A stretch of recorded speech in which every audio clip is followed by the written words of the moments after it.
17 years, same dream every night. Turns out it was real. Kang Soul, just a convenience store worker by day. But every night, he's summoned to a mysterious world full of masked players. He thought it was just a dream, but this was an actual survival game. He chose the Absolute Frost Mage class, joining deadly dice battles where fate hangs on every roll. Flee, attack, or unleash devastating magic. 17 years of fighting every single night, he became the legendary Snowman. But tragedy struck. All his comrades were annihilated. To save them, he had to sacrifice everything. He wakes up 17 years in the past, before it all began. With future memories and overwhelming power, this time he'll change destiny. From the weakest nobody to the absolute ruler, conquering the labyrinth of hell, summoning shadow armies, crushing every enemy in his path. Okay, let's dive into this progression manhwa.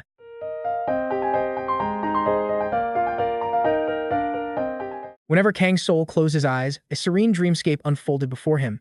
But hidden within that peaceful illusion, devastating flashes of a merciless war tore through his mind. For 17 agonizing years, this exact sequence haunted the young man's nights, burning identical visions deep into his soul. But waking reality was far crueler. Our protagonist stood at the register, mindlessly scanning items like a broken automaton. His name was Kang Soul, a 25-year-old empty shell, reciting prices with the same hollow politeness he had used 10,000 times before. For an orphan, lacking backing or wealth, survival meant wasting away in a 24-hour convenience store, a place where time bled into a meaningless void. Nearby, too, students loudly gossiped about a friend's new romance. Kang Soul barely spared them a glance. His eyes remained completely dead, flawlessly executing his daily routine like a lifeless machine. Yet, a profound mystery shrouded this young man. For 17 consecutive years, he had plunged into the exact same midnight illusion. Though these visions often spiraled into horrific nightmares, they were his soul's sanctuary. An escape from the crushing despair of his tiny room and endless graveyard shifts.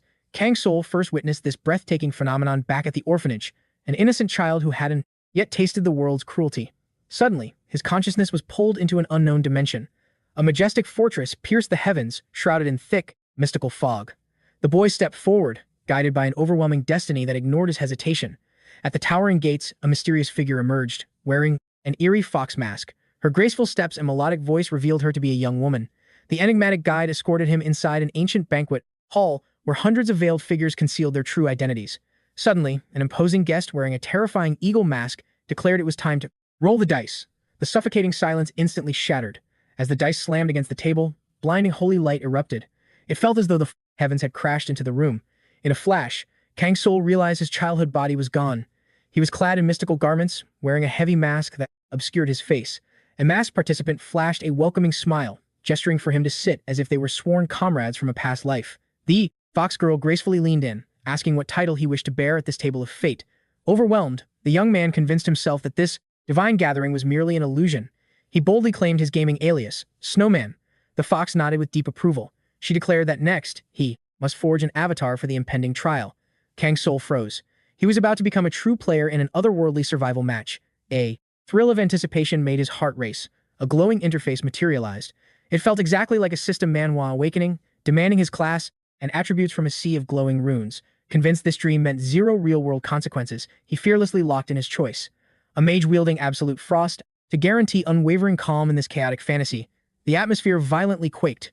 A vortex of terrifying magical energy erupted, swirling in blinding white radiance. An avatar with eyes like absolute zero and glowing hands manifested. A blonde knight observing the awakening nodded in deep respect, noting that Snowman possessed the overwhelming aura of a veteran. The trial instantly commenced. The enemy hurled the dice. It seemingly defied gravity, hanging suspended in the void, before slamming down. Thus began his legendary first battle. The surrounding elites, utterly numb to ordinary bloodshed, watched with predatory, ravenous fascination. The sinister clown scoffed, warning that this realm showed zero mercy to arrogant rookies. With a mocking grin, he challenged Snowman to cast his fate. Kang Soul steeled his nerves and grasped the dice. The destiny of an entire dimension rested in his palm. Tactical choices rapidly flashed across his vision. Flee like a coward, sever the monster's limbs with a blade, or something darker. His eyes narrowed in absolute focus. He locked in the deadliest, most reckless option. Absolute zero magic. His avatar hoisted its staff. Responding to his roaring soul, the devastating frost spell erupted in a blinding, azure aura. A majestic shockwave ripped through the arena, intertwining absolute frost and spiritual fire, threatening to tear space itself apart. The demonic reptilian warrior from his party gasped in awe at Snowman's flawless battle intellect. The intimidating eagle-masked man gave a silent nod of absolute respect, declaring his unstoppable counterattack had begun. He slowly elevated the holy cube. Instantly, the Golden Knight charged, swinging his colossal greatsword. The arena shrieked with a deafening clash of divine steel. In a single heartbeat, the monstrosity collapsed, its body utterly paralyzed and shattered. A glowing notification window flashed before Kang Soul, announcing the dungeon boss was annihilated. The epic raid was a flawless victory. The mysterious fox stepped forward, declaring today's legendary trial had finally concluded. She whispered, asking if they had witnessed the terrifying beauty of eternity. Kang Soul was left speechless. This wasn't just some virtual game where blind luck dictated survival. It demanded raw battle IQ and ruthless strategy. An electrifying thrill coursed through his veins like never before. The eagle-masked sovereign openly praised the rookie's overwhelming performance, extending an exclusive invitation for tomorrow's raid. Without hesitation, the young man accepted. Why overthink a meaningless illusion? These masked entities provided the blood-pumping adrenaline his real life lacked.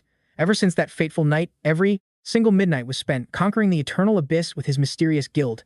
But reality was harsh. The orphanage children mocked his breathtaking tales, treating them like pathetic delusions. Whispers echoed that Kang Soul had completely lost his sanity. Gradually, humanity turned its back on him, refusing to acknowledge the boy trapped in a fantasy.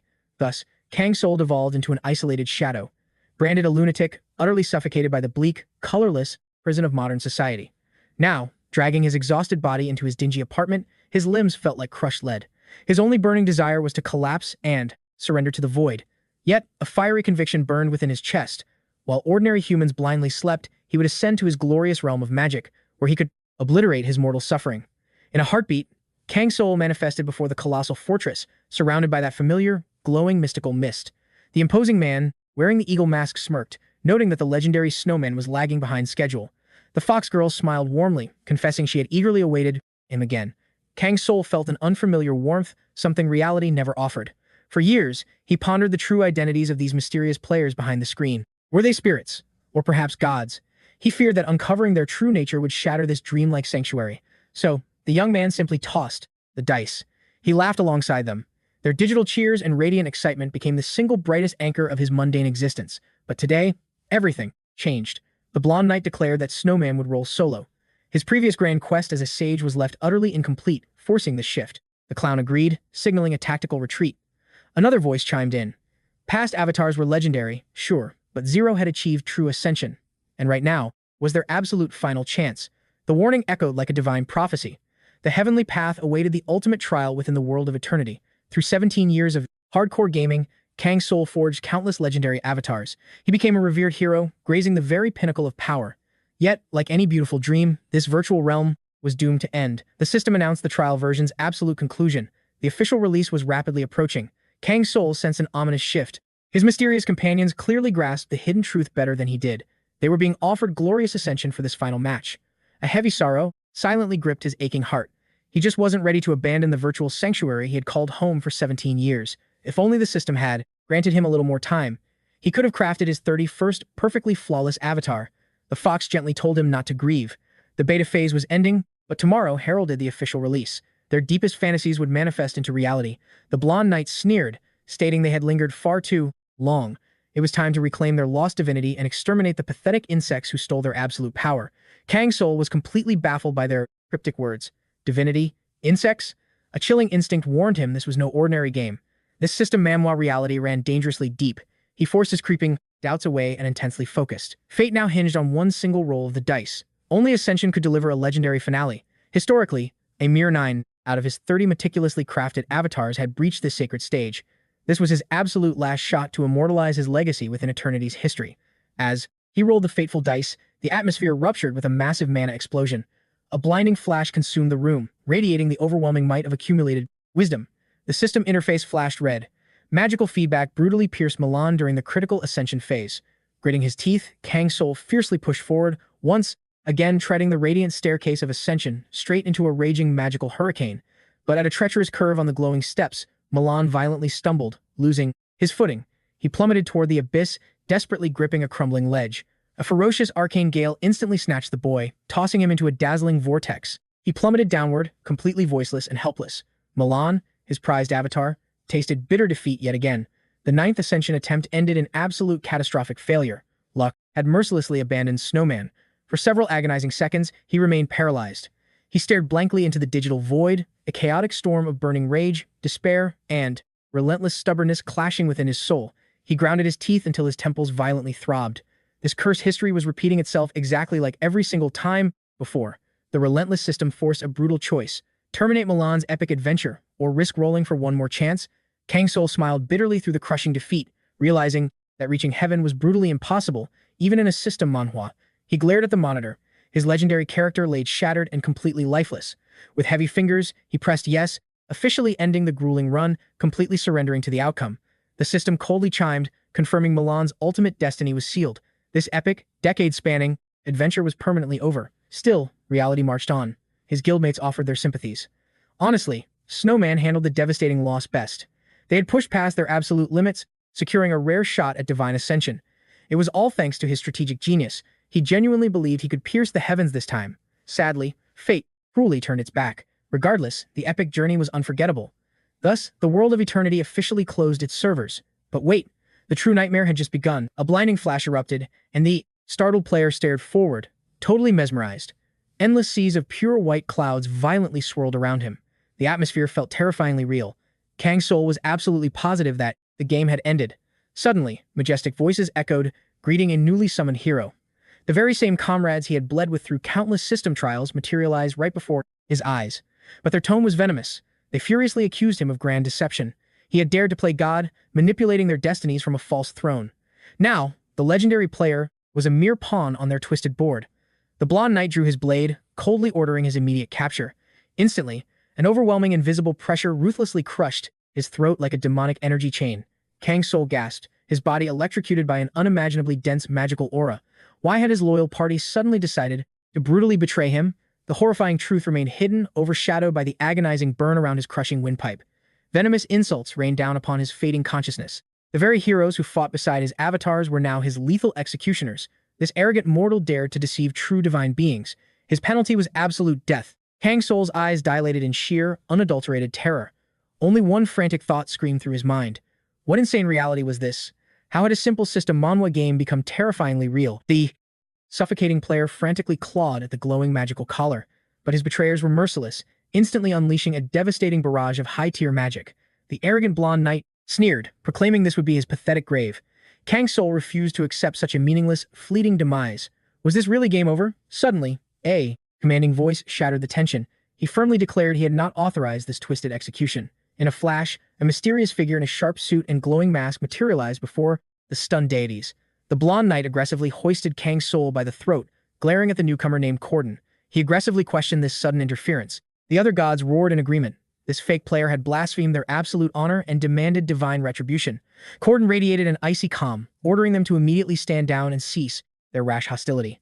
Kang Soul's fading vision recognized Corden from the game's deepest lore. A desperate spark of survival ignited within his mind. Could this mysterious administrator actually save him? Meanwhile, a supreme-tier deity stepped forward, warning that spilling mortal blood would taint their heavenly domain. He coldly suggested banishing the human back to his pitiful dimension. The bloodthirsty faction erupted in utter outrage. Was he actually serious?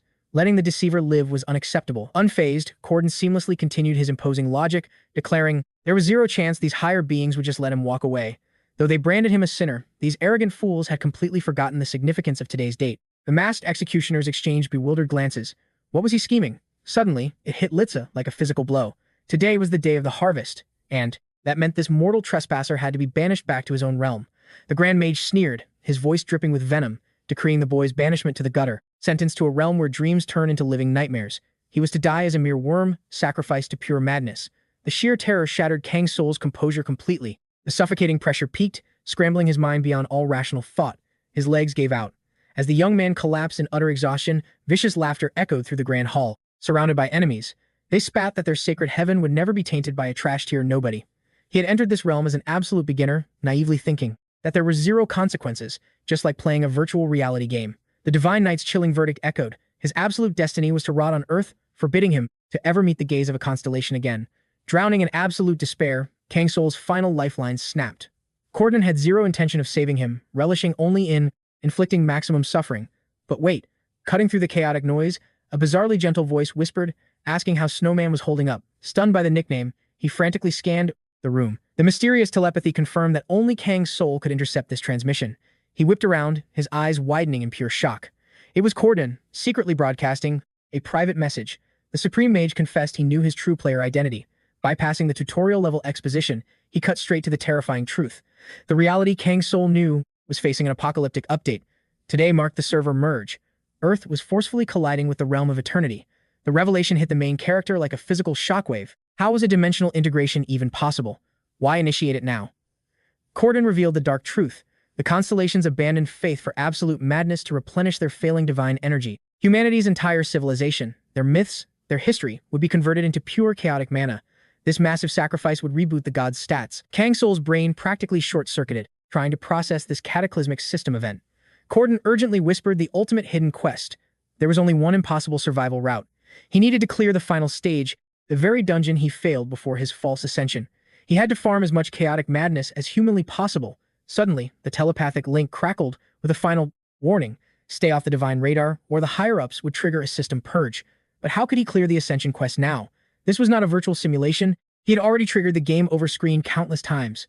Ignoring his panic, 𝗦𝗦𝗦 simply wished him the best of luck on his solo leveling journey, praying that their paths would eventually cross once more.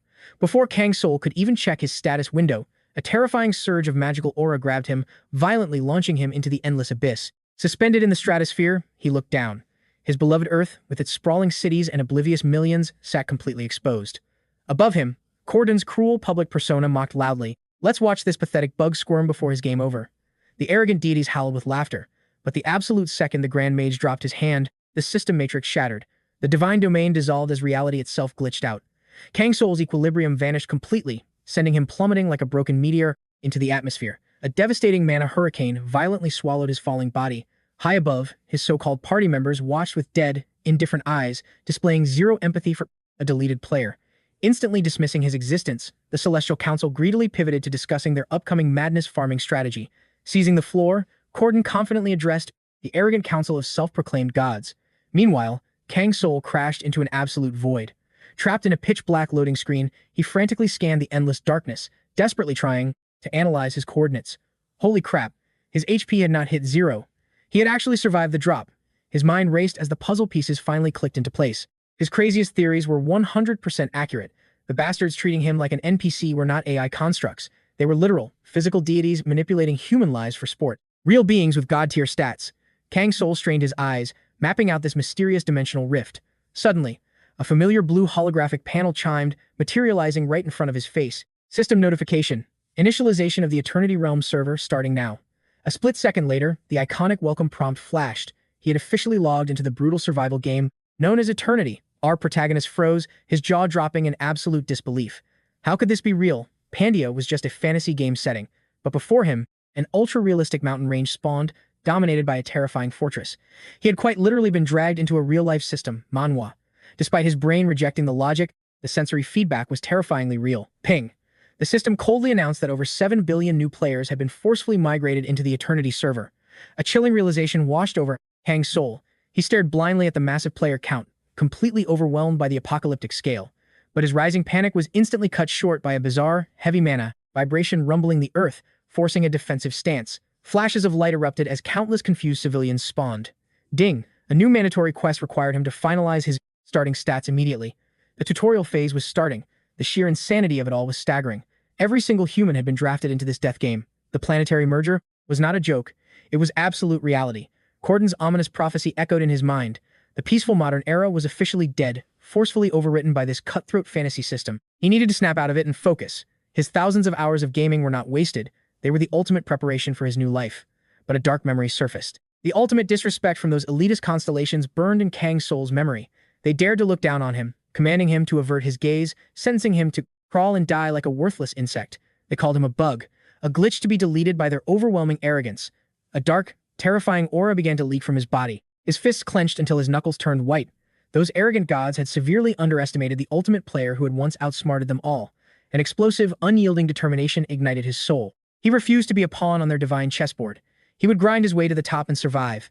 The bitter memories of his brutal orphanage days flared up, fueling his burning wrath. Betrayed again by the party members he had fully trusted with his life, the sheer audacity of their backstabbing made his blood boil. Kang Soul swore that if humanity was treated as mere cattle just for lacking divine blood, he would shatter this rigged system. Pure, unadulterated rage against these fake gods became his driving force, harnessing every single ounce of his 17 years of hardcore gaming mastery.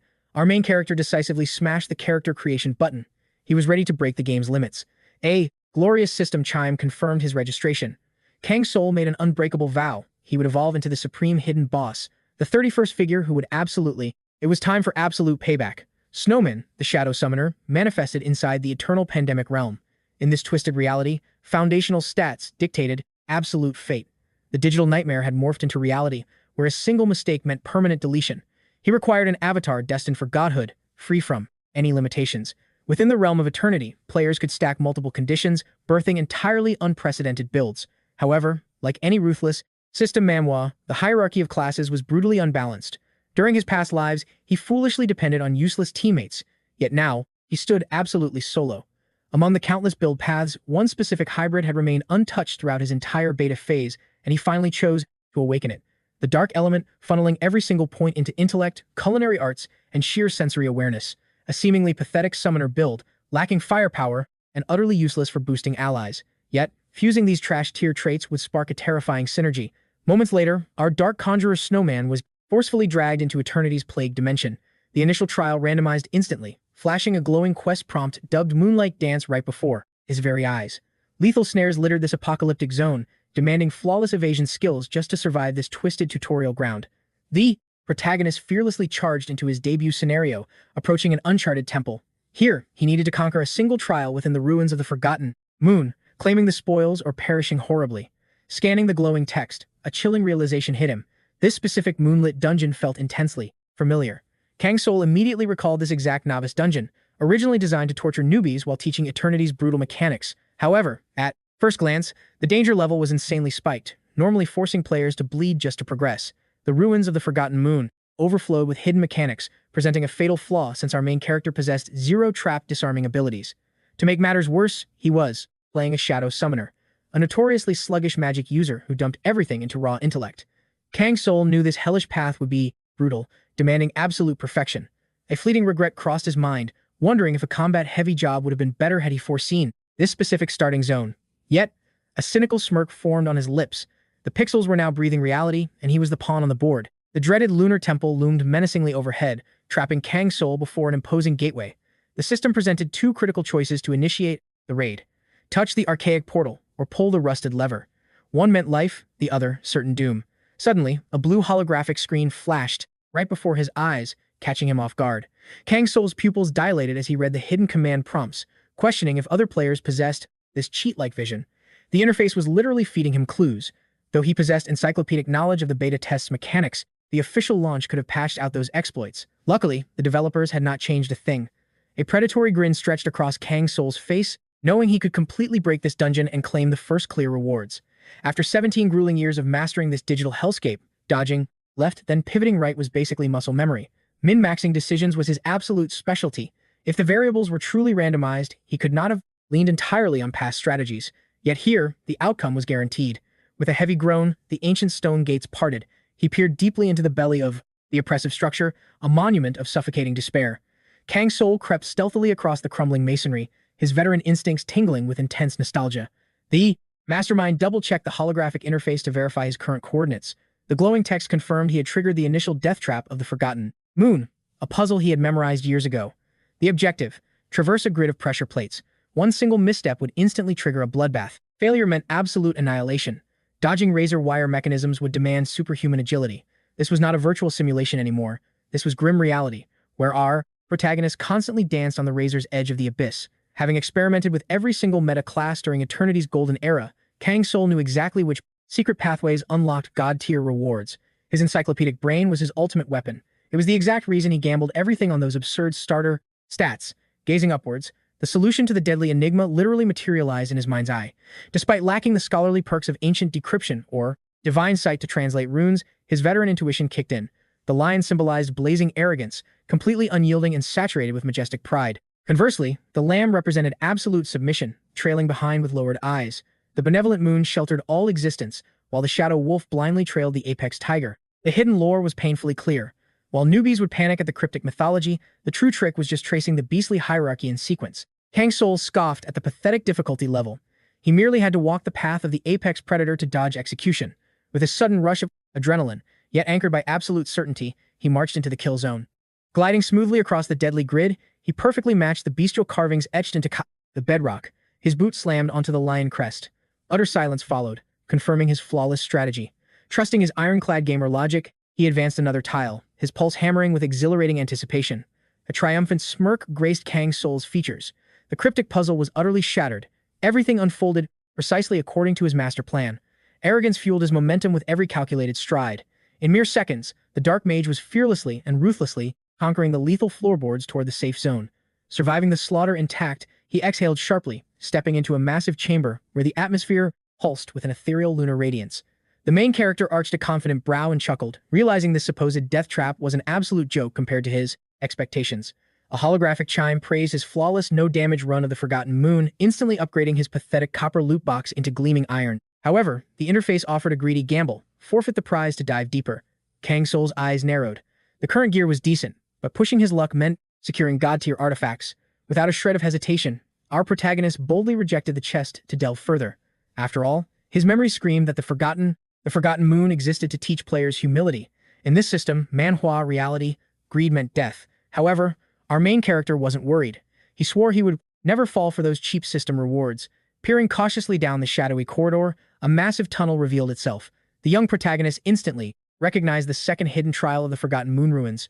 One single mistake meant absolute death. This lethal trap forced challengers to push forward, despite the terrifying reality that any footstep could trigger their doom. Yet, something felt entirely wrong. The main character's eyes widened. He realized that the pathway had stretched impossibly far compared to his past life memories.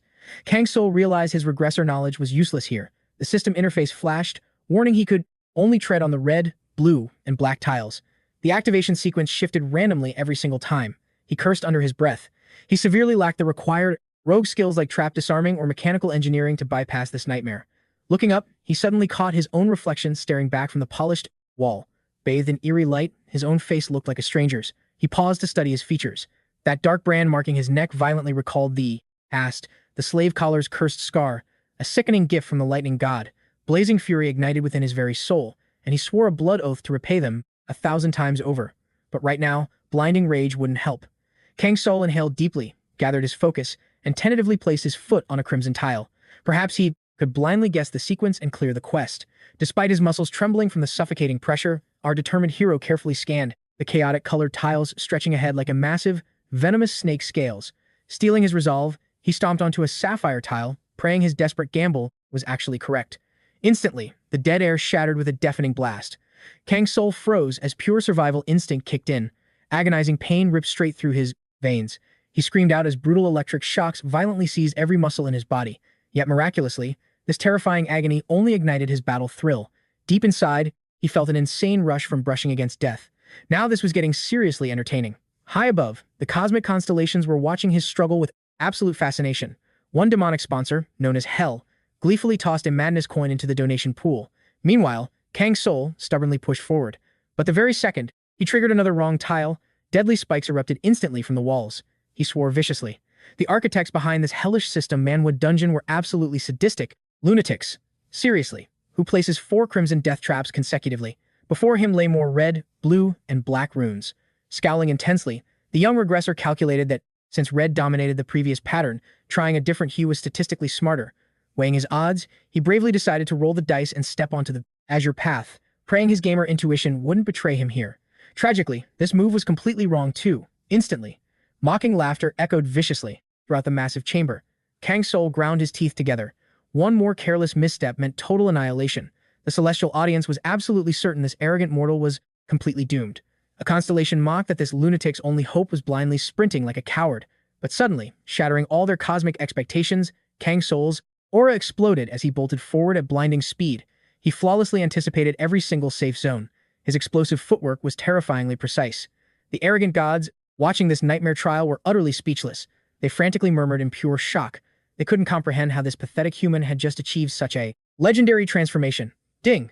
The system window chimed, declaring the spatial analysis was 100% complete. He had completely deciphered the trap's hidden logic. Kang Soul deduced that the lethal puzzle sequence reset perfectly every 5 paces. By cracking this underlying matrix code, the impossible dungeon became a complete joke. The constellations gritted their ethereal teeth in pure frustration. This mere mortal had completely trivialized their sadistic trial. The divine beings, humiliated by his overwhelming success, furiously demanded to know which idiot designed such a predictable mechanic. Ding! The holographic system boldly announced that Kang Soul had officially cleared the second stage of the Forgotten Moon ruins. A reward window materialized. The silver treasure chest instantly upgraded into a golden rarity since he triggered traps fewer than 10 times. The main character stared intensely at the blindingly radiant loot box directly in his path. He realized he could safely claim this epic loot and instantly evacuate the dungeon. His primary objective was already secure. However, he froze abruptly. His regressor pride fiercely rebelled against taking such a cowardly, easy escape route. Eyes burning with unyielding determination, our overpowered hero completely ignored the golden chest. He charged fearlessly deeper into the oppressive, pitch-black abyss. Soon, heavily chained colossal doors carved with ancient runes blocked his path. Beyond lay the lunar arena. Blazing red system warnings plastered the massive gateway. The ancient text fiercely commanded challengers to abandon their arrogance and accept their pathetic mortality. It violently demanded absolute submission. But Kang Soul knew exactly which arrogant boss monster was waiting inside. The system interface popped up with two stark choices: disregard the deadly warning and fight, or cowardly admit defeat and escape alive. For most, the choice was obvious, but Kang Soul gently rested his palm against the pulsing magical barrier, pausing thoughtfully for a fleeting second. Yet, this brief silence was merely the calm before the storm. He knew in his bones that a true hunter never backs down. The very next heartbeat, the colossal gates shattered inward with an apocalyptic boom. It felt like the cosmos despised his arrogance. Striding into the arena, he stood completely paralyzed by the breathtaking scale of the boss room. In the dead center loomed a giant knight clad in impenetrable steel, bound by glowing iron chains and celestial runes. Kang Soul instantly realized this towering behemoth was the third stage boss. The armored titan's eyes ignited with a blinding, terrifyingly destructive aura. His gaze was overflowing with absolute disgust, glaring down as if analyzing a worthless insect. The colossal boss bellowed with earth-shattering fury, mocking the arrogant brat standing before him. This pathetic rat who dared defile this sacred domain would pay with agonizing torment. The guardian roared that he would violently sever the insolent trespasser's head from his shoulders, and that this execution would commence immediately. A dangerous, bloodthirsty smirk crept across Kang Soul's face. It had been lifetimes since they last clashed. This fated reunion was guaranteed to be absolutely devastating. Without warning, the armored giant hoisted his massive greatsword. Blazing lunar tornadoes erupted violently, flooding the entire chamber with suffocating mana. The legendary Moon Knight, Karuna, was finally initiating combat. Back in the spectator realm, a rival constellation furiously smashed his orb. Trembling with unhinged rage, he absolutely couldn't fathom how total chaos erupted. This boss shattered every known rule, leaving everyone completely clueless on how to defeat him. The guild members were absolutely furious, remembering they were promised a simple dice-rolling game for fun, not these brutal, life-or-death survival trials. Yet, regardless of their endless, desperate attempts, the bloody outcome remained exactly the same. The catastrophic monster obliterated them effortlessly, every single time. This hidden trial, known as Dance on a Moonlit Night, materialized strictly at the Preston, absolute end of the Forgotten Moon ruins, located within the legendary Moon Square Arena. Only one true safe zone existed here, a tiny pedestal where players could take shelter to survive the onslaught. However, Kang Soul, flawlessly evading another devastating strike, knew that relying on that distant safe zone was a fatal mistake. Reaching it in time was physically impossible. Suddenly, his towering opponent hoisted his massive greatsword, making the very fabric of space shudder under the intense lunar energy radiating from the glowing steel. If the Moon Knight landed even a single strike, everything would be reduced to gray ash. That was the horrifying reality of this hellish survival quest. It ranked as the absolute deadliest challenge because even top-tier rankers perished instantly from one hit, arrogantly overestimating their combat stats. Suddenly, a glowing screen appeared near Kang Soul. Classic system Manhwa mechanics at play, he instantly locked his focused gaze onto the floating text. Several magical floor tiles materialized before him, demanding he trigger them in a flawless sequence. First, he needed to strike the black sheep symbol, followed immediately by the dark wolf tile and beyond. This brutal path was his only survival route. From his past regression memories, he knew the intricate symbols, vivid colors, and their absolute sequence were heavily mandatory for clearing the stage. The pattern mirrored the initial floor's trial and required perfect execution until he completely conquered the cursed ruins. Right at that split second, the enchanted boss accelerated, charging forward like a chaotic hurricane of raging steel. Kang Soul masterfully sidestepped the lethal thrust, narrowly escaping absolute destruction, and realized the crucial first panel rested directly beneath his boots. With absolute conviction, our protagonist stomped onto the blazing red lion crest, glowing brightly under the mystical lunar aura. The young hunter recalled the unique buffs of every color, smirking as the towering knight suddenly froze in pure, unadulterated shock. Witnessing the debuff, the crimson glyph suppressed Karuna's killing intent, violently draining his physical stats, nerfing his agility, and shattering his impenetrable defensive barrier. Kang Soul knew his counterattack window had finally opened. He readied his stance to trigger the next pattern, stacking the negative status effects to claim total dominance. A heartbeat later, the player locked in the Crimson Lion effect, seamlessly sliding his footwork forward to instantly claim the glowing red moon zone. He was standing incredibly close to the terrifying boss, yet the monster's oppressive aura had completely vanished. Karuna's attacks grew sluggish, leaving wide openings and sloppy footwork in the chaotic heat of Mortal Kombat. The Crimson debuff multiplied 3 times over. Seeing the boss weaken, Kang Soul advanced with calculated precision. Hovering right before him was a glowing dark sheep emblem. The determined hunter knew it was time to escalate the raid mechanics. Just as Karuna lunged forward with devastating, overwhelming momentum, the main character successfully activated the dark mechanism. Instantly, an ancient contraption materialized behind the boss, unleashing a catastrophic pillar of scorching flames targeted straight toward his exposed spine. The dark panels triggered lethal dungeon traps, inflicting massive critical hits, while unfortunately recharging the boss's annoying lunar shield, wrapping him in protective magic. Kang Soul knew he had to shatter that armor buff again, requiring more Crimson Step combos before unleashing his ultimate strike. It certainly was impossible to speedrun this nightmare. Suddenly, Karuna let out a sinister, echoing laugh, arrogantly taunting the mortal challenger for being incredibly naive to think cheap dungeon tricks would save his life. Simultaneously, Kang Soul read the boss's shifting posture, realizing the upcoming Moonlight Slash was an absolute instant kill execution skill. The Corrupted Knight prepared his ultimate finishing move, channeling his entire pool of catastrophic mana straight at the lone survivor. Facing this apocalyptic threat, it was incredibly hard to dodge, as the overwhelming energy waves exploded everywhere simultaneously. Yet, against all odds, Kang Soul emerged completely untouched from the devastating storm of settling dust, having shielded his body by hijacking the arena's lunar magic. The stunned stream viewers realized his miraculous survival trick was entirely linked to his perfect placement on the Azure Defense glyph. Right then, a shocked guild member typed in the chat, declaring him as the very first player to conquer this impossible raid tier. Unfazed, our protagonist dashed forward flawlessly. As Karuna launched another sweeping strike, the hero locked onto the Crimson Zone. The enraged boss roared that this pathetic struggle was completely useless, guaranteeing a brutal, unavoidable game over. Yet, Kang Soul stared back with absolute, ice-cold determination, radiating overwhelming protagonist energy. Back during his rookie days with his old party members, they constantly questioned his hardcore obsession with perfectly clearing impossible stages. A veteran player wearing a thunder-themed mask once joked that Kang Soul was mastering the legendary Moonlit Rhythm. Now, the surviving spectators watched in pure awe as they finally understood his genius strategy. Stacking 3 Crimson debuffs completely paralyzed the boss's speed, proving his goal wasn't just raw damage, but executing a flawless evasion survival protocol. The dark panel inflicted minimal base damage while triggering massive environmental counterattacks, making it a high-risk gamble. Smiling, Kang Soul muttered that the core mechanic of this raid boss was laughably predictable. Suddenly, Karuna took a devastating critical hit, his massive body freezing in pure system shock. Completely blinded by this unpredictable tactical outplay, the fearless challenger planted his feet on the Dark Sheep glyph, analyzing the monster's attack pattern. This precise combo was the only winning route. The majestic boss's corrupted armor was visibly shattering, his breathing turning ragged as he wobbled on the arena floor. Snarling, the monstrous knight warned the mortal never to disrespect the ancient, devastating might of lunar magic. Instantly, his mana core flared up, blasting a catastrophic beam of pure silver energy right at Kang Soul. Without missing a single heartbeat, the main character calculated the ultimate trajectory, knowing the red debuff zone was his sole lifeline. Just as the towering boss exhausted his entire stamina bar, our relentless hero knew it was the perfect opening to trigger the dark trap. Launching himself with explosive agility, he slammed his boot directly onto the shadowy sheep emblem. The resulting explosive impact obliterated the boss's stance, locking him in a rigid stun animation. Sweet victory was agonizingly close now. The terrifying opponent had been completely stripped of his legendary defensive plating. Karuna's glowing eyes widened in absolute disbelief. He couldn't fathom how this insignificant mortal pushed past impossible limits. Suddenly, a transparent notification flashed, announcing that the boss monster was swallowing massive damage over time, entering a desperate berserk phase where his speed would exponentially skyrocket.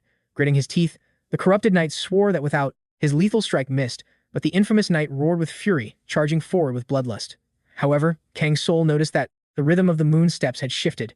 The crimson tiles could no longer suppress his opponent's speed. It was finally time to unleash the azure tiles for defense. The young hunter's voice rang with absolute resolve, declaring an end to this legendary clash. Karuna roared that the arrogant mortal must kneel, demanding the trespasser pay with his life. Yet Kang Soul gracefully evaded the devastating impact, realizing this next clash would decide everything. The boss knight unleashed his ultimate technique. The Moonlight Slash ignited the battlefield with terrifying aura. Kang Soul knew a single misstep meant instant death. He forced himself to dance perfectly across the shifting sequence, waiting to pierce the blinding light. the Moonlight Dance, a legendary title truly fitting this chaotic, lethal waltz. Our main character calculated every footfall, mastering the elemental tiles while destruction rained down and ancient walls crumbled entirely. Karuna screamed his wrath, vowing to annihilate the human, but suddenly, the towering knight froze completely. Shock flooded his eyes, realizing his doom was already sealed. The counterattack struck with godly precision, leaving absolutely zero escape. The armored helmet shattered and flew across the ruins, revealing his true face. A heavy silence engulfed them as they locked gazes, breathless and unmoving. Ultimately, Karuna bowed his head in tragic defeat, whispering a final apology to his divine master for failing his ancient duty. The absolute execution landed right then. Kang Soul exhaled deeply, watching the legendary boss collapse onto the freezing stones. The great sword clattered uselessly away. Suddenly, the familiar blue screen flashed, confirming he had conquered the Forgotten Moon Ruins' final trial. A magnificent reward selection appeared immediately. A shimmering treasure chest materialized. He instantly unlocked the Moon Hunter achievement and the legendary title, He Who Toppled the Moon. Kang Soul recalled the masked lightning god's earlier mockery, questioning why he chose to fight Karuna instead of just running away. The brilliant hunter simply sneered internally. Running was for the weak. Total domination was the only true path to power. Smirking, he gazed down at the fallen warrior. This overwhelming victory had a specific, calculated purpose. Raising his right hand dramatically, Kang Soul unleashed his absolute darkest mana over the corpse, commanding the soul to rise. This was his divine hidden class, Shadow Summoning. Just like a classic system Manhwa, the interface announced Karuna's successful extraction. However, this phantom form couldn't replicate the lunar energy, severely nerfing its combat stats unless a full moon arose. The Abyssal Servant's rank was dreadfully low, retaining merely 20% of its monstrous boss strength. Spectators were completely mind-blown. This kid was supposed to be a pathetic rookie, yet his dominating aura screamed apex predator. Kang Soul admired his terrifying new soldier, smirking wickedly. Everything was perfectly falling into place. Despite the 80% power drop, this heroic tier minion was his ultimate survival trump card. To extract these immortal shadows, absolute victory was the only requirement. Time for the epic loot reveal. The notification bells chimed his massive level up, granting him incredible new base stats. Within this magical eternity realm, each level guaranteed 4 class-locked attribute points alongside 4 free allocation slots. Having complete freedom over those remaining stats, Kang Soul embraced his destiny as an elite shadow necromancer, instantly dumping every point straight into his wisdom stat. The divine treasure chest also dropped the mythical Moonlight Sword, his grand prize for annihilating Karuna. This majestic blade, forged long before the knight's demonic corruption, possessed god-tier stats. The brilliant protagonist immediately equipped it onto his newest shadow general. Unlike standard golems, these phantom soldiers possessed independent growth charts, evolutionary pathways, and could wield legendary gear. While regular tameable beasts scaled passively with their master's level, these undead shadows were vastly superior, offering infinite scaling potential for the endgame. Our overpowered hero also claimed a wisdom-boosting mystical staff, perfectly understanding its broken mechanics. The ignorant masses mocked his build, failing to grasp why he prioritized the universally despised wisdom stat. Suddenly, a miraculous consumable dropped, something he never dreamed of looting. This divine elixir had to be consumed whole. Naturally, our protagonist knew a secret metastrat to multiply its buffs. Finishing his loot check, he reviewed his holographic stats, grinning like a true mastermind. The consumable's hidden perk seemed a bit risky, but if it transformed a boss like Karuna, then his own stats would undoubtedly skyrocket too. Moments later, the Shadow Monarch closed his inventory, utterly thrilled by this phenomenal power spike. Rest was for the weak. A deadly new system quest triggered. The 5 friendly brothers. Deep in the cursed southern foothills of the Pandia Mountains lurked grotesque troll factions. The notorious Stonefang tribe forged their terrifying chieftain through a violently brutal blood ritual, guaranteeing their savage dominance. Their reigning warlord, Tiranjamad, was an absolute monster. His apocalyptic strength paralyzed even rival chieftains with pure nightmare-inducing terror. Kang Soul's impossible mission? Cripple the entire Stonefang army using any lethal method and explicitly assassinate at least one commanding warlord. The ominous red text flashed a grim penalty. Failure meant instant execution. The countdown was mercilessly ticking. 20 hours and 47 minutes remained. The young sovereign calculated the sun's P. Departing this exact second meant he'd barely breach the checkpoint by tomorrow's dawn. In this brutal realm of eternal carnage, breathers were a myth. Safe zones only unlocked after surviving back-to-back raids. This incoming 5-brother hunt was screaming with insane hell-tier difficulty.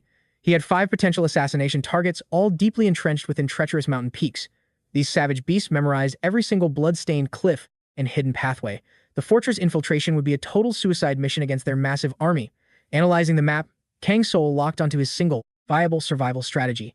According to the Deadly Quest log, this dungeon demanded a full 5-man veteran raid party. But this lone wolf wasn't understand his solitary presence. Time was slipping away, and he needed to advance immediately. Otherwise, the quest timer would mercilessly crush his odds of survival. He recalled the last system Manhwa prompt granting exactly 6 hours, but today's countdown displayed a bizarre 20 hours and 47 minutes. Such an irregular number screamed danger. Then, a grim realization hit him. The original party meant for this brutal trial had likely been wiped out, their remaining time transferred to the sole survivor. He stared intently at the crimson glow of the system interface, realizing he had to conquer this dungeon alone. Resolving his heart, Kang Soul pushed forward. Soon, his sharp gaze locked onto a desolate guard outpost, stationed at the mountain base. A jade-colored banner danced in the wind, an emblem Kang Soul instantly recognized. The Stone Fang tribe only hoisted that standard for sacred rites, seeking the earth dragon Tangrid's blessing during their harvest rituals. This very soil marked the lowest tier of the tribe's territory, the treacherous border bordering the troll domains. Here, his ultimate trial had officially begun. He tightened his grip, scanning the area, and spotted an absolute nightmare ahead. Corpses littered the blood-soaked ground, slaughtered mercilessly by savage tribesmen. A freezing dread clawed down his spine at the massacre. Analyzing their shattered armor and torn garments, he deduced the fallen players' classes. One was undoubtedly a holy priest, marked by divine crests and heavy plating. 2 sturdy vanguards and a ranged archer. A perfectly balanced raiding party. 1 healer, 2 tanks, and a sniper. Through flawless teamwork, they should have cleared this zone without sparking a bloodbath. But grieving over shattered lives yielded nothing now. Dwelling on the tragic past was utterly pointless. Fate could not be rewritten, and sorrow wouldn't revive the dead. Left entirely solo, he desperately needed a flawless strategy, since clearing a party-level dungeon alone drastically narrowed his survival paths. Kang Soul stroked his chin, realizing he must invoke that dangerous tactic he had theorized earlier. A sudden system Manhwa alert confirmed his entry into the mountain settlement, offering a choice. He could boldly storm the dwelling systematically to prevent ambushes or retreat into the shadows until dawn. With 20 hours and 39 minutes remaining, the lone wolf firmly resolved to dominate this quest and claim the highest tier rewards available. The realm of eternity constantly shifted, dynamically responding to every choice made by its awakened players. In this domain, one calculated footstep could alter fate itself. Every slash of a blade and spoken words sent ripples through the very fabric of reality. Should his risky gamble succeed, his name would be etched into legendary chronicles. The first tactical route was straightforward. Purge the cabin sequentially, beginning at the vanguard. Yet Kang Soul knew the suicidal risks involved, even relying on Karin's support. The second path, hiding until midnight to execute a stealth assassination, felt incredibly alluring. However, sneaking solo invites catastrophic failure. Thus, the determined main character locked in the third strategy: scout the territory, harvest vital intel, and expose the boss's fatal flaw. His primary target was the infamous Rocky Mountain outcast, a mysterious entity whispered about in terrifying rumors. Based on his system lore, 5 jagged peaks dominated this range, while the Stone Fang clan claimed the ultimate summit. Monstrously lethal, lesser beasts infested the lower ranges. To conquer the 5 brothers' trial, this exiled soul held the master key. Locating him would unlock a secret dungeon route. Ancient lore dictated the pariah lurked at the absolute base of the shortest mountain, trapped in eternal darkness away from heaven's light, living a cursed, solitary existence. Kang Soul narrowed his eyes, exhaling sharply. If the system's myth held true, the outcast was watching him right now. Gliding stealthily through the ancient woods, he spotted a concealed tripwire lined with chimes. Though tiny, their magical resonance would deafen the forest, serving as a mystic alarm against trespassers. Suddenly, Kang Soul caught the guttural snarl of a native beast declaring a human presence. He advanced with calculated, fluid steps, desperate to avoid triggering a deadly clash. Projecting his voice, the protagonist assured the hidden entity of his peaceful intentions, acting defenseless as the creature blocked his path. With a visibly quivering tone, the troll questioned if a mere mortal truly stood before it. Kang Soul's instincts flared. The key non-player character he sought was hiding nearby. He cautiously closed the gap, vowing he carried no malice. He observed the monster's intensely paranoid glare. Right on cue, a glowing text box warned that the outcast felt overwhelmed by fear, instantly generating multiple dialogue prompts. He strategically selected the optimal choice. Highlighting the beast's obvious distress, he questioned the source of its agony and its terrifying aversion to proximity. A suffocating, graveyard-like stillness instantly paralyzed the heavy air around them. Breaking the profound tension, he gently inquired if a plague fueled its erratic behavior. Kang Soul already knew the bitter truth, yet brilliantly played the fool. Stepping from the shadowed foliage, the troll exposed its rotting, plague-ridden flesh. The hideous monster sorrowfully confessed that its highly contagious curse demanded total isolation. Ashamed, the creature insisted it had bared enough of its soul, refusing further questioning. The determined hero countered, declaring his unyielding desire to uncover the full tragedy. That was his entire purpose. Yet, screaming across the clearing was absurd, and the troll branded him an absolute lunatic. One wrong step meant contracting the death rot. The baffled beast couldn't fathom the human's reckless stubbornness, questioning the true value of such cursed knowledge. Undeterred, the hero demanded every fragment of lore the creature possessed. Pondering in heavy silence, the beast eventually bowed its head, retreating toward its gloomy hovel. A system notification pinged, confirming the target's hostility had significantly dropped, while the lone wolf suggested moving indoors. He ominously warned that whatever happened next rested entirely on fate. Invisible cosmic spectators gasped in disbelief, branding him suicidal for voluntarily entering a plague den. Ignoring the invisible audience, the unlikely duo crossed the threshold of the dark sanctuary. The protagonist's eyes widened, spotting ancient tomes stacked neatly. The monster surprisingly offered herbal tea. The main character calmly accepted the brew, but demanded the dark lore first. Sighing heavily, the troll began weaving its tragic backstory, unlocking the hidden lore of this trial. Generations ago, a catastrophic plague ravaged the Rocky Mountains. Countless souls perished under its unending shadow. In response to this nightmare, the desperate inhabitants of the Stonefang clan forged a ruthless law to purge the infection. Any member who awakened these cursed symptoms, threatening the safety of the entire village, would be instantly exiled forever. Kang Soul wondered if his monstrous companion suffered this exact fate, but the creature simply shook his head. His mother carried him when the sickness hit, and, the moment those symptoms surfaced, she was cast out. She desperately pleaded for her unborn child's sanctuary, but the cold-hearted elders refused, fearing the infant harbored the plague. Though blind to the bitter truth back then, the young troll indeed inherited the dark affliction. His mother's dying breath carried a venomous grudge, wishing for everything to turn to absolute dust. Intrigued by this heavy past, Kang's soul pressed for deeper answers. The towering beast revealed his mother's final, desperate desire for the entire Stonefang clan to vanish alongside this horrific plague. With a hollow gaze, he confessed his own longing for death's embrace. Yet, this outcast beast had devoured countless ancient texts, hunting for salvation, uncovering hidden lore about the mountain's sickness. Through relentless study, a glimmer of hope emerged. The deadly plague could actually be cleansed with the right mythical materials. The cure demanded a legendary corpse finger mushroom, hidden deep within these perilous peaks. Hearing this impossible task, Kang Soul analyzed the situation, noting the beast's current physical limits. The monster bitterly agreed, revealing the rot within his very bones. As the foul affliction consumed his vitality, his strength faded, leaving him unable to scale the jagged cliffs. Smirking with pure confidence, Kang Soul proposed a brilliant alternative. He would conquer the treacherous heights himself. The exiled creature stared in absolute disbelief, questioning this mortal's reckless generosity. Rather than speaking, our fearless protagonist simply grinned, meeting the monster's desperate gaze. This was the perfect chance to analyze the troll hierarchy, unravel their chaotic lore, and forge an epic narrative path. Plus, securing this beast's loyalty was a tactical masterpiece. A fateful pact was forged. Thus, the legendary hidden quest, The Abandoned, officially commenced. Our hero dashed through the dense shadows, hunting for the mythical fungus. Before they separated, the towering beast swore a blood oath. If this human brought salvation, his life would belong entirely to his savior. Suddenly, a blue interface materialized. Like a classic system Manhwa, the screen demanded he harvest the corpse finger mushroom, a vital side quest to accelerate his unstoppable leveling journey. Kang Soul knew the abandoned mission was an absolute goldmine. This was the rare, singular opportunity where a player could bind a powerful companion to their soul. These loyal helpers infinitely boost their master's combat prowess through mutual trust. If veteran memories served right, this trial ranked among the highest tiers of difficulty. Time is the ultimate currency in this ruthless world. Yet, conquering this challenge guaranteed an elite ally, transforming even the most devastating, inescapable death traps into victories. Approaching the lethal drop zone, a curse escaped his lips. The ghostly audience watching his every move sensed the overwhelming danger radiating from the peak. They silently bet on the protagonist's swift demise. Taking on such a suicidal mission at his pathetic level defied all logic. His funeral seemed guaranteed. The vanguard party had already been slaughtered by 𝗦𝗦𝗦's weakest sibling, making this solo run pure madness. It was just a countdown to total annihilation. Unfazed by the whispers, our hero approached the crumbling cliff edge, gazing into the abyss. A crisp chime echoed as the interface confirmed his environmental scanning skill was online.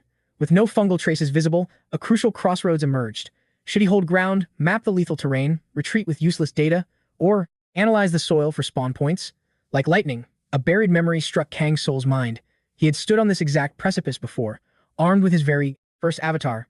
This was the legendary starting point of his World of Eternity saga. 17 grueling years ago, he played a fragile spellcaster, and charged up this very summit, blinded by novice excitement for the hidden lore.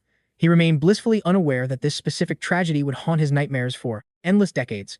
Snapping back to reality, he selected the second route, scanning the treacherous zone with eagle-eyed precision.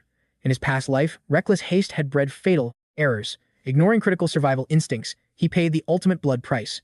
Back then, Kang Soul's control mechanics were complete garbage, leaving him devastated when disaster struck. His first character plummeted into the endless abyss, dying pathetically from a single misstep during this exact harvest mission. Absurdly tragic as it sounds, rookie massacres are a staple of this brutal reality. That flimsy mage possessed zero physical stats, rendering cliff scaling an absolute death sentence. Any player with those trash-tier attributes was destined for the graveyard, and a single foolish choice sealed his doom. That journey abruptly flatlined, morphing into a deep psychological scar for the younger Kang Soul. The bitter trauma echoed for years. Yet, that humiliating sacrifice forged an unbreakable foundation of combat wisdom, preparing him for ultimate triumph. The destined hour was finally upon him. Suddenly, an ominous, earth-shattering rumble echoed from the shadowy crags. Through years of agonizing failure, our protagonist mastered every hidden mechanic of this trial, especially the elusive corpse finger spawn conditions. It only breaches the stone's surface at twilight, right as the bloody sun sinks. Gripping his staff with white-knuckled intensity, he channeled his mana core. The dark art, shadow hand, roared to life. This foundational necromantic spell summons a spectral phantom limb with minimal brute force. Though deceivingly basic, its tactical utility is god tier. Executing this technique flawlessly is a nightmare for novices, and doubt flickered within Kang Soul's mind. Banishing the fear, he aimed his palm dead ahead with blazing conviction, locking onto the target, while the phantom crowd watched in agonizing suspense. Micromanaging a spectral limb requires terrifying precision, making everyone question if this mortal could pull off the impossible. Mocking whispers joke that an extra beastly appendage might save his life. But Kang Soul tuned out the noise, his consciousness locked into absolute focus. Sweat beaded as he manipulated the ghostly fingers, pouring every ounce of spiritual energy into gripping the elusive fungus. The second he secured the spectral hold, a violent yank was all that stood between him and total victory. Jaw clenched, he tracked the dark magic's trajectory with hounding anticipation. The shadowy appendage whipped back to its master, and Kang Soul's eyes burned with intense scrutiny. As the phantom palm uncurled, revealing its prize, the legendary cure rested safely within. Scanning the shadows, his eyes caught a mysterious, pulsing aura bleeding from ancient branches. Instantly, the blue interface chimed, declaring that his perception triggered a hidden mission, the masterless pocket watch. Instantly, the lethal conditions loaded onto the glowing holographic screen presented a hidden system quest. He needed an informant regarding the missing timepiece within Kongori City's shadowy alleys. Peering closer, a delicate, time-worn watch hung suspended from the gnarled branch. Kang Soul extended his aura-infused hand, leaving the stream's audience holding their breath in anticipation. Yet, absolutely no one grasped the true nature of this relic, forcing them to check the system guide. Blank screens greeted them, and the entire chat was utterly baffled by what tier, mythical item this could be. Meanwhile, dancing flames licked the bottom of a heavy iron pot, brewing a deeply aromatic stew. The imposing troll stared into the blazing embers with heavy eyes. This fierce beast debated if the human was truly trustworthy, and this agonizing inner conflict tore at his very spirit. A haunting memory flooded Mel's consciousness of his frail mother, crippled by a demonic plague. She spitefully wished for absolute oblivion, refusing to gaze upon a single soul. Her venomous hatred for the realm burned brightly. This flesh-rotting hex was the gruesome inheritance of the brutal Stone Fang clan. Those pathetic, worthless scumbags. Driven mad by agony, she doomed her own flesh and blood, declaring Mel should perish alongside this wretched earth. He knew this dark sickness wouldn't just magically fade away. Thus, his desperate hunt for a holy remedy began. He devoured mortal texts. Though the ancient human runes initially scrambled his mind, he quickly deciphered the script using his mother's weathered grimoire. With every page turned, the beast inched toward medical salvation. However, the cursed plague's dark corruption spread far quicker than his intellect grew. Time was running out to concoct the divine serum before agony consumed him entirely, requiring a legendary fungi native to the highest, most dangerous summit. Had trusting a random passing stranger been a fatal mistake? Mel wrestled with this grim uncertainty. He let out a heavy sigh when snapping twigs suddenly echoed from the dark woods. A presence was closing in fast. Seconds dragged until shadows shifted within the dense thicket. The massive beast glared forward with sheer exhaustion, fully expecting the hunter's return. Then, a recognizable silhouette emerged from the gloom. Kang Soul stood there, panting heavily, aura completely drained. Stepping into the clearing, he revealed the sacred mushroom, groaning about how fiercely the toxic miasma burned his lungs.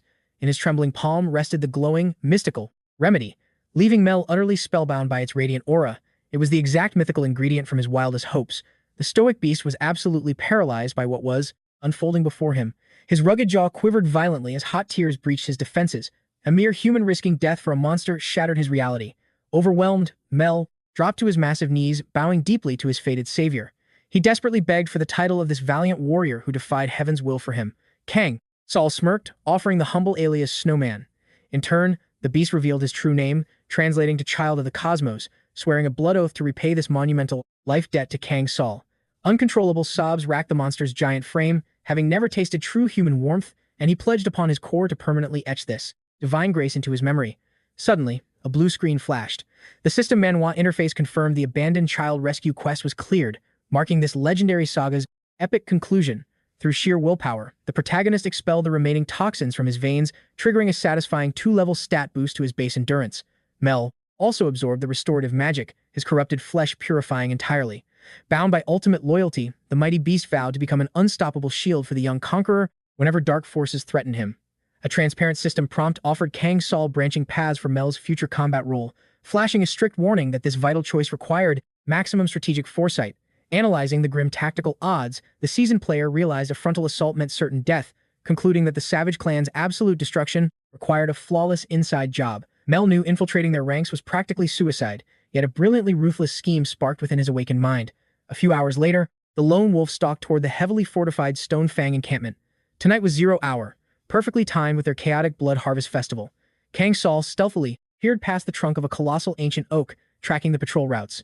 Under the crimson moon, the savages celebrated Tangrid, the supreme earth dragon of their twisted religion, bound by unbreakable ancestral taboos.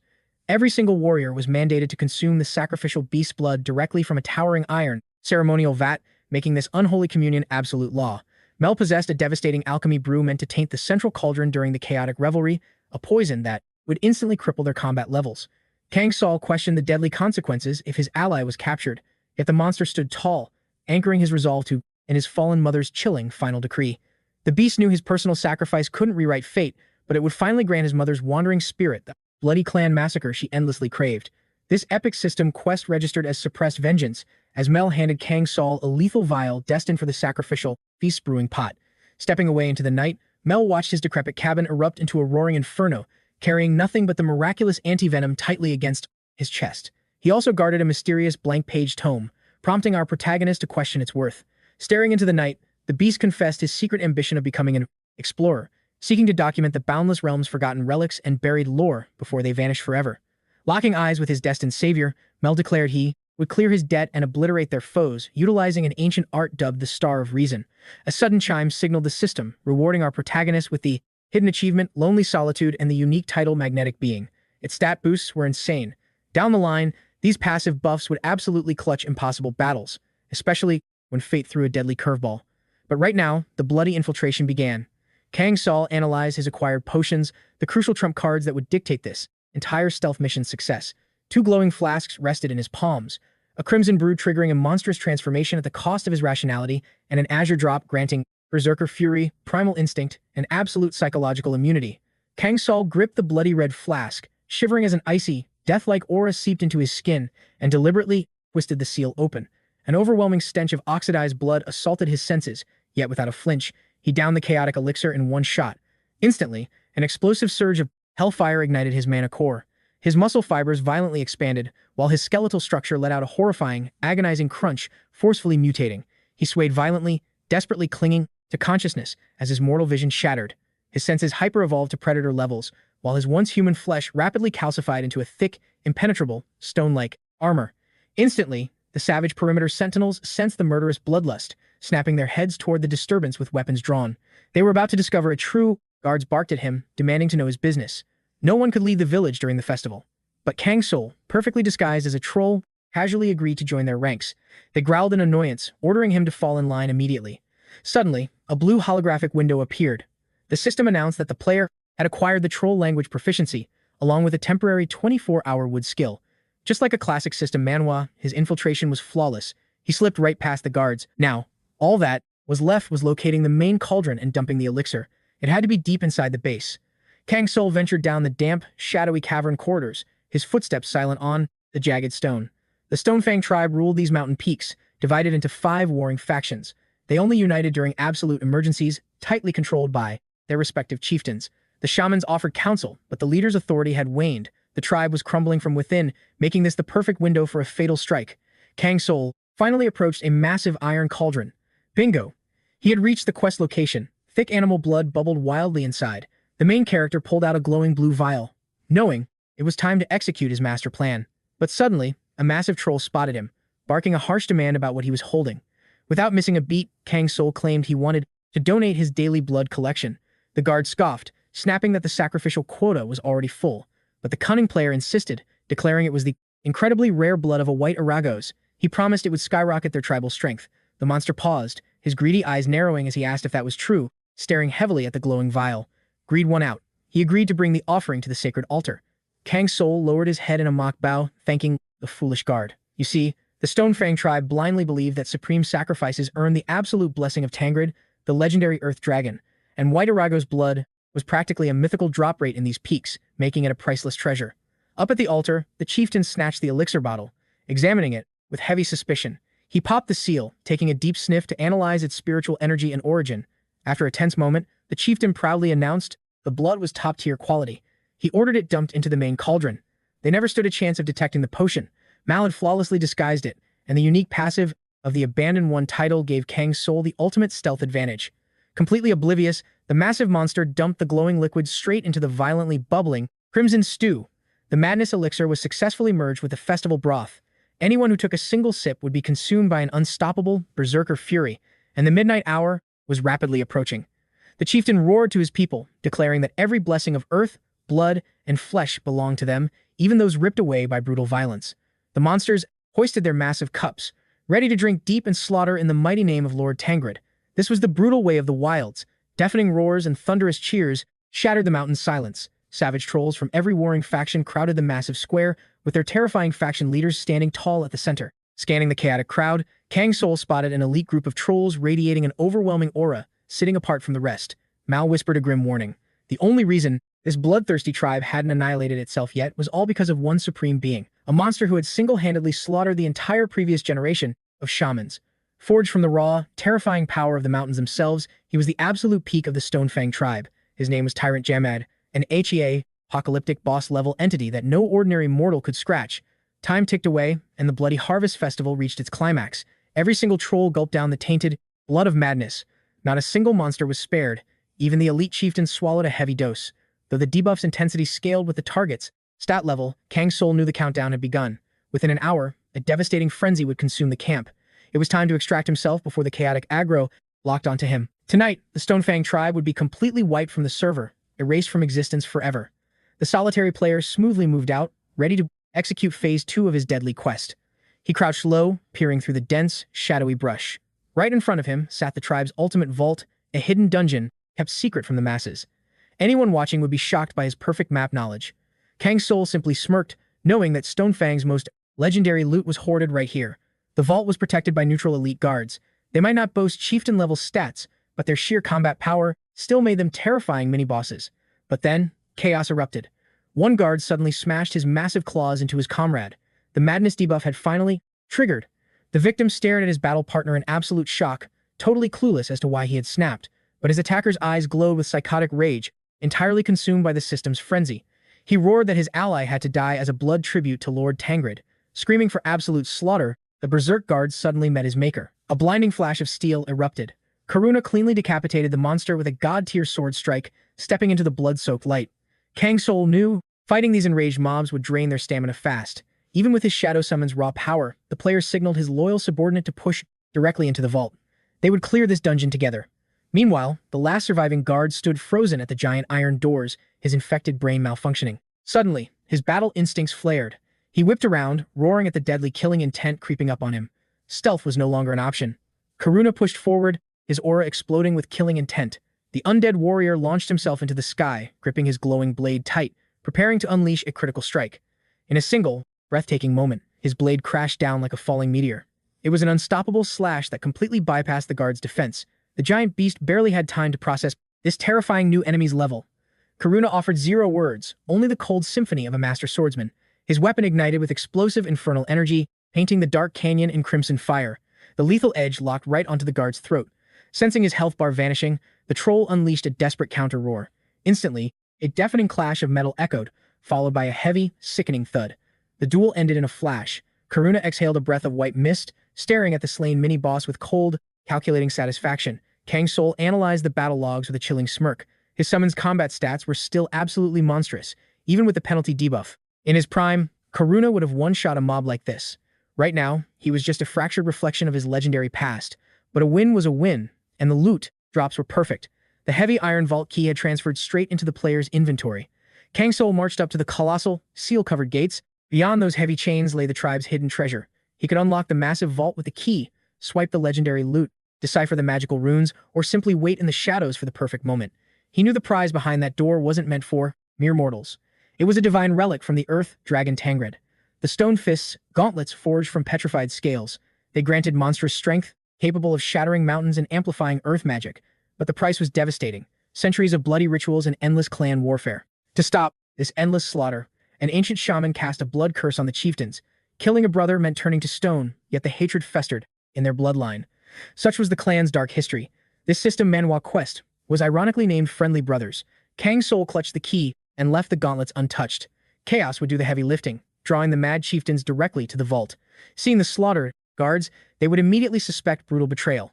Kang Soul knew this spark would reignite their blazing inferno of mutual hatred. Meanwhile, the furious chieftain ordered the massive gates destroyed. In the very next breath, a deafening crash echoed.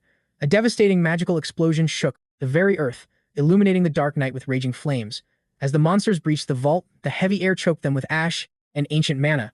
Their frantic eyes searched for the legendary earth dragon gloves, but the divine relic was completely gone, claimed by an unknown thief. Pure terror and blinding rage poisoned their black hearts. A brother had betrayed them. Suspicion immediately fell on tyrant 𝗦𝗦𝗦, whose overwhelming pride tolerated no equals. The other chieftains hissed, baring their fangs for a deadly strike, but 𝗦𝗦𝗦 unleashed a devastating roar. He fiercely reminded them of the brotherly curse. Striking him down meant paying with their own pathetic lives.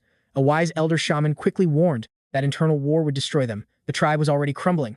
If the mighty chieftains clashed now, the remnants of their brutal power would turn to dust. Another elder agreed, warning that the corruption of madness was spreading. They had to protect the few sane warriors left. Swallowing their blazing pride, they agreed to guard the ruined vault until new seals were forged. But in that exact heartbeat, a chieftain sensed a chilling aura and glanced up. His eyes snapped wide as an eerie, glowing magic circle ignited across the stone ceiling. Meanwhile, the settlement was plunged into utter darkness. Slaughtered trolls littered the blood-soaked ground. The chief cursed bitterly. Their stronghold was totally annihilated. He fought to suppress his explosive fury before seeking vengeance. Suddenly, his killing intent spiked. A shadowy figure stood amidst the ruins. He demanded answers. The familiar blue screen flashed. The system warned Kang Soul that Shaman Maggot had pierced his disguise. The transformation potion's magical effect was instantly shattered. His human form returned as the troll language faded. The young hunter hadn't expected to be unmasked this quickly. He felt a brief flash of panic, but quickly recovered. Maggot might be the weakest chieftain, but he was still a formidable boss. The furious shaman growled, his bloodlust leaking out as he recognized the human intruder. With a savage war cry, the massive troll launched himself to rip the tribe's destroyer to shreds, but Kang Soul coldly smirked and summoned Karun. His loyal Shadow Knight materialized with blazing eyes. An epic clash of pure aura erupted. Maggot staggered back, barely able to stand, yet his monstrous ferocity remained completely unbroken. Karun, meanwhile, unleashed the Moonlight Strike, the devastating first phase of the Crescent Moon. Coughing blood, the dying shaman swore his brothers would surely avenge his glorious death. A system notification chimed. Maggot's dying curse inflicted a debuff, a devastating 50% reduction to strength and agility, lasting an entire week. But a golden light showered down, massive experience points for slaying a boss monster. Kang Soul smirked, knowing this pathetic curse meant nothing to a summoner who never relied on physical stats. With his main quest objective completely secured, the young hero casually grabbed a burning torch. He hurled it into the shadows, fully confident that the so-called brotherly revenge would never come to pass. The surviving chieftains wouldn't have the time. Their entire settlement was descending into an absolute, blood-soaked massacre. Monsters corrupted. By the madness, magic lost all rational control. The frenzied trolls tore each other apart until the ground was painted with their blood. The remaining chieftains stormed the Stonefang clan's grand hall, demanding answers. One roared tyrant 𝗦𝗦𝗦's name, his thunderous voice echoing violently through the dark dungeon. They knew the arrogant beast was hiding there. A suffocating, terrifying silence hung heavy in the shadowy cave before the massive troll finally turned. With a deeply predatory sneer, 𝗦𝗦𝗦 mocked, "Have you finally come to die, my dear brothers?" Meanwhile, Kang Soul returned to his safe zone, casually cooking dinner like nothing happened. The cosmic observers watching his stream were absolutely dumbfounded. This absolute madman was making soup during a war. Some viewers desperately defended him, guessing his stamina was simply depleted. Besides, his hidden talent remained a total mystery. Perhaps it was a useless cooking class? Kang Soul pulled out the legendary moon seeds. These divine ingredients baffled the watching audience. Where did he get that hidden recipe? But Kang Soul knew the profound secrets of the moon seeds. They offered two heaven-defying paths, permanently boosting attribute points or granting legendary temporary skills. Normally, he would greedily absorb the raw stats, but for this epic final boss raid, he desperately needed that temporary skill. He expertly processed the mystical seeds into his simmering broth. The aroma was incredibly mouthwatering, a perfect critical success in cooking.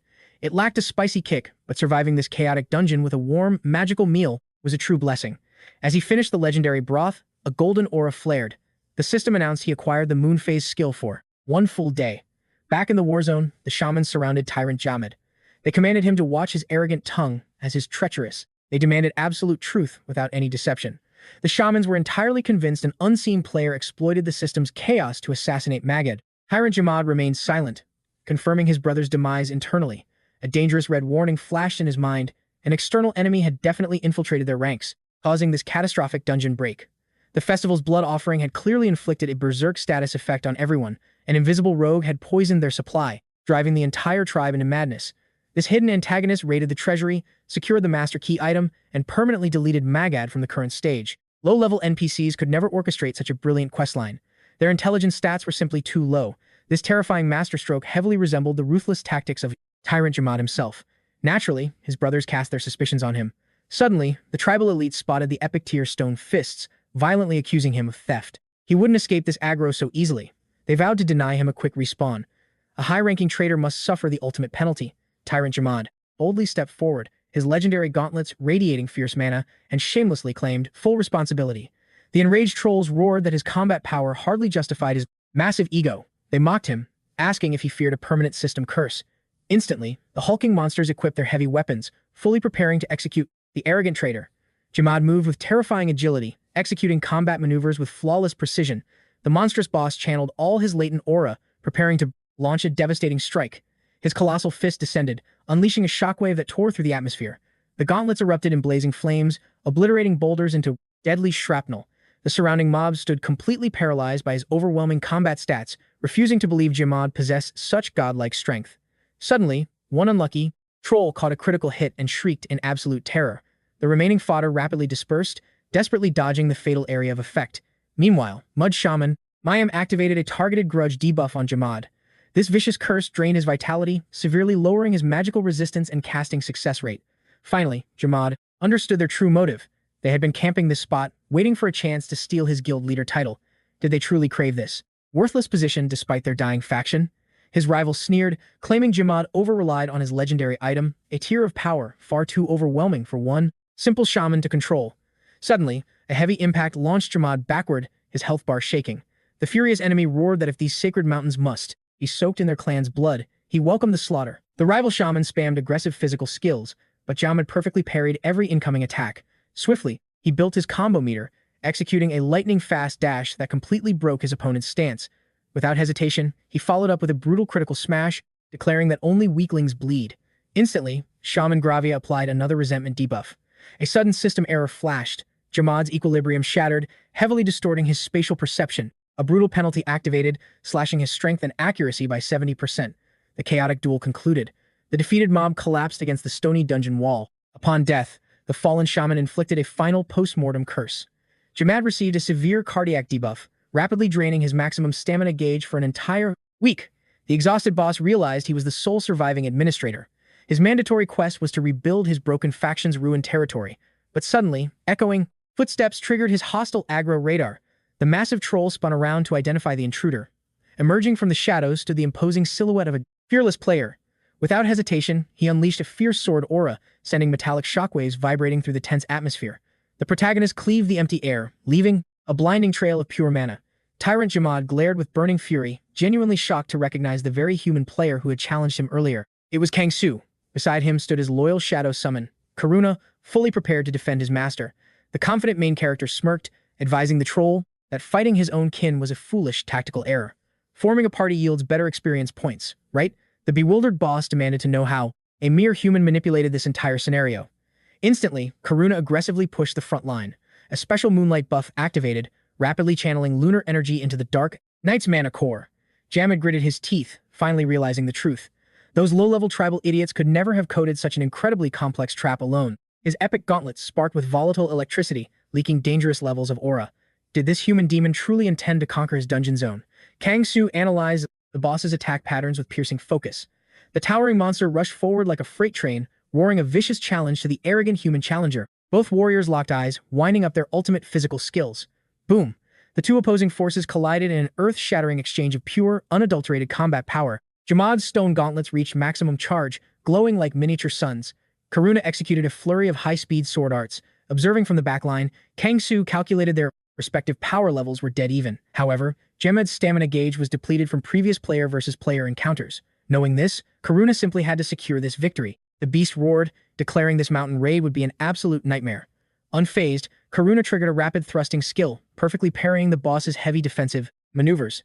Kang Soul narrowed his eyes, tracking the chaotic damage numbers floating in the air. The brutal duel escalated, both sides burning through their remaining mana. Under the intense pressure, Karuna was violently pushed back, sliding across the dirt. Ominous cracking echoed from the Shadow Knight's frame. It was entirely uncertain if 20% of his maximum power could secure the kill. The life-or-death clash raged on. Karuna's enchanted blade traded blows with 𝗦𝗦𝗦's overpowering rock-solid gauntlets. Despite suffering from multiple system debuffs, the stubborn boss refused to yield an inch.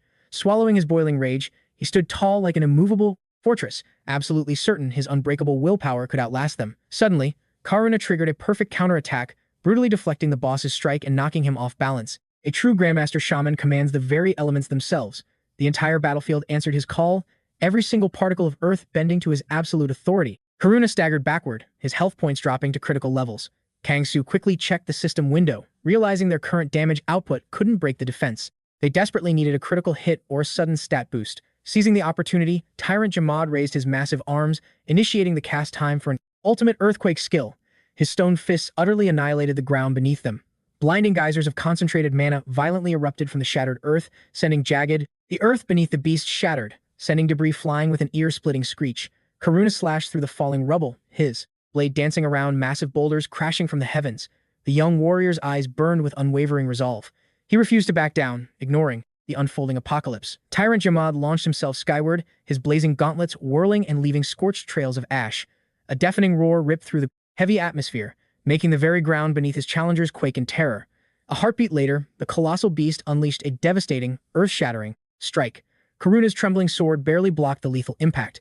Kangol froze in sheer panic, realizing this deadly raid was crumbling, and the battle's momentum had completely shifted. Those primordial stone gauntlets granted the beast godlike strength, yet they carried a self-destructive recoil. The desperate hero struggled to figure out his fatal miscalculation, knowing the boss should be dead. Tyrant 𝗦𝗦𝗦 bellowed that endless fury fueled his cursed veins, vowing to burn the entire world to ashes. Horror struck Kangol as he realized those ancient relics had not nerfed the monster, but multiplied its brutal stats. The tyrant pulled back his fist, declaring he would obliterate these weaklings with one absolute strike. The abomination howled, vowing to slaughter the foolish intruders who dared trespass in his sacred dungeon. Karuna swung his steel like a madman, desperately parrying the relentless shockwaves. Kangol suddenly understood that those strikes were draining massive aura. Yet impossibly, the boss's power level kept surging. The stone artifacts began mutating, expanding into towering, majestic fists of absolute destruction. It was, just like the ancient system Manhwa logs described regarding the hidden will of eternity. Kangol cursed, questioning why the beast's attack pattern never changed, across countless cycles, yet remained completely unbeatable. From a banished soul to a brother killer, the boss had completely succumbed to the abyss of hatred. This quest's difficulty scaled entirely on who broke the bloodline balance between the cursed siblings. Now, Tyrant 𝗦𝗦𝗦 emerged as an unpredictable variable, forcing Kangol to scream a warning to his vanguard. Suddenly, a devastating impact smashed into Karuna, launching him through the air like a ragdoll. Kangol barely managed to catch his bruised ally before he crashed into the jagged cavern walls. A split second later, Tyrant 𝗦𝗦𝗦 unleashed a catastrophic explosion of raw aura. Kangol crashed to the floor, his paralyzing debuffs taking hold as agonizing pain choked his breathing. Caught by another brutal shockwave, he collapsed completely, his face pressing against freezing rock. Blinking through blood, he stared at the raid boss, whose bloodlust was mutating into pure, psychotic frenzy. Clinging to fading consciousness, our main character realized the only survival tactic was an immediate tactical retreat. His mind flashed back to his childhood days, watching epic duels and praying to become an undefeated legend. Nostalgic fragments crashed into his mind, dragging him back through the corridors of his forgotten past. Back then, the mythical title of Snowman had not even been unlocked. He commanded a small party, and they were trapped in an absolute death game. A masked NPC declared that zero-casualty survival was impossible, meaning human sacrifices were mandatory. Facing the ultimate crossroads of fleeing or fighting, the future legend firmly rejected the coward's escape route. The other players scoffed, knowing digital pawns could just be respawned, but our fierce protagonist wasn't defending mere lines of code. He was fiercely protecting the living, breathing comrades who trusted his command with their very lives. The veteran gamers called him foolish for risking his entire account for low-tier allies. But this young master always met impossible odds with a blazing spirit. Now, destiny demanded another gamble. After a fleeting calculation, the bruised hero decided his third tactical strike must target the colossal giant's weak point at the ankle. The spectating crowd mocked his strategy, fully aware that the critical hit rate was practically 0%. Regardless, Snowman locked in his command, risking it all on one strike. The dice of fate had been cast, spinning wildly through the virtual air. Kang tracked the falling die with a racing heart, desperately praying to the RNG gods. Forcing his broken avatar up, he rallied behind Karuna, who fiercely maintained the front line despite zero stamina. The demonic boss roared to the heavens, vowing to execute every single party member without mercy. The towering abomination began, channeling a massive landslide ultimate attack. Suddenly, Kang realized his consciousness had been lagging for critical seconds. Just then, Karuna's moonlight aura shattered its limits, entering the third awakening phase, blazing with the legendary power of a full moon. The climax of battle arrived, as Tyrant 𝗦𝗦𝗦 spat vile curses, swearing total annihilation. The Berserk Shaman vowed to erase his challengers from the mortal realm, leaving zero traces of their existence. Without hesitation, Kang stepped into the danger zone and ignited his arcane staff, preparing for the final clash. The glowing blue interface confirmed the full moon buff was active, instantly maximizing his combat stats. In that precise second, the boss unleashed his catastrophic landslide, sending violent tremors throughout the entire boss room. Karuna hoisted his greatsword high, and the sacred steel erupted in blinding flames that painted the cavern walls with fiery light. The final act of this lunar theater began, and the awakened Moon Knight proudly lifted his gaze to confront his ultimate destiny. The beast charged like a meteor, pulverizing massive boulders into dust with his overwhelming, god-tier strength. Karuna channeled every ounce of his willpower to parry the incoming strike, dashing like lightning toward the colossal threat. Brilliant arcane circles and glowing runic symbols manifested, bathing the chaotic dungeon in divine light. Tyrant 𝗦𝗦𝗦 glared with unhinged rage, his demonic eyes burning like hellfire in a hurricane. The young swordsman's combat multipliers skyrocketed, basking in the lunar aura, though it cursed his party members with a 20% stat debuff. The hero smirked coldly, declaring the full moon had awakened and mocking the boss's pathetic arrogance. The monstrous tyrant paused in pure confusion, his primitive mind failing to process the brutal taunt. Right then, Kang shouted a massive buff of encouragement, ordering his vanguard to never yield, because this boss raid was far from finished. Karuna calmly stated he was here to claim his fated victory, his voice resonating like the divine echo of the moonlight itself. A holographic prompt confirmed sufficient attribute points to unleash his ultimate finishing move. The blinding crest of the full moon expanded infinitely, weaponizing into an apocalyptic slash of radiant lunar energy. Tyrant 𝗦𝗦𝗦 absorbed the devastating magical shockwave, his monstrous legs trembling as he barely kept his footing against the overwhelming pressure. But a split second later, a cataclysmic detonation ripped through the arena, and Kang, completely out of stamina, was violently blasted into the ruins. As the thick smoke cleared, the raid boss was utterly broken, his health bar depleted as he collapsed onto the rubble. His legendary gauntlets were the lingering embers flickered out, stripping away their once terrifying might. The beast stood paralyzed in utter disbelief, realizing this mortal was the legendary sovereign of shadows, the ultimate architect of this chaos. The young warrior locked eyes with his foe, his silent footsteps echoing like thunder. The defeated tyrant 𝗦𝗦𝗦 begged to be taken far from this cursed wasteland. He willingly bowed his heavy head to true strength. The proud troll refused to perish here, driven by an unbreakable vow that had to be fulfilled, no matter the cost. Without hesitation, Karuna lunged forward, his enchanted blade slicing through the tense air. The shaman collapsed onto the cold earth, letting go of his deep-seated hatred for the mysterious snowman as his life faded away. A sudden notification warned that the snowman would suffer a crippling curse, dropping all his combat stats by 30% for a week. Yet, because the 5 Stonefang brothers had been utterly crushed, the lingering grudge vanished entirely. The snowman had officially conquered Tyrant 𝗦𝗦𝗦. A brilliant light signaled his massive reward, evolving the Stonefang treasure into a flawless divine relic. The epic quest would conclude the moment he claimed his prize or the clock expired. The exhausted hero reviewed his glorious achievements, while unseen spectators marveled at his overwhelming dominance and icy composure. Karuna awakened a brand new combat art and incredibly rare passive traits, which the interface instantly displayed. Kang Soul knew the dark truth monsters despised becoming shadows. Being violently ripped from the peaceful embrace of death, only to be enslaved by their murderer, was a fate worse than oblivion. Unbelievably, Tyrant 𝗦𝗦𝗦 willingly offered his eternal loyalty. This monstrous troll was a massive, unpredictable anomaly, shattering the very rules of this system, Manhwa universe, and defying all logic. It was a massive gamble to accept such a dangerous pawn. Yet, the young conqueror extended his hand, embracing the twisted hand of fate. With absolute authority, he commanded the broken tyrant 𝗦𝗦𝗦 to arise, knowing true victory demanded this monster's power. Dark energy erupted violently, and a massive pitch-black shadow tore itself free from the lifeless corpse. The Dark Awakening was an absolute success. Tyrant 𝗦𝗦𝗦 was now bound to his demonic master. An alert chimed, confirming that the harrowing trial had ended perfectly. The soul binding was absolute, granting the troll new abyssal abilities. Bowing his massive head, the beast informed his master that he had one final duty to gather the shattered remains of his fallen brethren from the battlefield. The phantom shaman slowly drifted toward the cold, lifeless husks. Pulsing waves of mana stretched out, draining the residual essence from his dead kin. Kang Soul watched intently, realizing the shadow beast was executing a forbidden absorption art. Tyrant 𝗦𝗦𝗦 devoured the tribal throne's lingering aura, permanently absorbing 40% of its raw might. He vowed that his brothers would never fade. Beyond the grave, their souls were eternally fused. The very essence of the mountain now pulsed inside him. The resurrected chieftain basked in the overwhelming strength and terrifying speed granted by this magical system within his very core. Meanwhile, absolute chaos erupted across the village. Tyrant 𝗦𝗦𝗦 had been slain. The fierce brothers were wiped from existence, and the era of the Stonefang tribe had violently collapsed. The Rocky Mountains were finally liberated from their iron grip. Furthermore, the hidden labyrinth and shifting heavens were forcibly unsealed. The legendary snowman had sparked an unstoppable revolution. Massive ripples of change warped the eternal realm.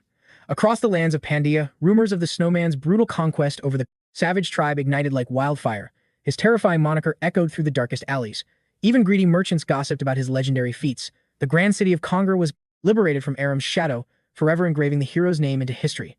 The mighty dragon Tangred caught wind of the tribe's slaughter, instantly sensing the dramatic shifts, rewriting the very fabric of the continent. Kang Soul smirked, marveling at how dynamically this Manhwa story leveling system morphed based entirely on the monumental milestones of its players. That was the thrill of the hunt.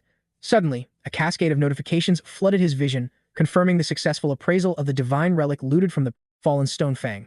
His combat level skyrocketed, granting him precious attribute points, a mythical treasure, the mountain fists, ancient stone magic, and a mystical spirit route, along with 892 gold coins and 277 silver pieces.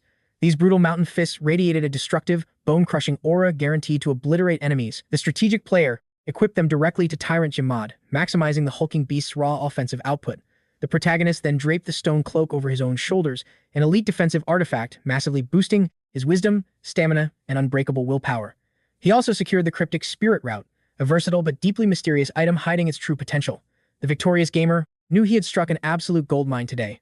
A soothing golden aura wrapped tightly around his battered frame, completely restoring his vital energy after that bone-breaking deathmatch. In a flash of blinding light, he was violently teleported to an unknown zone, surrounded by a swarm of highly confused players. As the chaos settled, he quickly realized every single person in the crowd was Korean, sparking a disturbing question. Why had they all been dragged here? Kang Soul intensely analyzed the interface to uncover the truth of this realm, spotting a brutal new leaderboard feature. This was Adventure Phase 2, ranking every survivor based on their progress since the beginning up to the fierce brotherly bosses. Most of his personal data was cloaked, but a massive holographic scoreboard materialized above them. The panicked crowd stared in awe as they tried to comprehend the towering ranks, completely baffled by one player's absurdly high score. Gasps echoed through the room. Who was this god-tier monster with 320,000 points? Surely, this elite player knew the terrifying secrets of this twisted game. Since the champion's username was censored, the ignorant mob assumed he was just some coward hiding his face in pure shame. Kang Soul internally scoffed at their foolishness, silently observing the clueless masses around him. Nothing but familiar Korean dialect buzzed in the air. It appeared this specific hellscape was reserved exclusively for players from his homeland. Today, the dimensions shall fuse, declared the enigmatic deity wearing the lightning mask. This apocalyptic event shattered all borders and human logic. In reality, countless other nations had likely been dragged kicking and screaming into this eternal nightmare. A sharp ping snapped his attention back to the glowing panel, officially declaring this area a combat-free safe zone. The screen rapidly updated, revealing grim details about the escalating crisis brewing in the free city of Kongori, which currently suffered from a massive riot involving dangerous Stonefang captives. Before plunging back into that bloody mess, the exhausted adventurers desperately needed to recover their stamina and forge their weapons for the impending life-or-death trials. Suddenly, Kang Soul caught the nervous muttering of a girl behind him, completely overwhelmed by her impending doom. Meanwhile, an armored sentinel guarding the iron gates eyed Kang Soul with deep suspicion, questioning the bold intent of this solitary traveler. Undeterred, our stoic protagonist flashed his player identification and strode confidently down the jagged, paved path. The heavily armed guard immediately stepped aside, recognizing the high-tier credentials granting him absolute access. Watching this VIP treatment, the desperate mob violently surged forward. The ultimate adventurer's ID was the golden ticket inside, but the crushing sea of people was another nightmare. Since Kang Soul's party had already pushed through the gates ahead of him, everyone else was stuck waiting, which meant finding an empty room in this overcrowded commune would be next to impossible. Stepping into the cramped guild hall, a gruff, bearded innkeeper sized him up. The young hunter calmly stated he needed a room flashing his adventurer card. The innkeeper scoffed, warning him that the cheap beds were long gone. Only the premium suites remained. Grunting, he asked how long the boy planned to stay. Kang Soul didn't hesitate. He demanded a private room secured for an entire month. The bearded man stroked his chin, noting that every desperate survivor had the exact same idea. The price? A staggering 10 gold coins. For 2 extra coins, he threw in hot meals and a bath, an absolute steal in this chaotic world. Turning the iron knob, Kang Soul stepped into a surprisingly spacious sanctuary. He let out a heavy breath, realizing he could finally wash away the blood and exhaustion of the day. Ordering Karuna to stand guard in the shadows, the battered hero collapsed onto the mattress. As his eyes slipped shut, the crushing weight of his fatigue hit him like a mountain. 24 grueling hours had passed. This waking nightmare was finally over. Kang Soul grazed his own neck. The phantom weight of that humiliating slave collar still burned his skin. Forcing his eyes shut, he willed himself to rest. He prayed his mind wouldn't drag him back to that hellish arena. But a second later, his consciousness snapped awake. He was floating in an endless void, hyper-aware of his surroundings. A lucid dream? Kang Soul's sharp eyes scanned the pitch-black horizon, calculating his position. The crushing darkness felt different this time. He just hoped it wasn't the twisted domain of the gods again. Suddenly, the system flared. His accumulated madness had drawn a hidden entity from the shadows. A system notification rang out. This was completely unprecedented for a mere dream state. A mystical current of wind swirled violently, instantly triggering his battle instincts. From the abyss, a slender silhouette emerged, walking with the silent grace of an assassin. It was a masked girl. Tilting her head, she inhaled the intoxicating scent of aura radiating from him. With a wicked smirk, she boasted about finding her prize before some other fool could. Unfazed, Kang Soul demanded to know exactly who he was dealing with. He needed to measure this new threat. The mysterious girl chuckled at his icy composure, recalling that beings like him were simply known as humans. But she quickly cleared her throat, realizing intimidation was bad for business. Frightening a high-value VIP customer would ruin her flawless reputation as an elite dealer. Instantly shifting her tone, she offered a dramatic bow. She introduced herself as Janet, a dimensional merchant managing the chaotic convergence of colliding worlds. The young hunter frowned at this bizarre terminology. Janet sighed, complaining that doing business with freshly sold mortals was always an absolute headache. Sold? That single word made Kang Soul's blood run cold. She ordered him to pay attention. The twisted architects of this system, Manhwa, had auctioned off every soul in the merged realms. Across the cosmos, arrogant nobles from higher dimensions were eating popcorn, watching humanity struggle for survival like a cheap comedy show. Earth was nothing but a brutal gladiator arena now. They were slaves, bleeding for the twisted entertainment of wealthy cosmic sponsors. Here, madness opposes divine faith, serving as the ultimate fuel for the universe. Merchants like Janet trade this dark energy for legendary artifacts, taking a hefty commission before the rest goes to the vile slave masters. The puzzle pieces finally clicked in Kang Soul's mind. Cordoni's cryptic warning was true. The corrupt deities harvest madness by turning humanity and the people of Pandia into sacrificial pawns. They milk tragedies across the multiverse to hoard infinite wealth. Now that the system's sick rules were exposed, his path was absolute. He had to level up and conquer this hell. Since this dimensional vendor appeared, he must have unknowingly hoarded a mountain of madness points. Janet revealed his balance, 3,000 points. Kang Soul raised an eyebrow, questioning its worth. She laughed. In the eyes of the cosmos, that was astronomical wealth. Right now, he was literally the richest player on Earth. The guy in second place was catching up, but tragically died in a recent dungeon break. Without missing a beat, Janet summoned a glowing holographic shop interface. Kang Soul scanned the dizzying array of mythical artifacts and ancient skill books. The massive selection was completely overwhelming. Rubbing his chin, he methodically calculated his ultimate survival strategy. Ignoring the flashy weapons, his eyes locked onto a simple, spice chest and a magical preservation pouch for fresh ingredients. Janet blinked behind her mask, absolutely baffled by his mundane selection. Kang Soul shrugged, stating the legendary gear was basically useless to him right now. Janet dramatically gasped, claiming his brutal honesty pierced her merchant's heart, but her greedy smirk quickly returned. Leaning in, she whispered about a secret VIP-only item. Kang Soul's eyes widened as a blinding, ethereal light suddenly erupted from her outstretched palms. A mystical shadow flower bloomed within the glow, pulsating with breathtaking energy.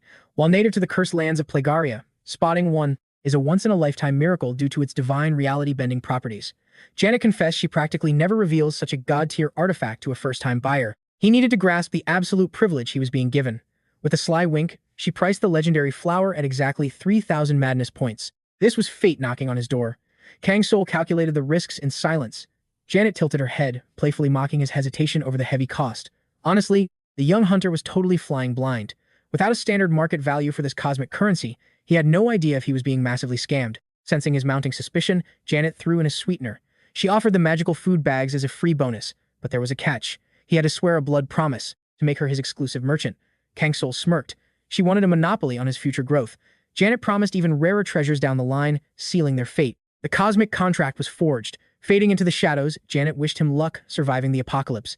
Instantly, the divine shadow flower, the spice chest, and the preservation pouches materialized. Back in reality, the morning sun pierced the window. Kang Soul snapped his eyes open, bolted upright, and stared in disbelief. The mythical dream items were sitting right there on his bed. While the cosmic audience raged over his boring one-month vacation plan, Kang Soul grinned like a demon. He was about to break the system from the inside out. This so-called rest zone was just the beginning. The real leveling up was about to start. And first on the agenda, dumping his hard-earned stat points right into his skills. Next, he needed to scout out the upcoming trials and gauge the shifting atmosphere of the surviving players. But his main priority? Unlocking the hidden quest tied to that mysterious pocket watch. Kang Soul pulled the artifact from his system inventory, staring at it with deep suspicion. He knew absolutely nothing about its origins, and retrieving his past was impossible. His memories kept vanishing into thin air, deleted by an unknown force. Sure, his epic battles in the world of eternity felt crystal clear, but the second he woke up and tried piecing the timeline together, the vital details slipped through his fingers. How did certain quests trigger? What hidden routes did he take? How did the final boss fall? A complete blank. This was terrifying for someone with a previously flawless memory. This sudden mental fog meant one thing. He had to tread carefully or risk falling right into a deadly system trap. Meanwhile, absolute chaos consumed the masses. This catastrophic awakening was mankind's darkest hour, and humanity's leaders were completely paralyzed, offering zero answers to the terrified public. Kang Soul approached the massive gathering, scanning their defeated, broken expressions. Suddenly, a booming voice shattered the oppressive silence, echoing directly through the panicked crowd, demanding absolute order. The charismatic speaker locked eyes with the desperate players, declaring that their only hope for surviving this nightmare was to forge an unbreakable alliance. He preached the gospel of strength in numbers, desperately warning the wide-eyed crowd not to mimic the fatal blunders of the players who had already perished. Kang Soul narrowed his eyes, activating his heightened perception. A bizarre aura washed over him. The atmosphere literally vibrated with the raw tension of dozens of awakened survivors clinging to a sliver of hope. A female player fiercely argued that true survival required strategy, not just brute strength. Ripples of agreement spread through the ranks, echoing the bitter truth that blind trust was a death sentence. Yet the speaker stood his ground. He declared this exact paranoia was why he called this emergency summit to forge a destiny-altering pact. Allowing a suffocating silence to build, he finally dropped the bait. He smirked, bringing up the global player rankings, specifically that mysterious, concealed #1 spot. His voice peaked as he proudly announced that the apex predator of their world was standing directly at his side. The entire crowd's gaze violently snapped toward a massive, broad-shouldered warrior radiating an absolutely freezing aura. Kang Soul analytically scanned the giant. He had to admit, the sheer physical dominance of this towering vanguard was undeniable. The trembling players could practically taste his overwhelming mana. The charismatic leader pressed his advantage, offering them a grim ultimatum: place their absolute faith in absolute power, abandoning worthless concepts like friendship or useless prayers. His tone dropped into a menacing growl, challenging anyone foolish enough to question the absolute supremacy of this undisputed juggernaut. A terrified voice from the back squeaked out, begging for their next objective.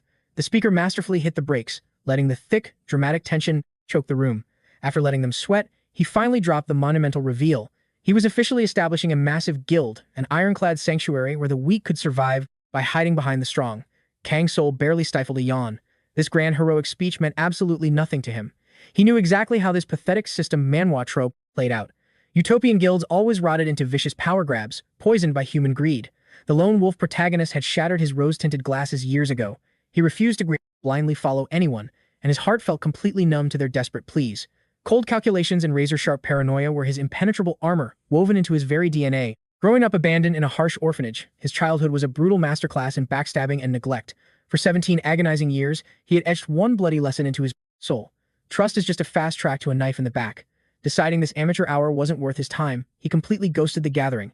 Slipping past the rabble, Kang Soul arrived at a breathtaking architectural marvel, the sacred training center for the Seers of Darkness. He halted before the impossibly massive, iron-wrought gates. The imposing NPC guard immediately locked onto his presence, demanding to know his ultimate purpose for approaching the sanctuary. Instantly, a glowing blue system window materialized, displaying multiple dialogue options right before his eyes. Skimming the holographic text, he quickly deduced that the extremely arrogant 5th option would trigger an instant death flag. Playing it smart, the Shadow Monarch selected a diplomatic response, stating his humble desire to master new techniques. The stern guard offered a deep, respectful nod, praising his unyielding thirst for ultimate power. With a heavy rumble, the colossal doors parted, welcoming the lone player inside. Stepping into the grand hall, Kang Soul paused, letting his vision adapt to the mystical twilight atmosphere. The very oxygen crackled with ancient magical whispers. Endless, shadowy corridors stretched outward like a labyrinth.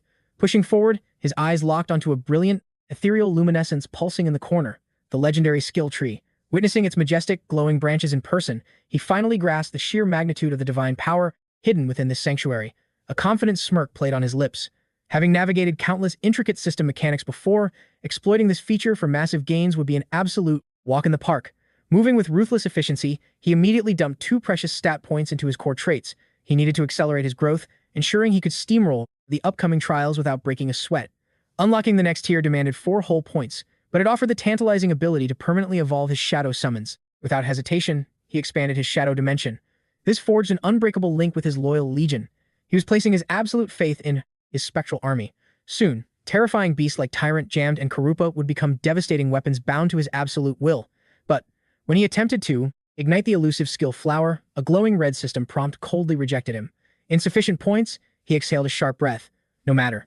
Even without that ultimate trump card, his monstrous stats made him an apex predator. Meanwhile, completely oblivious to his staggering growth, the surviving players huddled inside a massive dining hall, surrounded by the comforting aroma of hot meals. The air buzzed with nervous, high-strung chatter. Small groups were intensely dissecting the latest mind-bending system updates. One player laughed in sheer disbelief, pointing out how his chronically jobless buddy was now practically an S-rank savior in this twisted reality. Just a few feet away, a fiery debate erupted over their newly minted guild banner. Steelheart. Sure, it carried a heavy, old-school fantasy vibe, but it felt like an impenetrable fortress compared to the edgier alternative, Black Tiger. The argument instantly snowballed. A hot-headed warrior angrily slammed the table, deeply offended that his ferocious motif was universally rejected. But the petty squabble evaporated when all eyes shifted to the ominous elephant in the room. The terrifying solo player, Snowman, better known as Kang Soul. He clearly had zero intention of bowing to any guild master. Whispers filled the room. In this ruthless death game, walking the solitary path was simply the ultimate survival strategy. Whispers rippled through the crowd, wishing him luck. But Kang Soul's mind echoed with Corden's stern warning. If the true origin of his power was exposed, it would instantly shatter. Therefore, he had to move like a shadow, entirely alone. Yet, his thoughts were utterly consumed by the burning enigma of the antique pocket watch. He desperately needed a guide to its hidden origins. His piercing gaze scanned the bustling guild hall, evaluating every face. Suddenly, our protagonist locked eyes with a seasoned elder whose aura felt incredibly familiar. Kang Soul pivoted, locking a dead stare onto the approaching stranger. For a heart-stopping moment, the air grew heavy. Halting his steps, the elder murmured that the ticking artifact in Kang's grip looked agonizingly nostalgic. Pausing, as though diving into lost memories, he politely requested to examine the relic. Kang Soul's guard went up, probing if this veteran grasped the true lineage of the artifact. The elder's reply dropped like an anvil. He knew, because he had forged it with his own 2 hands. Soon after, they navigated toward an ancient, well-kept shack, resting not too far from the bustling tavern. The gray-haired man fished out a rusted keyring. With a heavy sigh of nostalgia, he twisted the brass key until the mechanism yielded with a sharp click. He revealed this was his forgotten forge, a perfect sanctuary from unwanted eavesdroppers. As they crossed the threshold, a melancholic shadow crossed the elder's face. He whispered that time had practically frozen in this room. Kang Soul scanned his surroundings, awestruck to be standing inside the legendary craftsman's sacred domain. Breaking the heavy silence, his mysterious new ally finally revealed his identity. Bill Marcus. The revelation struck Kang like a phantom blow. That name echoed through his mind, practically dripping with déjà vu. A vicious migraine spiked as he clawed through his fragmented memories, grasping only blurry shadows. Without a doubt, our main character had crossed paths with this character in a forgotten questline. Yet, despite pushing his mental limits, the data remained corrupted. Accepting the mental block, he offered his own legendary alias in return. The instant the name Snowman hung in the air, the elder gasped, utterly shell-shocked by the impossible title. Slowly, Bill Marcus rotated toward the timber wall, his eyes glazed over with sheer disbelief. Dozens of intricate timepieces decorated the wooden surface, each a masterful testament to his life's work. Trembling, the craftsman muttered that this coincidence defied reality itself. As Kang Soul demanded what he was implying, Bill deflected, urgently pressing to know exactly where the artifact was unearthed. Kang Soul smoothly answered that he had braved the treacherous mountain peaks, hunting for mythical herbs, discovering it at the ultimate summit. It wasn't even a deception. He merely filtered his stats, choosing to obscure the absolute truth behind his unearthly awakening. Bill Marcus furrowed his weathered brow, declaring that the puzzle pieces were finally aligning, since that relic had vanished into forbidden territory. After a heavy, dramatic silence, he confessed the bitter truth. Gently cradling the timepiece, he confirmed its authenticity. His very soul was etched into the casing. Thus began a heart-wrenching tale, forged exactly 20 years ago, when he surrendered this masterpiece to a lone savior. It all traced back to his beloved granddaughter, violently abducted by savage trolls from the jagged peaks and held as a miserable prisoner. Bill confessed he had dragged himself through literal hell to uncover her tragic whereabouts. Anticipation spiking, Kang Soul urged him to continue. The exhausted man lamented that society abandoned him. That brutal zone was dominated by ruthless mercenaries and rogue knights. He begged every single guild for salvation, yet they all spat on his pleas, calling it a suicide mission against invincible monsters. But out of nowhere, a fearless anomaly descended, pledging to change his fate. When Kang Soul questioned the identity of this mythical hero, Bill revealed his legacy was forged into the metal. Staring blankly, the youth found 0 visible markings, but Bill smiled warmly, explaining the true signature was concealed within the gears. He whispered that destiny always blesses the courageous, since only those warriors can crush impossible odds. The moment the hero's true name echoed in the room, Kang Soul's mind practically detonated. The legend was none other than his own avatar, the snowman. Bill Marcus looked equally paralyzed by fate. He was witnessing a miracle 20 years later. His masterpiece had returned via a youth possessing the exact same age and legendary title. Instantly, Kang's strength vanished, crashing to his knees beside the workbench as gravity claimed him. The craftsman watched in absolute bewilderment and dread. Like shattered glass reassembling, the lost memories violently clicked into place. The questline of Bill Marcus, the captive girl, and Snowman, the exact hero who executed that rescue mission 2 decades prior. His primordial avatar, the Supreme Ice Mage. His past gaming achievements had literally rewritten the fabric of this reality. Shortly after, Kang sprinted to the Grand Archive, barely registering the librarian's warning that only 1 hour remained before lockdown. Adrenaline surged through Kang's veins. The math finally made terrifying sense. His avatar perished 20 years ago, meaning his soul transmigrated into this dimension exactly 20 years after that ultimate game over. A decade of chaos, forging mythical heroes who reshaped destiny itself. This historical grimoire was the holy grail he needed to devour. Reverently peeling back the ancient cover, he inhaled the text, hunting for the lost 20 years of world building. Suddenly, his frantic reading halted as he collided with the legendary chronicles of the Archduke of Ice. His pulse flatlined. The stunned protagonist rubbed his eyes in pure disbelief. Every glorious feat recorded on paper was directly tied to the character he masterminded. Like a wild twist from a system Manhwa, his 30 custom avatars had dominated an entire era while he was offline for 20 years. His digital creations had literally evolved into the founding deities of Pandia, a reality too overwhelming to process. Sometime later, our hero and the weary elder arrived at a sprawling graveyard, suffocated by an eerie, absolute silence. Bill Marcus whispered into the void that his precious granddaughter rested beneath this earth. Even without her physical remains, her lingering spirit required a sanctuary for remembrance. They gazed solemnly at the stone, inscribed to the most radiant flower in existence. The elder choked back tears, declaring this shrine a monument to her soul. Physical remains meant nothing. As long as her legacy wasn't erased, she would live forever. Resting right beside her monument stood the weathered tomb of an elite adventurer. Snowman, Bill Marcus, his voice shaking with raw emotion, announced that the artifact had finally found its true master. The solemn epitaph praised a legendary warrior who laughed in the face of impossible doom. Kang Soul stared at the ancient engraving. A storm of complex emotions raged within his chest. Gripping the pocket watch tightly in his trembling hands, he whispered a bitter apology. He was far too late. Stepping toward the stone monument, he remembered the term fumble. It meant absolute catastrophic failure, rolling a critical one. That was exactly how Snowman, his very first hero, met his tragic end. Perhaps the sheer psychological trauma had forcefully sealed his forgotten memories. The exact second the system Manhwa interface confirmed the watch's return, agonizing pain struck him. Kang Soul felt like his very mind was going to detonate. Buried memories flooded his consciousness like a raging tsunami. They had never truly vanished, leaving him utterly paralyzed in shock. The grand legacy of 30 different avatars shattered inside his mind. Blinking through the haze, he stared at the glowing blue notification screen. A brand new quest materialized, titled The Fate of Returning Items, tasking him to hunt down every lost destiny. Just then, old man Bill Marcus walked up to the pale hero, checking on his condition. Brushing it off, Kang Soul claimed he was completely fine. The old-timer chuckled, admitting he almost grabbed a shovel to dig another grave. Though totally clueless about the young man's bizarre situation, he warmly offered a safe haven whenever danger struck. The elder humbly confessed he could not fight monsters, but his door was always open for clockwork repairs.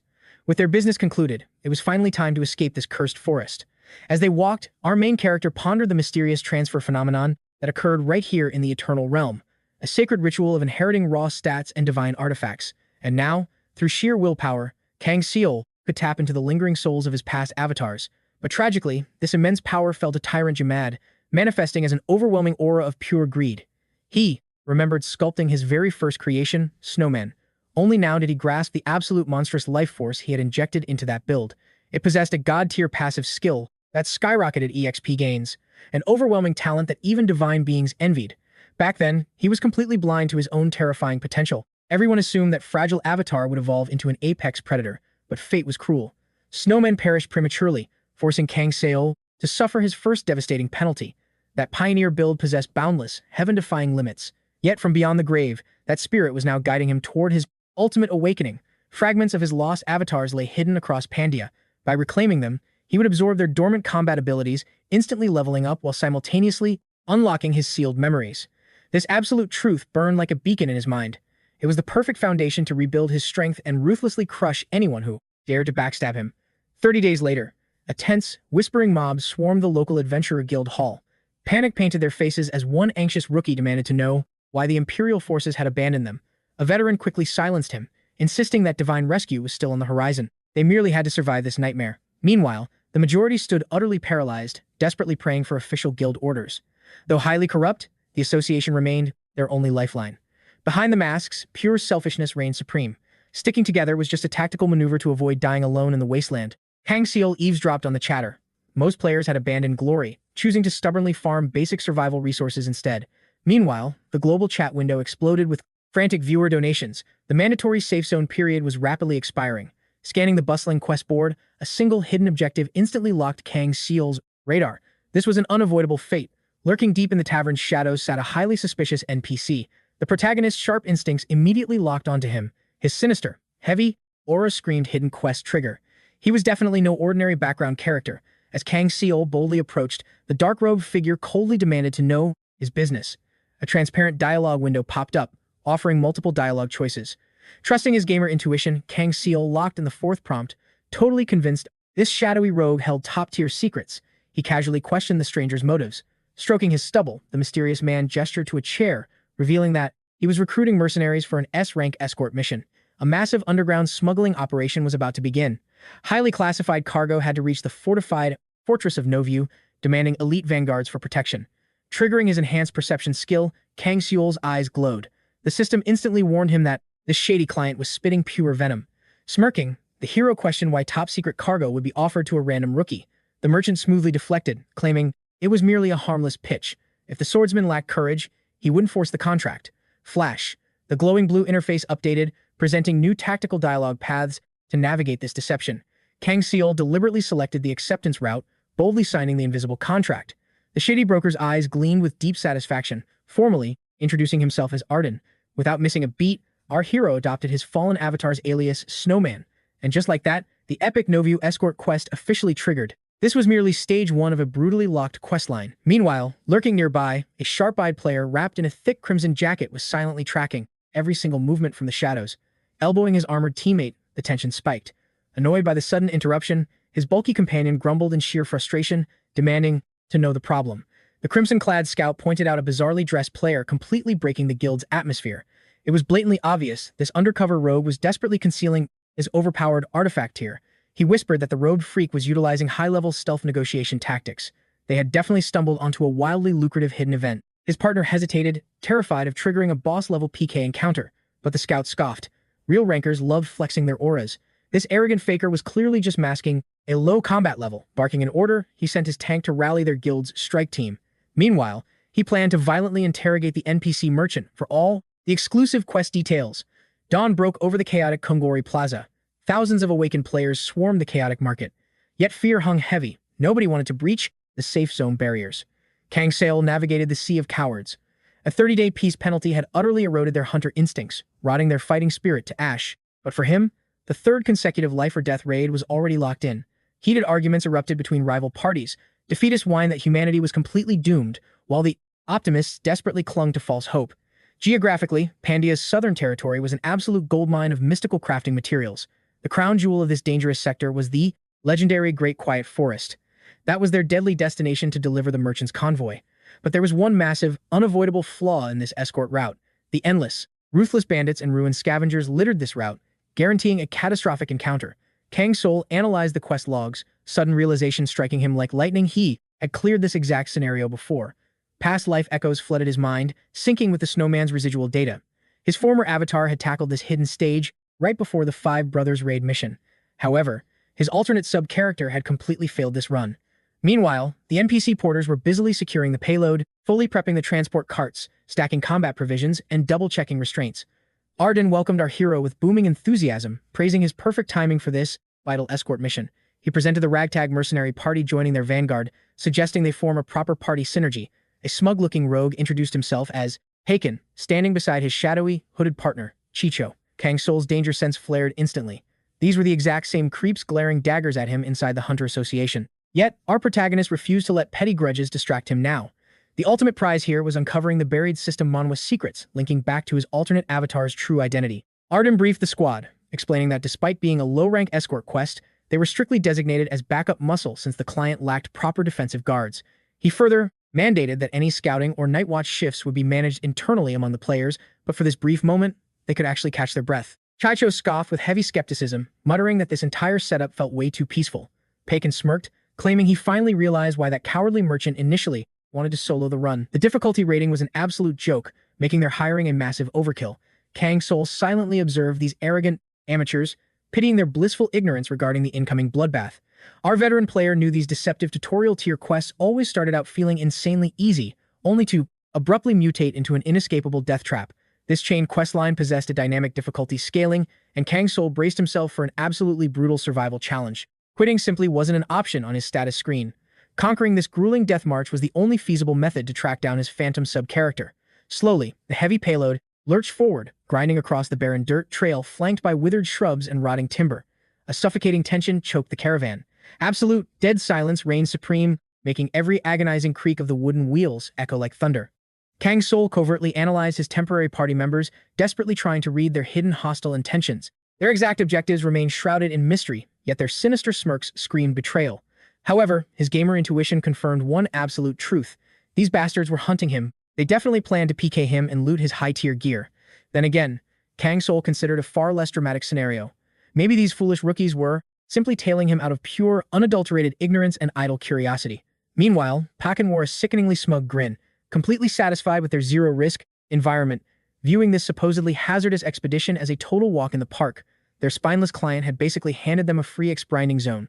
Following their previous dungeon wipeout where they barely survived a catastrophic cliff drop, this low-level task felt like a divine blessing. Pakan abruptly shifted his piercing gaze toward Kang Soul, casually demanding to know his official combat class. Our unbothered protagonist flatly stated he was a summoner, maintaining intense eye contact against their harshly judging stares. Uproarious, mocking laughter erupted instantly, degrading him for picking such a notoriously weak and pathetically passive support class. Pakan, attempting to salvage a shred of false camaraderie, ordered his lackeys to pipe down. But Chicho sneered wickedly, preaching that ambitious players must relentlessly chase overpowered stats, insisting that absolute dominance stems entirely from legendary equipment. Pakan offered a glaringly fake apology for his partner's toxic trash talk, claiming the brute was at least a reliable meat shield, despite his utterly garbage attitude. Kang Soul forcefully suppressed his surging killing intent. Their pathetic flexing was nothing but barking dog syndrome, while the peanut gallery mockingly suggested the summoner needed hardcore power leveling. A random thug questioned his current guild affiliation. Our hero coldly replied he played solo, internally laughing at how these ignorant fools scaled power levels completely blind to the monster sitting right in front of them. Hearing this, the shady rogue flashed a wicked grin, casually noting that surviving this brutal world required trusting powerful allies, since solo players always face early game overs. Pakan swiftly chimed in, highly recommending the kid surrender his freedom and join a major faction, boasting that they proudly represented the infamous Predator Guild. He slyly pitched that if our disguised hero wanted top-tier protection, he should totally apply post-quests, as their ranks were actively recruiting fresh cannon fodder. Kang Soul mentally scoffed, swearing he'd sooner delete his entire account than associate with such backstabbing bottom feeders. He sharply remembered this specific narrative, branch of fateful crossroads where his previous avatar suffered a devastating critical failure, and history threatened to repeat itself. Eventually, the exhausted convoy called for a temporary ceasefire, igniting a crackling campfire as the battered squad collapsed to rest their aching muscles. Arden wore a victor's grin, loudly praising the team's flawless progression speed before asking if the field rations hit the spot. Suddenly, he dramatically revealed a hidden stash of premium liquor, instantly buffing the camp's overall morale. Rowdy cheers echoed through the trees as the freezing tension finally melted away. Arden chuckled, warning the grog packed a massive debuff, urging everyone to chug it down to make the long night pass in a flash. Kang Soul hoisted the crude wooden mug, but his hypersensory passive skill triggered instantly. A lethal, metallic scent corrupted the cheap booze. Faking a sip, our hero subtly manifested a shadow construct to dump the poison liquid into the dirt. His high-level danger intuition screamed that a catastrophic event was rapidly approaching. Right on cue, Arden's cheerful tone darkened. Before dropping the actual bombshell, he issued a chillingly polite apology for the sudden script deviation. The leader confessed that their primary objective had just been updated, completely shattering the original escort parameters. Pakin blinked in sheer confusion, demanding to know if this sudden patch meant they needed to discover a brand new waypoint before reaching Navira. The deceptive captain smirked, stating the core path was hard-locked, but he had unlocked a secret bonus route, an insanely lucrative hidden quest. Letting the suspense build, he finally dropped the bounty, 600 pure gold coins per head. A shockwave of pure greed infected the mercenaries. The poison-addled players were perfectly willing to slaughter a dragon for that insane loot pool. Pakin's eyes burned with madness as he eagerly demanded their true destination. Kang Soul's battle reflexes maxed out the exact second. Arden let out a maniacal chuckle, preparing to drop the final lore reveal. Yet, right before the villain could finish his monologue, a catastrophic mana explosion utterly shattered the forest's silence, painting the pitch-black sky with a blinding, apocalyptic flash. Kang Soul's legendary perception instantly locked onto hostile silhouettes swarming the tree line, roaring for the doomed party to hit the dirt immediately. Sadly, a sluggish mercenary missed the evasion window entirely, as a brutally enchanted arrow violently pierced through. A lethal shaft split the knight, obliterating his final scream. Zero reaction time remained as an endless rain of steel plummeted, burying into the earth and the shattered wagon wheels. Kang Soul's battle instincts flared. He dove behind the splintering wood, feeling the massive oak beside him shudder from the devastating barrage. Song Ho crashed down hard. His comrades' desperate cries faded into the void. Shishul and Pakang violently rolled away, slamming against the wagon's base, gasping for air as their minds raced for a survival route. Trembling with blazing fury, Pachang grabbed Arden by the collar and roared, demanding the absolute truth about this devastating ambush. Arden's face drained of color. He desperately clutched his shattered leg as dark crimson soaked rapidly through his torn clothes, his lungs gasping for air. Poxon drew his gleaming blade, advancing on the dying merchant with zero hesitation, demanding answers immediately. Spitting up blood, Arden choked out a frantic secret about a hidden gorge, his trembling fingers pointing toward their only sanctuary. He swore that losing the assassins in the ravine's shadows, then vanishing into the woods, would make them completely untraceable. They had to move now. As Passon opened his mouth to argue, Arden's eyes flashed with madness. He cut him off, snarling that this exact nightmare was why their mercenary guild was hired. Pressing cold steel against Passon's throat, he whispered that disobedience meant an instant grave. Playtime was officially over. Without hesitation, they vaulted onto their steeds and charged into the darkness, abandoning the ruined convoy to the raining arrows. Biting down on his agony, Arden whipped his mount into a frenzied sprint. But the shadow assassins matched their terrifying pace, closing in with lethal precision. The desperate merchant pushed his beast to the absolute limit. Beside him, Pexing glanced back in horror at his fading ally, Ken Mo, whose life force was slipping away. Suddenly, Kang Soul's eyes widened. A familiar blue interface materialized in the air. The quest text warped. This wasn't a standard delivery anymore. It felt just like a ruthless system Manhwa as his mission evolved into a deadly wagon chase. Iron wheels shrieked across the unforgiving dirt. Howling winds ripped at their cloaks, transforming their chaotic retreat into a high-stakes dance with death. Finally reaching his breaking point, Ken Mo let out a soul-crushing wail. His drained body went entirely limp as the abyss claimed him. Chihol's mind spun in pure chaos. This ranky escort mission was supposed to be a walk in the park. Now, the Reaper was knocking, and survival seemed impossible. Panting like a cornered beast, Park Sang locked eyes with Kang Soul, begging him to combine their strength and shatter this execution trap. Kang Soul's expression remained perfectly unbothered. He coldly asked for one good reason, seeing zero tactical value in teaming up. The hulking warrior lost his temper, screaming that solo players die first in this brutal reality. But mid-sentence, his muscles violently locked up. All color vanished from his face as his pupils dilated. Both he and Cheech collapsed like broken puppets. A terrifying paralysis had completely hijacked their bodies. The main character stood like a statue, watching their downfall with absolute indifference. The fallen mercs assumed he had cast some dark binding magic, but the truth was far simpler. The tavern's booze from last night had been spiked with a delayed neurotoxin. Assessing the bloodthirsty horde, Kang Soul calculated his dwindling seconds. The shadow assassins were exactly 3 meters away and closing fast. Without blinking, the stoic young warrior raised an open hand. Raw, crackling mana gathered in his palm, making the very atmosphere vibrate with a devastating frequency. Then, the fabric of reality shattered. Bound in cursed chains and glowing ancient runes, Tyrant Jamad, the undisputed warlord of the mountain trolls, exploded from the abyss. Pakin and Chicho completely lost their minds in pure shock. Summoning a boss-level calamity required god-tier mana. Their shattered brains simply could not comprehend that the mythical Jamad had materialized on a trash-tier quest. The brutal truth hit them like a freight train. Even as a united front, their odds of scratching this behemoth were absolute zero. The battlefield descended into apocalyptic chaos as heavily armed cavalry swarmed from every conceivable blind spot. Kang Soul didn't even flinch. Panic was a luxury for the weak. He just had to flip the board to his absolute advantage. The young master and his colossal summon charged, obliterating the carriage walls into pure sawdust. Over the howling wind, Pakin screamed for them not to abandon the party. But Kang Soul remained deaf to their pleas, his eyes locked solely on his prey. Suddenly, heavy steel cables violently sprang up, barricading the canyon pass. Arden roared for everyone to brace for impact. Retreat was a luxury they couldn't afford. They had to punch through. But momentum was a cruel mistress. The galloping beast slammed directly into the fortified barricade, its forward charge violently rejected.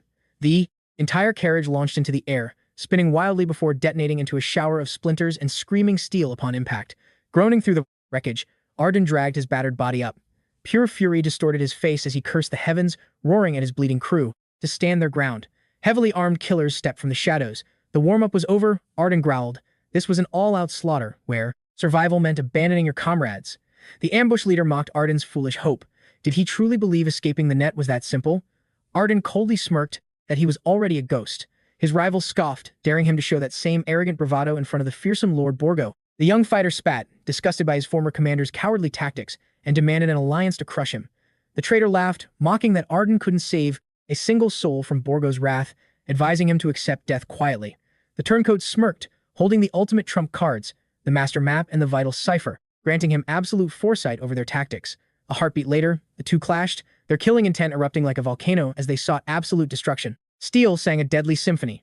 Arden, finally revealing his true identity as Kugou, instantly realized his opponent lacked the raw explosive power to match him. Just then, Tyrant Jamad manifested from the timberline, his massive gaze locked onto the duel.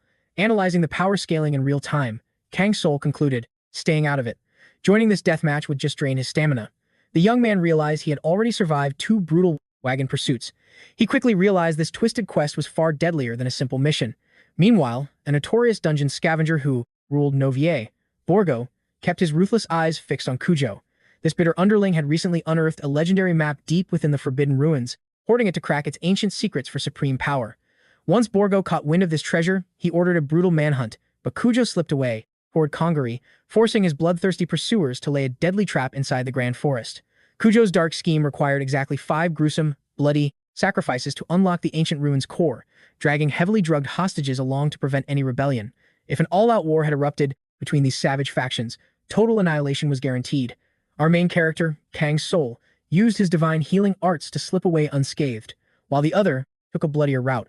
Blinded by absolute fury, Kugou roared, demanding his enemy's immediate death. The battle concluded as a devastating final strike landed, with flawless precision. With the bloody duel finally settled, Kang Soul stepped out of the shadows to observe the aftermath. The dying rogue noticed the hidden observer and desperately begged for salvation. With a cold gaze, Kang Soul refused to step in, noting that death had already claimed its victim and his fate was entirely sealed. Coughing up dark crimson, Kugou admitted defeat, knowing his catastrophic blood loss made survival absolutely impossible now. Yet, he offered a legendary secret regarding the ruins' true nature. A blue interface flashed, typical of a system Manhwa, presenting multiple dialogue choices, but Kang Soul coldly rejected the dying man's lore. He simply did not care. Spitting blood, Kugou hissed that a terrifying monster would soon hunt him down, a creature stripped of all humanity. He swore the young hero was walking straight into his own grave. Ignoring the threat, Kang Soul snatched the coveted treasure map, claiming his ultimate prize. The young hunter unrolled the ancient parchment, intensely analyzing the cryptic runes. The layout felt strangely familiar to his past lives, yet the decoded path defied all his expectations. Fading fast, Kugou gasped that he finally realized this mysterious newcomer had also walked blindly into the ruins' golden snare. He mocked that Borgo already held the keys to the inner sanctum.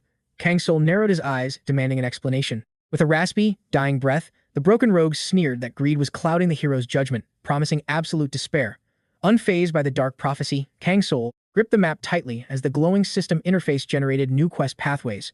After a tense silence, the protagonist smirked, declaring that his own blazing ambition belonged solely to him, refusing to become a pawn on another villain's chessboard.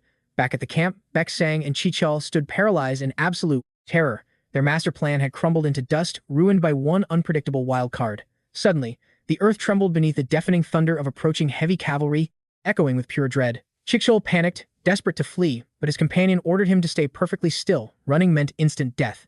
Trembling, they turned to witness the nightmare approaching and spotted an intimidating warlord mounting a massive beast. A heavily armored scout coldly observed that the entire battlefield had already been slaughtered, leaving 0 survivors.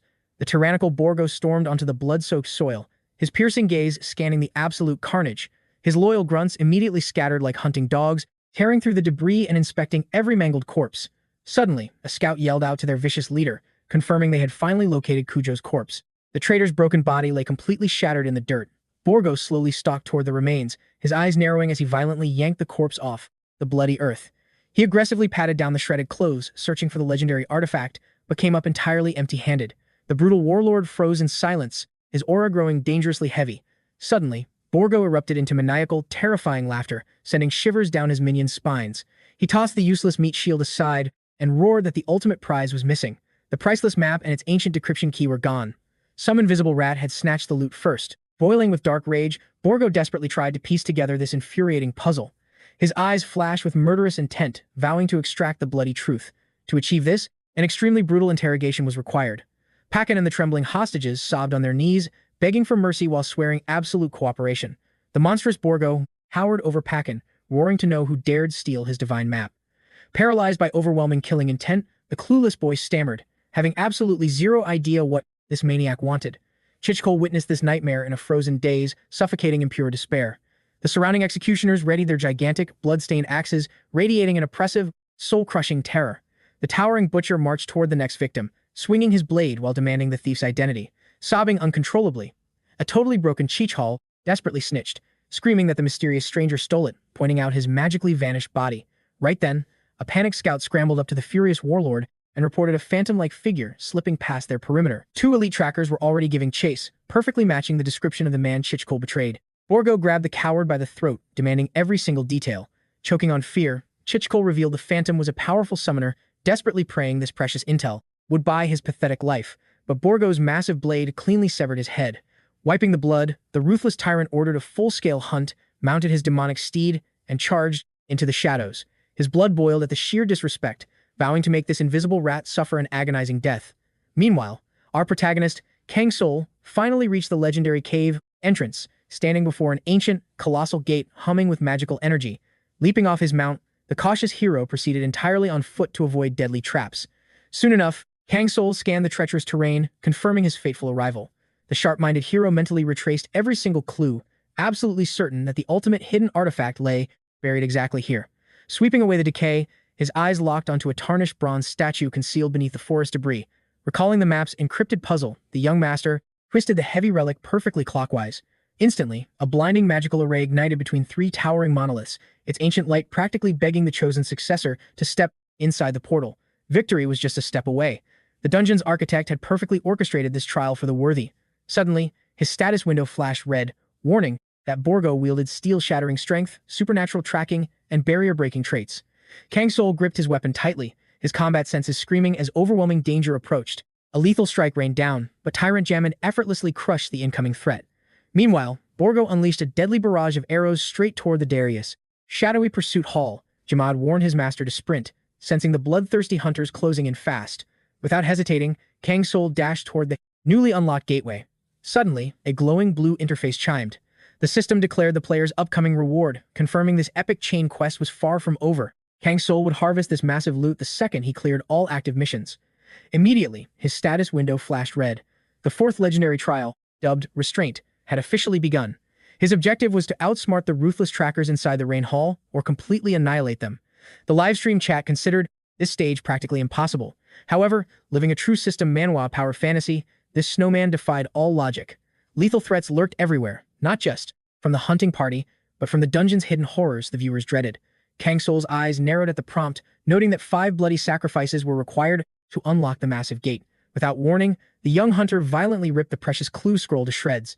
The chaotic livestream chat exploded in absolute shock, thinking he had finally lost his mind. But Kang Soul gripped his blade, realizing the brutal hidden catch. The real condition was simply shedding 5 drops of fresh blood. A confident smirk crossed his face. His legendary combat intelligence had saved him from certain doom once again. The ancient iron door groaned open. Plunging into the abyss, he bolted down the pitch-black corridor, his enchanted staff blazing like a magical beacon. Behind him, the savage pursuers relentlessly closed the gap. Sniffing the damp air, Borgo caught the distinct metallic scent of blood.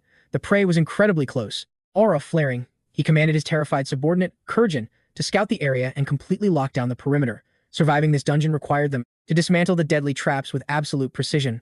𝗥WHO gulped, knowing the horrific penalty his guild master would unleash if he failed. Trembling, the underling reported a catastrophic setback. 𝗥WHO had swiped the crucial trap blueprints, guaranteeing a bloody disaster. Seconds later, 𝗥WHO nervously inspected a discarded dagger. Boiling with dark aura, Borgo growled, demanding an instant situation report. Stammering in sheer terror, 𝗥žhin revealed that Kujou's stolen guide was a complete fake. It was utterly worthless. Only one terrifying question haunted their minds right now. How did this happen? How did this rookie bypass the labyrinth's lethal security and crack the puzzle blindly? Radiating pure malice, Borgo cornered the violently shivering 𝗥žhin. The tyrant barked his absolute command, capture this arrogant punk immediately, no matter the cost. Meanwhile, deep inside the Forgotten Ruins, Kang Soul was analyzing a floating holographic menu. A critical warning alert flashed. The system warned the young main character that a squad of elite looters was hunting him down for his exclusive loot. Kang Soul gritted his teeth. The hounds were already breathing down his neck, rapidly closing the distance. The heavy, thundering footsteps of his bloodthirsty enemies echoed off the stone walls. Squaring his shoulders, Kang Soul stared down a massive pillar covered in forgotten demonic runes. A glowing red prompt warned him of hidden arrow traps lining the entire hall. It was time to make a critical decision. The interface displayed multiple survival routes. Trusting his sharp instincts, Kang Soul selected the most optimal path. The glowing text demanded that challengers must demonstrate absolute humility, bow down, and worship a 𝗦𝗦𝗦. Smirking, the hunter grabbed a loose rock, recalling his genius strategy from a previous life-or-death trial. To test the room's deadly mana sensors, he hurled the heavy stone straight into the darkness. The rock slammed against the floor violently, but the eerie chamber remained dead silent. Grinning, Kang Soul knew his gamer logic was flawless, meaning the next stage would be a total breeze. Meanwhile, the angry mob of elite hunters stomped through the oppressive, shadow-filled catacombs. Borgo marched fiercely at the front, his fists radiating overwhelming bloodlust. Bursting into the antechamber, they found absolutely nothing. Realizing their prey had slipped into the deeper zones, the party's toxic blame game erupted. Everyone viciously pointed fingers at 𝗥žhin, accusing him of secretly plotting with Kujou. Without insider help, that lowly rookie could never have cleared the zone. 𝗥žhin desperately screamed his innocence, but his bloodthirsty guildmates readied their weapons to execute him. Suddenly, a shockwave of killing intent washed over them as Borgo ordered them to stand down. Sweating bullets, 𝗥žhin hurriedly translated the dungeon mechanics. Challengers had to crawl on their bellies like pathetic worms. Disgusted, Borgo spat that a supreme ruler never bows to anyone. But 𝗥žhin frantically warned that the walls were rigged with lethal projectiles and dismantling them would drain precious time. Grinding his teeth, the guildmaster reluctantly swallowed his pride. A random lackey piped up, suggesting they deploy a scout first. The massive boss roared, rejecting the idea. Every wasted second let their target slip further into the abyss. The savage hunters humiliatingly hit the dirt, crawling forward at a snail's pace. Out of nowhere, 𝗥žhin decoded a hidden magical rune, swearing violently as he cursed Kujou to hell. That traitor had nearly signed their death warrants. Now, 𝗥žhin had to exploit every scrap of his dungeon knowledge just to survive. Panic rising, the scout screamed for the raid party to freeze. Borgo glared daggers at him. Trembling violently, 𝗥žhin stared at the decaying scroll and realized his calculations were fatally flawed. He gasped in sheer terror, realizing that if that arrogant rookie had already breached the inner sanctum, he could manually trigger the traps. Borgo's eyes widened as his danger sense violently spiked. In a heartbeat, a catastrophic volley of armor-piercing arrows rained down, directly shredding the helpless hunters. One desperate raider barely raised his iron shield, frantically trying to block the deadly downpour. Crawling meant instant death. They scrambled to their feet, sprinting blindly into the dark. Some miraculously escaped the slaughter, while others were torn apart. Borgo roared with demonic fury, demanding a casualty report. A surviving grunt stammered that 7 elites were wiped out, including 𝗥žhin, their only navigator. Pinned to the ground like a bloody pincushion, 𝗥žhin was gone, taking the entire dungeon guide with him. Borgo let out a dark, guttural grunt before erupting into absolute, unhinged laughter. Eyes glowing with madness, he realized the snowman was a truly legendary, infuriating opponent. Kang pressed forward, crossing into the unknown. The chamber held a complex array of ancient levers, directly linked to the heavy gate he had just cleared. A single pull could trigger a trap to stall his relentless pursuers. His memories flared. This was the 5th gate, famously known as a hidden chamber completely devoid of exits. A familiar blue screen flashed. The sensory skills of this system Manhwa activated, warning our hero of a deadly snare. With no visible escape, he faced 5 hidden paths of fate. Trusting his awakened instincts, Kang chose to charge straight into the danger. The determined young warrior advanced with extreme caution. His magical staff ignited, casting a brilliant glow against the ancient stone. A cryptic mural commanded him to shut his eyes and bridge the gap between souls. Ancient text revealed that the high priest strictly worshipped the number 8. It was the absolute divine digit of Amhan, the god of mysteries. To survive, devout believers had to blindly take 8 deliberate paces forward, but a deadly variable lurked in the shadows. The humans of that forgotten era stood over 2 meters tall. Their massive strides mismatched Kang's modern physique. He had to calculate a flawless new rhythm to cheat death. Taking his fateful 9th step, he snapped his eyes open, staring fearlessly into the abyss. Instantly, an overwhelming pillar of radiant, divine illumination violently erupted across the chamber. He had conquered the 5th trial of the Rain Pavilion. Momentum surged as he flawlessly shattered the illusions of the 6th, 7th, and 8th barriers in rapid succession. The watching audience erupted in absolute disbelief. How was this rookie navigating the deadly labyrinth with godlike perfection? Kang's gaze pierced the shadow corridor. Somewhere in the abyss, the dungeon's architect seemed to wickedly grin. The ultimate trial was rapidly approaching, bringing him closer to his past life's second companion. Only his regressor memories had kept him alive this far. His expression darkened with heavy anticipation, uncertain if his sworn brother still remained. It was 𝗦𝗦𝗦, the legendary tomb raider whose destiny had been tragically cut short. He was a colossal 2-meter giant with a wild, rugged beard. A man who roared with hearty laughter, secretly cherished flowers, and fought through a brutally dark history to emerge victorious.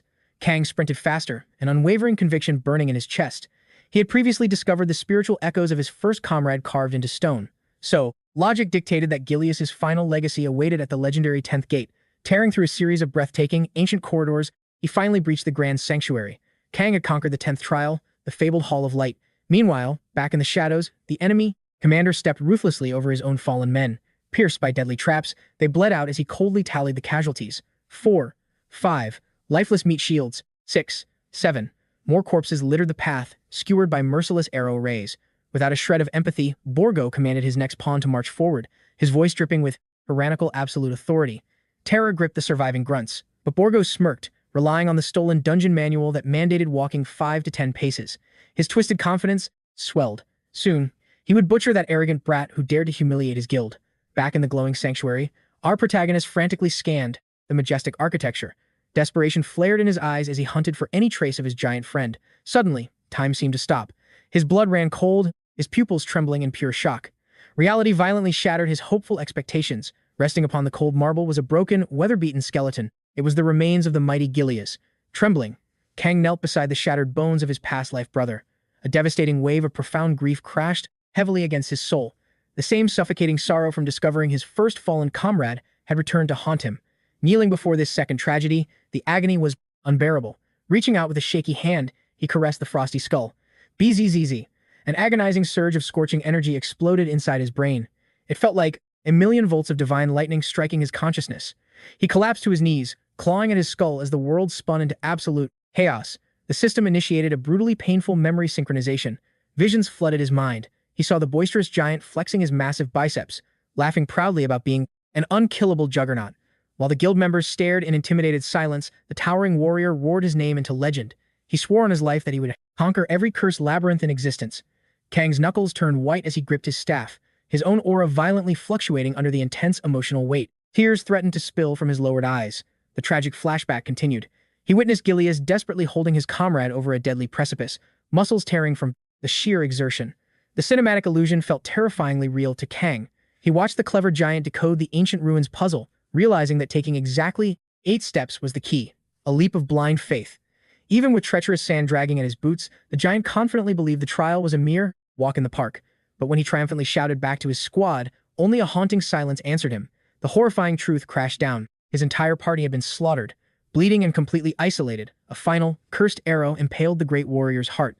He slumped against the cold stone, utterly broken, inches away from the ultimate victory. Gasping for breath, his fading eyes drifted upward, staring into the majestic dome above. A celestial mural, reflecting like a divine mirror, sparked a final, brilliant revelation. Coughing up blood, he proudly whispered the goddess of light's true secret, but then, the dark embrace of death claimed him. His dying wish was simply for another soul to witness this breathtaking truth, but his lonely end left Kang absolutely devastated, hot tears carving paths down his face as phantom grief shredded his heart. Ping. The system confirmed the fallen warrior's legacy had been fully inherited. The torch had been passed.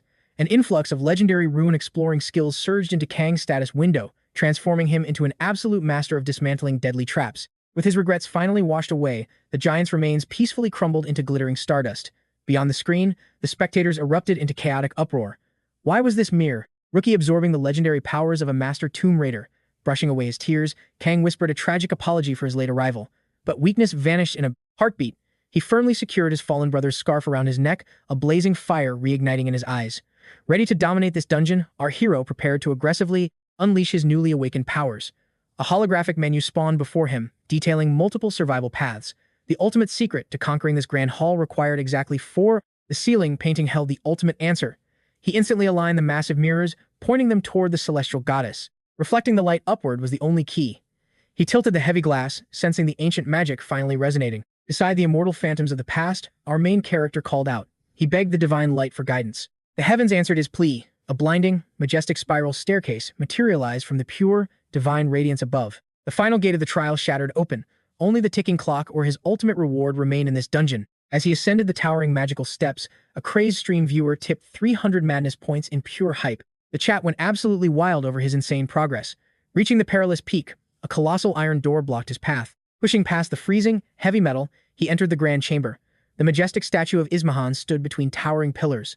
The divine sculpture suddenly awakened. She warmly welcomed the brave challenger who dared to enter her sacred sanctuary. Kang Soul bowed with absolute, unwavering focus. Acknowledging his respect, the goddess prepared to bestow his rightful, epic compensation for conquering the brutal hall of restraint. A literal rainfall of gold and legendary artifacts cascaded around him. But there was a devastating catch: he could only pick one. Resisting this glittering mountain was a true psychological test. He needed ice-cold composure right now. One greedy or foolish choice could easily spell death in the upcoming trials. Triggering his unique system, Manhwa abilities, his enhanced perception skill began scanning every single piece of loot. Hidden stats flashed brightly before his eyes. His leveled-up senses revealed the raw truth of every glowing artifact. The chat screamed for him to take the epic armor. It was top-tier gear that could fetch an absolute fortune. Completely ignoring the chat's advice, he reached down and grabbed a seemingly worthless, tiny scrap of cloth instead. The stream viewers lost their collective minds. Why choose absolute garbage? The goddess silently questioned his bizarre choice. He triumphantly held up the bandage of insight.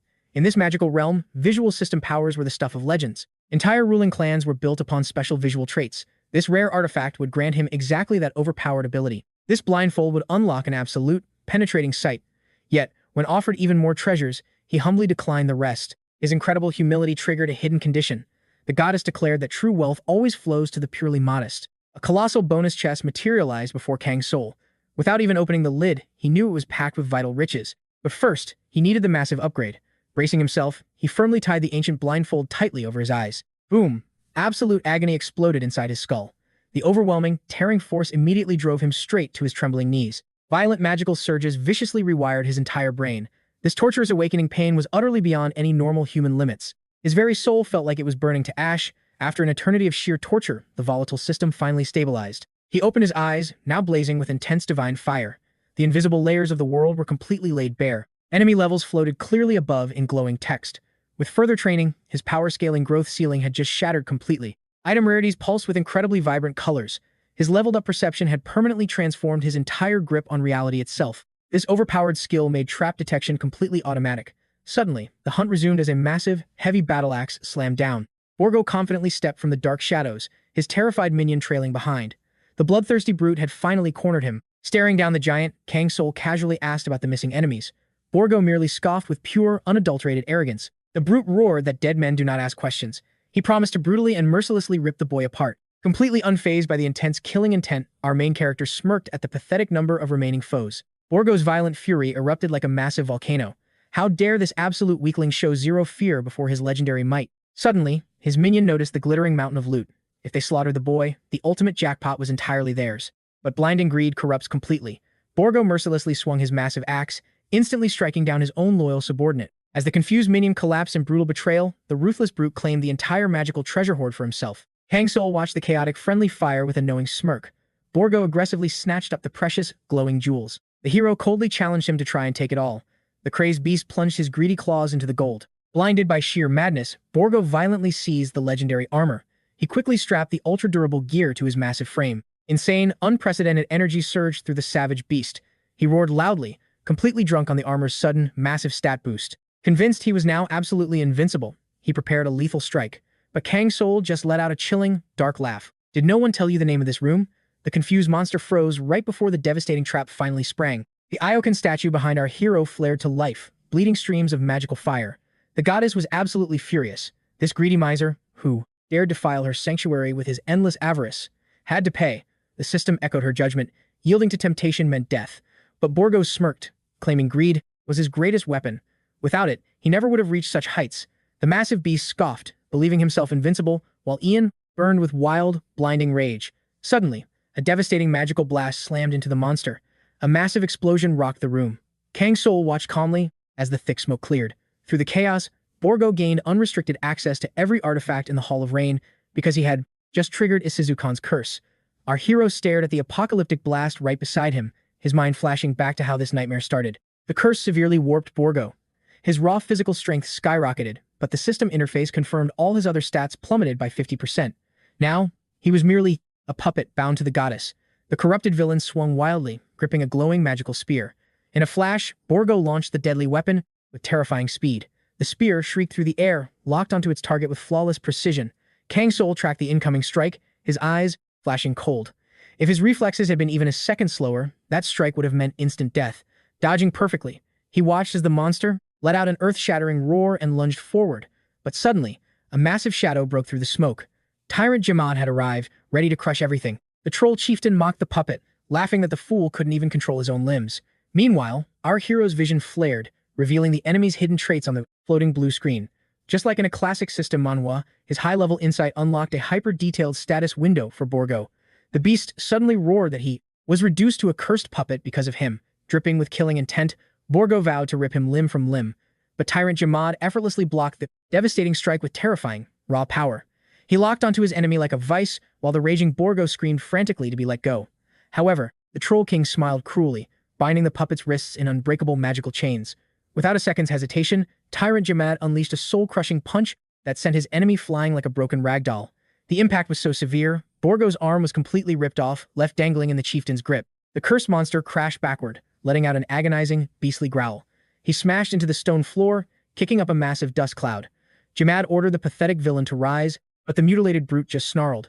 Suddenly, the goddess's statue echoed its absolute command: defend this sacred hall. In a blinding flash, corrupted magical energy swirled around the monster, forcefully dragging his broken body back up. Kang Soul locked eyes with the enemy, his gaze absolute ice. 𝗦𝗦𝗦 wildly proclaimed his total invincibility, sworn to guard the ancient treasures until death. Tyrant 𝗦𝗦𝗦 just laughed, promising to rip him down to the bone so he could never, ever crawl back up. Blinded by greed, 𝗦𝗦𝗦 screamed at them to stay away from his horde. A split second later, the two titans violently collided, igniting the air with explosive shockwaves. 𝗦𝗦𝗦 threw up his remaining arm, desperately trying to block the relentless storm of punches raining down on his battered frame. He desperately activated his treasure control skill, linking to the artifacts. Kang Soul instantly caught the mana shift, shouting a vital warning. Right as the next strike hit Tyrant 𝗦𝗦𝗦, the massive troll parried with blinding speed. But 𝗦𝗦𝗦's deadly artifact activation triggered a vicious shockwave, dealing heavy secondary burst damage to the entire area. Now gripping a colossal iron war hammer, 𝗦𝗦𝗦 swung with terrifying pinpoint accuracy. The cursed puppet unleashed an absolutely devastating strike, crashing down with a force that inflicted massive critical damage. Tyrant 𝗦𝗦𝗦 was blasted across the room, smashing into the stone wall with a deep, agonizing roar. Kang Soul watched his summon closely, his strategic mind already calculating their path to victory. Smug and dripping with vile satisfaction, 𝗦𝗦𝗦 stalked toward Kang Soul, relishing the fact hero was totally defenseless. He mockingly pitied the boy for dying in such a forgotten tomb. Yet, Kang Soul stood his ground, radiating absolute, chilling calm. His unwavering confidence was terrifying. Annoyed, 𝗦𝗦𝗦 snarled, demanding to know why the boy was smiling in the face of death, writing it off as pathetic denial over his inevitable doom. The arrogant scoundrel assumed this kid was just too terrified to accept his own execution. Smirking, 𝗦𝗦𝗦 flooded his mana to reactivate his ancient treasure control, taunting Kang Soul that the stink of fear was obvious. The monster sneered, promising that for his insolence, a swift death would be the greatest mercy he could beg for, raising his hammer for the kill. But instantly, Tyrant 𝗦𝗦𝗦 exploded from the rubble, charging back into the bloodbath like a demon. The Troll King unleashed an earth-shattering punch straight at his foe, tearing the very air apart with its pressure. He seized the cursed villain in an unbreakable iron grip. With a savage smirk, 𝗦𝗦𝗦 whispered that greedy little cowards knew nothing of true despair. 𝗦𝗦𝗦 spat back through his teeth that the overgrown troll was speaking pure delusions. But it was too late. Tyrant 𝗦𝗦𝗦's aura exploded, channeling a monstrous magical pressure that threatened to shatter the very ground beneath their feet. In a blinding flash, he crushed his enemy's wrist with terrifying force, sending agonizing, hellish pain through 𝗦𝗦𝗦's nervous system. The tyrant coldly declared that even if his flesh belonged to the curse, his blazing fury was entirely his own. He followed up with a dizzying strike, shattering 𝗦𝗦𝗦's stance and launching him tumbling through the shattered air. But 𝗦𝗦𝗦 offered zero mercy. Tossing aside the rotting severed limb, he refused to give the puppet a single second to breathe, roaring for him to stand up. Choking on his own dark blood and fury, 𝗦𝗦𝗦 swore to butcher the wretched troll. 𝗦𝗦𝗦 raised an eyebrow, mockingly stating that this was a fresh reaction, since his enemies usually just wept and begged for mercy. Smirking, the chieftain noted that this pathetic struggle could have easily ended differently, since cornered rats always pull surprises right before they die. Consumed by blind, desperate madness, Borgo launched a final, suicidal swing at his towering foe, violently overloading his treasure control. The cursed magic spear ignited, rocketing straight toward Tyrant 𝗦𝗦𝗦's heart. The broken monster screeched in triumph, absolutely certain of his victory. But 𝗦𝗦𝗦 simply swatted it away. The legendary blade couldn't even scratch his iron-like flesh, rebounding with a deafening crack. Borgo screamed in absolute disbelief, a burning, venomous hatred consuming his soul. Yet, the mighty troll chieftain just stared down at him with chilling indifference, fully controlling the battlefield. The chaotic clash didn't faze him at all. 𝗦𝗦𝗦 effortlessly deflected the incoming strike, realizing his desperate opponent was blindly rushing toward victory, not even grasping that this reckless charge was pulling him into a fatal trap. An instant later, a devastating impact slammed into Borgo, ensuring his legs shattered as he violently crashed into the dirt. 𝗦𝗦𝗦 scoffed with blazing fury, mocking the enemy's speed as entirely unstable, crude, and utterly pathetic. In a flash, the tyrant hurled Borgo straight into the cavern wall, shattering the solid rock with an explosive boom. The dazed monster, clinging to his crumbling sanity, rasped a desperate question, demanding to know what kind of overpowered beast stood before him. 𝗦𝗦𝗦 coldly replied that he was a wild, savage troll fueled by chaos. Yet Borgo simply refused to accept this overwhelming gap in absolute strength, calling it strictly impossible. Kang Soul smirked as his warrior noted how this world's endless mysteries made combat so thrilling. Borgo roared with blinding fury, screaming that this deathmatch wasn't over, demanding his arrogant foe to finally shut up. Suddenly, a blue screen confirmed Borgo had forcefully reactivated his treasure control. The troll chieftain stood his ground, meeting the monstrous aura with unyielding resilience. Borgo's next devastating strike carried an insane ferocity, pouring all his desperate madness into triggering the shockwave's lethal mechanic. Kang Soul sharply barked a warning through their link, commanding absolute focus because a single mistake would mean instant death. Right then, Borgo unleashed his terrifying aura, winding up to deliver a soul-crushing execution strike. He swung his massive blade with lethal precision, yet 𝗦𝗦𝗦's impenetrable stone armor completely absorbed the devastating impact without a scratch. Borgo froze in sheer terror, utterly unable to believe this impossible reality defying all logic. In the blink of an eye, the monstrous troll chieftain shattered the ground beneath him, launching a catastrophic counter-strike. Stripped of his pride, Borgo pathetically begged for mercy, gasping and choking on pure despair. 𝗦𝗦𝗦 grinned wickedly, relishing that his broken enemy had finally surrendered to absolute terror. Trembling, Borgo stammered about the chieftain's overwhelmingly gigantic hands being an insurmountable wall of sheer power. Unfazed, the troll coldly spat that size meant nothing. It was the suffocating grip of fear truly paralyzing his opponent. Seconds later, the brutal deathmatch was permanently finished. Isizaken's phantom faded into ash, triggering a system alert for 𝗦𝗦𝗦's epic achievement and new title. Exhaling heavily, the massive chieftain glared down at Borgo's broken body, fully securing his flawless victory. Watching closely, Kang Soul grinned with deep satisfaction, knowing that it wasn't for nothing that 𝗦𝗦𝗦 was feared as the absolute peak of the Stonefang tribe. This staggering power proved exactly why this fierce enemy was initially way beyond the limits of a mere ruined scavenger. Suddenly, the treasure chest erupted with a blinding golden aura, illuminating the entire hall. The young protagonist and his hulking summon immediately turned toward the drop. Hitting a true system Manhwa jackpot, Kang Soul watched his level skyrocket while his attribute points fully replenished alongside his purified armor, warm blanket, and a shattered bronze helmet. These rare items materialized before Kang Soul, completely ready to obey his command. The youth was stunned. These were the exact relics Borgo wielded. He never expected to snag such a high-tier artifact so effortlessly, completely purified of its deadly curse. Right then, the ancient statue's eyes ignited with mystical light, signaling a divine revelation. The booming voice declared that Kang Soul had successfully conquered the mind-corrupting greed of the abyss, proving his unshakable willpower. Suddenly, Kang Soul's interface pinged. His hidden ruin plunderer skill had forcefully awakened, guaranteeing he would extract a legendary hidden drop once hoarded by the mythical 𝗦𝗦𝗦𝗦s. Aizen praised his unbreakable spirit, declaring his resolve mirrored the strongest steel, housing the blazing core of an absolute hero. With divine authority, she commanded him to advance and eradicate the darkness. Right then, the mountain fist's blessing violently mutated, directly absorbing pure celestial energy. Since 𝗦𝗦𝗦 was a loyal war chief to the earth dragon Tangred, his savage instincts violently rejected this blessing from an unfamiliar god. Kang Soul sighed, tossing the shattered helmet into his spatial inventory as potential future crafting fodder. Surprisingly, Borgo's blood-soaked plate armor had miraculously survived the tyrant's earth-shattering onslaught, revealing incredibly overpowered defensive stats. In this brutal realm of Pandia, gear grading was an absolute law of survival. Naturally, rookies might stumble upon common trash, but the true hunters chase special, rare, and legendary treasure drops. Treasures represented the pinnacle of power, further split into sub-tiers: relics, sacred gear, exceptional artifacts, and their god-tier equivalents.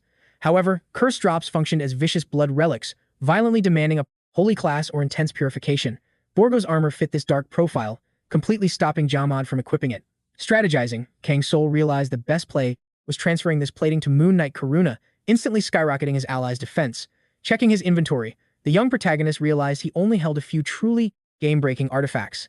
Meanwhile, his blessed mountain fists, forged from an indestructible primordial alloy, achieved a legendary breakthrough. They absorbed monstrous attack damage, drastically boosted core stats, and unlocked an overpowered party buff.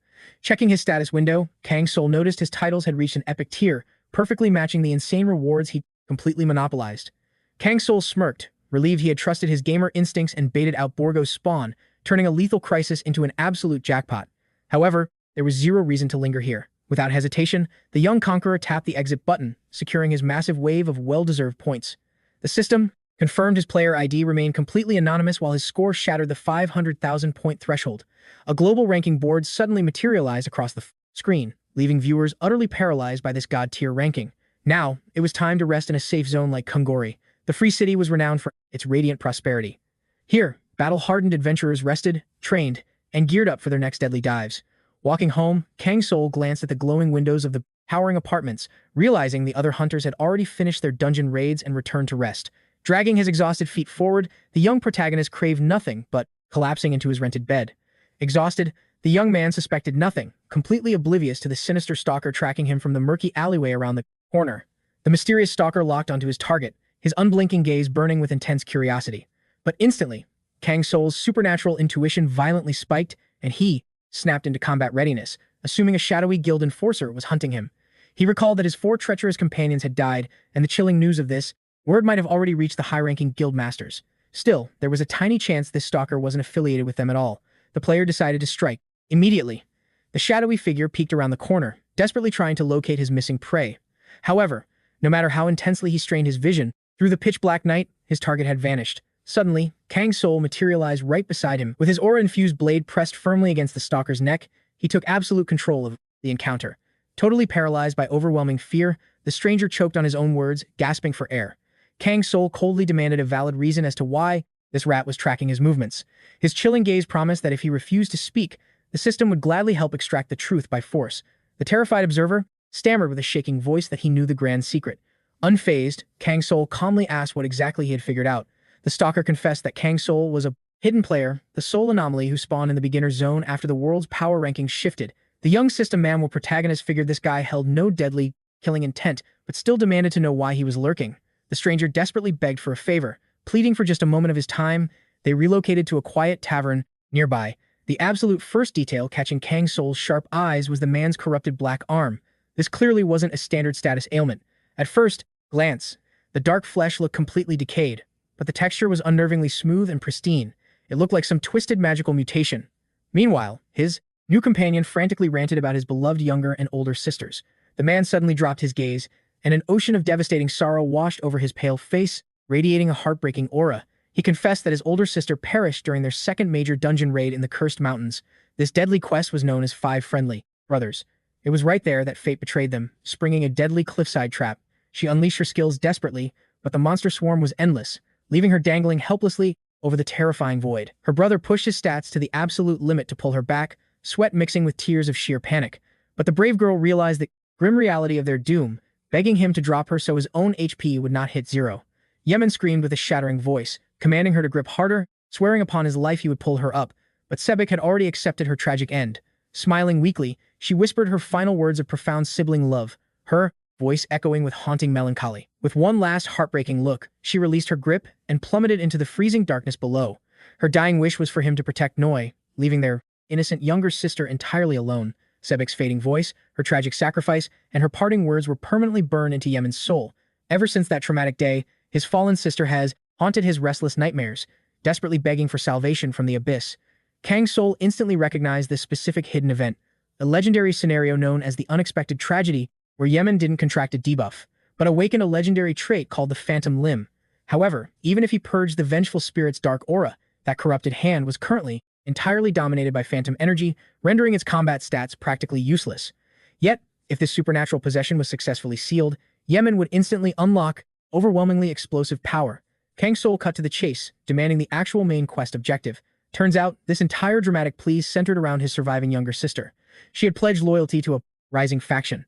But following Sebek's horrific demise, the siblings' bond shattered into icy resentment.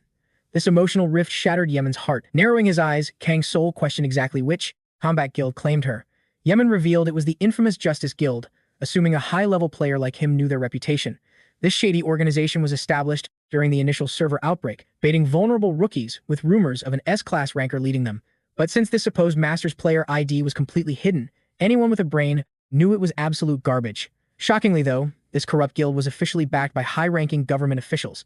Any rival players were slaughtered, and deserters were violently dragged to the infamous faction, their dark underworld ally.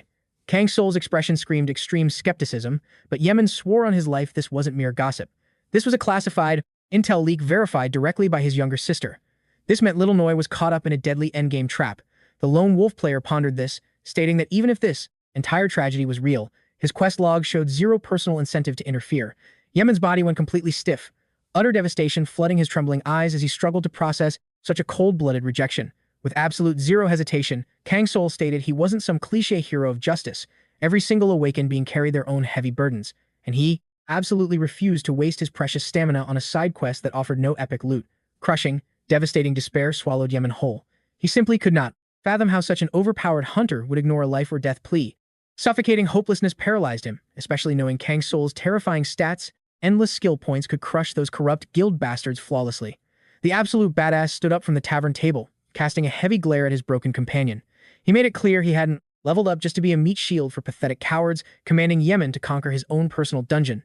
Yemen himself had to forge the strength to rescue his sister. Shoving this heavy burden onto Kang Soul's shoulders was a fatal mistake.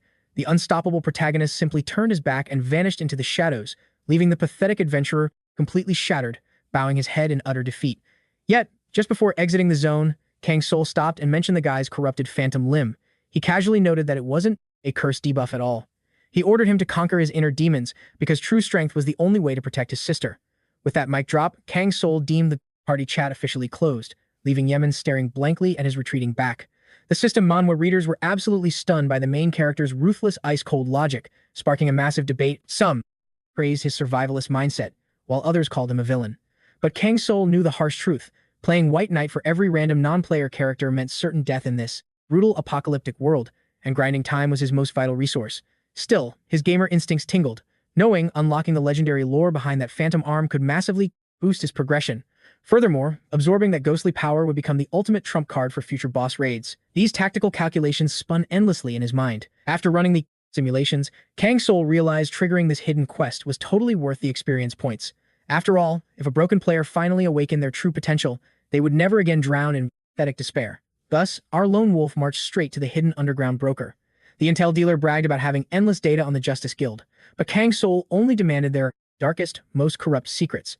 He slammed 150 gold coins onto the counter, buying exclusive VIP intel that no regular rookie hunter would even dream could exist in such an advanced hub. Literally zero players would suspect an omniscient information syndicate was operating out of this dusty, rundown tavern. Grabbing the encrypted quest scroll, Kang Soul's eyes flared as he devoured the text. The system window confirmed Yemen's grim words were absolute truth. Reading deeper, the young protagonist realized the scroll hid a reality far darker than imagined. The corruption was sickening. Suddenly, his sharp eyes caught a hidden reference to the infamous Thieves Guild. Was this the same legendary underground syndicate? He needed answers immediately. Kang Soul approached the Shadow Broker, demanding he hand over their darkest, most classified secrets. Handing over 100 gold coins, our main character plunged into the forbidden intelligence. Instantly, a burning question surfaced. Why did the authorities ignore this rot? The broker smirked, demanding 10 coins for the truth. Without hesitation, the young hero paid the toll. He learned the shadows hid everything, and the syndicate only ever revealed their fangs to cover up the gruesome assassination of a local noble. Kang Soul narrowed his eyes, realizing this entire city was complicit in a deafening silence. The broker merely shrugged, claiming the underworld had absolute laws that outsiders could never grasp. He even offered a refund for the faulty intel. Instead, our hero gripped the parchment and held it to the dancing flame. Watching it turn to ash, he whispered that he understood their twisted game. Then, he shifted his lethal focus, placing a bounty to track a specific target for 7 days. He demanded real-time updates on their every move. The shadowy informants agreed to execute the surveillance, charging a steep 20 gold coins. Now, the marked adventurer would be hunted day and night. Even in his deepest sleep, he could never escape their inescapable net. Meanwhile, Kang Soul marched toward the dark magic sanctuary. The gatekeeper stiffened as the dominant aura returned. The guards demanded his purpose. Suddenly, a blue holographic screen flashed. Kang Soul checked his system Manhwa interface, shocked to see a mysterious 5th quest option that had shattered its previous level restriction. He requested an audience with the Shadow Summoner, but the system warned of a severed connection. Chao had vanished into the abyss, signaling catastrophic danger. The young powerhouse quickly calculated his odds, realizing there was zero strategic advantage in accepting this hidden 5th quest just yet. With 6 crucial system milestones left before his ultimate awakening, rushing into the dark was foolish. The glowing UI generated multiple dialogue choices for the Sanctum Guard. Kang Soul strategically decided to vault this questline for a later stage, pivoting instead to offer a tracking mission for the lost Chao. The Ancient Guard practically wept with relief at the main character's mercy, thus launched the Chao Legendary Tracker quest to hunt down the vanished summoners, Chiao and Novi. Before departing, our protagonist declared he needed to upgrade his core stats. The Guardians immediately bowed, granting access. Though the unlocking of that hidden 5th node had tempted his gamer instincts, Kang Soul focused entirely on his 4 unspent skill points. The optimal meta build was clear: maximize his terrifying shadow summoning arts. Instantly, a golden light surged, evolving his mastery to a legendary tier. Now, this absolute monster could dual summon Karuna and the devastating tyrant Jamad. Just one of these sovereign shadows possessed the world-ending might of an entire abyssal legion. He recalled Yan trembling at his glitched, broken stat window. For a fleeting second, Kang Soul stood in heavy contemplation, before his eyes locked onto his next absolute goal. This starter zone of Kongori was drained of high-tier X. Meanwhile, hidden in a grim tavern, elite hunters from a rival faction gnashed their teeth over slaughtered comrades. A desperate subordinate informed the boss that the brutal Looters Guild was utterly responsible, and they had just lost 4 high-level warriors to a single monster. Passanari demanded the killer's alias. The chilling answer? Snowman. The syndicate leader visualized the unassuming young hunter, fully realizing this anomaly broke the world's power scaling. 4 veteran killers struck simultaneously, and all were erased. When a reckless rogue suggested assassinating Snowman, Passanari coldly ordered them to fall back. Survival meant calculating every variable before striking. Snowman's fate was sealed in blood. They merely had to engineer the perfect execution. However, allied with the self-righteous Justice Guild, an open raid was impossible. A trusted lieutenant sneered, complaining that these so-called righteous players were dangerously volatile, doubting the value of this toxic alliance. The mastermind chuckled, revealing they were merely exploiting a system loophole, feeding fake intel while pretending not to manipulate the board. John Wolchel, the pathetic guild master, lacked the dominance to maintain control. These disguised wolves were secretly plotting a total server takeover, ready to devour his territory and conquer the entire Kongori region. A wicked, bloodthirsty grin split the boss's face. In this ruthless survival game, society had degraded into such glorious chaos that slaughtering players in broad daylight barely triggered a penalty. When the system's laws shatter, the absolute tyranny of brute strength dictates survival. Suddenly, a panicked scout crashed through the tavern doors, screaming for his guild master. The terrified grunt exposed that John Wuchel's faction was planning to sacrifice them as cannon fodder. The guild boss narrowed his eyes, unable to process the glitch in their alliance. It sounded utterly absurd. The scout frantically explained that a solitary, berserk player had breached their defenses, surging with suicidal bloodlust.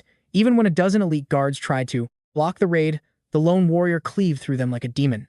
The enraged brother roared that he was hunting for his captured sister, Noel, demanding her immediate release.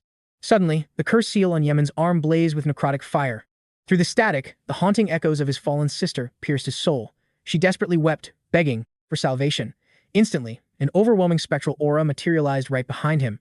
Before his system could even warn of the ambush, a devastating strike crashed into his spine, an impact that nearly shattered his health bar. Yet, spitting blood, Yemen forced himself to his feet. Aura flaring, he roared that no dark curse would break his resolve, even if it permanently crippled his dominant arm. He had breached this dungeon for one sole quest, ripping his sister from hell itself, and retreat was not an option. Then, a tearful, angelic voice broke the tension. Yemen snapped around. Noel rushed toward him, her stamina completely drained, overwhelmed by the miracle of her brother's arrival. But just as their paths aligned, the vile guild master John Wuchel blocked their reunion. Radiating murderous intent, he snarled that abandoning his powerful faction wasn't a simple matter of clicking a leave guild button. This corrupt society played by brutal rules. Noel bravely stood her ground, demanding an immediate withdrawal from their ranks, completely rejecting his toxic authority and the manufactured drama. John Wuchel's smile twisted into a demonic sneer. Players possessing their classified intel never logged out alive. Drawing his weapon, he ordered his assassins to strike, spreading vicious rumors. They claimed Noel owed them for every drop of resources invested in her growth, a staggering debt of 5,000 gold coins. The poor girl was utterly bewildered by this astronomical fee. Chong Wanchel sneered, explaining that their ruthless guild operated strictly for maximum profit. Every awakened member had to repay their weight in gold. He ordered their immediate capture. Voice trembling, Noel cried out that this bastard was playing them all, planning to sell her off. She finally realized no high-ranking savior existed, and their sweet promises to shield the weak were pure garbage. A chilling realization hit her. This entire trap was rigged from the start. 𝗦𝗦𝗦 mocked that humans would commit unspeakable atrocities just to survive this apocalyptic era. It was a merciless world. 𝗦𝗦𝗦 desperately looked at his sister, vowing he would carve a path out of this hell. But suddenly, a devastating strike crashed down from the shadows. The terrified girl screamed her brother's name. 𝗦𝗦𝗦's legs buckled under the immense pressure, sending him crashing to the blood-stained floor. The guildmaster ruthlessly commanded them to finish him off instantly, cutting off all retreat. 𝗦𝗦𝗦 gasped on the cold ground, paralyzed by the sheer impact. Suddenly, Noel felt a brutal hand clamp around her wrist like iron. 𝗦𝗦𝗦 smirked, telling the trembling girl to behave while he was still showing mercy. She fiercely demanded to be let go, choking back desperate tears. But the merciless scum backhanded her across the face with savage force. Meanwhile, 𝗦𝗦𝗦 endured a brutal rain of kicks, violently raising his battered arms to block. Gasping for breath, he lunged for his fallen blade just a few inches away, praying for a miracle. The moment his bloody fingers grazed the hilt, the dormant skill of his phantom hand abruptly awakened. 𝗦𝗦𝗦 exploded to his feet, unleashing a devastating slash infused with every last drop of his fading life force. In a flash, the spectral limbs surged with explosive dark energy, slicing the air into ribbons. This shadow magic granted him burst movements, drastically accelerating his physical speed and perfectly mapping combat trajectories. 𝗦𝗦𝗦 roared in absolute fury at his pathetic grunts, cursing them as useless trash and demanding heavy reinforcements. Witnessing this miraculous surge, Noel cried out to her brother, her trembling voice laced with sheer terror and a glimmer of hope. 𝗦𝗦𝗦 gripped his sword as violent mana currents erupted around him. The enemy hounds lunged with bloodthirsty war cries. Hearing his sister's terrified sobs, 𝗦𝗦𝗦 inhaled sharply, letting apocalyptic fury consume his soul. Suddenly, the tragic phantom of his older sister manifested. Her ghostly eyes radiated absolute faith in his protective strength. That nightmare memory of her fatal plunge from the cliff, which tortured his every waking moment, violently resurfaced. 𝗦𝗦𝗦 locked his gaze onto the ethereal spirit of the fallen girl, standing absolutely motionless as time froze. Her final, echoing wish to protect Noel resonated through his core. Right then, his little sister dashed toward him. The warrior fiercely ground his teeth, forcibly extracting the final embers of aura from his broken vessels. He finally realized his deafening guilt had drowned out her dying words. For years, this phantom arm was never a demonic curse. It was the physical manifestation of her final prayer. Ignited by this truth, the awakened hero became an absolute shield for Noel. His bloodlust flared as he swore instant death to anyone who stepped closer. Suddenly, 𝗦𝗦𝗦 frowned deeply at a harsh voice calling from the shadows. A massive thug suggested they needed backup, but the arrogant guild master scoffed, refusing to waste time crushing a pathetic insect. The towering fighter, 𝗦𝗦𝗦, locked his predatory gaze onto 𝗦𝗦𝗦, wondering if this was their designated bounty target. Quickly analyzing his weak aura, he scoffed that this trash wasn't their elite target, nor the top ranker on their hit list.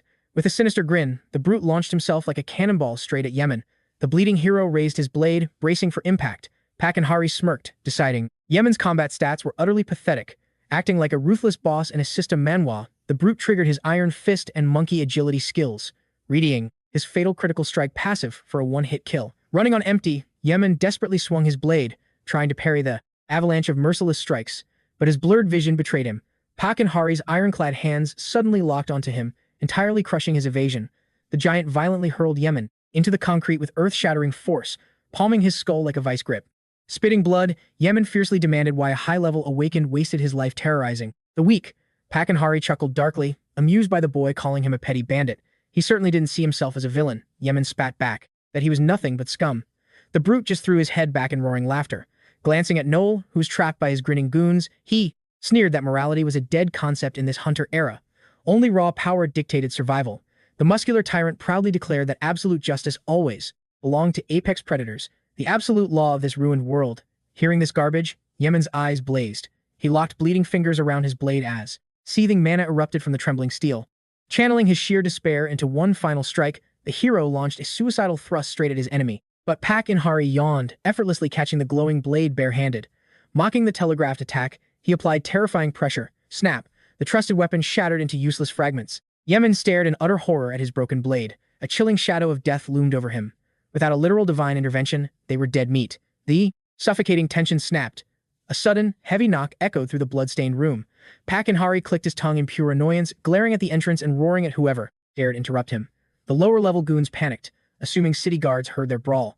But standing casually in the grim doorway was the protagonist, Kang Soul, leaning against the frame, He commanded them to open up, chillingly stating he already knew their filthy secrets. Kang Soul aggressively scratched his head, thoroughly pissed off. Convinced that Noel dragged this rat here, the thugs smirked, deciding to invite the idiot inside just to brutally butcher him too.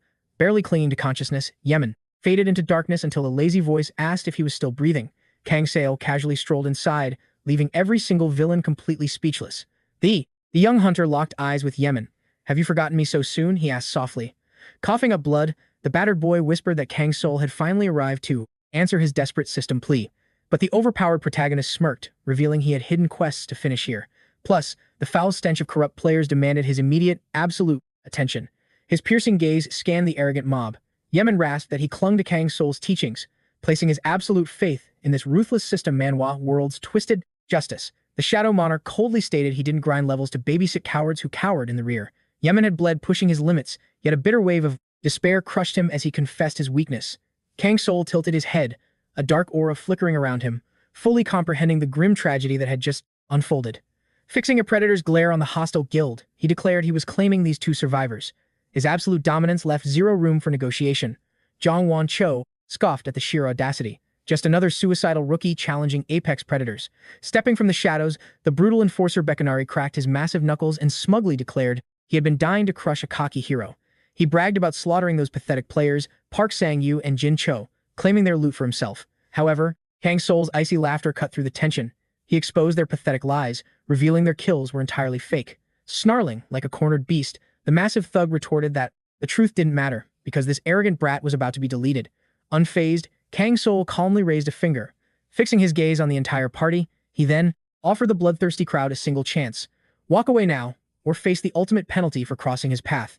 The guildmaster, 𝗦𝗦𝗦, mockingly asked what penalty he meant, boasting that their vicious ambush was flawlessly executed.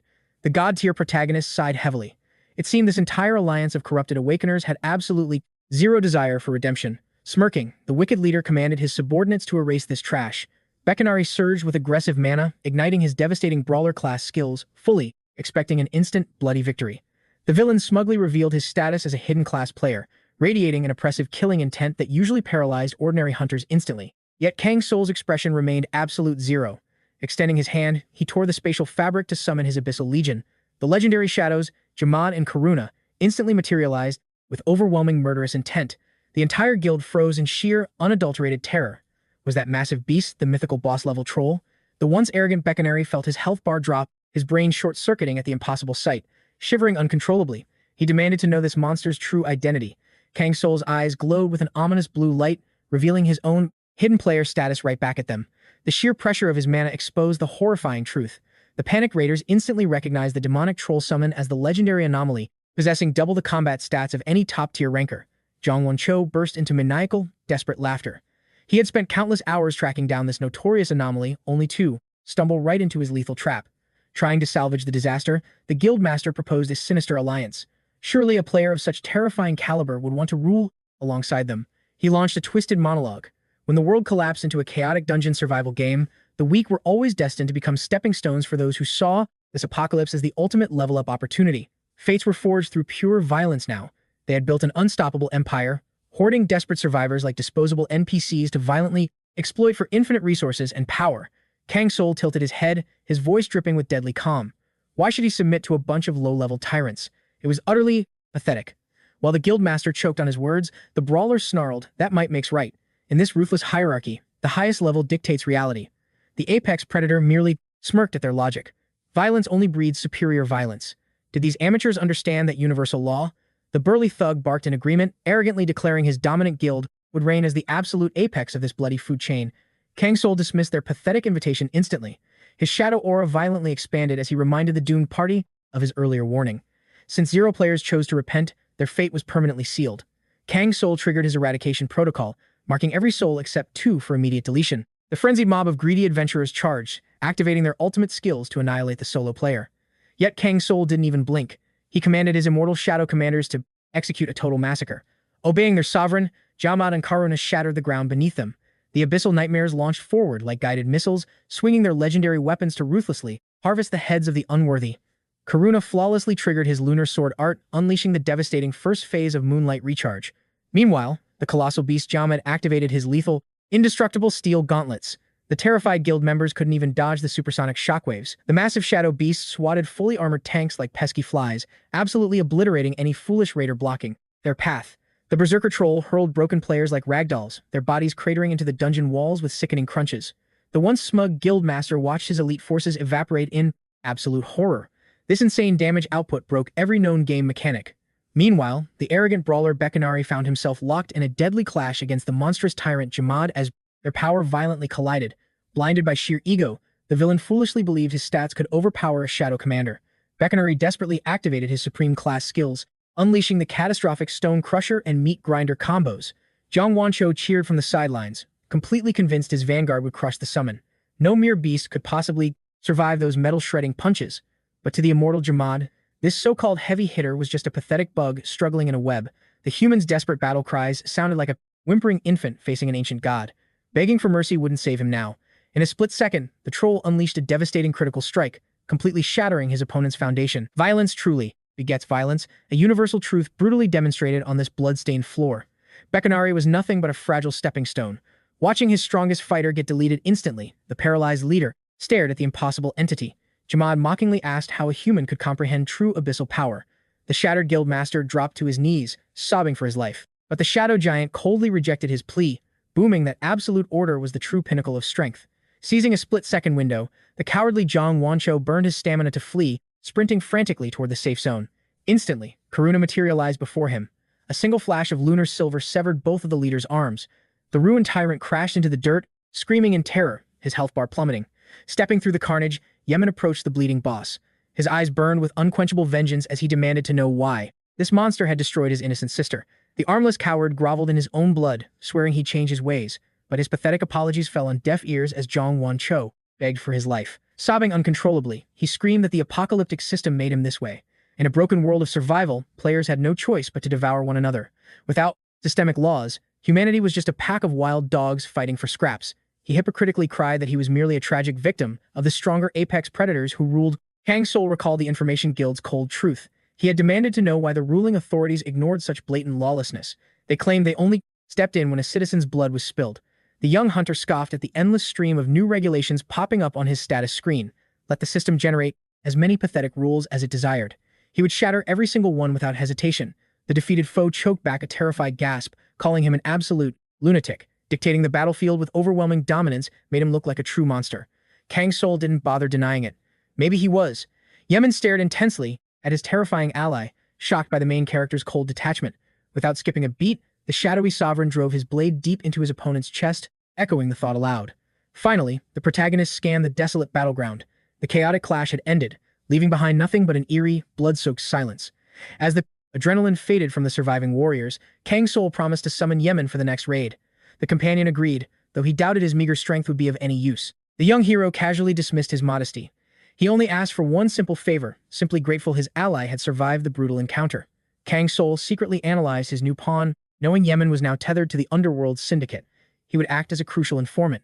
They agreed to reunite once his phantom hand fully awakened. 3 agonizing days later, the protagonist marched toward the cursed ruins of Nova City. A system notification announced the new safe zone. Navigating this treacherous territory forced players to roll the dice of destiny. The celestial cube tumbled, landing on a devastating 2. A disastrous omen for the duo. This cruel system Manhwa mechanic meant their upcoming journey through the wastelands just triggered terrifying, hidden difficulty modifiers. Their carefully planned route could shift drastically without warning. Yet, if he crushed these unforeseen trials, the hidden system rewards would be absolutely legendary. The Shadow Monarch stared intently at the glowing, holographic die still floating above him. Veteran hunters operating under these strict system rules constantly braced for catastrophic ruin. Without contingency plans, an entire party must abandon their stronghold. In this ruthless world, one bad roll could instantly erase your existence. Kang Soul lifted his gaze. The path to Nova was locked in, hiding untold horrors in its shadows. The young conqueror narrowed his eyes at the crumbling urban skyline, praying the imminent dungeon raid wouldn't end in absolute carnage. Honestly, he welcomed a straightforward quest. With his rapidly evolving shadow army at his command, no obstacle could halt his glorious ascent. He resolved to hunt for elite, high-tier quests once darkness fell. The notorious scavengers prowling the devastated ruins of Nova City formed the dominant faction holding the mountain territory. Suddenly, a brazen laugh echoed through the desolate streets. Kang Soul instantly concealed his aura, eavesdropping from the shadows. A female mercenary complained about their grim scavenger lifestyle. Her ruthless companion merely chuckled, praising the chaotic nature of the fallen city. Here, even low-level trash could strike gold, while arrogant elites easily got slaughtered. Nova's entire blood-soaked economy thrived on these desperate raiders. Discarded military veterans served as the city's primary cannon fodder. A constant flow of disposable lives was a dark blessing for the syndicates. This twisted ecosystem created a fragile harmony between the ruthless scavengers and the locals surviving in Nova. Despite the rot, the main character found a strange, rugged charm in the corrupted streets. His first objective was infiltrating the local Hunters Guild to gather intelligence on Qiao's mysterious disappearance. Most tavern whispers revolved around hidden legendary artifacts, but an undercurrent of dark rumors also mentioned Borgo's fate. A sinister chain of events had triggered after he vanished. Spotting a suspicious pair huddled at a dimly lit corner table, the protagonist approached, demanding information about Qiao. They flinched, swearing they had never crossed paths with the elusive woman. It was a dead end. Frustrated by their uselessness, the young warrior interrogated a seasoned merchant instead. She revealed that a month prior, Qiao had entered her shop, flashing a highly unusual item. Kang Soul's eyes narrowed as he pressed for the crucial details. The greedy merchant smiled slyly, suddenly suffering from a severe case of amnesia. An interactive prompt flashed. The NPC required a financial bribe to talk. The interface offered multiple dialogue options. The hero opted for the universal language of gold. The moment the heavy coins clinked into her greedy hands, her memory miraculously returned. Qiao had sought a secluded research space inside a notorious, blood-stained mansion. The cursed property, where a tragic family massacre occurred, was rarely open to outsiders. Upon reaching the haunted estate, Kang Soul found the grand doors magically sealed. The place reeked of complete abandonment. The quest interface displayed multiple infiltration routes, forcing him to select one of 5 dangerous paths. Slipping silently through a shattered window, he felt a lingering suspicion about a hidden trap in the prompt.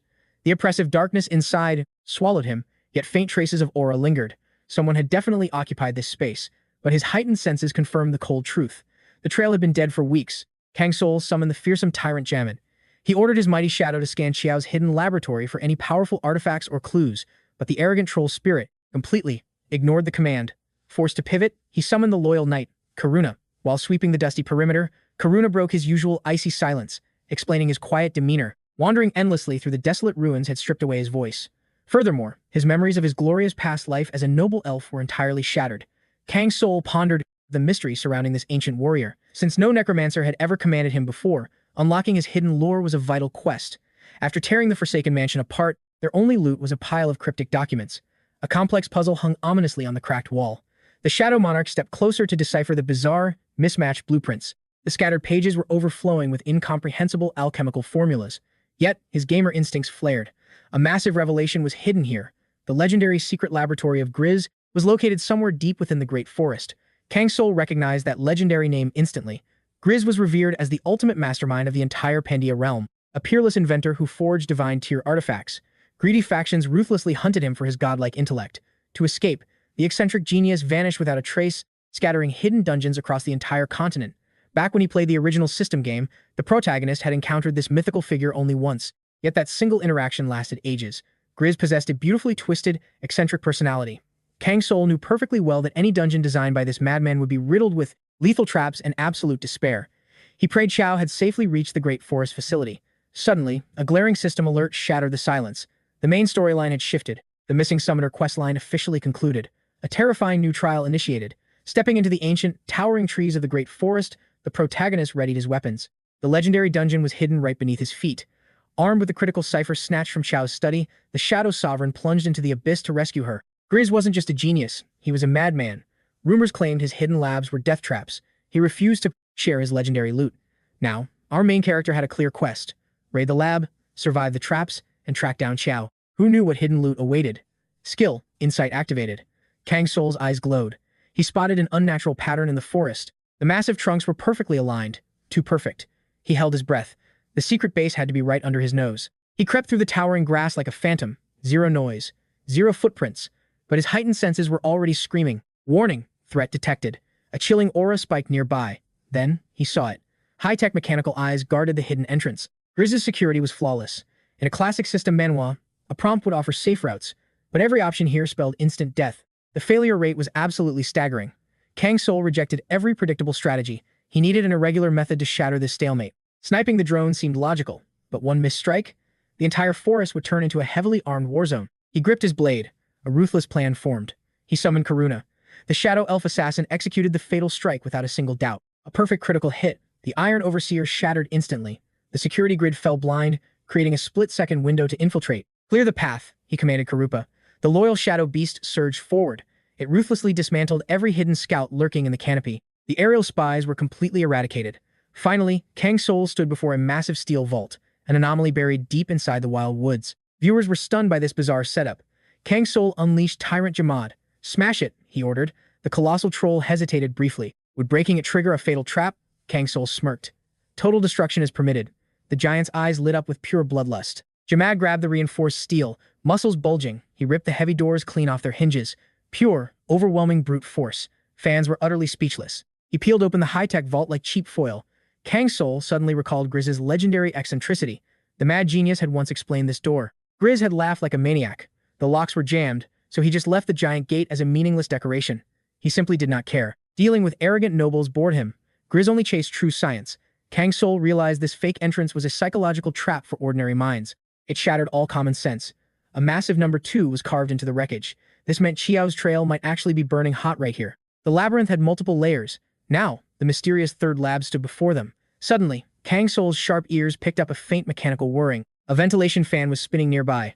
A bizarre scent drifted through the dark halls. It smelled like a vibrant, sunlit forest inside a sterile underground bunker. A botanical research zone? Suddenly, he froze in his tracks. His piercing gaze locked onto an anomaly in the shadows. A single parchment clung to the damp wall. He closed the distance, his eyes scanning the cryptic text. A triumphant grin spread across his face. It was a message from Qiao. She had claimed a specific artifact. Quest updated. The entire objective of raiding 𝗦𝗦𝗦's lab just drastically shifted. Her scent was fresh. Now, he had to secure whatever legendary items remained in this chaotic vault. Kang Soul racked his brain for clues. What epic gear did that summoner steal? Karuna materialized silently, offering hidden documents. The forbidden files explored life's ultimate taboo. The true nature of death. Does the soul survive the abyss? This was definitely 𝗦𝗦𝗦's insane life work. But was this terrifying research the very prize Qiao had looted? No mortal in this realm had ever conquered death. Undead spirits defied the system entirely. Yet, this demonic machine was engineered for one sinister purpose: to stare into the Reaper's eyes. A machine built to artificially simulate death itself. The sheer madness of creating this forbidden artifact was staggering. Why would Qiao risk her soul for this? The documents issued a chilling warning. Avoid using it at all costs. Kang Soul's gaze hardened. He stared down the abyssal hallway. Retreat was never an option. The oppressive passage radiated pure dread, suffocating the heroes with a heavy, malicious aura. Demonic vines choked the rusted metal. Igniting their auras, the raid party marched into the dark abyss. Soon, the mysterious second lab materialized. Insight triggered. A powerful entity was lurking just beyond the threshold. Kang Soul froze in sheer disbelief as the shadow revealed its true form. A massive mechanical golem, its optical sensors locked onto them. "System error. Access denied," it announced mechanically. Karuna instantly drew his glowing blades. The shadow elf prepared for a fatal clash. "Stand down," Kang Soul commanded. He analyzed the colossal guardian. Its joints were heavily restricted by the overgrowth. "Sever those vines first," he shouted. The shadows slashed through the cursed flora. The mechanical beast roared with static. The tension in the air was thick. Suddenly, its red lenses faded to a calm blue. "Greetings, human," it chimed peacefully. "Welcome to Lab 81, Master 𝗦𝗦𝗦's newest masterpiece." The imposing steel giant bowed. "I am Arta, the Eternal Sentinel." The golem explained that the eccentric creator was absent. Without an official summons, an audience was absolutely impossible. "However, I can provide a guided tour," Arta offered politely. The viewers lost their minds. The main character just casually... His charisma stats were broken. The party entered the Soul Research Division. This zone tested the absolute limits of spiritual fusion and complex animated life. A terrifying dive into taboo alchemy. "Did the madman build all this?" Kang Soul asked. Arta nodded. The robot revealed the chaotic nature of spiritual entities. Souls either violently clash or powerfully merge. Cramming them together naturally sparks catastrophic spiritual warfare. The secret to stabilizing this disastrous energy was still hidden. Arta's memory banks lacked the final solution. Kang Soul hypothesized a chilling theory. These trapped spirits were actively mutating the very layout of the dungeon itself. A constantly evolving labyrinth. The mad genius rarely miscalculated. Ancient archives warned that massive clusters of spiritual energy could warp reality beyond all human comprehension, bound by a unique artifact. Our protagonist questioned its whereabouts, and Art claimed it sat inside Lab 2. Yet, when the mechanical guide reached to grab it, the artifact vanished completely. This bizarre anomaly triggered Kang Soul's instincts. He sensed hidden mechanics at play, realizing that crucial, vital clues nearby. Those parasitic vines swarming the corridors under Art's supposed domain felt deeply unnatural. Trusting his sharp intuition, Kang Soul moved to reach the first laboratory. Art described a colossal facility designed strictly to manipulate life itself. The golem emphasized that this horrific zone's massive scale dwarfed every location they had previously conquered combined. Inside, ancient scientists engineered extreme vegetation, desperately hoping to eradicate starvation by breeding resilient crops forged for brutal environments. More importantly, this floor guarded the central command core. Kang Soul interrogated Art regarding Milan's legacy, but the machine drew a blank. As Kang Soul's final crafted entity, he previously shared countless hours alongside 𝗦𝗦𝗦. The eccentric professor harbored immense reverence for Milan, experiencing profound inspiration yet overwhelming inadequacy beside someone possessing absolute worldly wisdom. Now, our hero finally grasped why Milan earned the Great Sage title. It stemmed entirely from his legendary milestones. Back then, Milan confessed deep gratitude, relieved that genuine understanding existed in this lonely world. As time flowed onward, 𝗦𝗦𝗦 finally understood his own desperate reliance on him. He pressed Milan about ultimate desires, seeking the one ambition he craved above all else. However, dwelling on nostalgic echoes held zero value now, as their current reality had violently shifted. The party breached the first laboratory, stepping directly into a suffocating, pitch-black abyss. The determined hero initially assumed this cursed zone remained abandoned except for Art, but when Art revealed over 20 researchers once operated there, Kang Soul instantly activated his aura insight, detecting sinister movement behind the heavy doors. Finally, grasping why only one machine survived this massive sector, he brushed against the cold wall. He realized Art was desperately hiding from impending doom. The terrified golem had taken cover from relentless monsters chasing him down, and now the true nightmare revealed itself. Before him writhed mutated botanical horrors radiating terrifying strength, easily capable of slaughtering veteran adventurers. It became painfully clear these abominations had consumed the researchers, expanding like a parasitic plague. The facility's entire infrastructure had mutated against its creators. Tyrant 𝗦𝗦𝗦 roared, charging into the bloody fray instantly. Karuna backed his vanguard, unleashing a flurry of devastatingly precise, coordinated strikes. However, the relentless vines multiplied exponentially, escalating into a catastrophic threat. Art urgently reported that his corrupted memory banks were rebooting, attempting to recover the tragic logs.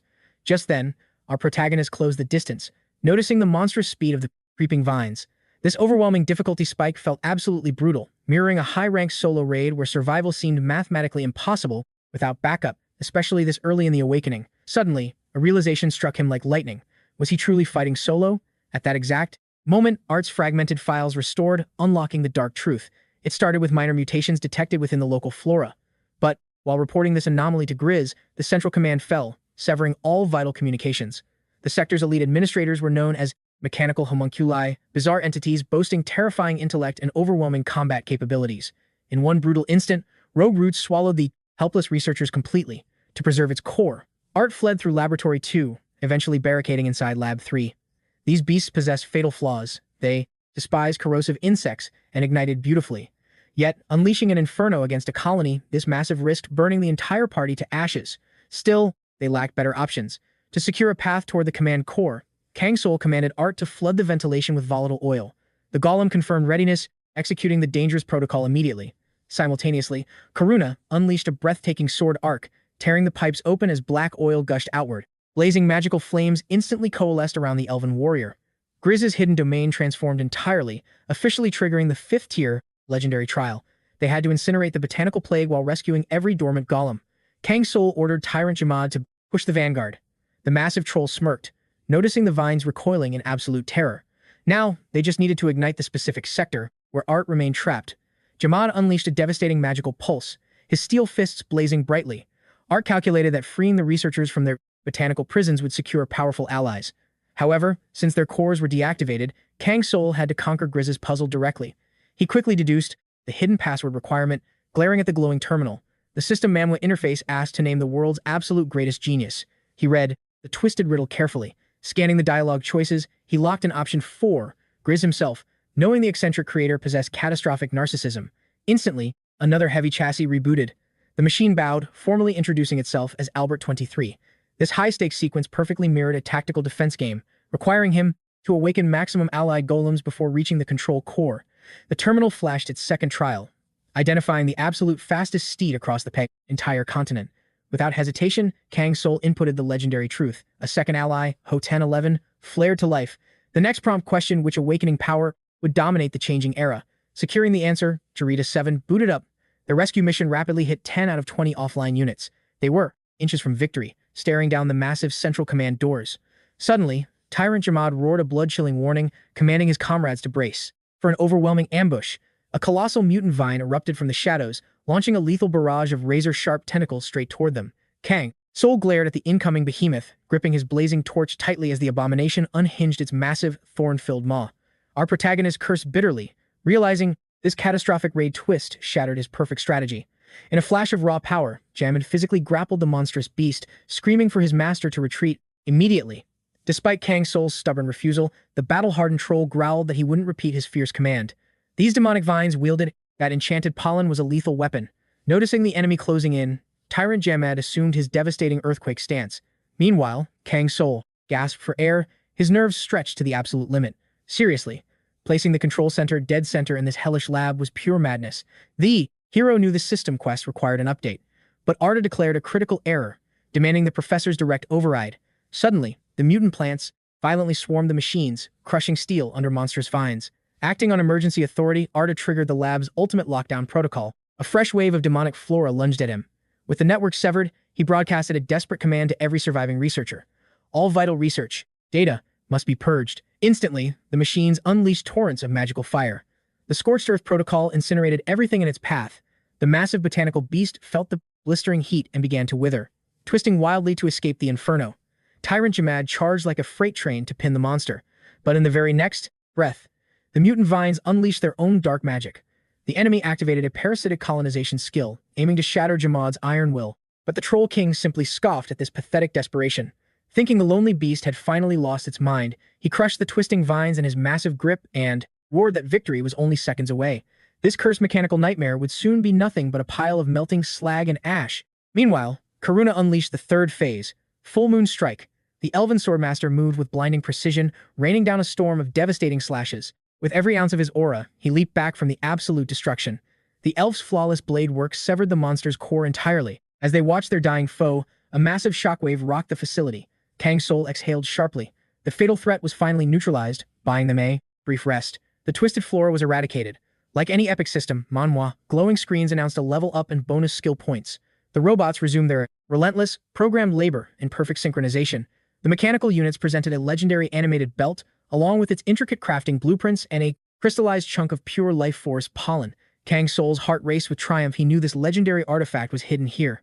Furthermore, the young hero secured crucial crafting materials for his massive stat boost. The blueprint scrolls held the sacred methods to fully forge the animated belt. As he unsealed the tome, a hidden quest titled Do Your Absolute Best instantly triggered. It was a mandatory chain quest, and our hero realized the ancient blueprints possessed a strange aura. But fear wasn't an option. He was clearing this dungeon no matter what. Since the young master couldn't equip the belt with its pathetic +2 stat buff, he resolved to clear the trial entirely. The final prize? The infamous coward's leather armor. Moreover, the special life force pollen violently spiked vitality and accelerated evolution. But one wrong move, and the uncontrollable growth could mutate the user into an unimaginable giant. Kang Soul smirked, a genius strategy already forming in his mind, leaving the spectating audience entirely baffled by his sudden confidence. In the blink of an eye, the young protagonist locked onto the robot. The system check was clear, meaning only one final objective remained. He had to awaken the final legendary golem. Kang Soul braced himself for Grizz's trap, but the sudden system prompt hit him like a physical blow, leaving him completely speechless. He never saw this twisted puzzle coming. The prompt demanded the name of Grizz's most cherished person. The audience screamed to pick option 1, frustrated by the player's agonizing hesitation. Suddenly, the hero recalled the mad scientist's haunting plea and obsession that defied all logic and questioned his own true desires. Guided by that memory, Kang Soul's eyes hardened with absolute certainty as he smashed the selection button. The stunned viewers panicked, convinced their favorite rookie had just triggered a fatal trap. But suddenly, mechanical gears roared to life. The colossal robot stood tall, proving the insane answer was flawless. Graham 1 had awakened. A triumphant blue window flashed. Time limit cleared. All researchers successfully rescued. The ultimate hidden reward was finally his. The chat exploded in sheer disbelief. Milan was the answer? Milan was the one soul Grizz desperately yearned to protect. Kang Soul chuckled. The arrogant genius actually cared for someone besides his own reflection. Incredible! Breaking the silence, the giant machine bowed, expressing deep gratitude for purging the lab's corruption. The grand loot, the death-defying boots, these S-rank artifacts granted absolute evasion from fatal strikes, but carried a brutal 24-hour cooldown penalty. Furthermore, Arda revealed their hidden explosive acceleration skill. Upon activation, crackling lightning erupted, boosting agility beyond human limits. Though the buff's duration was dangerously brief, our hero smiled. He knew these boots were the ultimate trump card against devastating boss attacks. Grizz's final masterpiece was a literal lifesaver. The colossal golem politely requested the savior's true identity. Aiming to report this miraculous clear to the professor, Kang Soul casually waved off the praise, declaring his name meant nothing to the shadows. With a final bow of gratitude, the legendary 8th chain quest officially commenced. Arda pressed his palm against the central terminal, slamming the comms button. The screen flickered. 𝗦𝗦𝗦 frantically asked about the massive lab breach, but Arda coldly confirmed that the catastrophic threat was entirely eradicated. Stunned, the genius professor demanded to know how such an impossible disaster was cleared without suffering absolute annihilation. The machine simply stated that a single unknown player defied fate. Kang Soul's shadowy summons had brutally decimated the mutated jungle with terrifying efficiency. This mysterious intruder crashed the dungeon unexpectedly, but arrived like a descending god of salvation. The professor gasped, did this monster actually awaken all the sealed golems? 𝗦𝗦𝗦's mind shattered.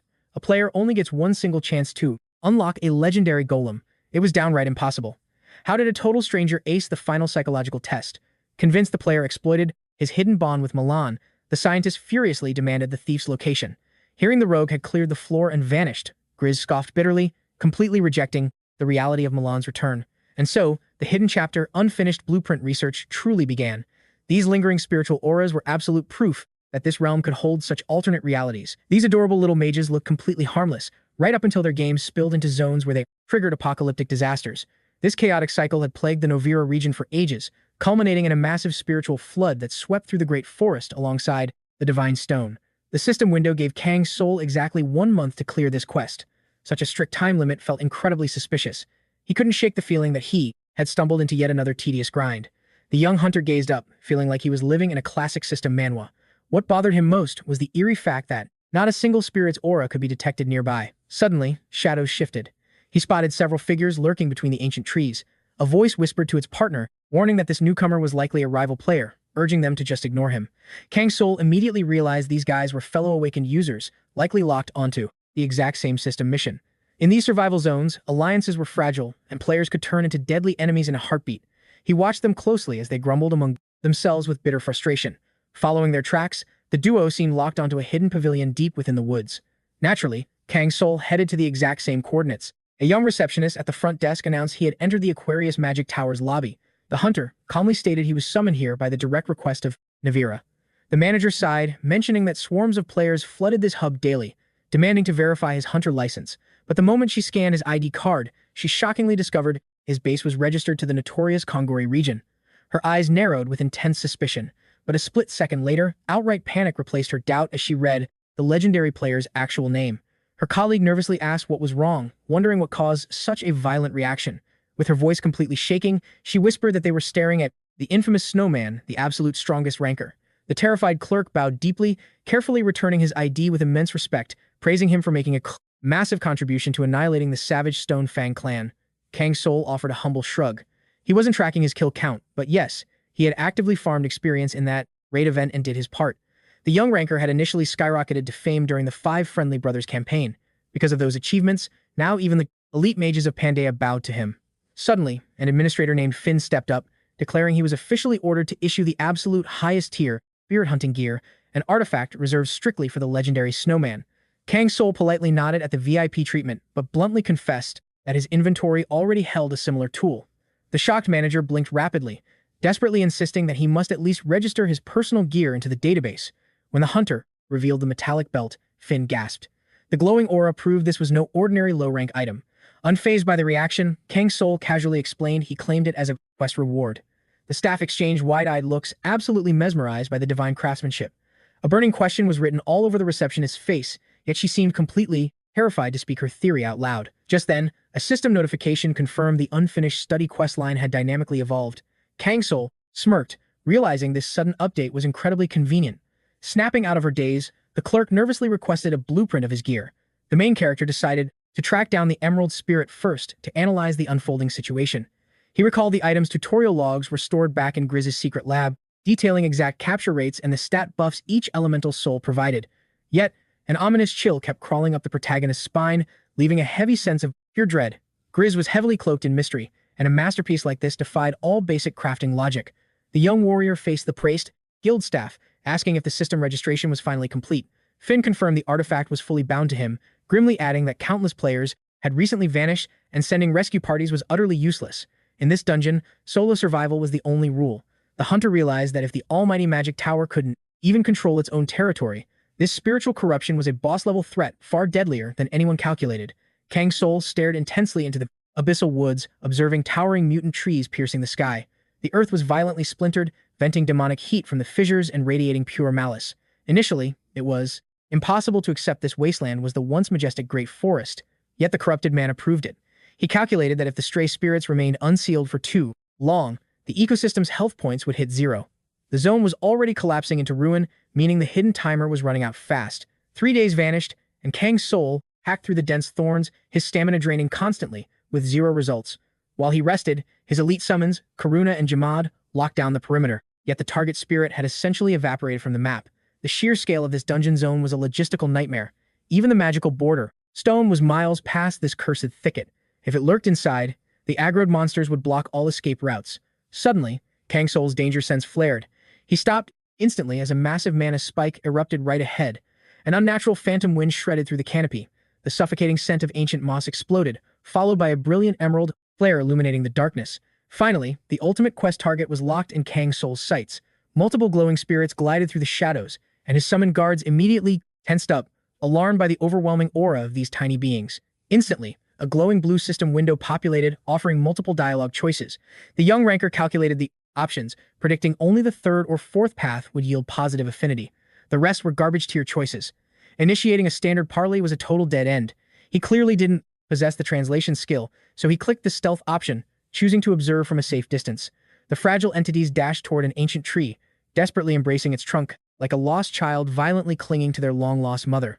It was a bizarrely heartbreaking scene that struck a deep, emotional chord within Kang Soul's battle-hardened heart. But suddenly, one clumsy spirit critically failed its perception check. It mistook his armored leg for a sapling, clinging to his shin with pure affection. A rare smile broke through as he stared down, feeling more like a tired babysitter watching over chaotic toddlers than a legendary hunter. The midnight phase initiated, and Kang's soul completely blacked out. Surprisingly, the spirits never dropped their aggro, vigilantly guarding his resting spot. As morning light broke, the glowing entities levitated from the soil, drifting purposefully toward the darkest abyss of the cursed woods, telepathically commanding him to follow. Kang Soul watched in awe as one mystic being slammed its tiny, glowing palm directly into the corrupted earth. A millisecond later, a massive wave of life energy erupted. Radiant, otherworldly flowers violently bloomed, weaving explosive magical arrays across the dirt as absolute divine nature itself had roused from a centuries-long slumber. This great forest was naturally humid. The sudden, suffocating drought was clearly the dark machinations of a far more sinister entity. Kang Soul approached cautiously.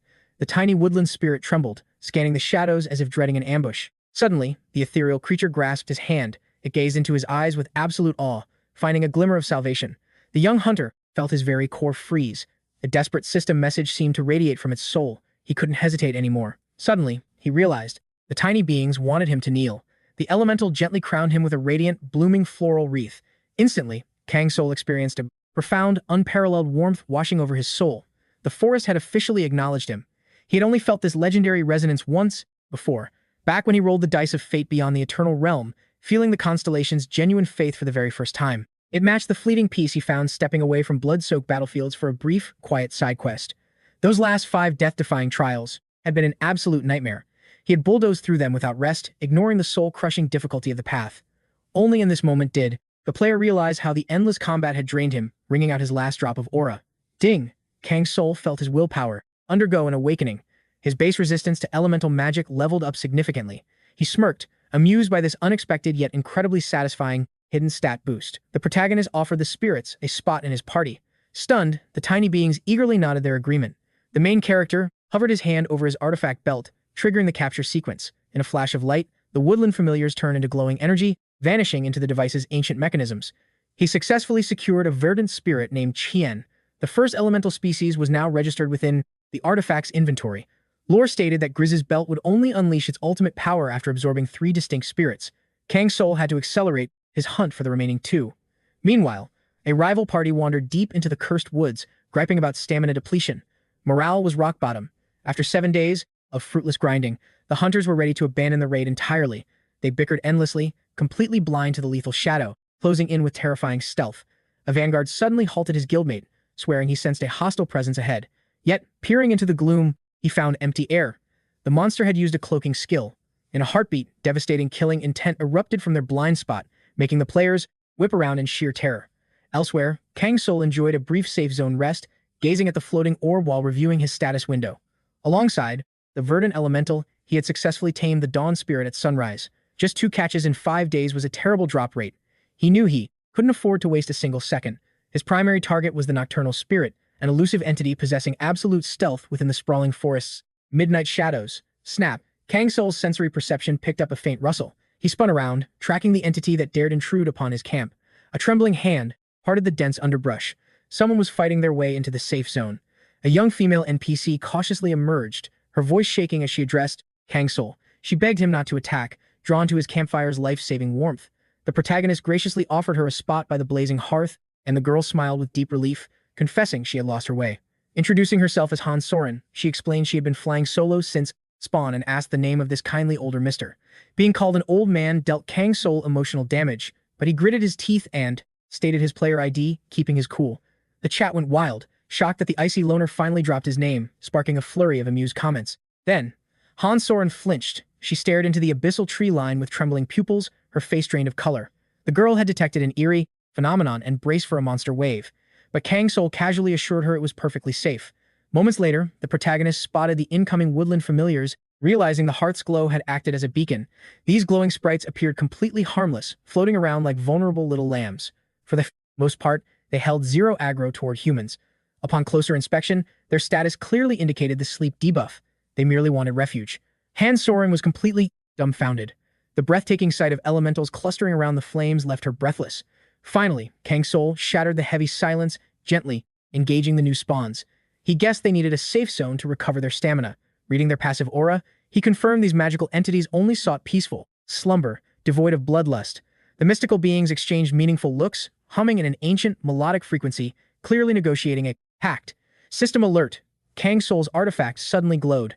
It vacuumed the crimson, amber, and emerald entities in a flash, successfully registering all 3 elemental tiers. Panicking, Han Soren realized the gear was essentially a master tier trap. The item's entire aura shifted colors in a mind-bending display of magic. The incomplete artifact evolved instantly. A notification flashed. Title upgraded to the Tri-Spirit Conductor.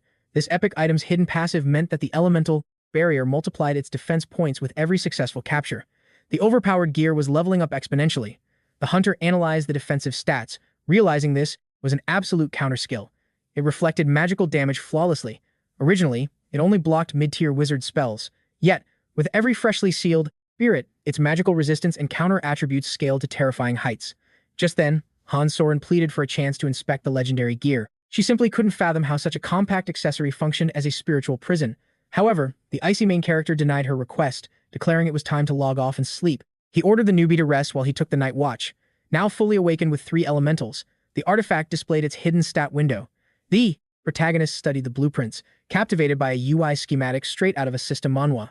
The ancient crafter wondered if future users would deem his actions a flaw or hail him as a god-tier inventor of elemental taming. The intricate schematics currently only detailed the blueprint for securing low-rank spirits before shifting to the lethal entities of Flash and Shadow. Beside him, Han Soren dozed, but her rest was plagued by unseen terrors. The girl trembled violently, muttering bitter arguments into the void of her nightmare. Kang Soul ignored her mounting dread, his mind entirely consumed by the legendary elemental spirits, Venta of the Flash and Shays of the Shadow. These mythical beings were breathtakingly rare. Our protagonist knew such. Apex predators required absolute force. You had to poison them first just to survive their wrath. Meanwhile, miles away, a naive party of adventurers wandered the treacherous path, their eyes wide with sheer awe. A breathtaking illusion materialized. Ethereal spirits danced above blooming lotuses, glowing with a gentle luminescence like liquid rainbows in the dawn haze. A rogue named 𝗦𝗦𝗦 exhaled sharply, bragging about surviving countless brushes with death on this chaotic quest.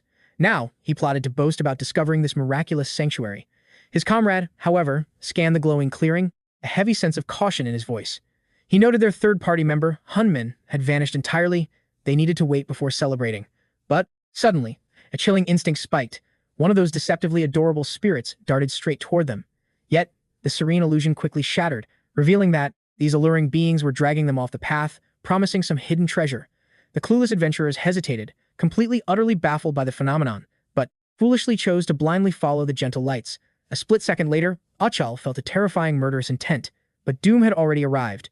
The glowing entities violently yanked them into an abyssal trap, the very earth dissolving into blinding white light.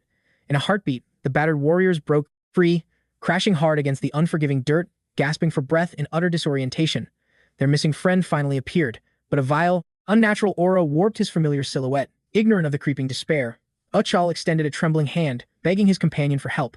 But in the very next breath, their gazes locked, and absolute terror struck.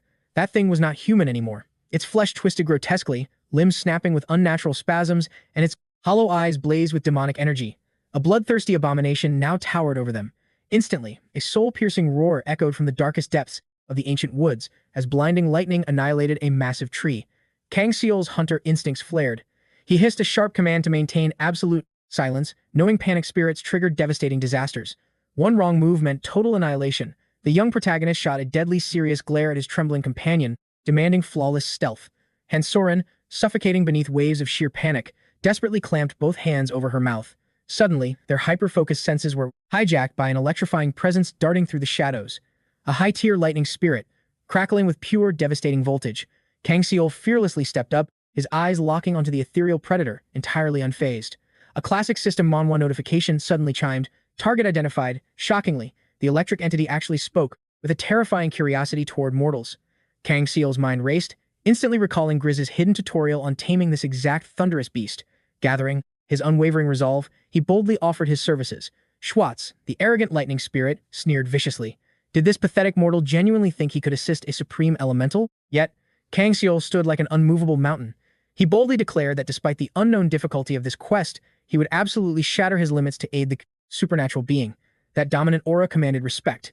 𝗦𝗦𝗦, tipping his sparkling head, challenged the human to follow him into the abyss if his courage was truly unwavering. The system's hidden lore guaranteed a legendary familiar if he succeeded. Driven by ultimate ambition, Kang Soul marched directly into danger. Soon, they breached a colossal, menacing cavern, weeping with high-voltage residue. Soren shivered in mortal terror. Kang Soul narrowed his eyes, finally piecing the fatal puzzle together. The true source of 𝗦𝗦𝗦's desperation lay just ahead. But, before plunging into the deadly boss room, our calculating hero played his trump card, summoning an absolute powerhouse. A gargantuan, monstrous shadow manifested from the cavern's pitch-black belly, its earth-shattering footfalls, rumbling like an earthquake against the ancient stone. The lightning spirit pointed, revealing the terrifying boss, an abominable snow giant raining from the frozen peaks. Our protagonist stared up at a towering behemoth, heavily armored in dense, frostbitten moss that looked like an impenetrable icy pelt. Soren was paralyzed by its overwhelming killing intent, but Kang Soul smirked, analyzing the beast. Normally, these titans were mindless berserkers, yet a strange anomaly was happening here. The monstrous giant was clearly brainwashed. A sinister, sub-zero aura radiated from its skull. The horrifying truth clicked. A malevolent parasitic force was puppeteering the beast, using chilling invisible strings. 𝗦𝗦𝗦 gritted his sparkling teeth, revealing that a rogue ice entity named Frost was hijacking this domain, rejecting the natural laws, and staging a ruthless elemental rebellion. Kang Soul analyzed the battlefield, deducing the towering monster was merely a disposable pawn. With a predatory grin, he demanded what absolute destruction he needed to unleash to fix this mess. 𝗦𝗦𝗦 demanded he obliterate Frost, bitterly confessing his own lightning lacked the voltage to solo this raid. Soren's soul practically left her body at the thought of fighting that titan. But Kang Soul chuckled, casually suggesting a legendary match of arm wrestling. Our protagonist embraced the deadly challenge, slapping down an absolute condition. When he conquered the giant, the lightning spirit must swear ultimate loyalty. Processing the high-stakes gamble, 𝗦𝗦𝗦 fiercely nodded, sealing the binding pact without a single ounce of fear. Soren desperately grabbed her party leader's arm, begging the reckless hero to remember they were facing a boss-level calamity. She pleaded for sanity. Suddenly, the lightning elemental marched straight up to the towering frost demon, locking gazes and igniting a storm of explosive static electricity. Frost scoffed with absolute disdain, mocking the pathetic humans and boasting his frozen puppet would utterly crush mere mortal flesh. Kang Soul's aura flared wildly. If the spirits wanted a proxy war, then he would unleash his own apocalyptic shadow minion. Without hesitation, he unleashed the tyrant 𝗦𝗦𝗦. The colossal dark troll materialized, rumbling with a devastating, earth-shaking snarl. The legendary beast scoffed, his demonic eyes glaring with pure contempt at these petty elemental games. But the system's absolute authority forced 𝗦𝗦𝗦 to obey his liege. The icy titan instantly lunged forward, casting a suffocating, freezing shadow over the combat zone. The sheer killing intent proved this was a battle to the death. In a breathtaking flash, the two towering titans clashed, violently locking, their massive grips locked, sending tremors through the very earth beneath them. The signal dropped, and the legendary clash ignited. The two colossal titans deadlocked, their muscles bulging with raw, unstoppable power. Lightning flared in their glares, and the atmosphere violently vibrated with their clashing auras. The frost beast unleashed a deafening roar, pouring every ounce of monstrous strength into crushing his rival's defense, yet the pushback only grew fiercer. Time seemed to freeze in this brutal stalemate, while the solid bedrock under their immense weight shattered. Tyrant 𝗦𝗦𝗦 ground his fangs together, blazing hellfire erupting in his eyes as a thunderous battle cry tore from his throat. Catching Kang Soul's gaze for a split second, he silently signaled his foe was breaking. It was over. Without warning, the mighty troll snapped his muscles forward, slamming the frost giant's hand down with an earth-shattering shockwave. The snowy titan paralyzed in pure shock, eyes practically bulging out, completely shattered by this devastating defeat. Panting heavily, Tyrant 𝗦𝗦𝗦 slowly pulled his massive fist back, carelessly tossing his vanquished enemy to the dirt, as 𝗦𝗦𝗦 officially called the match. Kang Soul casually mentioned he could have held back slightly, but the towering troll shot back with an icy tone that the beast had not suffered a single wound. Meanwhile, 𝗦𝗦𝗦 faced the main character, expressing deep gratitude and confirming that his end of their sacred vow would be honored. The hunter already knew exactly what ultimate prize he desired. Channeling his aura, he activated his artifact and declared he was claiming the spirits for himself. The tiny beings flinched in utter bewilderment, exchanging panicked glances. Yet, the supernatural entities knew they could never defy a sworn pact. No matter their inner dread, fate had bound them. In a spectacular flash, the spirits' physical forms began melting into thin air, transforming into radiant mist that violently sucked directly into the hero's storage belt. His ethereal legion instantly jumped from 3 to 5, causing the ancient relic to pulse with an overwhelmingly blinding glow. Kang Soul's raw power experienced a massive awakening, and along with his drastically improved stats, a legendary divine spirit shield was activated, compounding in strength with every single absorption. Meanwhile, the dazed frost titan finally snapped out of his humiliating loss, staggering upward. Terrified of facing further devastation, the towering monster desperately retreated, vanishing completely into the freezing shadows of the woodland abyss. 𝗦𝗦𝗦 suddenly spotted that her uncle's mystic gear was practically roaring with awakened energy, completely awestruck by the sight. The young lady confessed that her snare had snapped, leaving her hopelessly lost deep inside the treacherous woods, and begged to follow him back to absolute safety. Kang Soul recalled a chilling hunter's proverb: roaming these cursed lands solo was an absolute death sentence, requiring a solid party just to survive. Judging her survival instincts to be surprisingly sharp, his tactical mind was already mapping out the next crucial phase of his legendary quest. The awakened player deduced their most strategic checkpoint lay directly at the roaring waterfall. Without hesitation, they advanced. Arriving at the cascade, ethereal liquid elementals greeted them, shimmering with translucent brilliance and playfully dancing across the surface like sun-kissed fairies. Completely different from the terrifying 𝗦𝗦𝗦𝗦, these gentle beings held zero malice. Striding forward with calm dominance, Kang Soul approached them. Instantly, the sprites paralyzed in their tracks, locking wide eyes on the imposing hero in utter bewilderment. Then, in a sudden burst of joy, they playfully bombarded him with sparkling streams of water. The stoic warrior instinctively ducked back, desperately dodging the sudden soaking. Thrilled by their successful ambush, the mischievous elementals glowed brilliantly beneath the sun, grinning from ear to ear as if they had just conquered a demon king. Splashing with infectious joy, the little entities invited the hunter to play, triggering a prompt straight out of a system Manhwa with multiple quest choices. A smirk crossed his face, realizing this magical detour was destined to be incredibly rejuvenating. Without a second thought, he accepted the pop-up challenge, diving right into the chaos and hurling massive waves of water back at his tiny opponents. Peeking safely from behind a massive oak trunk, 𝗦𝗦𝗦𝗦 watched the breathtaking spectacle unfold. Initially, fearing her formidable companion would explode in rage from the sudden soaking, she realized he was joyfully battling the spirits with the pure innocence of a carefree kid. As the epic water war finally drew to a close, the triumphant warrior gazed fondly at his miniature rivals, their bodies radiating like floating silver moons. With a gentle voice, he extended a formal invitation to join his party. The magical beings chimed in pure delight, their bright eyes overflowing with absolute devotion, devoid of any hesitation. Channeling his relic once more, the elementals seamlessly melted into his inventory, securing powerful new familiars, the drop spirits known as Popo. Soon, absolute darkness descended, and a majestic lunar glow bathed the cursed woods, illuminating everything in a hauntingly beautiful silver haze, placing a heavenly seal on their chaotic day. Finally catching her breath after the constant adrenaline rush, 𝗦𝗦𝗦𝗦 questioned how the fierce warrior handled those playful sprites so effortlessly, assuming he had younger relatives. Kang Soul confessed his tragic origins as an orphan, revealing how he spent his bitter youth raising the Popo, helpless toddlers in the local shelter, mastering the art of enduring endless mischief. Yet, despite his best intentions, whenever he tried goofing off, the kids would be absolutely paralyzed by his naturally intimidating resting face bursting into terrified tears. Calming them down was a nightmare, leaving a hidden scar of regret whenever his wholesome efforts completely backfired.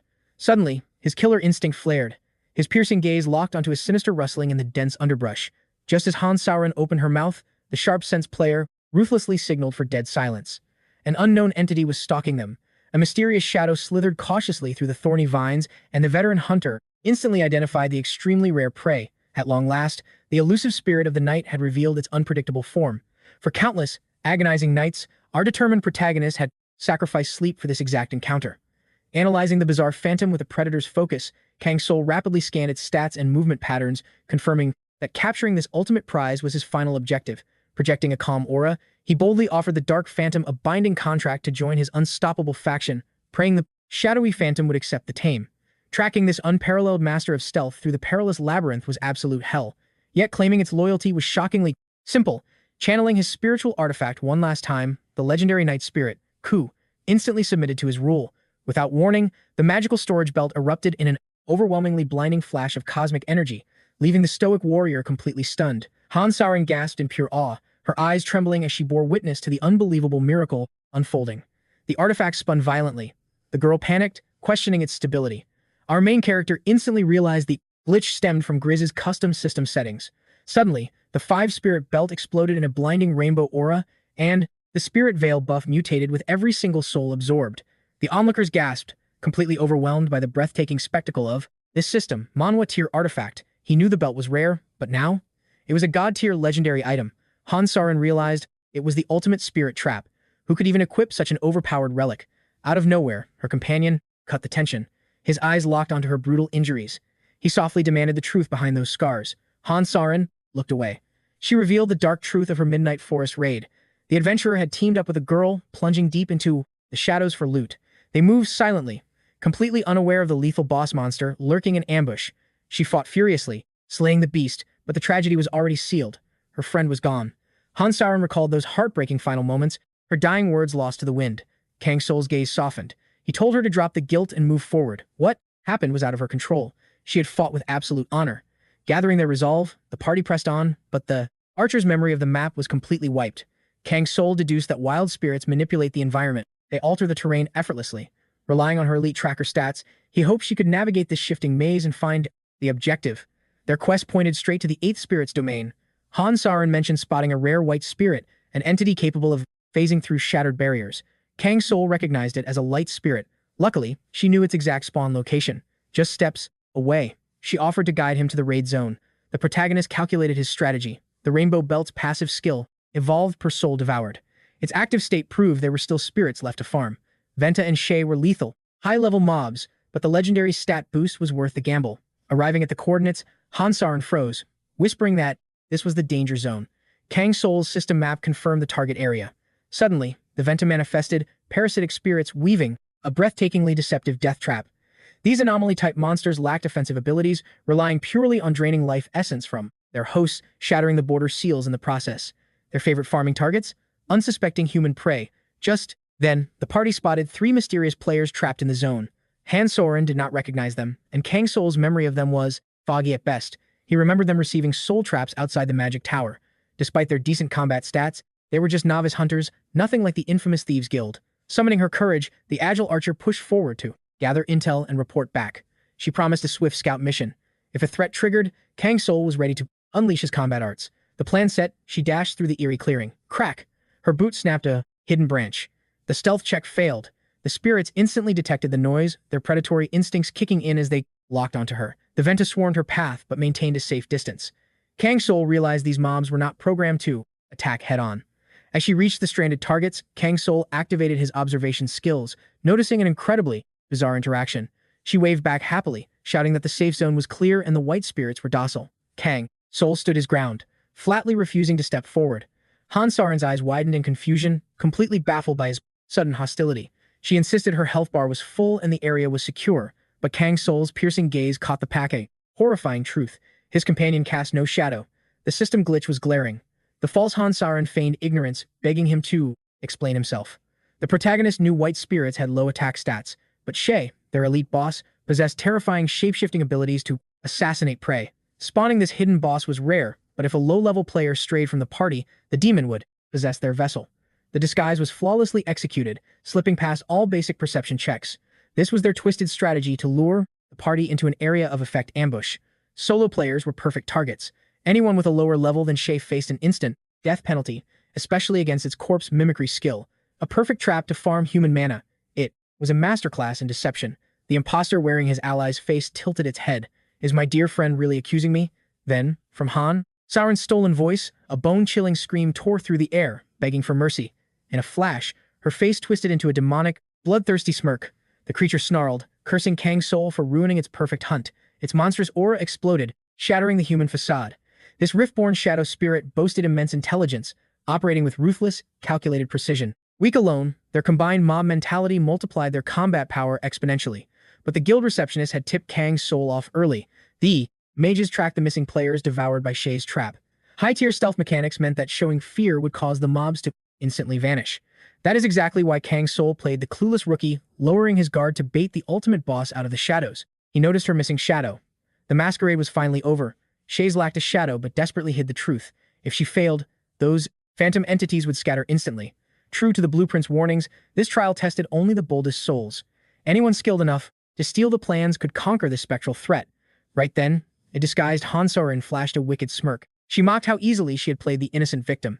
Kang Soul recalled his earlier words, praising her supposedly fallen companion. He deliberately spoke of the real Han Sauron as a corpse. The imposter realized he had already deduced her true identity. She scrutinized his stance, calculating his every breath. Kang Soul smirked. He praised her twisted performance, calling the deadly deception quite entertaining. His demonic enemy laughed, celebrating her grand illusion. Countless foolish adventurers had fallen for this exact trap, building her massive spectral army. She assumed this arrogant boy would quickly join her undead horde. His fragile human body could never withstand her overwhelming curse. He would rot as a mindless servant in her ghostly legion. Suddenly, the surrounding beasts unleashed a deafening howl that shattered the forest's silence. The corrupt spirit channeled a torrent of dark mana directly toward him. She thought his slender frame looked pathetically weak, but perhaps his flesh held more vitality. If not, grinding his bones to dust would easily satisfy her endless hunger. Yet, Kang Soul remained entirely unfazed. He stared down the monsters, mocking their flashy display. His demonic foe glared back with terrifying, bloodlust-filled eyes. Without warning, she lunged forward. Her deadly claws aimed to drain his life force completely. A massive shockwave violently erupted, throwing every nearby phantom off balance. Shays activated coexistence, a forbidden technique that surged her demonic aura to the absolute limit. By devouring the wind spirit, her monstrous form expanded vastly. She arrogantly mocked his seemingly weak human aura. However, Kang Soul unleashed his true power, awakening his loyal shadow army. Karuna instantly materialized. His legendary blade carved through the dark atmosphere, but this spectral beast possessed an intangible body, rendering physical strikes utterly useless. The shadow spirit gasped. She had never witnessed such a unique combat style, assuming the arrogant hunter had miscalculated his strategy. As the sovereign of darkness, Shays believed herself invincible under the night sky. Sensing danger, Karuna urged his liege to retreat immediately. Kang Soul calmly stepped back, dodging the lethal strike. With a confident smirk, the young monarch stated that this basic counterattack would suffice. The furious witch cursed his overwhelming arrogance, but in a blinding flash, Karuna executed an earth-shattering slash against the phantom. He chained it instantly with another devastating combo. The corrupted spirit shrieked, vowing that a mere mortal could never survive this bloodbath. But then, Karuna triggered his lunar martial art, the young moon phase. His fighting spirit blazed fiercely. Rapidly advancing, Karuna unlocked the crescent moon stage. Brilliant silver energy engulfed his armored silhouette. Kang Soul watched proudly. As his Shadow Knight's base stats leveled up, his agility had skyrocketed exponentially. Reaching the ultimate sword phase took a mere fraction of the previous time. Finally, Karuna unleashed the full moon stage. His ultimate strike illuminated the grim battlefield with a blinding, divine radiance. Yet, the vile imposter absorbed the impact completely. She sneered through her grotesque transformation, mocking his ultimate attack as pathetically weak. The arrogant shadow witch swore to rip him limb from limb. She prepared to swallow his soul whole. Shays ruthlessly dragged the surrounding lesser phantoms into her gaping maw. Devouring them violently, she artificially boosted her combat power to terrifying heights. Gorged on dark souls, she unleashed a shockwave of pure malice. The very atmosphere cracked under her overwhelming pressure. Yet, Kang Soul merely offered a cold, knowing smirk. His absolute confidence proved he was playing 3 steps ahead. He casually mentioned her fatal miscalculation. The grotesque witch froze, her glowing eyes filled with sudden dread. Before she could react, her stolen mana hemorrhaged wildly. The force fusion completely collapsed. Shays panicked, unable to fathom his genius strategy. Kang Soul laughed, asking if she enjoyed the sweet cocoa he served at camp. Following the secret diary's exact lore, he had effortlessly baited the sugar-obsessed demon. He silently praised the legendary 𝗥브හි𝗸 for leaving such a vital clue. It turned out, Shays Inventa possessed perfectly incompatible elemental affinities. The chaotic reaction shattered her control. The consumed souls burst free, leaving the Shadow Witch completely drained. The confident protagonist smirked at his flawless execution. The tactical trap had triggered perfectly. Stripped of her borrowed might, Shaze pathetically begged for her miserable life. She offered eternal servitude to spare her from oblivion. She desperately reminded him that ancient spirits were magically bound to their oaths. The exhausted hunter sighed, thoroughly annoyed by the dramatic battle. Still, a loyal pet was useful. He decisively activated his mysterious artifact belt. Shaze shrieked in absolute terror as the vortex aggressively sucked her into the magical container. The desperate witch screamed curses, vowing he would pay for this endless imprisonment. Kang Soul ignored her hollow threats, watching her fade into nothingness. With Venta securely captured, a brilliant white hue materialized across the artifact's surface. Absorbing Shaze infused a deep, abyss-like black into the glowing spectrum. His total spiritual collection finally hit the ultimate milestone of 9. The artifact evolved rapidly.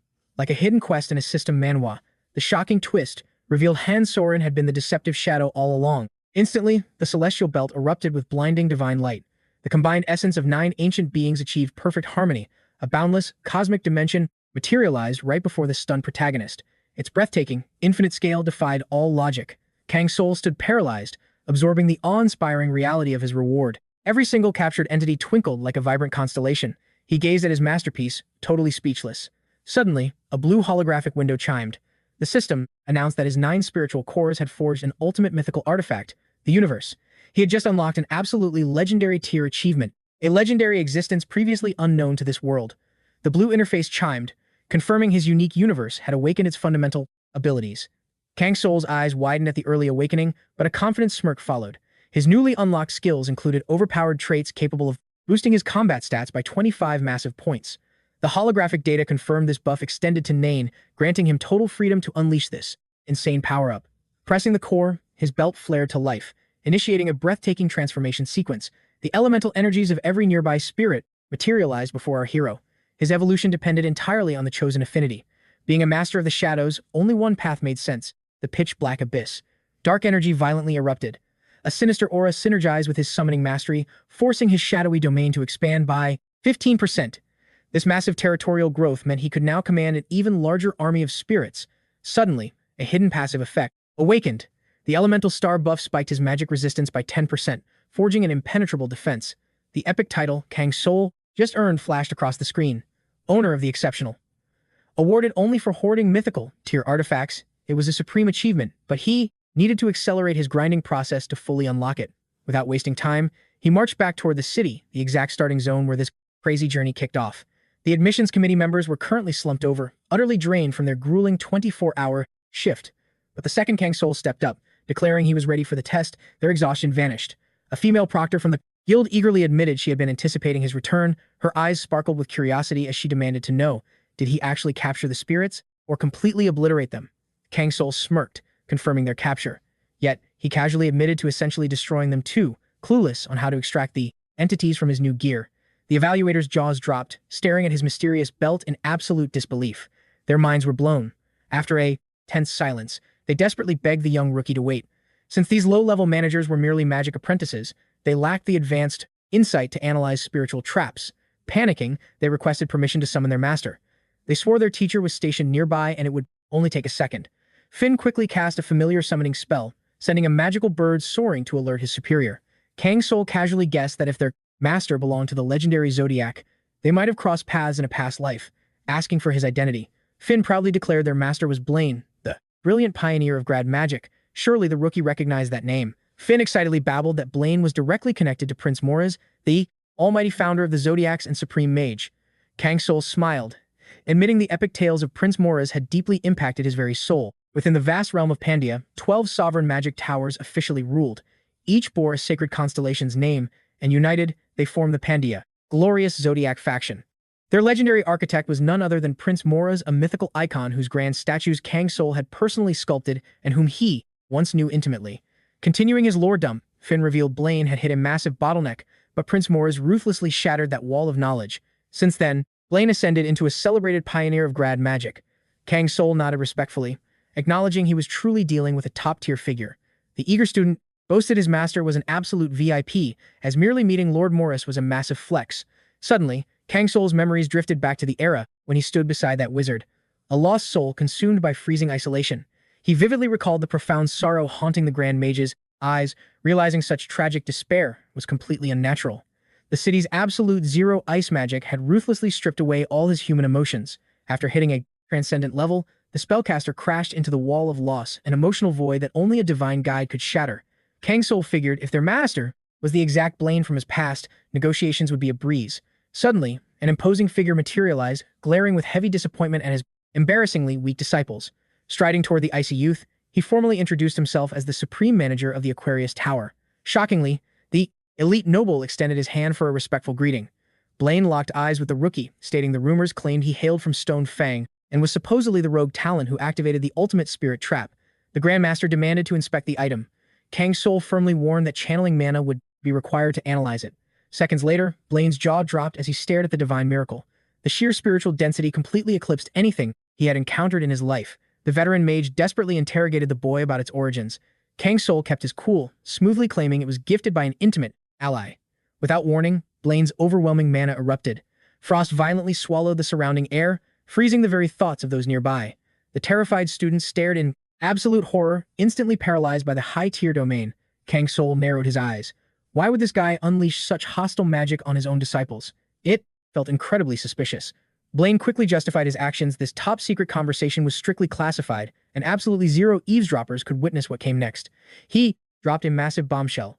The relic in Kang Soul's hands was catastrophically dangerous. This demonic tool forcibly fused 9 distinct spirits, manipulating their auras into a fragile harmony. However, the entities Venta and Shy were fatally incompatible. Their warring natures shattered the delicate balance, causing the isolated elements to violently mutate into an apocalyptic bomb. The incoming fallout would be catastrophic. Total system failure was inevitable, and the Grandmaster sharply noted, the rookie possessed zero understanding of complex spiritual logic. Breaking the heavy silence, Blaine offered a high-stakes deal: sell the mythic item directly to the Aquarius faction, where elite scholars could safely contain it. Suddenly, like in any top-tier system Manhwa, multiple dialogue options popped up. He had to select his fate. Without a single ounce of hesitation, the protagonist brutally rejected the trade. Blaine blinked, caught off guard by the bold refusal. The veteran caster admitted he would have done the exact same. Still, he issued a chilling warning. One micro-error in the spirit trap meant certain death. He ominously added that if Kang Soul ever needed to, if he ever visited the Aquarius Tower, that active invitation would be his golden ticket. The Grand Mage warned of unforeseen trials lurking in the shadows, adding that the tower might become his shield, or perhaps they would need his monstrous power. Kang Soul smirked, noting the notorious reputation of the Zodiac faction, who always repay their debts twofold in blood or loyalty. Blaine nodded, his aura steady. They crushed their foes with absolute ruthlessness, yet fiercely protected their own, making it clear he welcomed this new bond. With a snap, the Grand Mage dispelled the mental freeze, and the bewildered Academy students snapped awake, completely clueless about their sudden blackout. Blaine addressed his stunned disciples with an icy calm, announcing that their mysterious guest had utterly subjugated the rogue spirits, a feat requiring an official guild report. Finn rushed toward Kang Soul, his eyes sparkling with pure fanboy worship, begging to know how he pulled off such an impossible, god-tier achievement. Right on cue, the iconic chime of a system Manhwa echoed in Kang Soul's mind. Quest clear. Borderstone restored. A glowing holographic interface materialized before his eyes, and with a flash of digital light, his epic, tier loot dropped right into reality. A sleek cloak and tactical gloves hovered there, practically radiating dark energy meant for a shadow monarch. Kang Soul analyzed the gear, feeling the immense magical pressure bleeding from the enchanted fabric. Blaine proudly stated that the Magic Tower hoarded the continent's most legendary artifacts and offered these high-grade items as a token of absolute respect for their fateful encounter. Maintaining his stoic main character aura, Kang Soul offered a rare smirk, thanking the master for the epic loot and the VIP invite. From the sidelines, the observant noble lady gasped, realizing the insane rumors from the Stone Fang raid were totally accurate. Blaine's subtle smile confirmed her suspicions. He had purposely tested this overpowered rookie to gauge his true potential. He ordered his disciples to report instantly if Kang Soul ever returned, leaving the noble lady in absolute shock that a mere hunter earned the Aquarius Master's favor. As our protagonist walked away, the leveling system flooded his vision with golden text. Ranked number 1 across 6 consecutive raid dungeons. The power gap between him and the second-place player was an insurmountable abyss, leaving the rest of the server eating his dust. It was finally time to hit the Navira safe zone, regenerate his mana, and process his massive stat gains. He had been grinding relentlessly for 20 grueling days. Opening his inventory, Kang Soul realized he had unlocked the hidden title of Spirit Hunter, granting him an insane stat boost. His new gear included the Veil of Venta, an epic cloak infused with the essence of the light spirit. Absolute darkness would no longer be a threat, completely nullifying blindness debuffs. For a solo player diving into abyss-tier dungeons, A built-in light aura was a massive tactical advantage, completely eliminating the need for clunky torches. Then came the elemental gauntlets, forged from mithril-light threads that offered maximum agility. These incredible gloves possessed a passive auto-heal skill, instantly closing minor wounds daily. Even for an overpowered tank who faced tank boss hits, this extra defense was a lifesaver. Furthermore, his dungeon loot included 𝗦𝗦𝗦-𝗦, an incredibly rare crystal orb pulsing with the dark magic of the shadow spirit. His high intelligence stat revealed it granted massive shadow control, but the fatal debuffs were unavoidable. Sure, the massive wisdom buff looked delicious on his status screen, but the game mechanics for Shadow Tamers were strictly divided into two distinct class trees. The elite route was reserved for supreme monarchs, while the second was flooded by low-tier trash mobs. Kang Soul was destined for the absolute apex, meaning his core build strictly required passive skills that multiplied his minion army or amplified darkness mastery.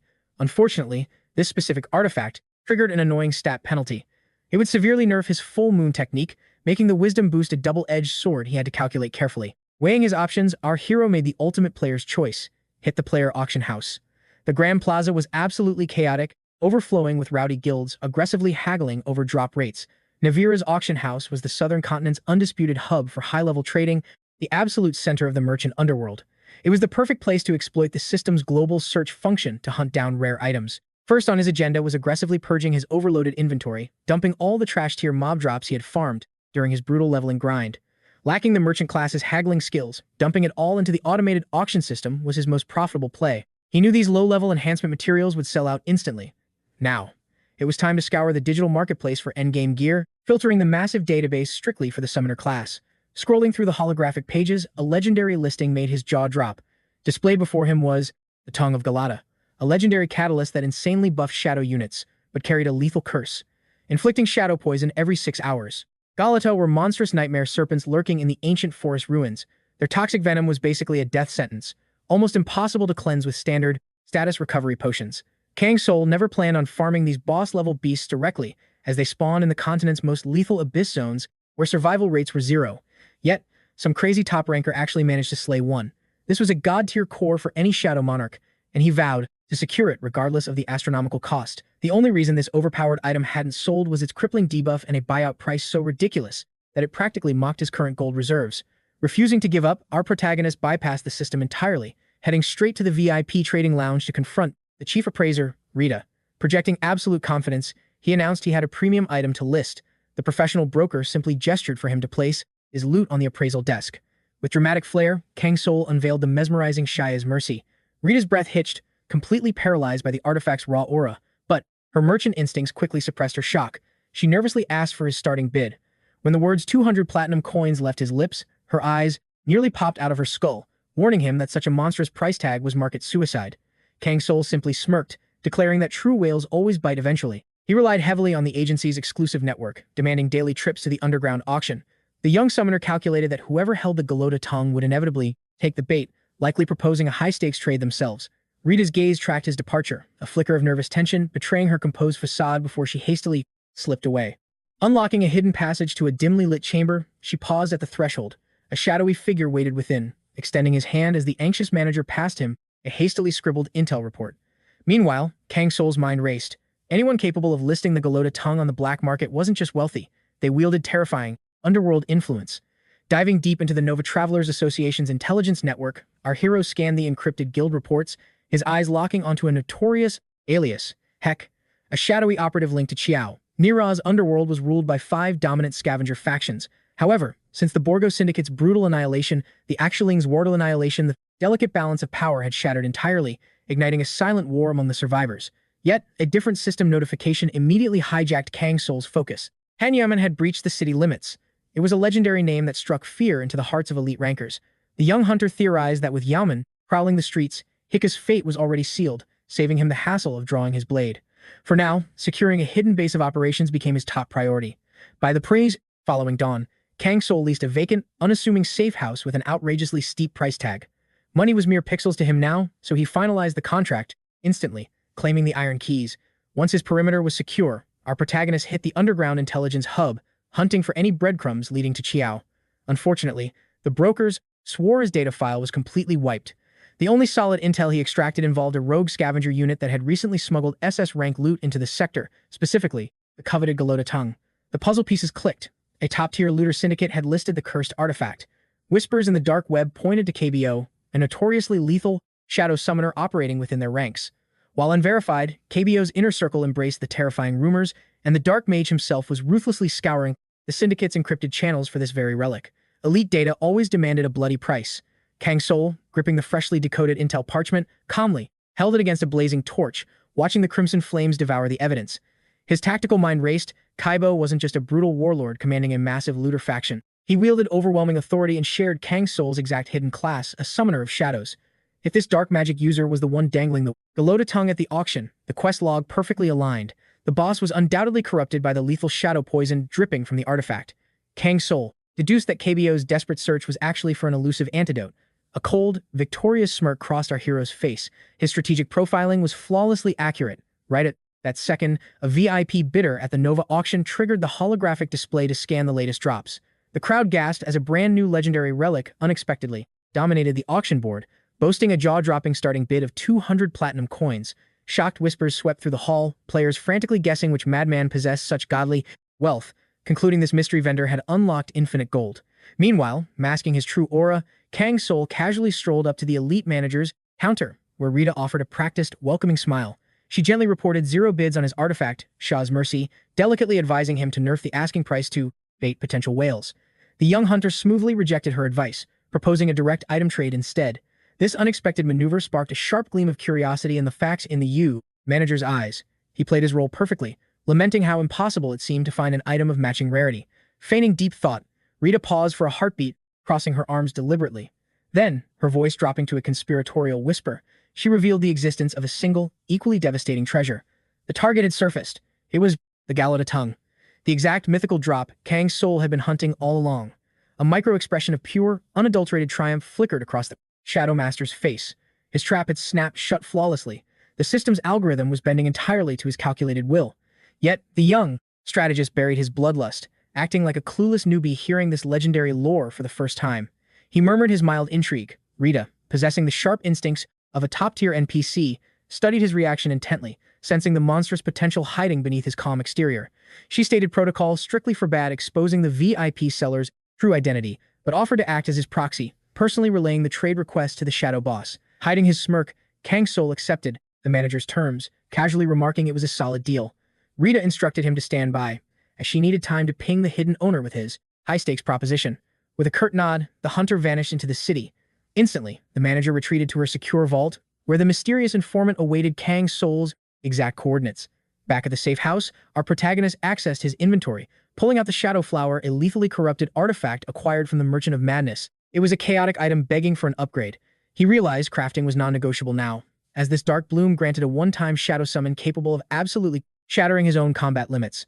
He had successfully sniped most of the required crafting materials from the auction house interface, but one final, critical drop, the paranoid gelatin, remained undiscovered, a geographical impossibility in the southern territories.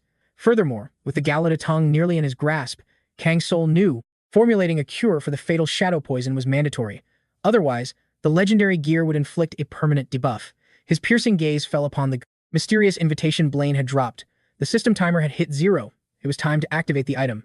Reluctantly swallowing his hesitation with a heavy sigh, the young lord shattered the arcane seal.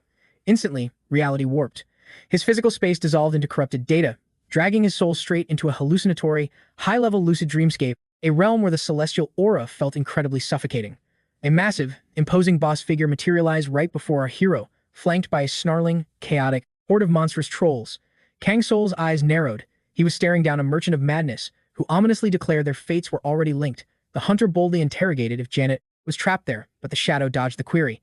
Enforcing twisted trade laws, the merchant noted that much like a brutal system Manhwa, the summoner was still just a mortal caught up in an apocalyptic server merge, endlessly farming the dark madness all void merchants craved. With a wicked grin, the demonic vendor unveiled his secret inventory, betting the hunter would find an overpowered upgrade. Kang Soul coldly rejected the bait, declaring his exclusive pact with Janet. The merchant chuckled, confirming his omniscient knowledge of that was exactly why the system penalized her. The main character nodded, his eyes sharp. He demanded to see only the items that held true power. The creature grinned, revealing mythical earrings. Once a day, they multiplied the wearer's stats to god-tier levels. She then displayed armor priced at 10,000 madness points. He pondered his options. Every artifact here screamed, rare grade, but the main character wasn't about to settle. His piercing gaze locked onto the merchant. The air grew heavy. Finally, he shattered the silence, declaring he knew her true identity. It was undeniably Janet. The merchant dipped her head, a sudden, nervous chuckle escaping her lips. The other beasts sensed her bruised ego. How had a mere human cracked her disguise? Kang Soul demanded to know her stealth method. Janet dodged the question. She was here for business, promising him an exclusive, high-tier deal. Suddenly, her aura flared as she barked at the lesser monsters to scram. They clearly couldn't grasp the massive level gap.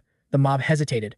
Getting emotional during a massive trade could tank their profits. Janet flashed a wicked grin. She'd have been devastated if he hadn't noticed her. Kang Soul realized the truth the moment he scanned her inventory. Right there, gleaming in the system window, sat the ultra-rare paranoid gelatin and shadow powder, the exact quest items he desperately required. He narrowed his eyes. How did she know his crafting recipe? Janet smirked. She already knew the shadow flower's hidden mechanics. But an average human surviving this apocalyptic server merge, that was the real glitch. She admitted his hidden stats must be off the charts, far beyond what he portrayed. He was definitely a key player in this dimensional clash. Kang Soul crossed his arms. The shadow flower made sense, but what about the Dudnik herb? Janet casually confessed to stalking his status window. He was a walking goldmine of data. Once the epic transaction concluded, the merchant queen wasn't finished. A true professional always saves the best drop for last. She revealed a dark ghost shroud, woven entirely from spider silk drenched in the corrupted Alatra Holy Spring. Though basic in design, this gear housed the legendary shadow control skills of Alcetra. The protagonist assumed it was merely madness tier, but Janet corrected him. Any artifact refined by her guild gained an automatic grade up from the system. This was an absolute mythic treasure. The price? A staggering 10,000 madness points. And haggling was strictly disabled, as this was already a steal in this economy. With supreme confidence, Janet stated that her overwhelming aura proved she was exactly the hidden merchant he needed. Before logging off, the young hero demanded to know why their faction craved madness currency. Her expression darkened. Madness was their very lifeblood, because their so-called deities had forsaken them to hoard it. Hearing this, Kang Soul's fists instantly tightened. A scorching inferno of fury ignited in his chest. The trauma of his own past betrayals crashed over him like a tidal wave, reforging his iron will. Meanwhile, Janet casually tossed him an exclusive quest invitation, acting like it was just an afterthought. With a final smirk, the merchant promised an even more epic trade next time. She warned him to survive, hating when her favorite players got wiped out. Back at his safe house, the hero instantly fired up his alchemy cauldron. The toxic fumes of the antidote were absolutely gut-wrenching. Crafting the base potion was mere child's play. The true raid boss was refining the volatile shadow flower. It was completely useless in its raw state. But now, armed with the madness merchant's elite loot, his inventory was fully stocked. These premium catalysts cleared the path for his master plan. The mutated shadow flower held a divine tier buff. It granted the ultimate summoning skill, bringing forth an entity way beyond his current stats. Yet, even with temporary buffs, the level penalty was brutal. Using raw flower guaranteed a catastrophic system failure. Kang Soul completed his first craft, but instead of a mythic item, he spawned a putrid sludge that radiated pure toxicity. Crafting failed. He desperately needed a sudden burst of enlightenment to crack this recipe. He tried again. The cauldron erupted in flames, turning the brew into volcanic ash. Another critical failure. His third run ended in sheer disaster. The resulting slime lacked even a single drop of mana. The fourth grind showed a sliver of hope. It actually hardened, yet the visual graphics were so cursed, his eyes practically bled. Then, after countless agonizing wipes, the system flashed golden. He successfully forged the Cloudy Day Jelly. It pulsed with a gentle, mind-calming aura. His willpower stats skyrocketed. Brilliant new alchemy recipes flooded his brain, as if the god of crafting had finally blessed his grinding session. The payoff was legendary. Consuming this buff lasted a full 60 minutes, bypassing the system's limits to summon beasts, wildly stronger than himself. But even this hack had boundaries. If the level discrepancy was too insane, the summoning circle would shatter. True strength meant hunting high-ranking bosses. As dungeon scaling spiked like a classic system Manhwa, this miraculous jelly artificially closed that terrifying 30-level gap. He could now dominate with overpowered shadows. Suddenly, a sharp knock shattered his focus. From the hallway, a muffled voice requested entry. It was a guild worker, trembling, as he announced a highly dangerous individual had been hunting Kang Soul. The mysterious boss demanded an immediate audience. Kang Soul's danger sense flared. The fated encounter had arrived. Given the chaotic aggro downstairs earlier, this confrontation was clearly planned. The shadowy figure materialized at the threshold, an imposing giant with absolute zero in his eyes. He was KBO. A legendary name Kang Soul knew all too well. The veteran smugly scoffed at the ruined doorway, treating the place like his own territory. Kang Soul's expression didn't shift. The zone is trashed, he warned, but if you can handle the mess, step inside. KBO's elite hit squad loomed behind him. Their auras screamed murder, yet these deadly enforcers held their positions outside. KBO smirked, telling the rookie to drop his guard. He mockingly called himself a toothless beast, playing defensively after so many fools met their doom facing him. The veteran scowled, catching a rotting stench that seemed to corrode the very walls. He spoke up with absolute revulsion, declaring the shack reeked of death. Kang Soul calmly noted the system status caused this, gesturing for them to sit. Yet before negotiations started, terrified shrieks shattered the silence outside, followed by frantic pounding on the wooden door. A woman's desperate voice, quivering with raw panic, cried out for Kaibo, pleading for immediate sanctuary before the countdown reached 0. Kaibo buried his face in his scarred hands, groaning in sheer frustration, while Kang Soul stared at him, clearly bewildered. Ultimately, our main character permitted her entry, knowing her cries would draw unwanted aggro. A fierce young woman named Mira burst into the dimly lit room, glaring at the gathered men with fierce judgment. Kaibo introduced the fiery girl as his niece, joking about her temper, though she spat with pure venom that the ambient stench was entirely suffocating. Shifting back to their high-stakes trade, Kang Soul confidently declared this transaction would yield massive returns since no other player possessed the currency required. Kaibo's gaze sharpened like drawn steel. He deduced that this arrogant rookie had already used a skill to identify the true master of this legendary relic, given his utterly unfazed reaction. The young protagonist smirked, retorting that his passive composure wouldn't break, no matter what overpowered entity was capable of hauling such mythical loot. Mira stubbornly crossed her arms, snapping that he already read their underlying quest objectives. She demanded he stop acting like a smug protagonist from a system Manhwa and just finalize the damn trade. Kaibo silenced her with a chilling glare, warning that rushing high-tier merchant negotiations only leads to absolute ruin. Both parties needed an exact appraisal of the cost. Kang Soul analyzed their auras intensely, listening closely as the grim veteran shifted to a completely somber tone, declaring this relic was tied to his very survival. The old warrior assumed Kang Soul had already unlocked the lore surrounding the Novier territory, and the young hunter nodded, confessing his intelligence stats lacked the hidden motives of the ruling guilds. Kaibo grimly revealed that the delicate piece holding these massive factions together hung by a frayed thread. With Heka and Doju hoarding immense power, neutrality was rapidly becoming a death sentence. Kang Soul narrowed his eyes, questioning why this boiling faction tension hadn't erupted into an all-out guild war yet. The veteran sighed, explaining that while Heka lacked raw attack power, his malicious cunning made him a lethal predator, constantly scanning the battlefield for vulnerabilities, exactly like a shadow beast stalking its prey. The young main character deduced that the rival warlords were terrified of mutual destruction, fearing that even a fallen Borgo could trigger a devastating death curse upon them. Kaibo somberly confirmed this dark truth, admitting their splintered faction currently suffered from severely depleted combat stats and dwindling vanguard units. Kang Soul locked his piercing gaze on the legendary fighter, mentally wrestling with a deeply insulting question that burned at the edge of his curiosity. Had his combat rating truly plummeted so far, Kaibo bitterly confessed his fangs had been shattered by fate, stripping his power, causing Mira to ignite with fury and demand he hide his debuffs from an untrusted rogue. The weathered fighter slowly peeled back his leather gauntlet, declaring that genuine alliances require a sacrifice of secrets. If players refuse to gamble on trust, this entire questline dies here. He darkly proclaimed that in this merciless game of survival, only those bold enough to forge their own destinies endure. Charging blindly, without high stats guarantees a brutal game over. Kang Soul observed the twisted, pitch-black hand instantly, realizing it lacked the ethereal signature of Ammon's phantom magic. A chilling revelation struck the young protagonist's mind like lightning. This flesh was rotting from deadly shadow toxins. Kaibo had clearly traded his own limb just to acquire Gallo's cursed tongue. The veteran offered a hollow smile, confessing the systemic penalty was far too severe a whole. Following Borgo's sudden erasure, rival guilds merged their forces to amplify their hostile takeover. He foolishly gambled his stats, believing he could single-handedly withstand their combined assault, realizing too late that a solo player cannot physically stop an absolute avalanche of enemies. This catastrophe stemmed from Shure, who claimed the Guildmaster title after the former boss perished. That coward was ready to trigger a massive betrayal event to save himself, practically ensuring Novier's total annihilation. Currently, Heka and Doju farm the weaker players like cattle, draining their gold, forcing endless labor, and treating human lives like cheap marketplace consumables. Countless brave souls caught fatal strikes attempting to rebel against Heka's tyrannical suppression, chasing a phantom dream of liberation that only paved the streets with endless player corpses. Mira violently clenched her fists, snarling that Heka was a completely unhinged psychopath. Even his most loyal guildmates mysteriously dropped dead offline. The bastard executed innocents for sheer entertainment. Kang Soul calmly deduced this artifact was meant to end his reign of terror. Yet, the required exchange rate was wildly unbalanced and deeply rigged. Kaibo countered with grim market logic, stating an item with 0 buyers inherently possessed 0 value. Since both parties lacked an alternative merchant, their bargaining power sat at a perfect stalemate. The young protagonist processed this logic. The hidden quest rewards were insanely tempting. However, the surrounding lore felt dangerously complex and full of traps. The imminent threat of 𝗦𝗥 launching a full-scale assimilation to completely devour the Novier zone added severe debuffs to the region's autonomy.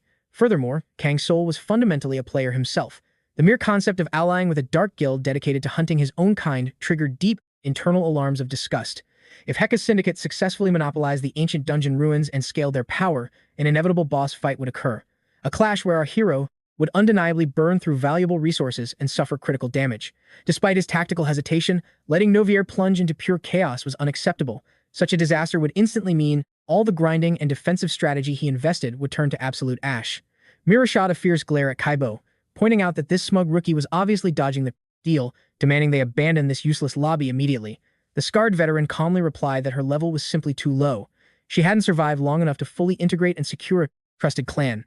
Otherwise, she grasped the delicate psychological warfare of high-level bartering. Just then, the young main character locked eyes with 𝗦𝗦, casually mentioning a popular rumor that scavengers always possessed an innate skill for appraising mythic drops. With a heavy thud, he slammed a bizarre relic onto the table, challenging him to evaluate its true tier. The veteran grabbed the mystery item, inspecting its glowing aura intently. He rolled the strange object between his callous fingers, brushing it off as a basic crafting material, until Mira's face instantly drained of color, screaming that it was a condensed shadow core. In a heart-stopping heartbeat, the veteran froze in absolute terror as his own darkened silhouette detached from his cursed flesh, seemingly gaining sentience. Kang Soul calmly smirked, asking if its appraisal value had just skyrocketed. 𝗦𝗦 stared blankly at the legendary artifact, completely shattered by the impossible phenomenon, and for a long moment, he believed he was trapped in a hallucination. Myra's brain raced, realizing if this divine drop contained the ultimate antidote to shadow venom, it could completely restore 𝗦𝗦's lost what had been taken.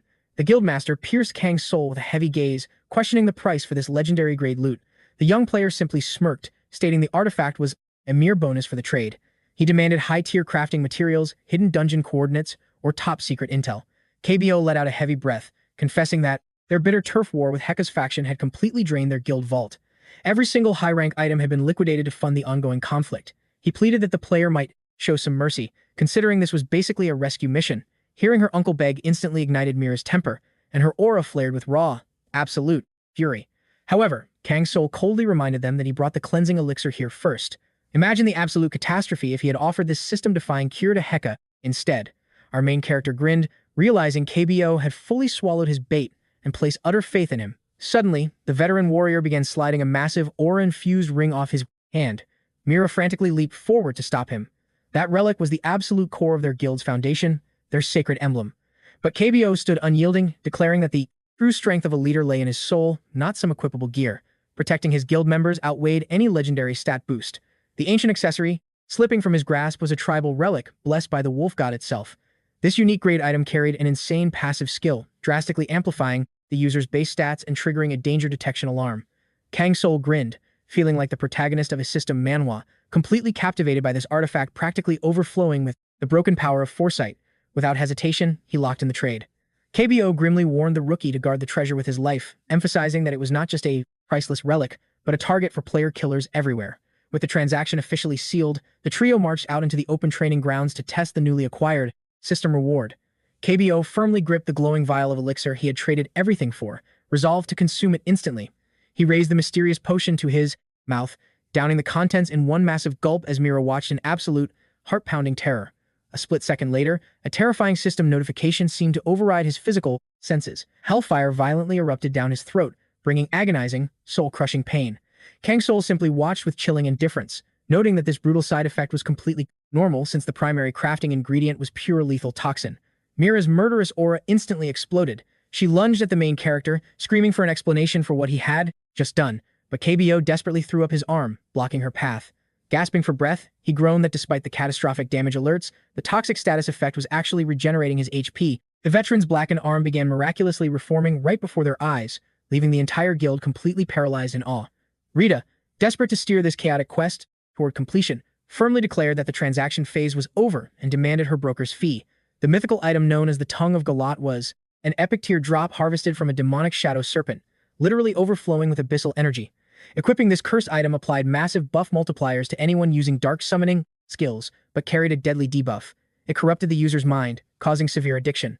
Meanwhile, 𝗦𝗦 monitored his restored vital stats, muttering with a heavy sigh that he felt slightly disappointed. The system-breaking miracle had felt entirely too easy. Confirming the quest was fully cleared, the guild leader solemnly revealed he had one final hidden quest. Locking eyes with Kang Soul, KBO practically begged him to join their guild raid against 𝗥, but our overpowered protagonist coldly rejected the party invite, despising getting tangled up in messy NPC faction wars. The veteran warrior ominously warned that not a single player could escape this approaching server-wide bloodbath. Yet, when Kang Soul doubled down on his refusal, KBO simply nodded, and the two forged a respectful, silent farewell. Walking back to base, Mira fiercely interrogated her uncle about why he acted like a low-level subordinate toward that snowman, a nobody with zero guild backing. KBO's eyes darkened, chillingly explaining that this invisible, unreadable status was exactly what made him an absolute monster. The young martial artist stared at him in utter disbelief. The guild master sighed, motioning for her to sit for a serious lore drop. He started cryptically, mentioning that scavengers possessed a fundamentally different class evolution than regular humans. Mira pondered her own skill tree, guessing it was their predatory, blood-soaked glares. KBO nodded grimly, and revealed the true secret was their supernatural instinct, the very dangerous sense that forced him to recruit her into his elite party. His mind flashed back to their tutorial phase, how it all started. A fragile, low-level girl had spawned into this brutal apocalyptic world, drowning in agonizing despair. Then, KBO witnessed her eyes igniting like hellish, blood-red flames, and that terrifying aura had permanently scarred his memory. Staring into the void, he confessed that the server didn't just randomly crown him and 𝗥 with the legendary titles of Wolf and Lion. Mira scoffed, declaring that 𝗥 was a chaotic evil raid boss, utterly unhinged and catastrophically dangerous. KBO quietly confirmed this threat level, but stressed that he was dropping these massive hints for one horrifying reason. He wasn't afraid of 𝗥's army, but he was terrified of the snowman. He confessed that before initiating the trade, he had flared his own intimidating aura, but the rookie hadn't even flinched. The very dangerous sense that kept KBO alive through countless dungeons was screaming at him now. The snowman wasn't some basic player. KBO could sense an apocalyptic catastrophe lurking just beneath his icy, emotionless exterior. You simply couldn't afford to aggro a hidden boss like him. Every single detail about this guy defied the system's logic. A supposedly guildless nobody in Nova City was hoarding legendary loot, holding the ultimate cure to shadow corruption that top rankers would kill for. Furthermore, a completely unidentified relic dangled from his waist, pulsing with an ominous, otherworldly glow, an overpowered gear piece that completely eclipsed the stats of KBO's own guild treasures. The grizzled veteran locked onto Mira, issuing an absolute, non-negotiable command: never, under any circumstances, draw that monster's aggro. The girl's brows furrowed, demanding to know what crazy system metric he used to scale this mysterious snowman's power. KBO revealed that after Rita's debrief, he had deployed every single intelligence operative in his guild to uncover any hidden lore regarding this glitch in the Matrix. The results were terrifying. The exact server timestamp when the legendary Hidden One spawned in Nova City perfectly aligned with the arrival of the snowman. Mira crossed her arms, arguing that such overlapping spawn rates were just a random RNG coincidence. However, KBO shot back that he used to believe that too, until his own eyes verified the impossible truth.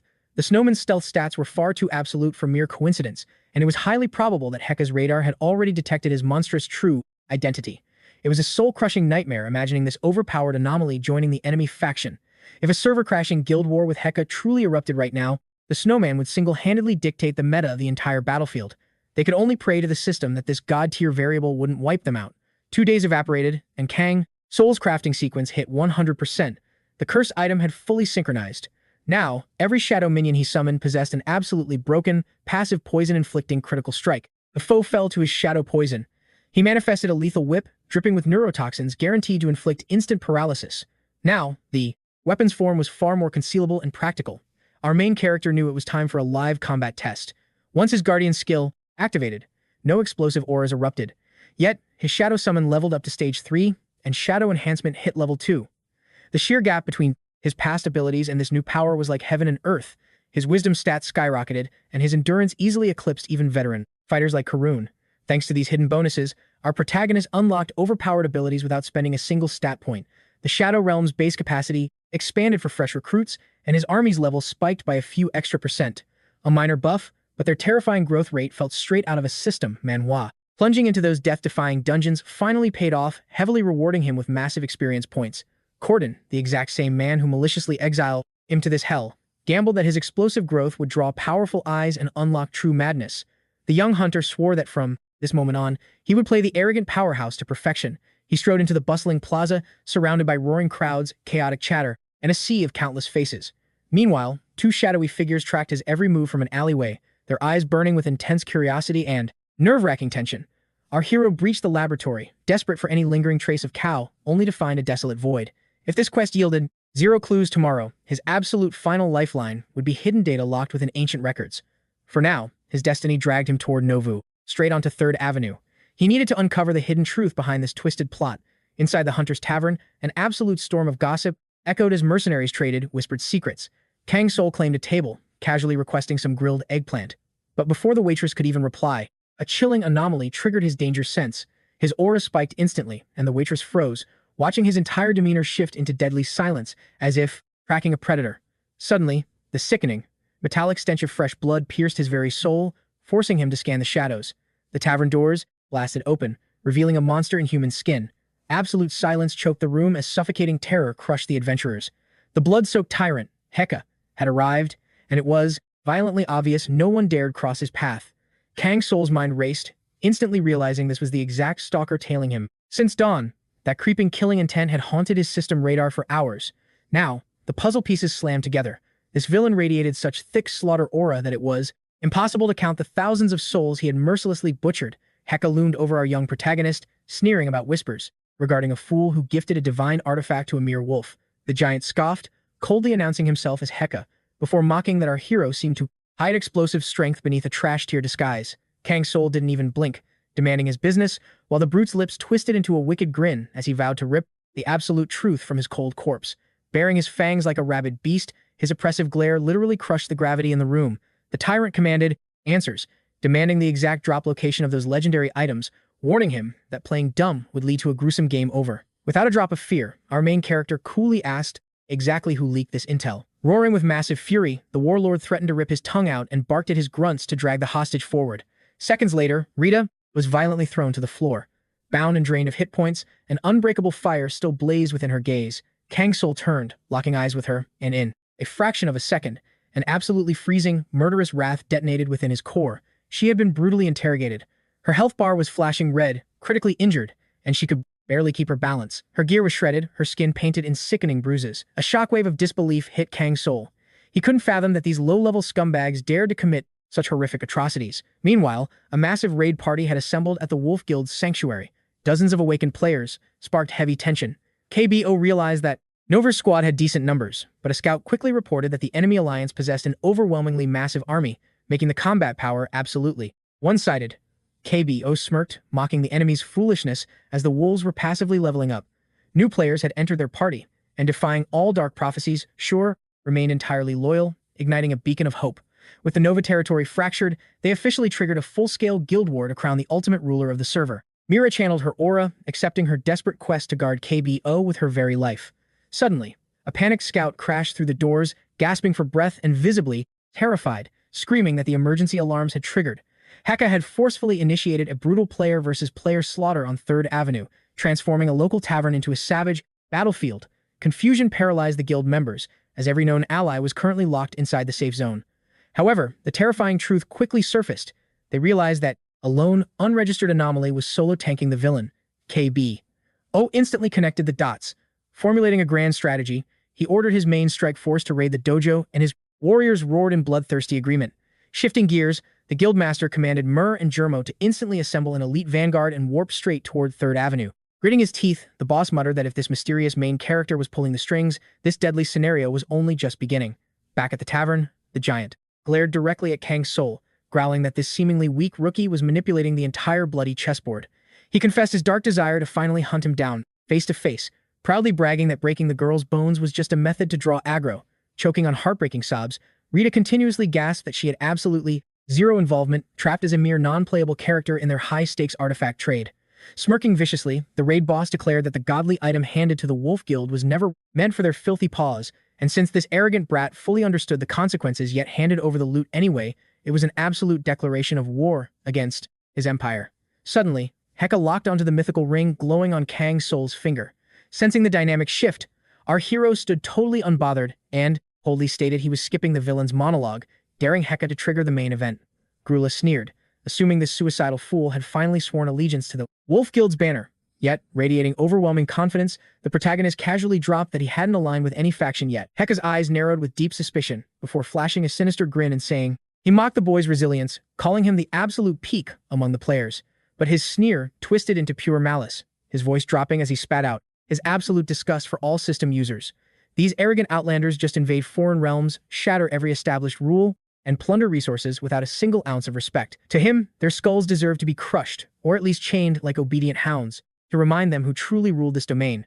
Wolf saw them as kin, but to 𝗥, they were mere bugs begging to be squashed. He proudly admitted that torturing these system Manhwa anomalies gave him a twisted thrill. In that chilling instant, Kang Soul realized 𝗦𝗙 had not been recruiting him, but sending a grave warning. The terrifying whispers surrounding 𝗥 were completely true. He was a pure psychopath, feeding on pure agony. Stepping forward, the tyrant coldly laid out Kang Soul's final options, demanding an immediate choice.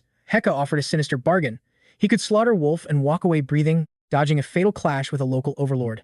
But defiance would guarantee absolute hell. The villain viciously kicked Rita with his spear shaft, proving his brutal intent. He then threatened to erase the boy from existence. Yet, Kang Soul merely tilted his head, asking what came next. After all, he wanted to hear the delusional script written by a fool like 𝗥. That taunt ignited a blazing fury. The brute glared at Kang Soul, baring his fangs like a rabid beast. Without hesitation, he thrust his spear, aiming to execute the hostage on the spot. But Kang Soul reacted with impossible speed, activating his shadow hand skill to rip the girl from death's grip. 𝗥 let out a sinister laugh, declaring the fool had walked into the tiger's den, tossing away his only lifeline. Unfazed, Kang Soul coldly stated that his true enemy had already vanished, unleashing his vast mana core. Dark aura erupted as his loyal shadows materialized, radiating bloodlust and absolute loyalty. 𝗥 roared for his forces to strike instantly, realizing this player was a lethal necromancer. Karuna's eyes flared with abyssal light as he launched a devastating strike, flawlessly evading a deadly spear thrust aimed at his core. The sheer shockwave sent lesser enemies flying like ragdolls. 𝗥 crashed into the ground, shattering the marble floor beneath his weight. His minions froze in absolute terror, utterly stunned that their undisputed boss had been overpowered so easily. Yet, the lunatic sprang back up, his face twisting with demonic wrath, ready to rip the player to shreds with bare hands. Facing this immense bloodlust, Kang Soul formally declared his alliance with Wolf, his gaze locked with unwavering resolve. Karuna launched himself forward once more, spectral eyes blazing, charging up an attack meant to obliterate everything in its trajectory. Absolute chaos swallowed the battlefield as 𝗦𝗙 charged in with his elite vanguards. Suddenly, Dojo violently exploded, onto the scene, leaping from the blazing ruins, utterly consumed by fury. He screamed that Wolf had shattered Novara's peace, and with a war cry, lunged straight into the bloodbath. Dojo swore 𝗥 would rip the skulls from every traitor's neck, but 𝗦𝗙 calmly blocked the strike, noting that this was exactly why time was running out. Even with the tyrant gone, the shadows of night were deep, demanding swift execution. The rabid fighter roared that he was sick of this demonic player turning dead comrades into undead slaves, but the abyssal soldiers had already swarmed forward, their hollow eyes glowing with endless malice. 𝗦𝗙 coldly noted that villains always talk too much on the battlefield. Dojo desperately swung his blade, but the Shadow Army advanced with terrifying precision, mercilessly ending his life. 𝗦𝗙 ordered his lieutenants to announce the kill, promising mercy to any foe who dropped their weapons and surrendered. Upon hearing that 𝗥 was still breathing, 𝗦𝗙 initiated their ultimate strategy. The guild leader ordered a massive sweep, shifting their vanguard to merge with Shear's approaching battalion. News of Dojo's execution spread, making everyone realize a far more terrifying monster was still lurking in the dark. 𝗦𝗙 warned that their nemesis was a cunning beast, demanding an immediate tactical regrouping. But their war council shattered when scouts frantically reported Mira's sudden return. The trembling soldiers insisted their boss needed to witness this with his own eyes. As the scout emerged from the smoke, she locked eyes with 𝗦𝗙, violently trembling and completely paralyzed by shock.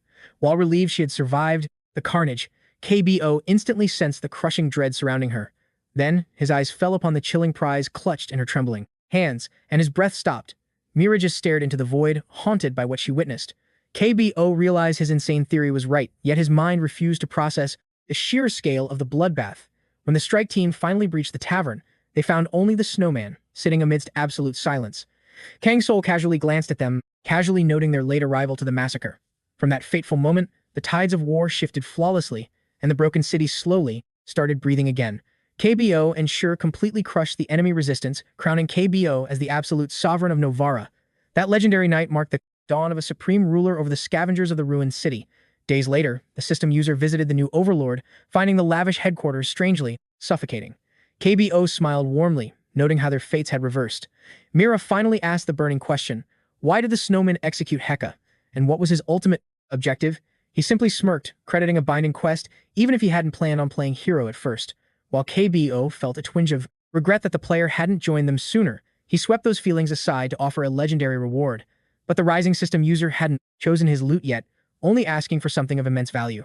The warlord pondered the request, deciding it was finally time to unveil a secret that could change everything. Back in his reckless youth, KB-0 roamed the brutal western dunes as a roaming mercenary. One fateful night, he spotted a lone traveler being hunted. Driven by blazing youthful arrogance, he charged straight into the death match without a second thought. Against all odds, he survived the bloody clash. The assassins were already drained, and the young fighter slaughtered them easily. The mysterious survivor bowed deeply, vowing a life debt to his savior that would be repaid with absolute certainty. That invisible chain of fate lasted for decades. Now, KB-0 declared he was passing this legendary favor onto. The payment for saving Kang Soul was a truly legendary reward, especially since the man was revealed as Virgo's descendant, and the young hero's eyes widened in sheer disbelief. The name echoed in his memories, but the truth was far more twisted than the young man could have ever imagined. 𝗥GO himself was the ultimate creator, inventing and testing groundbreaking concepts. He was a figure etched deep in his memory. Though this man was a humble blacksmith, his divine creations defied all logic. Had he fully embraced his craft, he would have rivaled 10 great masters. However, these legendary artifacts fell into villainous hands, soaking the entire continent in rivers of blood. Crushed by this dark legacy, he was cursed with the title of Bloodstain. Ultimately, his fragile heart shattered under the guilt. Forced to choose his path, the hero decided to let 𝗥GO walk away. He allowed him to forge his own destiny, and the adventurer reclaimed his fate. Though his soul fractured, the epic journey ended, but the blacksmith's legacy endured. Kang Soul believed this was far better than witnessing a tragic demise, because although 𝗥GO's life began as a mere mortal, his final chapter was bitter and unjust. The hero never expected to hear that cursed name again, guessing 𝗥GO's descendant was none other than 𝗦𝗦𝗦. KB-0 mentioned this guy had abandoned the forge, but swore to repay his life debt someday. That was why the man revealed the hidden lore. The young hero deduced 𝗦𝗦𝗦 was hiding in Novi, making a fateful encounter entirely possible. The artifacts, forged by Kang Soul's ally, 𝗥GO, had partially synchronized with the eternal world. Tracking their echoes would unlock countless secrets, especially since 10 long years had passed. The young hero finally stood face to face with the legendary descendant. The tall man, bearing that familiar mole under his eye, met his gaze and mentioned the snowman. Kang Soul noted how much he had hardened since their last fateful encounter, but only asked about the ancient lore aloud. 𝗦𝗦𝗦 confessed he would be dead without Mr. KB-0, offering his honored guests some tea. But the hero refused, stating he never consumed anything from a stranger's hands as a pure survival instinct. 𝗦𝗦𝗦 smiled thoughtfully, recalling those exact cautious words from his former mentor. He speculated they shared a past connection long before that degrading title tainted his name. That legendary title was 𝗥GO, Golden Hands. Now 𝗦𝗦𝗦 realized Kang Soul held far deeper secrets than he let on. The young man knew every artifact 𝗥GO forged possessed god-tier attributes. It perfectly explained why he carried such an absolute title. 𝗦𝗦𝗦, meanwhile, revealed his mentor grew bitterly disillusioned with the corrupt world and vanished into the shadows. His divine creations were stolen by ruthless tyrants. Yet, the mentor successfully concealed certain relics. Kang Soul realized these hidden items could trigger catastrophic disasters for both 𝗥GO and 𝗦𝗦𝗦. These very artifacts made 𝗦𝗦𝗦 a prime target for greedy hounds. He risked his life fleeing into the unforgiving desert, never expecting the assassins to ruthlessly track him. Meeting KB-0 then turned out to be his miraculous salvation. Without that destined encounter, his story would have ended in a brutal massacre. Now, 𝗦𝗦𝗦 had long abandoned the hammer and anvil, running a quiet tea house in the city. But the young man never forgot his heavy debt, vowing to repay KB-0 for dragging him from the jaws of death. Just like a classic system Manhwa, a holographic screen gave Snowman the absolute power to choose his ultimate reward. Kang Soul scanned the floating options, noting the grayed-out items locked by Chiao's ongoing quest. Therefore, he had absolutely no time to change 𝗦𝗦𝗦's stubborn mind. To start, the hero abandoned the idea of forging new gear. A helmet carved from spirit stones materialized before them. This item radiated a majestic, yet deeply unsettling dark aura. This steel crown originally belonged to 𝗥GO, the absolute guardian of the Moderation Temple. But over the centuries, the ultra-rare metal absorbed its creator's pure malice, leaving it completely corrupted.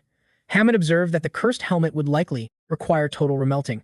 Even if miraculously restored, it wouldn't retain even a fraction of the spirit stone's immense power. The young man also spotted the ominous sword resting nearby, curiously asking how Snowman obtained such a legendary blade. Kang Soul explained he unearthed the weapon from the Forgotten Moon's ancient ruins, yet the celestial metal forging it remained an absolute mystery, along with the terrifying dormant energy sealed inside. It appeared the world's ambient magic actively suppressed the blade's aura, blocking its true awakening. Perhaps even the great mentor remained blind to this weapon, which predated human civilization itself. Mesmerized by their latent potential, 𝗦𝗦𝗦 requested to keep the sword and helmet. He swore to awaken the artifacts while Kang Soul was present. Hours later, the hero retreated to his secret laboratory, summoning his shadow soldiers for assistance. Karuna, stripped of his loyal blade, fiercely declared he was ready to protect his master barehanded. This bold claim made Tyrant Jam scoff in annoyance. He grumbled about the knight's blind loyalty, but Karuna sharply snapped back. And Kang Soul, silently observing their shadow bickering, marveled at how these two contrasting souls ever survived on the same battlefield. Meanwhile, the moonlight suddenly detected an eerie anomaly, staring intensely at the dungeon wall where cryptic runes faintly pulsed. The trolls sensed the exact same dark presence. It became clear the ancient carvings weren't random. Karuna confidently stated he had encountered these cursed sigils before and could decode them, but the young hero heavily doubted that his spectral companion retained memories from his mortal life, since shadow extraction usually wiped their past. He theorized that deep within the great forest lurked ancient beasts devouring eternal mana. With that power, it might be possible to forge a necromancer's shadow that totally defied death itself. Yet, it still remained a haunting mystery why they reanimated corpses and where these abominations originated. Driven by his hunter instincts, Kang Soul swore to uncover the truth. Meanwhile, the system forcefully triggered a hidden quest: secret rites of necromancers. It was an unavoidable fate the young hero had to face. Karuna stared at his liege, his blazing eyes confirming they absolutely had to conquer this dungeon. However, with their current mission unresolved, the Shadow Army and their master decided to postpone this deadly raid. Kang Soul bitterly reflected on his terrible luck this past week. First, the disastrous failure of his grand journey. The system interface flashed relentlessly, chaining one forced quest after another. His sole objective now was securing Chiao's coordinates and escaping Nova's borders, praying the cursed metropolis wouldn't swallow him whole. Elsewhere, Hammett remained anchored to his blazing forge. A true artisan, his primary quest was absolute, forging the ultimate artifact and purifying the cursed blade's stagnant aura. The fiery apprentice swore a blood oath to shatter his master Urgo's legendary limits. Channeling every ounce of his leveling system stats, he hammered the mythical anvil, absolute victory blazing in his eyes. His fallen master had walked a path of betrayal, manipulated by poisonous lies and venomous vows, unwittingly unleashing catastrophic doom across the continent's servers. Yet, the old sage constantly prophesied that a chosen player would eventually awaken, an anomaly destined to broadcast his righteous ideals globally, clearing the impossible endgame raid he left unfinished. For decades, Hammett wrestled with immense doubt, failing to grasp why his mentor bestowed such a crushing title upon his shoulders. Urgo always challenged his weak mindset, asking if his confidence gauge was too depleted to trust his own awakened fate. He mournfully confessed his divine creations might equip corrupt users. Yet, yielding to that paralyzing debuff meant a true grandmaster would inevitably abandon their crafting skill tree forever. When despair struck, the successor must seek out the destined heroes, for only they possess the appraisal skills to recognize legendary gear. Fueled by echoing memories, Hammett forged relentlessly, dripping sweat as he upgraded the enigmatic weapon. The crafter knew he conquered massive EXP milestones, yet countless curse markers remained active. The apprentice successfully purged 50% of the dark seals, but the remaining encryptions defiantly rejected his unbinding magic. Shockingly, the weapon suppressed sheer mana output while actively nerfing its wielder's combat stats, deliberately camouflaging its world-shattering stats from scanning eyes. Hammett's fascination spiked. What was the true form of this rebellious artifact? A sentient blade that hacked normal algorithms to autonomously pick its rightful host? Channeling his master's wisdom, he finally understood. The sword's raw damage output meant nothing. The real boss fight was selecting a righteous soul. The artisan held ultimate administrative power to block dark players from equipping it. Urgo carried a lifelong, agonizing penalty for blindly trading an epic-tier weapon to a corrupted guild master. True artisan mastery required flawless player appraisal skills. Hammett, whose perception stats hadn't quite hit max level, initiated a sudden dialogue prompt to test the frosty outsider. He issued a lethal warning, one failed dialogue check, and he would permanently delete the legendary code, preventing its dark awakening. Silence dropped like a heavy debuff. Finally, the blacksmith interrogated Kang Soul about his ultimate quest objective. Then, Hammett's piercing gaze locked onto the protagonist's eyes, scanning for any deceit. Kang Soul was completely caught off guard by this sudden hidden quest. While aggressively tracking Chao's digital footprints, he never anticipated triggering an alignment test. The resolute main character met the blacksmith's burning stare head-on, absolute zero hesitation in his aura.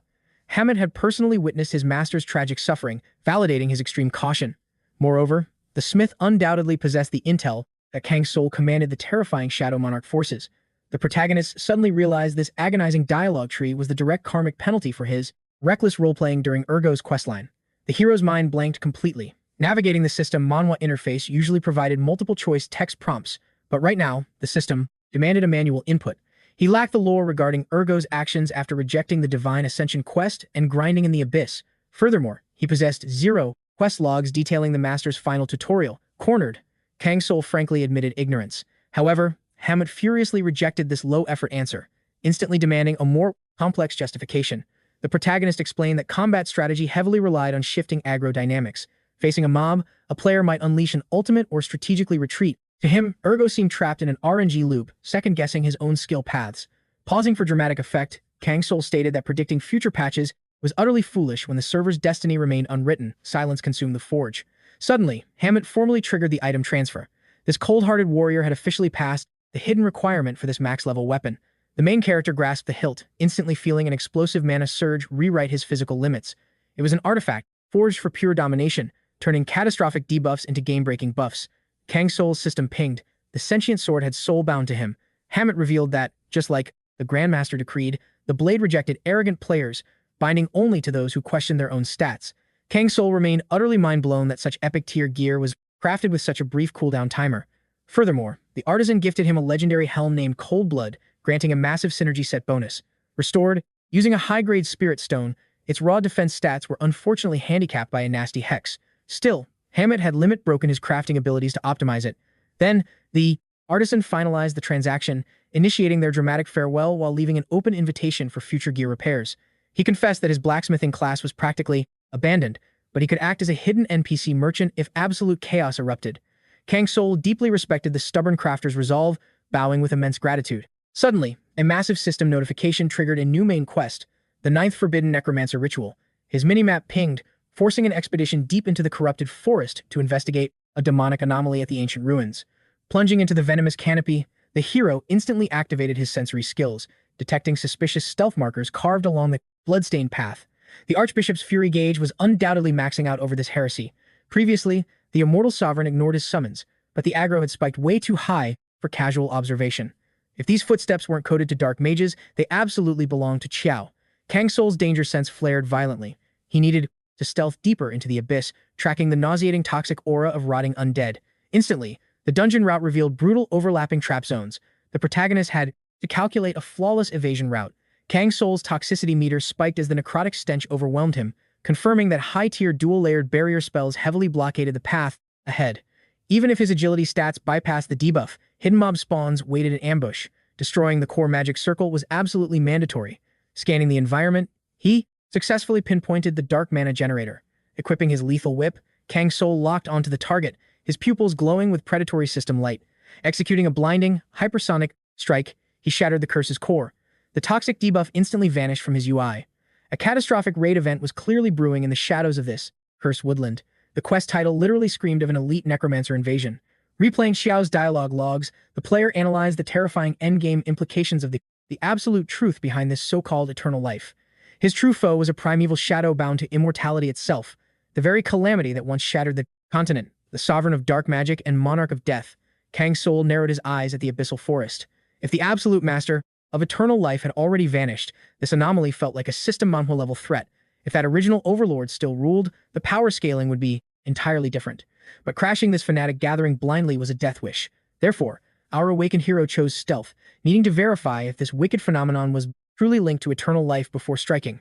Meanwhile, cloaked in the shadows of a nearby tent, a venomous whisper echoed between two dark necromancers.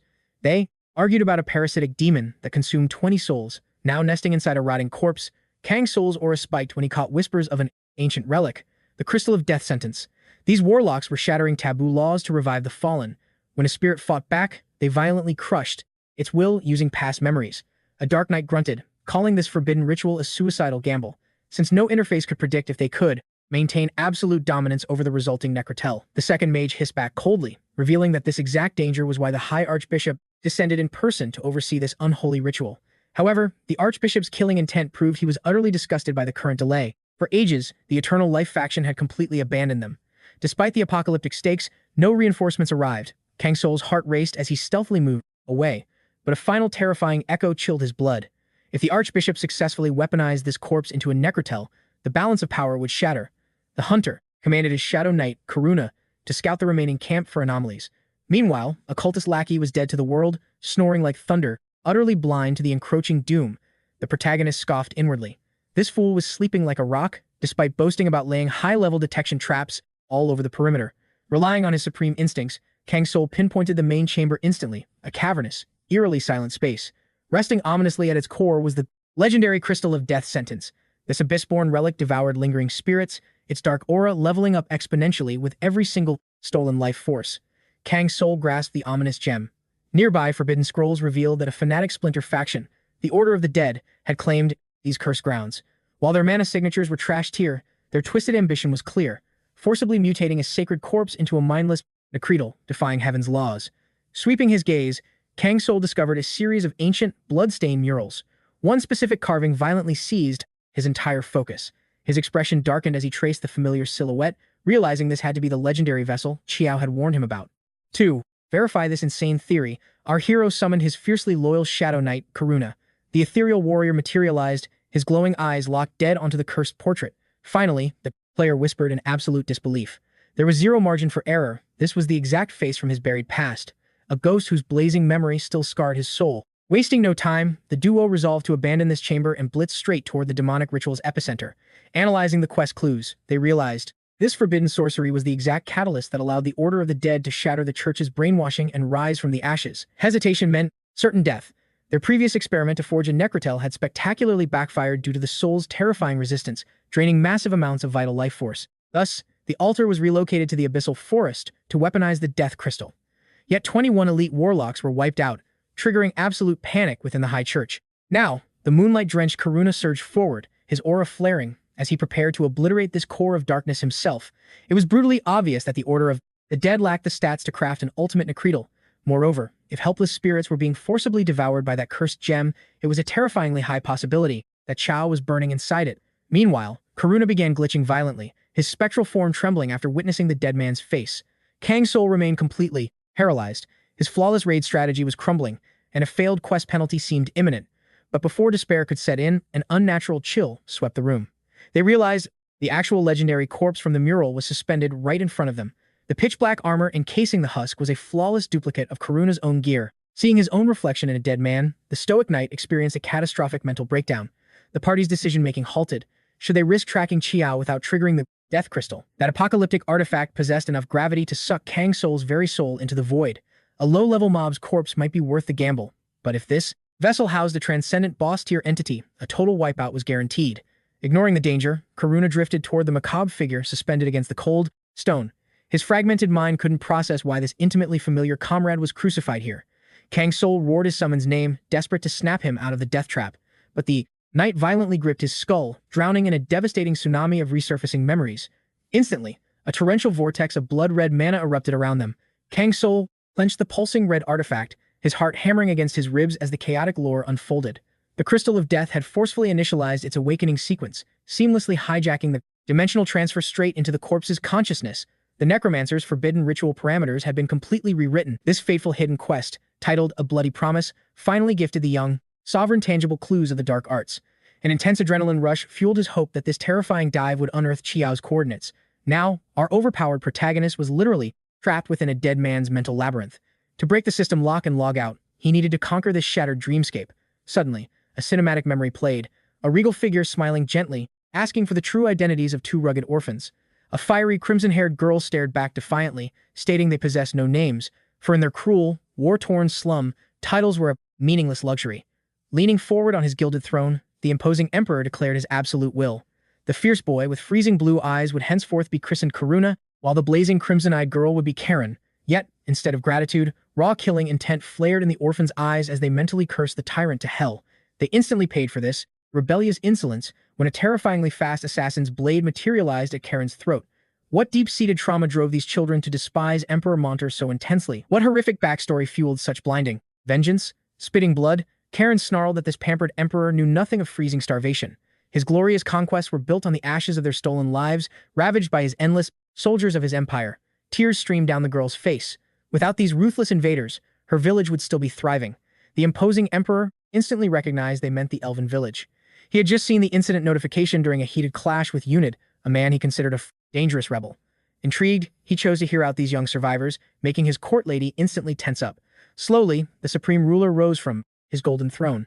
He agreed to listen, amused by their defiance.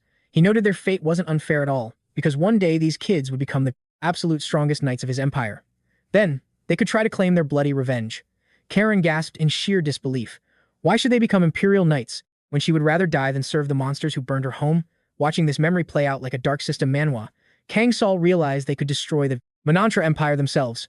Karuna suddenly realized his consciousness was trapped inside Karen's spiritual domain. Here, the Death Crystal projected a tragic memory of the fallen Manhwa Empire, its tyrant ruler, and the enslaved elves.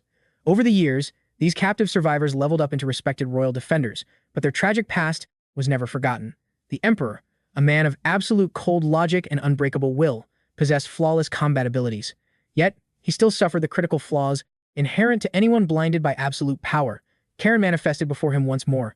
She fiercely demanded he fulfill the exact promise he made to the elven slave children. Even though their system levels were too low to qualify, they couldn't wait any longer. The era was growing chaotic. The Empire was constantly under threat from foreign forces. In this brutal world, the sword dictated the law. Karuna and Karen had sworn a blood oath to destroy the man who ruined their destinies. Yet now, they stood before him as his sworn knights. The ruler, 𝗦𝗦𝗦-𝗦, chased absolute perfection, sacrificing others to cheat death itself. And even though their burning hatred never faded, Karuna and Karen accepted the quest. They swore by the heavens to protect this emperor with their lives, solely to one day assassinate him, the sacred oath of the Twin Knights. Breaking all ancient system rules, they pushed the royal guard capacity beyond its limit. The emperor only needed 8 elite defenders, but Karuna and Karen unlocked the 9th and 10th slots. Thus, Karuna was officially dubbed an Imperial Knight, but now only ashes remained of that great power. In the new server known as Pandia, the ancient city sank into absolute darkness. Everything shifted after a fateful forest conversation where Karuna decided to abandon the palace to explore the vast map himself. He needed to see this massive world Jean spoke of, a battleground where endless rivers of blood were spilled to conquer empires. Karen stood in dead silence, her head bowed, biting her trembling lip, terrified that if she spoke a single word, her soul-crushing pain would spill out. The Manhwa people were system-bound to honor their words. She begged her brother to return the moment she needed his strength. Karuna gave a firm nod. He promised to fast travel back instantly the second he heard her call. Heartbroken, Karen prayed for his safety, reminding him of the countless, deadly trials they had cleared together. Feeling her desperately clinging to his hand, his heart shattered into pieces, and hot tears filled his eyes. The young girl rarely received messages from Karuna anymore. Over time, Jin realized their bond was freezing over. Still, the Emperor understood the situation, knowing he himself frequently abandoned the capital. Perhaps this expansive open world was just too massive for constant contact, but when the Emperor offered a shred of sympathy, the young woman's aura exploded. She ordered him to shut his mouth, threatening to trigger her assassination quest right now if he spoke another word. Jin simply reminded her that the Sun Knight, Rin, was still alive but soon stepping down. Rin himself admitted his stats would be surpassed in 10 years. If Karuna and Karen were present, they would have already taken command of the royal guard. The young lady smirked. She coldly fired back that she'd accept that massive stat compliment. Meanwhile, the Emperor finally asked about the contents of Karuna's last letter. The girl softly replied that he swore to come back, but tragedy struck soon after. Disaster ambushed the estate. A blazing inferno erupted. Enemy mobs swarmed from every direction, blocking all escape routes. Mr. Rain urgently warned Karen to stay vigilant. A traitor was hiding among the royal guards. Stunned, Karen couldn't fathom a spy infiltrating their ranks. It seemed utterly impossible. The very next second, Mrs. Y materialized before them. The young warrior froze completely. She couldn't believe her eyes, feeling her entire world collapse into the abyss. It was Rihanna standing right there. Her eyes dead and cold, she ruthlessly demanded they unlock the gates at once. She boldly declared that this fallen city was already doomed. Today, Jin would forfeit his throne to her permanently. She sneered, claiming Karen probably wanted this outcome too. However, Karen's killing intent flared, demanding that Rihanna back down immediately. She warned that if they crossed her aggro zone, she would annihilate every last vile wolf without a second thought. Rihanna just calmly smirked, stating she and her brother had doubled their combat power through awakened abilities. And now, it was glaringly obvious Karuna wasn't logging back in. Hearing this taunt, the young lady shrieked at her to shut up. She fiercely defended her brother, screaming he would honor his quest promise. She believed in his words, the bitter end. Kang watched the cutscene unfold. The digital sky seemed to shatter above him. Suffocating anxiety gripped his soul, as if the very dimension was reacting to their sheer tragic agony. Karuna, completely bewildered, repeated that he had accepted the quest. He swore to return, but the scenario went completely off the rails. For some glitched, unknown reason, he failed his own binding oath. And now, he couldn't grasp what forced him to abandon her. Karen boiled with violent rage and deep resentment. She couldn't forgive her brother for a betrayal that might be a system illusion, but felt too damn real. Suddenly, the overwhelming effect of the Death Crystal finally activated. They started logging out of the corpse's inner domain. This epic dungeon raid was ending. The massive clear reward for this trial had been calculated. But the loot could only be claimed once the main scenario quest fully completed, merging all past timelines into one. Kang Soul barely grabbed the Moon Knight in time. He screamed a warning as a terrifying, magical tsunami of water blasted straight toward them. Right at that exact moment, Tyrant 𝗦𝗦𝗦 spawned. Shrouded in violent streams of hellfire and dark matter, his boss aura was a catastrophic storm. The party realized the dungeon flood reached a key critical danger level. The death crystal was flooding rapidly from the inside out. Just one more second, and their avatars would be permanently transformed into a sea of dead bodies. The burn quest had officially triggered. Inspecting the corpse's spiritual core revealed its true identity. Karuna broke his vow, causing this disaster. They barely escaped the zone, but Qiao was completely missing. And now, a deadly new threat loomed. Karen's mental seals shattered. Her awakening was imminent, stripping away every shred of her humanity. Only primal instincts and chaotic ancient mana remained. Kang Soul knew he had to move fast. Suddenly, her eyes snapped open, burning like hellfire piercing the abyss.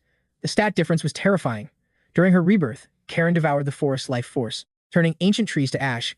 Kang Soul read the horrific aura and instantly commanded his party to retreat. A direct clash would be absolute suicide. He instantly triggered his agility artifact boots. This ancient gear boosted his movement speed for critical, life or death escapes. Wind roared past him as the terrain blurred. But suddenly, he lost his footing, tumbling violently across the shattered timber. A devastating shockwave struck him, burning like magma, yet freezing like the grave. If that chaotic mana drain had swallowed him whole, he'd be reduced to mere dust. Karen was now an untouchable boss. The level gap neared 30, and a single graze of her sword meant instant deletion. One error meant death. A quest failure here would obliterate his hard-earned honor, reputation, and loot. Defeat meant game over. Kang Soul froze in cold sweat. A sudden crisis quest of this insane rank seemed totally impossible. But pushing past the terror, a gamer's intuition sparked. Like any true system Manhwa, the interface never gives an impossible scenario. A hidden clear condition had to exist. Suddenly, a brilliant memory flashed before him. The emblem of the Death Order. Fanatics sworn to prevent the Necrotel resurrection at any cost. Instantly, the clever protagonist realized the hidden strategy. He could manipulate the necromancer's own dark magic against them. The winning hand was drawn. He just needed to bluff. A newly arrived cultist froze, locking eyes with Kang Soul. The hero coolly smirked, declaring he finally grasped their dire situation. Exuding a boss-like aura, Kang Soul stepped up. He lied smoothly, claiming he was ordered to stand by, but due to server communication errors with the admin, he was taking command. The dark mages shared nervous glances, their eyes trembling with absolute dread and confusion. Were they facing an elite envoy from the Eternal Life Order? Playing his part perfectly, the hero proclaimed that their deity hadn't abandoned them. The quest updates were merely delayed, and he had arrived personally to deliver divine backup. With commanding pressure, he demanded an instant status report. The Necrotel had shattered its sealing magic and was now on a rampage, infinitely stacking its power. Thus, they awaited the Archbishop. Without blinking, Kang Soul arrogantly agreed that the Archbishop's divine wisdom would secure victory. Until then, he alone would tank the aggro and buy time. Moved by his fake bravado, the cultists rallied, totally blind to the player's deception. Kang Soul scanned the battlefield, locked eyes with his loyal Moon Knight Karuna, and issued an exclusive quest to rescue Karen. Karuna stiffened, staring at his liege in absolute awe. Then, completely abandoning his fear, he charged into the fray. Karen was trapped by her cursed stat limits. Her dark aura rivaled top-tier necromancers, which meant solo victory was statistically impossible. The only high-stakes gamble left was deploying Karuna. Thanks to brutal grinding sessions and party buffs, his combat power had skyrocketed. The Moon Knight triggered his new moon phase, activating first-tier Moonlight Charge, blinding. Silver aura erupted around his armor. He screamed for Karen's awakening, but she merely unleashed a demonic snarl. Then, an explosive shockwave shattered the zone. She unleashed a devastating flaming slash. Searing heat scorched the earth, but Karuna micro-dodged flawlessly. Instantly, he launched a lightning-fast counter-skill, aiming to sweep her footing. But Karen evaded with monstrous reflexes. The epic clash raged on, neither warrior yielding an inch. Watching from the sidelines, the dark mages realized this blazing berserker was purely controlled by bloodthirsty instincts. Karuna was barely surviving the DPS check when Karen, wrapped in infernal fire, blasted him away with an insane combo, her rage infinitely scaling. The battered Moon Knight stared at his sister, his heart shattering at her corrupted state. He desperately pleaded to break the mind control, but she only ramped up her aggro, spinning into a catastrophic vortex of pure annihilation. Hellfire consumed the battlefield as she lunged at her brother. Kang Soul immediately popped a defensive barrier skill engineered precisely for elemental bursts. The raw output of Karen's demonic relic was terrifying. Roaring flames devoured the moonlight itself. Analyzing the attack patterns, Kang Soul knew the timer was running out. He prepared to command Karuna's ultimate full moon awakening. But suddenly, a blinding holy ray pierced the sky, and Bishop 𝗥𝗵𝗻 spawned in. His elite squad radiated an overwhelming aura of divine pressure, twisting the fate of the battlefield. 𝗥𝗵𝗻 was a legendary dark magic instructor. While his combat stats were low, his influence over the cult was absolute. spotting Kang Soul, the old boss, was suspicious of the unknown player. Without flinching, the protagonist introduced his fake alias and Eternal Life Elite. 𝗦𝗦𝗦 dangerously narrowed his eyes. The guild name didn't compute, and he strictly demanded a status window or ID token. Never breaking character, Kang Soul casually claimed he forgot the item, feigning annoyance at such a trivial NPC request. Shaken by his sheer confidence, the bishop hastily apologized, claiming his paranoia was just a debuff from old age. His trust stats had completely bottomed out. Smiling inwardly, Kang Soul decided to pause their clash, proposing a temporary truce to obliterate the 𝗦𝗦𝗦. 𝗦𝗦𝗦 agreed. Kang Soul flashed a confident smirk, but inwardly, he knew this chaos was rapidly spiraling out of his grasp. His forged identity could be shattered at any given second, creating an overwhelmingly perilous threat. The bishop glared at the boy, calculating that the Holy Order strictly mandated an official identification tablet for every single member. Plus, it felt impossible that this rookie was entirely oblivious to that rule. Thus, 𝗦𝗦𝗦 chose a cunning route, intending to exploit the raw strength of this mysterious outsider to crush the 𝗦𝗦𝗦 first. Only then would he ruthlessly execute the imposter. Meanwhile, Kang Soul marveled at how drastically reality shifts when your focus slips. The Order's ancient laws were twisting, and 𝗦𝗦𝗦 had likely detected his disguise, yet chose to manipulate him for the moment. Still, every second counted right now. They needed to annihilate Karen while the bishop watched closely. Kang Soul commanded Karuna to unleash his ultimate limits, thrusting him straight into the full moon phase. Radiant silver aura erupted around the knight, turning him into a divine vessel of lunar dominance. Karen, consumed by blazing fury, screamed his title. That agonizing roar carried not just venomous hatred, but soul-crushing despair and fragments of their tragic past. A heartbeat later, their weapons clashed like thunder. Karen chanted her ignition spell, summoning devastating currents of crimson fire that shredded the battlefield with burning, violent typhoons. Piercing through the scorching ash, Karuna locked onto her familiar gaze, discovering that beneath this demonic madness and blinding wrath, his precious sister was actually alive. The corrupted girl shrieked in absolute hysteria, demanding why he never returned. Why did he abandon her to darkness on the day their universe shattered?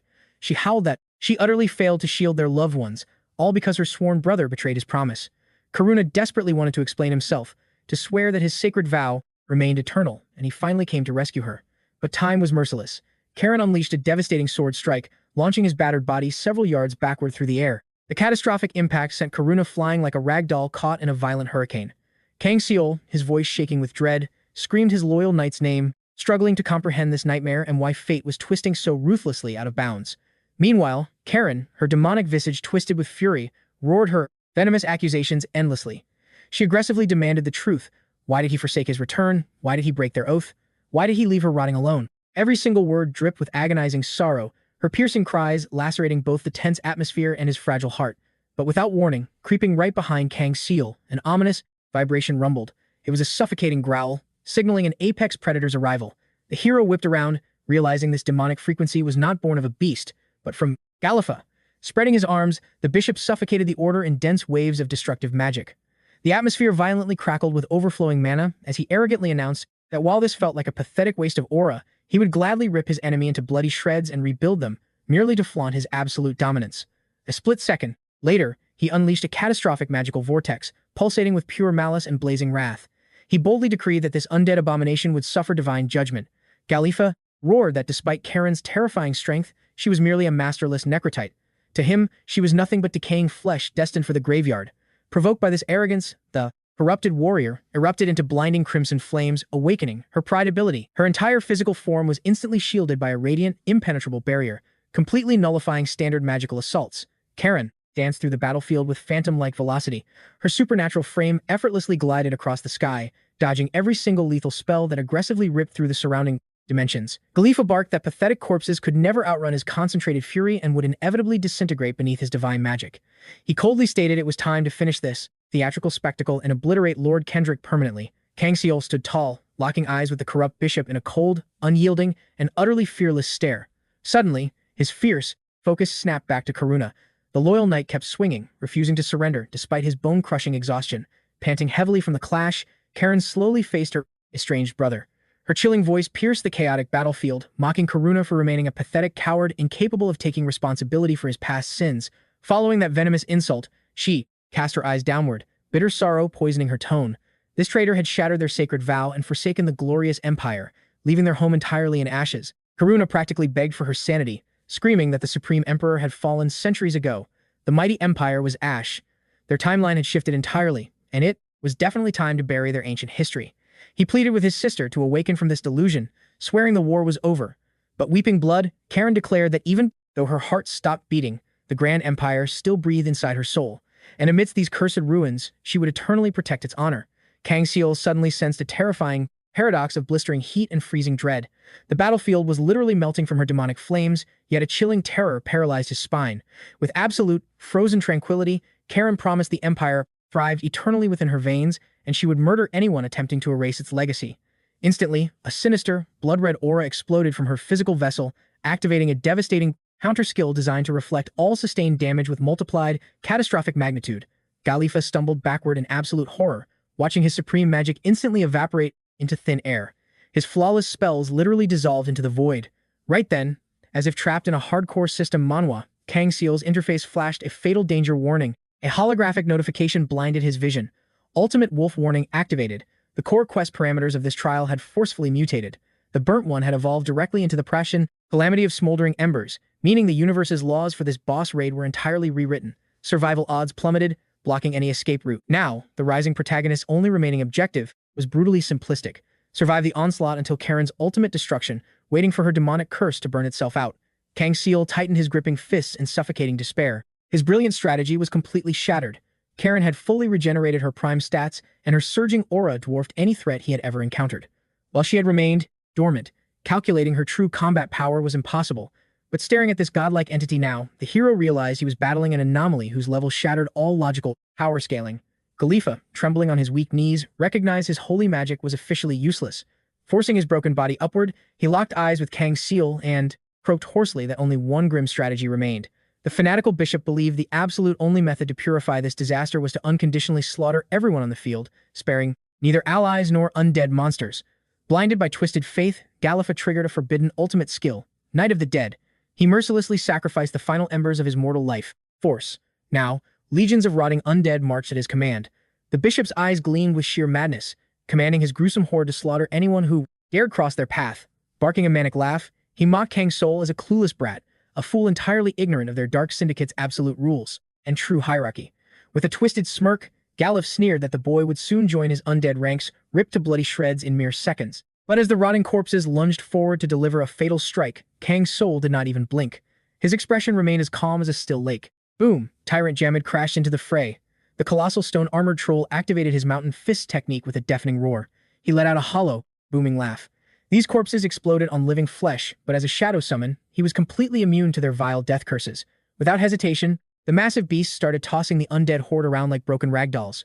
The bishop froze in absolute terror, unable to comprehend how this mere kid had summoned yet another monstrous behemoth. Panic gripped his throat as he frantically ordered his rotting soldiers to fall back and defend him. But Jamad's brutal rampage had already reduced them to dust. Trembling with raw fear, 𝗦𝗦𝗦 pathetically begged the towering shadow to stay back, his voice breaking into pathetic whimpers.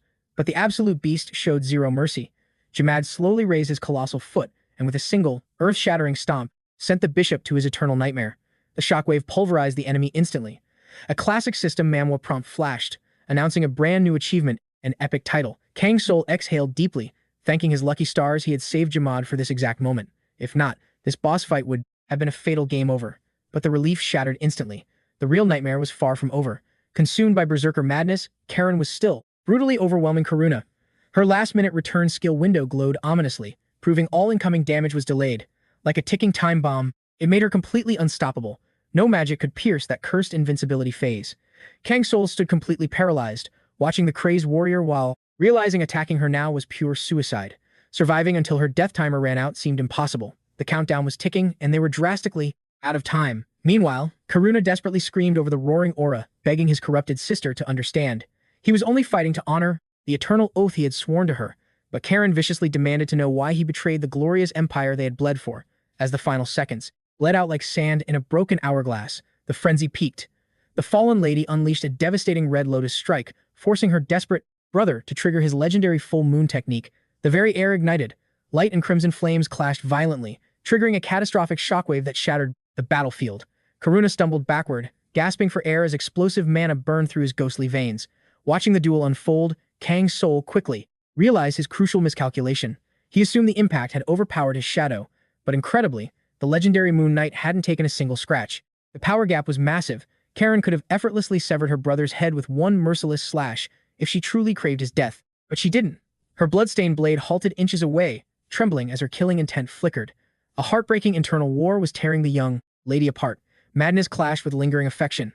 Deep in her soul, a painful question echoed.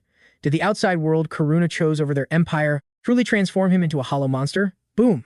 Tyrant 𝗦𝗦𝗦 suddenly crashed their duel. His magical stone fists pulsed with terrifying, heavy aura. The colossal troll raised his massive fists and slammed them down with ungodly fury, ripping the atmosphere apart. Startled by the sheer impact, Karen admitted the beast possessed monstrous strength. But why would this giant shadow interrupt their sacred family duel? Gritting his jagged teeth, 𝗦𝗦𝗦 coldly warned her to drop her useless blade, or he would personally crush her to dust. Karen opened her mouth to fire back, but in that exact microsecond, her timer hit 0. The delayed death effect triggered instantly. Every single ounce of accumulated damage doubled, brutally tearing her fragile body apart from the inside out. Karuna desperately lunged forward, catching his dying sister just before she crashed into the dirt. He stared into her fading eyes, catching the final, tragic glimmer of her humanity. Coughing up blood, Karen softly begged her brother to finally reveal his story, the truth she never got to hear while living. Voice cracking with grief, Karuna swore he had kept his promise to return to her side, and had never, not even in death, abandoned his vow. Barely clinging to life, Karen painfully asked how her proud brother became a cursed shadow. What horrific fate chained his soul to the darkness? Karuna whispered that he had died on the battlefield, his legendary powers bound by an unknown force.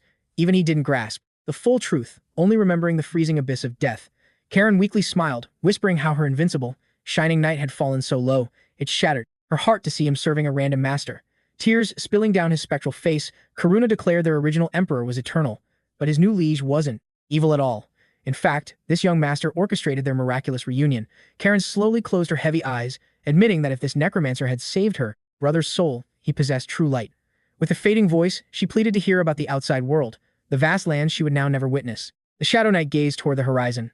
He spoke of the boundless, living ocean, where the crashing waves breathed like the gentle wind. Karen weakly asked if such a magical place truly existed, a limitless world of blue water.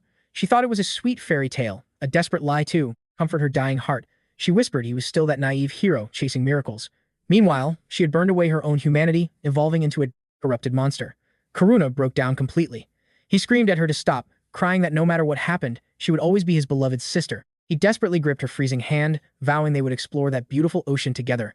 But Karen's smile faded. She whispered that this new master was just too weak to extract her shadow. With those final words, she dissolved into ash. The broken knight wailed, begging his sister to stay. The dying girl, her frail voice whispered that deep inside this very woodland, she prayed her older sibling would whisk her away. Suddenly, Karen's gaze plummeted downward, her eyelids sealing for eternity. Karuna stood paralyzed, cradling his sister's cold vessel while endless sorrow painted his cheeks. The Crimson Lotus tragedy finally ended. Inside the system Manhwa interface, notifications flashed, target eradicated, rare achievement unlocked, quest cleared. Yet, these leveling system rewards felt completely hollow. The Moon Knight knelt motionlessly, drowning in abyssal despair. Main character Kang Soul lingered nearby, observing the relentless downpour wash away the blood-stained battlefield, and realized his so-called divine luck was merely heaven's cruel prank, yielding zero solace or serenity. That forbidden occult ceremony almost extinguished his own life force entirely. Now, he severely doubted Karuna's shattered heart could endure this agony.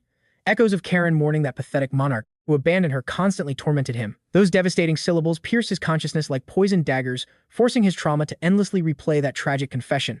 Kang Soul recognized his destiny had permanently shifted, an unyielding obsession to cultivate absolute power ignited within his core. Karuna sluggishly rotated toward his newfound liege, eyes radiating unspoken desperation. Reacting instantly, our protagonist ruthlessly deployed a supreme artifact designated as Cloudy Day Jelly, which temporarily overcharged his magical circuits for 60 minutes. Extending a trembling hand toward Karen's corpse, he initiated absolute dominion, compelling her absolute servitude. The atmosphere, violently warped with overflowing mana, violently fracturing the mortal realm's absolute boundary. Nobody could fathom such a taboo resurrection actually succeeding.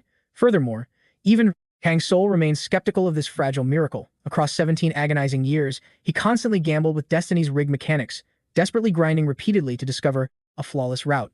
However, this eternal purgatory constantly bombarded him with merciless tribulations. He understood that perfectly anticipating destiny's next cruel maneuver remained completely impossible, yet refusing this desperate gamble guaranteed absolute annihilation.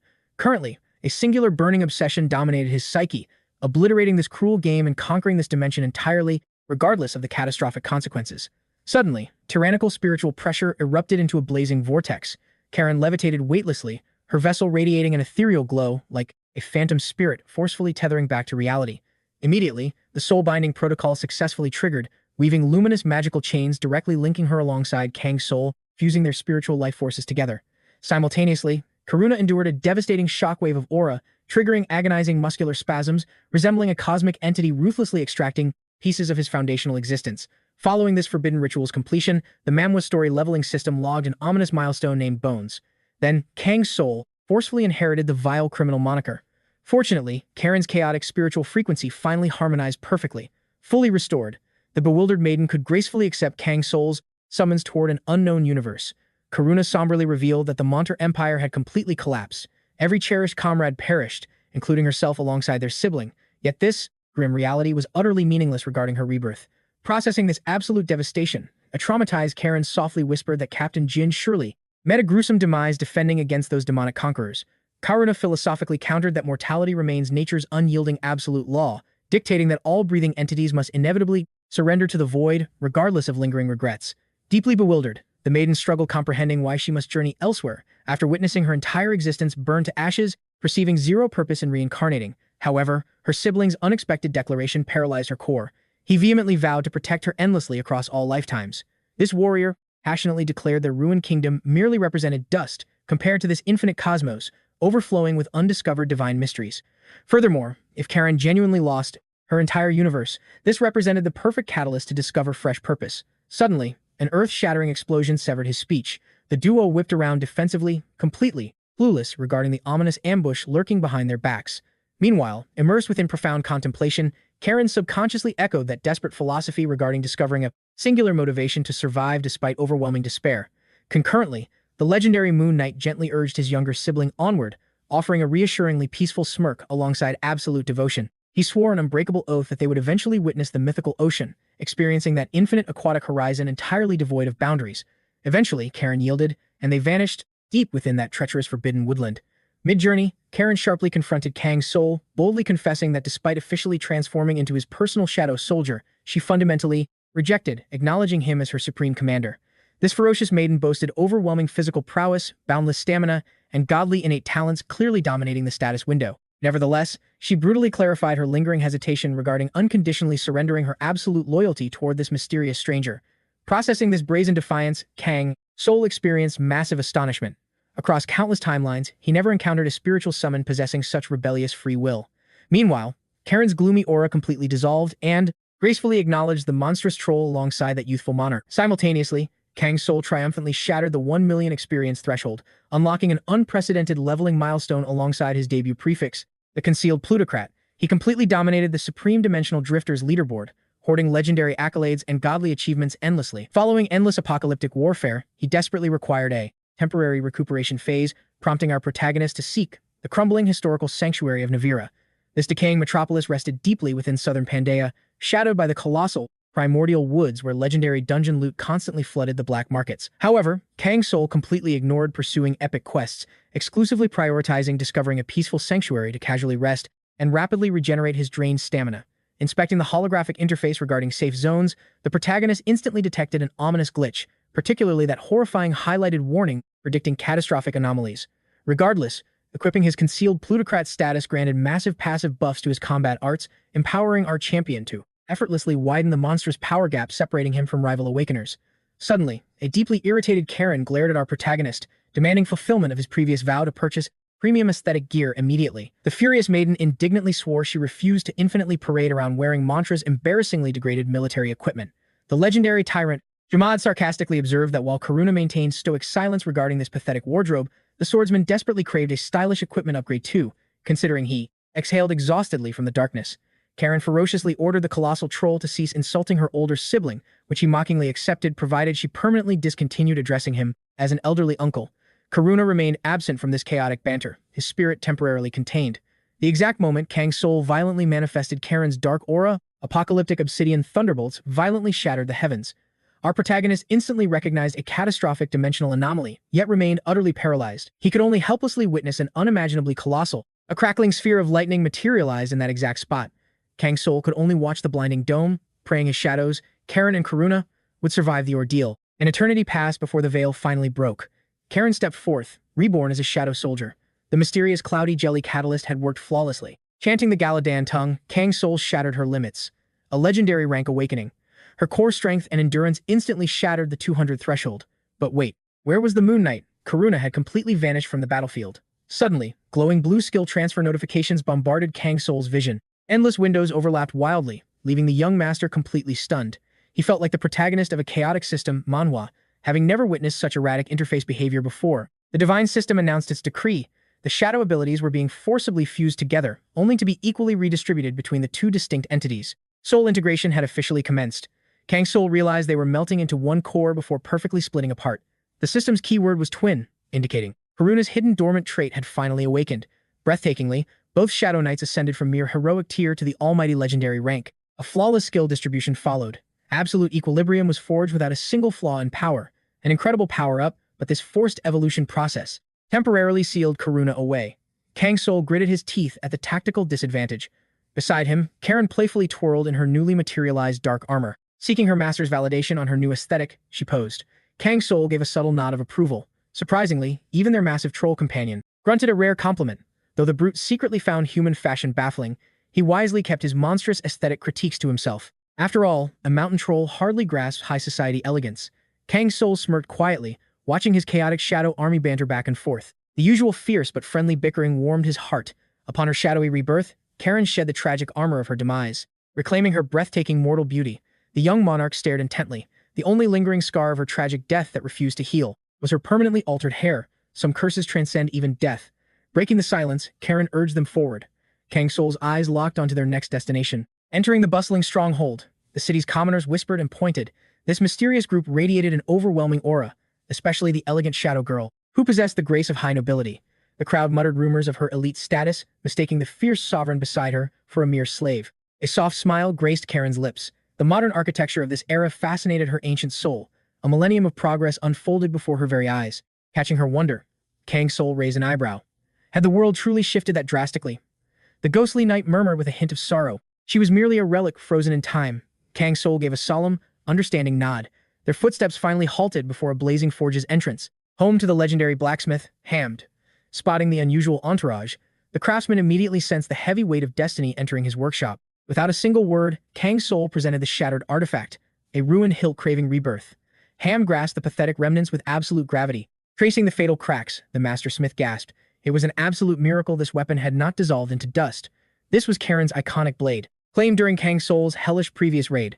That epic system reward chest had yielded unimaginable treasures. Specifically, a god-tier piece of enchanted armor, the infamous Mantle of the Dead's Truth, a divine relic designed to suppress the chilling aura of undeath.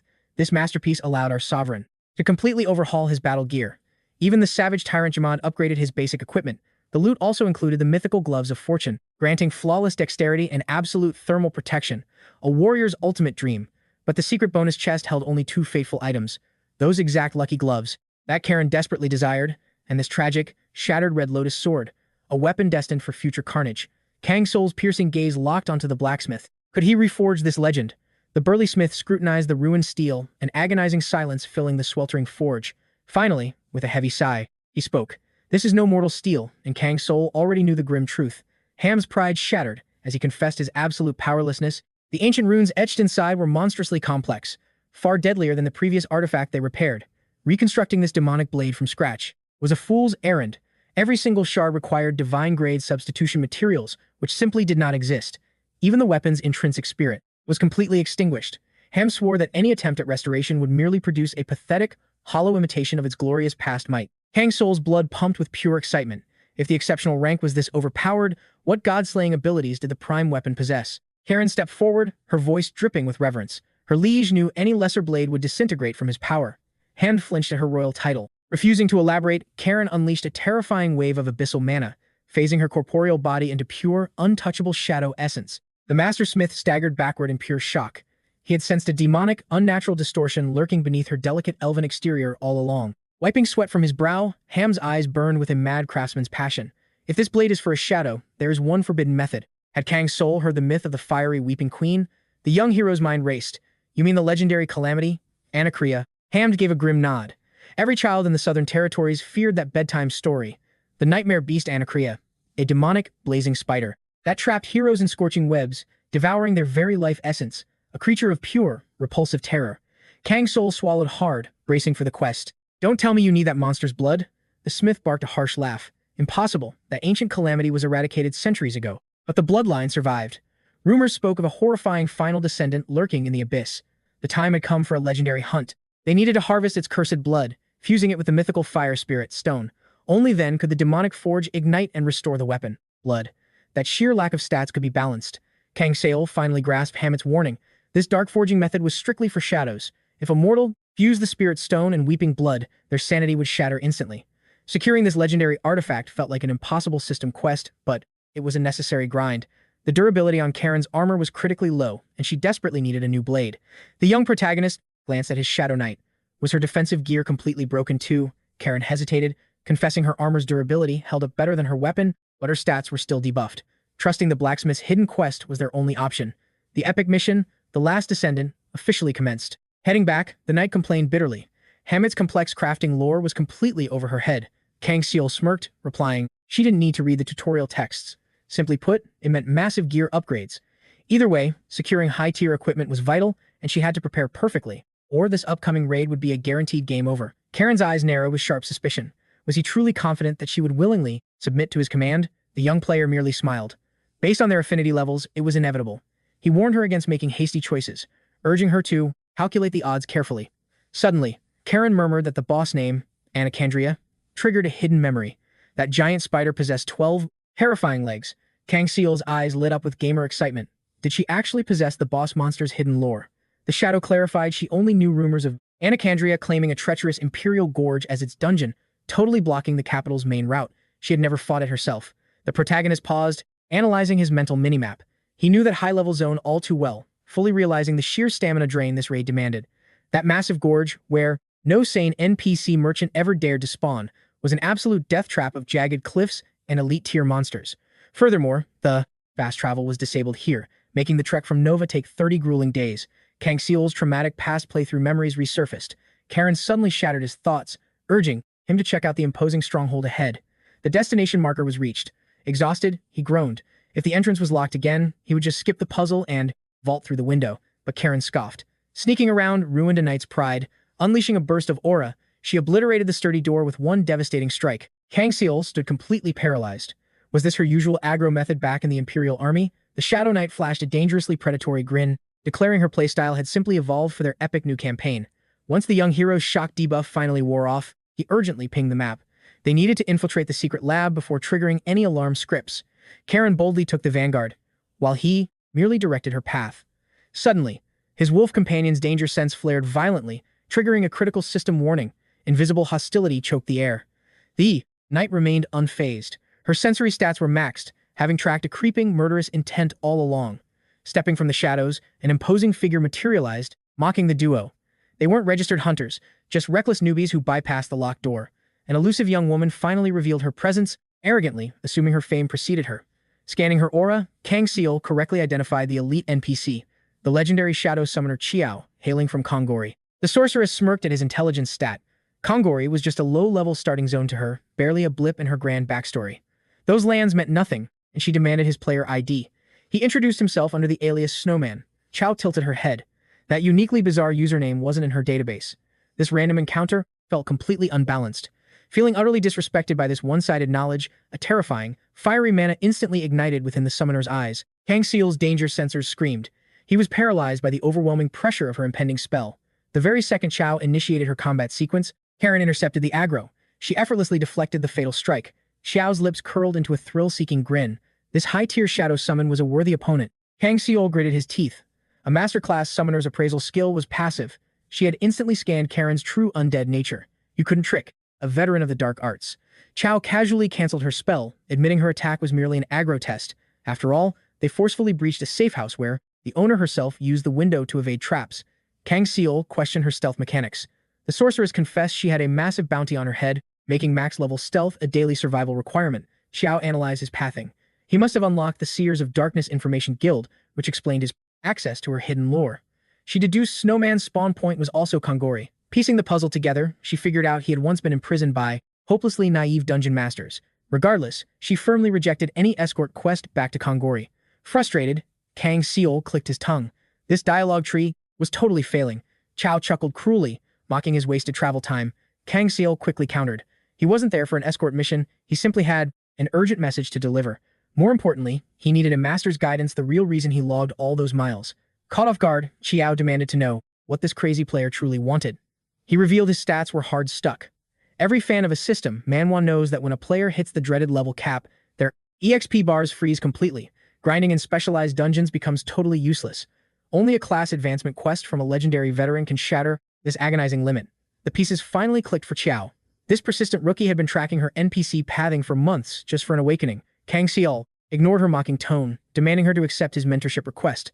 The veteran thoughtfully tapped her chin. Unlocking a master class required heavy consideration. She needed time before spending her premium skill points on some random rookie. Finally, after a tension-filled silence, the elite summoner agreed to bypass his level cap. But everything comes with a price. She demanded a brutal exchange quest. Hearing his itinerary, Kang Soul revealed his upcoming boss raid at Shadow Gorge. Chao's eyes gleamed. She drafted a magical contract, sealing it with her mana. This was an S-rank hidden quest. Tossing the glowing parchment to Kang Soul, she laid down the hardcore conditions.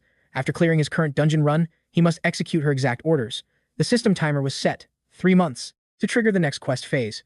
Back in Novira, he needed to hang a white cloth at the gate and wait until midnight. If Chiao was a no-show, the system mandated he burn the room down. Kang Soul's gamer instincts flared instantly. A forced arson objective? He demanded to know the reason. Chiao bluntly stated that if the flames didn't reveal the truth, his stats were too low to walk her path. He needed different class mentor. Kang Soul scoffed at the massive waste of grinding time. But the mysterious girl completely shattered his doubts, declaring herself as the sole non-player character holding this hidden class. A shockwave hit the young player. His eyes widened with a mix of fury and intense curiosity. Chow then dropped a massive lore bomb. She was Gregory's direct disciple. He was the absolute peak of shadow summoners. This legendary grandmaster possessed unrivaled combat power. Every top-tier ranker in the leveling system knew his terrifying name. Could this petite girl really be tied to such an overpowered legend? She confessed she hated using the old grandmaster's name as a mere shield, but this hardcore quest required absolute trust. Kang Soul accepted the system prompt. Thus, a brand new raid was officially set in motion to hunt down the sleeping poison item. Karen smirked sharply, noticing her master's unstoppable grin. She figured the main character was just totally charmed after crossing paths with this mysterious beauty. She teased him relentlessly, but Kang Soul quickly clarified. It was the epic lore of Gregory that had his gamer blood boiling, and the hope that such a high-level disciple could power-level his own stats. Nearby, the giant troll stood completely silent. The young hero then revealed a hidden backup strategy. Karen practically begged for spoilers, but the tyrant Jamad instantly ordered her to shut it. The elf cursed under her breath, groaning that this stiff brute was entirely different from the reliable troll she remembered. Meanwhile, Kang Soul deeply analyzed the golden rule of any system, Manhwa. Finding a top-tier mentor meant unlocking exclusive combat arts and permanently boosting base stats, but his true objective was much deeper. He desperately hoped Chiao possessed Gregory's legendary legacy skills.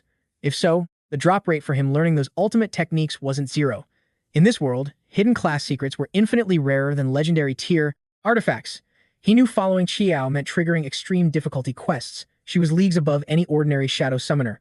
Later, when the party checked into a safe zone inn, Kang Soul suffered from insomnia.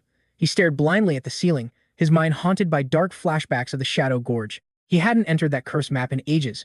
Returning to that specific dungeon for his next raid triggered intense mental trauma. The very last time he played there, he controlled his alternate account, Kiri, a fierce warrior with the predatory bird hunter class. Kiri suffered a brutal defeat there, resulting in an absolute permadeath. Just visualizing that agonizing game over screen filled his chest with suffocating dread, but his quest was locked in. There was absolutely no canceling the mission now. Dwelling on past deleted characters would only hold him back.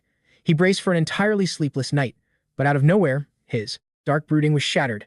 Karen screamed out for her master with explosive energy. Completely jolted from his thoughts, Kang Soul demanded a status report, blinking awake to realize the morning sun was already shining. The hyper-elf excitedly reported a newly spawned bakery nearby. The moment she cracked the window open, she got hit by a divine scent of fresh bread. Her gamer senses tingled. Such an unbelievable aroma clearly signaled a hidden culinary event. A scent this powerful guaranteed those sweet pastries granted insane stamina buffs.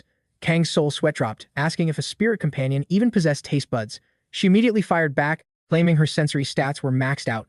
But seeing the massive crowd buying up the limited stock, her aura turned deadly. She muttered about slaughtering every last customer for a bun. Just as Karen violently ordered her master to equip his gear and sprint for the sweet loot, a sudden, heavy knock struck the door. An innkeeper nervously relayed a system message. An envoy from Lord KBO demanded an urgent audience.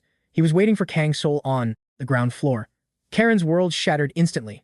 Her legendary quest for warm, sugary buffs had been tragically cancelled by a mere interruption. Kang Soul, unfazed, confirmed he would descend shortly, dismissing the terrified servant. KBO stood waiting in the lobby. He greeted the hero warmly, expressing genuine relief. But Karen instantly exploded. She unleashed a massive barrage of verbal attacks on the high-profile guest. How dare he ruin the dawn respawn time and sabotage their sacred breakfast hour? KBO blinked in pure shock. He never expected to encounter an actual high elf inside 𝗦𝗦𝗦. He quickly raised his hands, adding that he had preemptively raided that very bakery and brought the loot. Hearing this, the furious elf's hostility vanished instantly. She smugly declared he should have led with the food buff, or she would have aggressively corrected his manners. Kang Soul ignored her and cut to the main quest. He asked for a region update on 𝗦𝗦𝗦, sensing a hidden crisis. KBO looked puzzled by the sudden interrogation. The young player clarified. His perception stats had picked up on panic dialogue in the streets. The ruler rubbed his chin grimly. He confessed that the hero's intuition was terrifyingly accurate. A disaster had indeed struck the northern stronghold closest to 𝗦𝗦𝗦 territory. Kang Soul instantly opened his mental minimap. If counting minor settlements, the target was 𝗦𝗦𝗦ton, to the northwest, a dangerous frontier zone. The noble sighed, the weight of the world on his shoulders. A horrific distress signal had just arrived. 𝗦𝗦𝗦ton was brutally raided. The zone had always been a magnet for low-level bandit aggro, but this was an absolute massacre. The entire village was wiped from the map. Kang Soul intensely asked if any survivors remained to report. KBO shook his head tragically. The enemy forces possessed terrifying stealth stats, bypassing the high-level sentries entirely. Only half of the population survived, purely because they were grinding resources outside the zone. Returning home, they found nothing but smoking ruins. All the puzzle pieces clicked in the young hero's mind. This was the exact reason 𝗦𝗦𝗦's residents were radiating such massive fear debuffs lately. As for the cost of that premium bakery loot, it came attached to a much more devastating world event. KBO desperately needed a strategy meeting. The aging lord watched two powerful warriors violently clashing outside. He slowly realized that one day, the prostate citizens of 𝗦𝗦𝗦 might finally coexist with outlanders, but his own health bar was dropping. He felt his era fading away, while this new generation of players perfectly rode the explosive tides of this new age. Kang Soul pointed out that KBO had Mira's support, but the weary ruler just smiled sadly. He needed to receive personal backing from the Frost Lord. He claimed he wasn't completely heartless, gently asking the young hunter to drop by occasionally to check on Mira's well-being. Kang Soul detected hidden anxiety in his tone, almost like the mighty ruler prepared to vanish completely. The elder confessed that as time passed, his paranoia intensified. He desperately needed to brace himself for any incoming disaster. Several grueling months faded away. The party initiated their massive quest.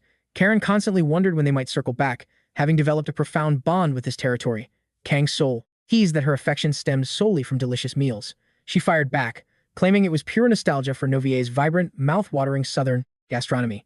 She angrily noted that Monter's garbage rations constantly made her want to violently flip the dining table in pure frustration, while these local spices were absolute heaven. The young hunter abruptly shattered her daydream, declaring it was time to focus on their grim mission. He tossed her a premium gear chest. He warned they must arm themselves for imminent bloodshed. Suddenly, a blinding array of teleportation magic engulfed their bodies. When Kang Soul finally blinked away the light, he frantically scanned the unknown terrain, trying to decode their mysterious new drop zone. As his blurry vision cleared, two shadowy wagons materialized through the thick fog. A helpless merchant faced a desperate crisis. His heavy carriage was trapped deep within treacherous mud. Kang Soul instantly recognized the trigger of a classic system Manhwa encounter where every single choice dynamically altered their brutal fate. For daring adventurers, two main routes stretched toward the ultimate destination: a reckless, high-speed dash across hostile zones, or a agonizingly slow strategic march. The aggressive path instantly slashed travel time, propelling them toward their objective with terrifying speed, but it dangerously invited devastating ambushes and deadly traps. The alternative expedition system feature essentially warped the player to their target checkpoint in mere moments, though background world time flowed normally. This mechanic demanded rapid tactical choices, and each branching decision threatened to shift their physical status from minor exhaustion to critical debuffs. A player's raw luck and stacked skill levels dictated survival. One fatal misstep meant severe mental corruption or instant death. Kang Soul coldly calculated the bloody odds and firmly locked in the second option, preferring to ruthlessly abandon the screaming NPC. He refused to trigger the merchant's unstable side quest, forging ahead into the shadowy abyss. Soon, the party entered a barren clearing, established their base, and inspected their inventory. Horrifyingly, a massive tear ripped through their primary ration bag, and their precious food supplies had scattered across the dirt. Kang Soul groaned in absolute despair, convinced the system itself cursed him. Scanning the bleak wasteland, he found absolutely zero resources to restore his rapidly dropping stamina. Suddenly, his eyes locked onto a bizarrely glowing, toxic-looking mushroom. Fortunately, the resilient protagonist was blessed with master-tier culinary skills, allowing him to transmute this deadly fungus into a robust buffing meal. Later, a suffocating, cursed bog materialized, and stacking exhaustion debuffs made his muscles violently shake, heavily degrading his armor's durability. Throughout the darkest hours, bloodthirsty magical beasts endlessly roared, blocking any chance of HP recovery. This brutal sleep deprivation severely spiked our exhausted hero's raging irritation meter. Eventually, the struggling party discovered a freshly slaughtered beast, sparking faint hope of locating a secure safe zone. Battling through sheer, crushing exhaustion, the remarkably sharp and elite young chef brilliantly bypassed lethal parasite infections. At their next hidden checkpoint, Kang Soul finally surrendered to the dark void of sleep. His physical vessel was actively breaking down under extreme system penalties. Without an immediate resting phase, fatal consequences were guaranteed. Finally, the battered squad successfully reached the dreaded drop point, but true hell awaited.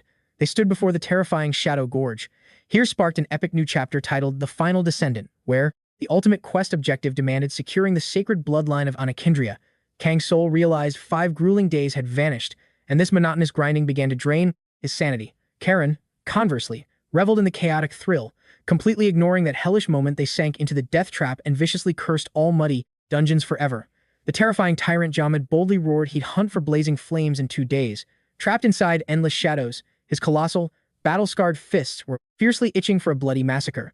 Karen mercilessly mocked him, declaring his massive, hulking hitbox at least functioned as a perfect defensive windbreak.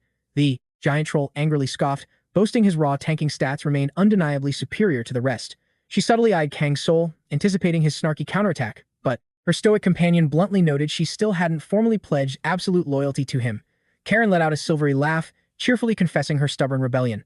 Meanwhile, a heavy iron cauldron bubbled furiously, brewing a top-tier stamina-restoring feast. After devouring the loot, Kang Soul tightly wrapped his thermal cloak, securing his resting position, and slowly logged out into the realm of dreams. The massive troll curiously rumbled, questioning why Karen still denied Kang Soul's undeniable sovereign authority. She whispered she couldn't fathom her own psychological blocks, hoping the ancient warrior might help shatter her stubborn mental seals. He deeply growled, warning that this spiritual breakthrough must be violently conquered by her own willpower. Karen profoundly stared at the dormant Kang Soul. Had this terrifyingly capable hunter truly earned her ultimate allegiance from day one? 𝗦𝗦𝗦 firmly admitted he absolutely despised endless roaming. With a sharp smirk, she praised the giant monster for his surprisingly profound intellect. Tyrant 𝗦𝗦𝗦 nostalgically revealed his past as a high priest for the legendary, unstoppable Stonefang clan. They violently dominated the entire continent. Absolutely no guild dared challenge them, and his supreme confidence felt invincible. However, reality delivered a devastating, critical blow. In less than 24 hours after the Frost Lord's cataclysmic invasion raid, the majestic Stonefang legacy was brutally erased from the servers. He fiercely believed in his raw power, assuming that even the legendary Karuna, despite his god-tier stats, was mere trash before him. Yet 𝗦𝗦𝗦 suffered a humiliating defeat, morphing into an obedient shadow minion because that monstrous anomaly secured an absolute, flawless victory, an overpowered existence who casually annihilated everything. Now, this unstoppable young sovereign completely dominated every troll, including the fearsome 𝗦𝗦𝗦. It wasn't just the final combat score that crushed his spirit, but the terrifying method. If this monstrous boy locked onto a main quest, he would ruthlessly detonate all his limits and relentlessly claim their target. The massive troll unconsciously guarded his own blind spots whenever danger lurked. There was zero doubt left in his mind he definitely recognized the guy. Yet, the towering beast couldn't fathom why Karen allied herself with this frail snowman. Was her brother the only reason? The noblewoman openly confessed she also couldn't grasp what Karuna saw in the boy. Tyrant 𝗦𝗦𝗦 grunted, noting the snowman possessed a weak physique but a terrifyingly sharp mind. Karen chuckled, agreeing that his assessment hit the mark perfectly. After a heavy silence, she asked if the troll still suffered from those haunting visions. The beast shook his massive head. He no longer dreamed at all. Karen's eyes darkened, confessing that nightmarish illusions still plagued her sleep. In them, the capital burned fiercely, and the invaders' sickening breaths echoed alongside Jin's desperate voice through the chaos. She swore that his agonizing cries were etched into her soul. Erasing that absolute trauma was entirely impossible. She had endured pure hell, witnessing catastrophic tragedies and bending her own strict morals to protect others, at least until Karun's return. She desperately tried lifting her blade for anyone besides Jin, but her body refused. The steel felt unbearably heavy, even knowing that unsheathing her weapon might grant her a glimpse of her lost brother. The tyrant 𝗦𝗦𝗦 scoffed at the ridiculous notion. Was her blade truly sealed within its scabbard by mere emotion? He had never encountered such bizarre phenomena. The warrior lady shared his sheer bewilderment but confirmed the grim reality. She opened her mouth to reveal more, only to freeze mid-breath. Right at that exact second, Kang Soul's consciousness finally resurfaced, his hazy eyes slowly snapping open. The troll smirked, noting the flawless timing as he was just seconds away from violently shaking his master awake. Karen's battle instincts flared instantly. She assumed the loud, rapidly approaching winged beast had broken his slumber. The party instantly realized their fatal mistake. The blazing campfire had served as a beacon for the enemy. Karen scrambled to smother the flames, but fate was cruel. An overwhelmingly massive silhouette plummeted from the playing heavens, forcing the stunned group to instinctively dodge. Karen's eyes darted frantically, misidentifying the plummeting horror as a vicious griffin.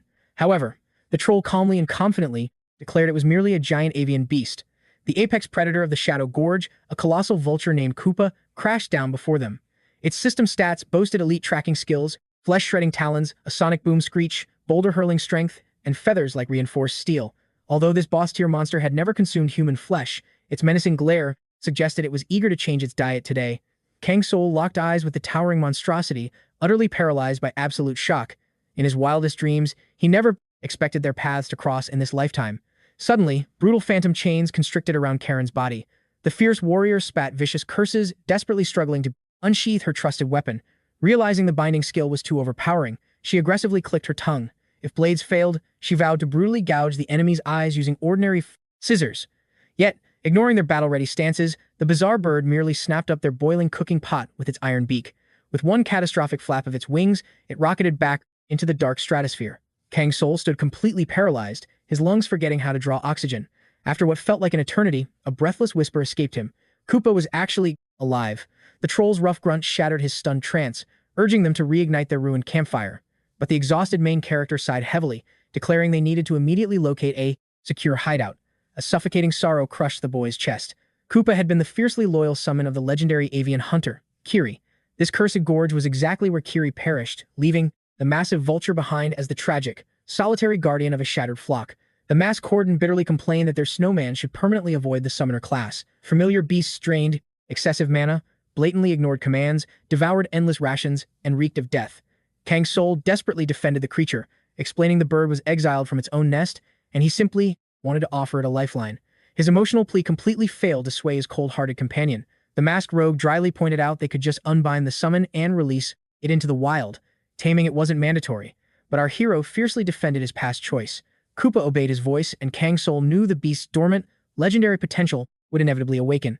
To be fair, Cordon's logic was entirely flawless. A pro hunter's primary summon absolutely needed to be an elite predator, boasting elemental immunities to blistering fire and freezing, frost, or possessing armor-piercing beaks.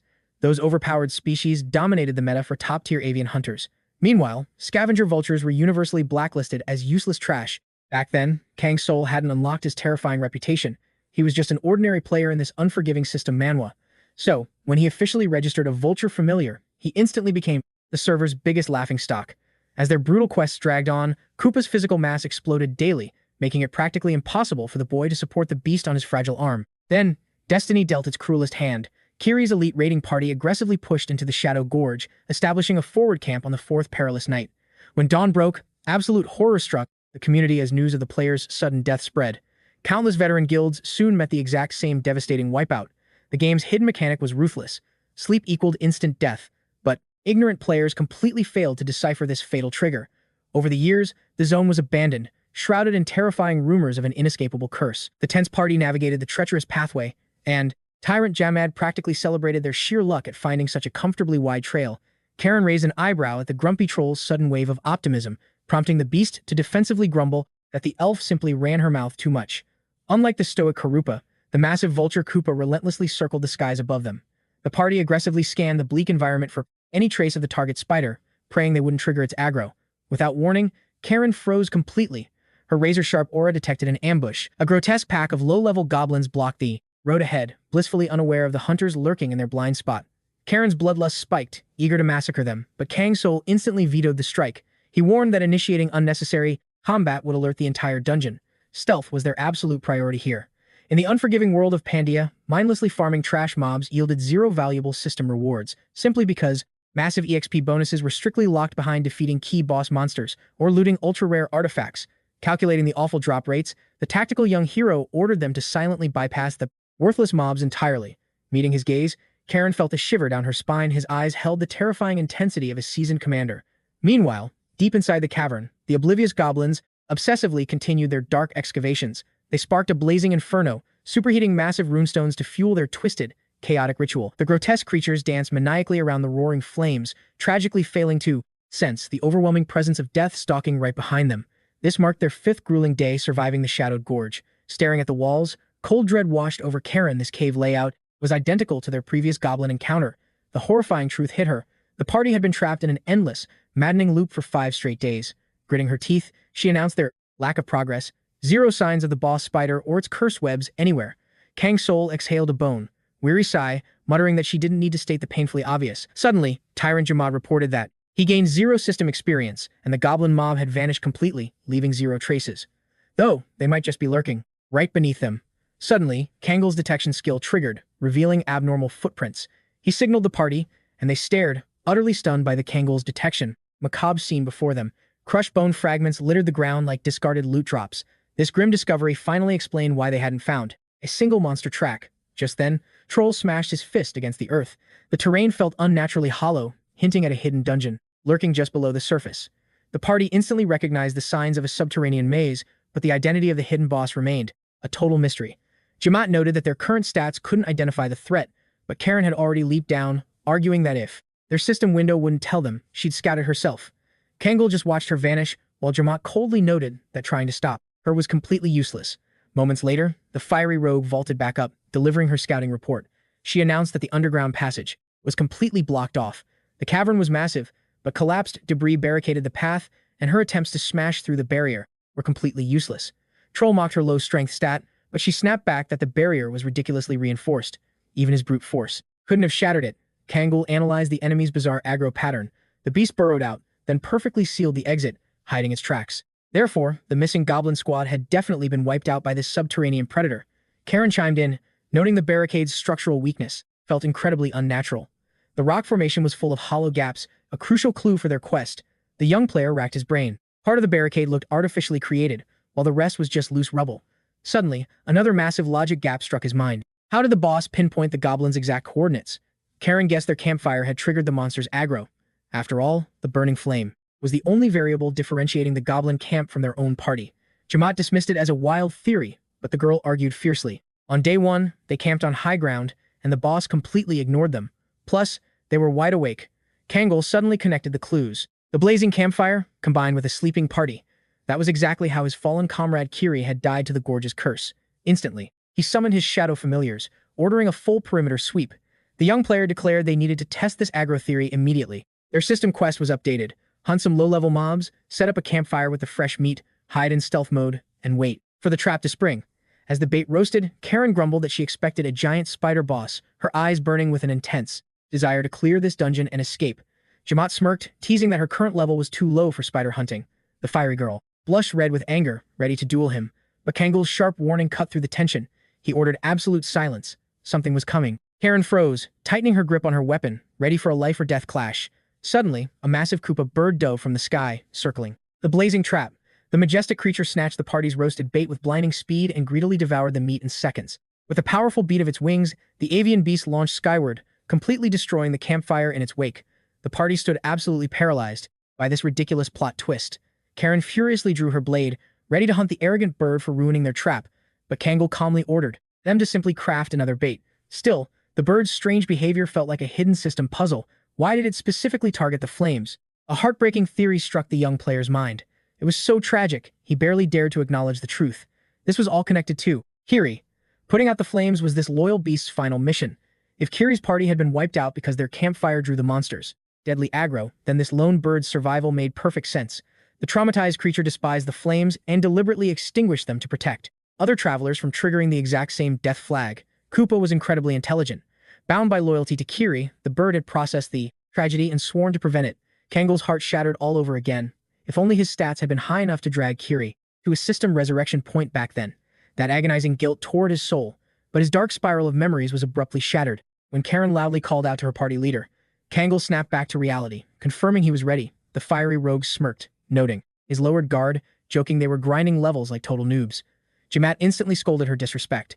Hearing their familiar banter, the main character smiled faintly. His party was trying to heal his trauma, resetting their focus. They spammed the campfire experiment, but the results were utterly disastrous. Koopa's razor-sharp talons obliterated every single trap. The loyal bird ruthlessly griefed their setup, leaving Karen boiling with explosive rage. She fiercely vowed to turn that arrogant feathered pest into bonus EXP. Forced to change tactics, the party drafted a hardcore strategy. To beat the bird's speed stat, they'd ignite 2 distant fires simultaneously. That was the only way to outplay the flying nuisance.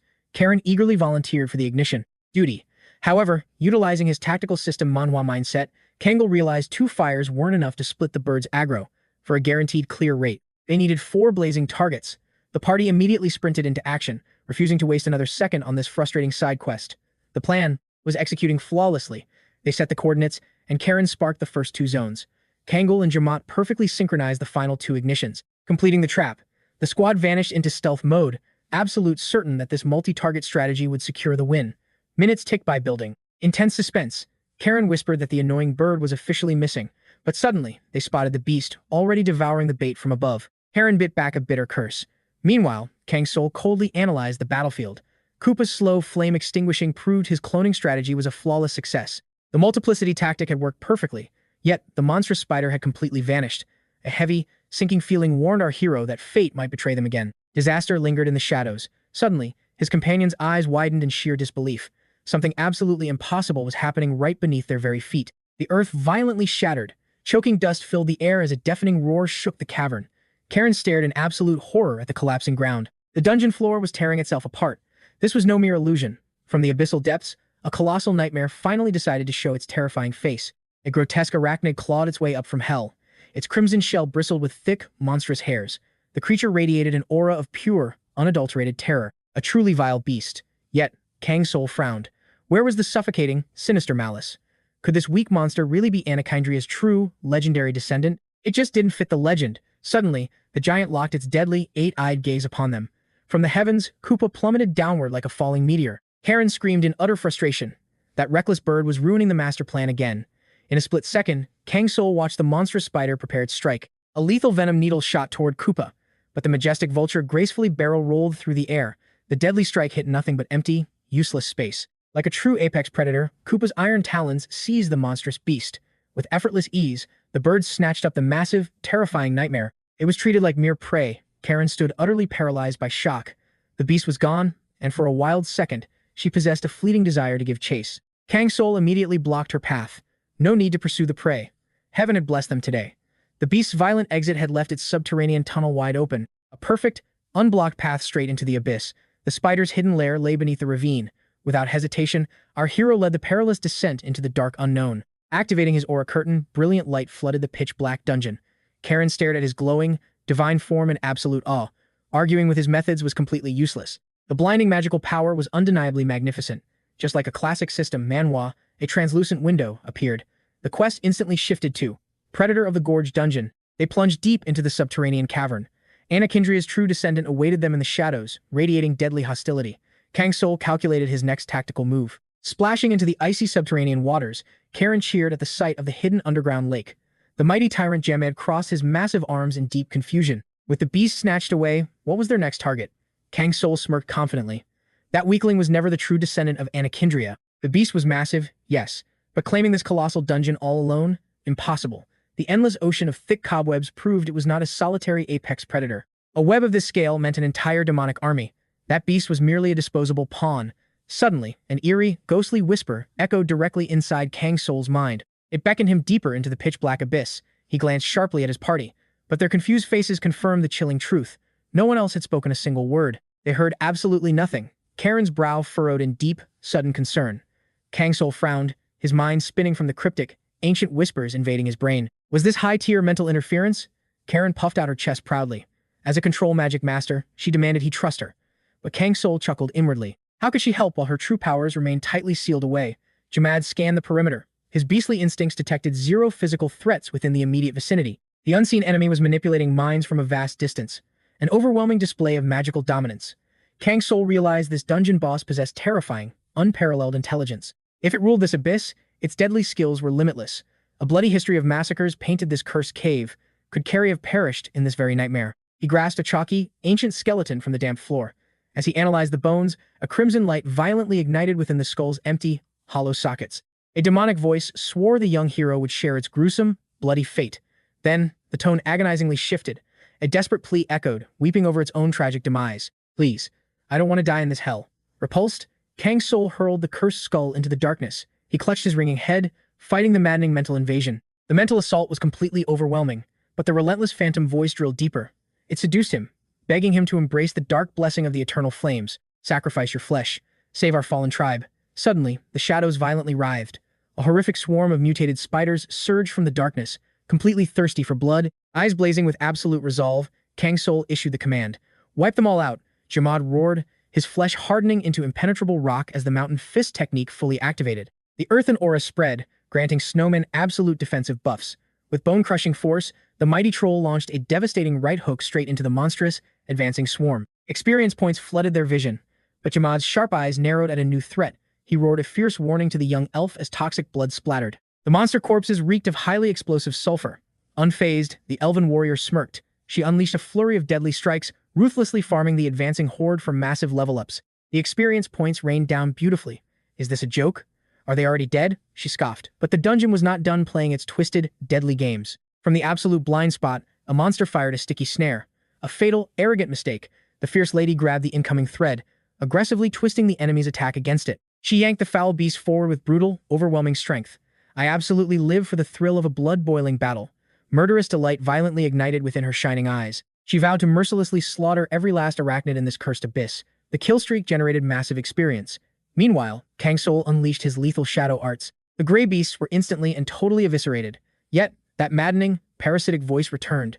It commanded him to surrender his soul to the all-consuming inferno. Kang Soul merely smirked. Just wait for me, he whispered dangerously. I am coming for your head. Silence finally descended on the cavern, leaving only a vast sea of massacred spider corpses. The terrifying horde was utterly annihilated.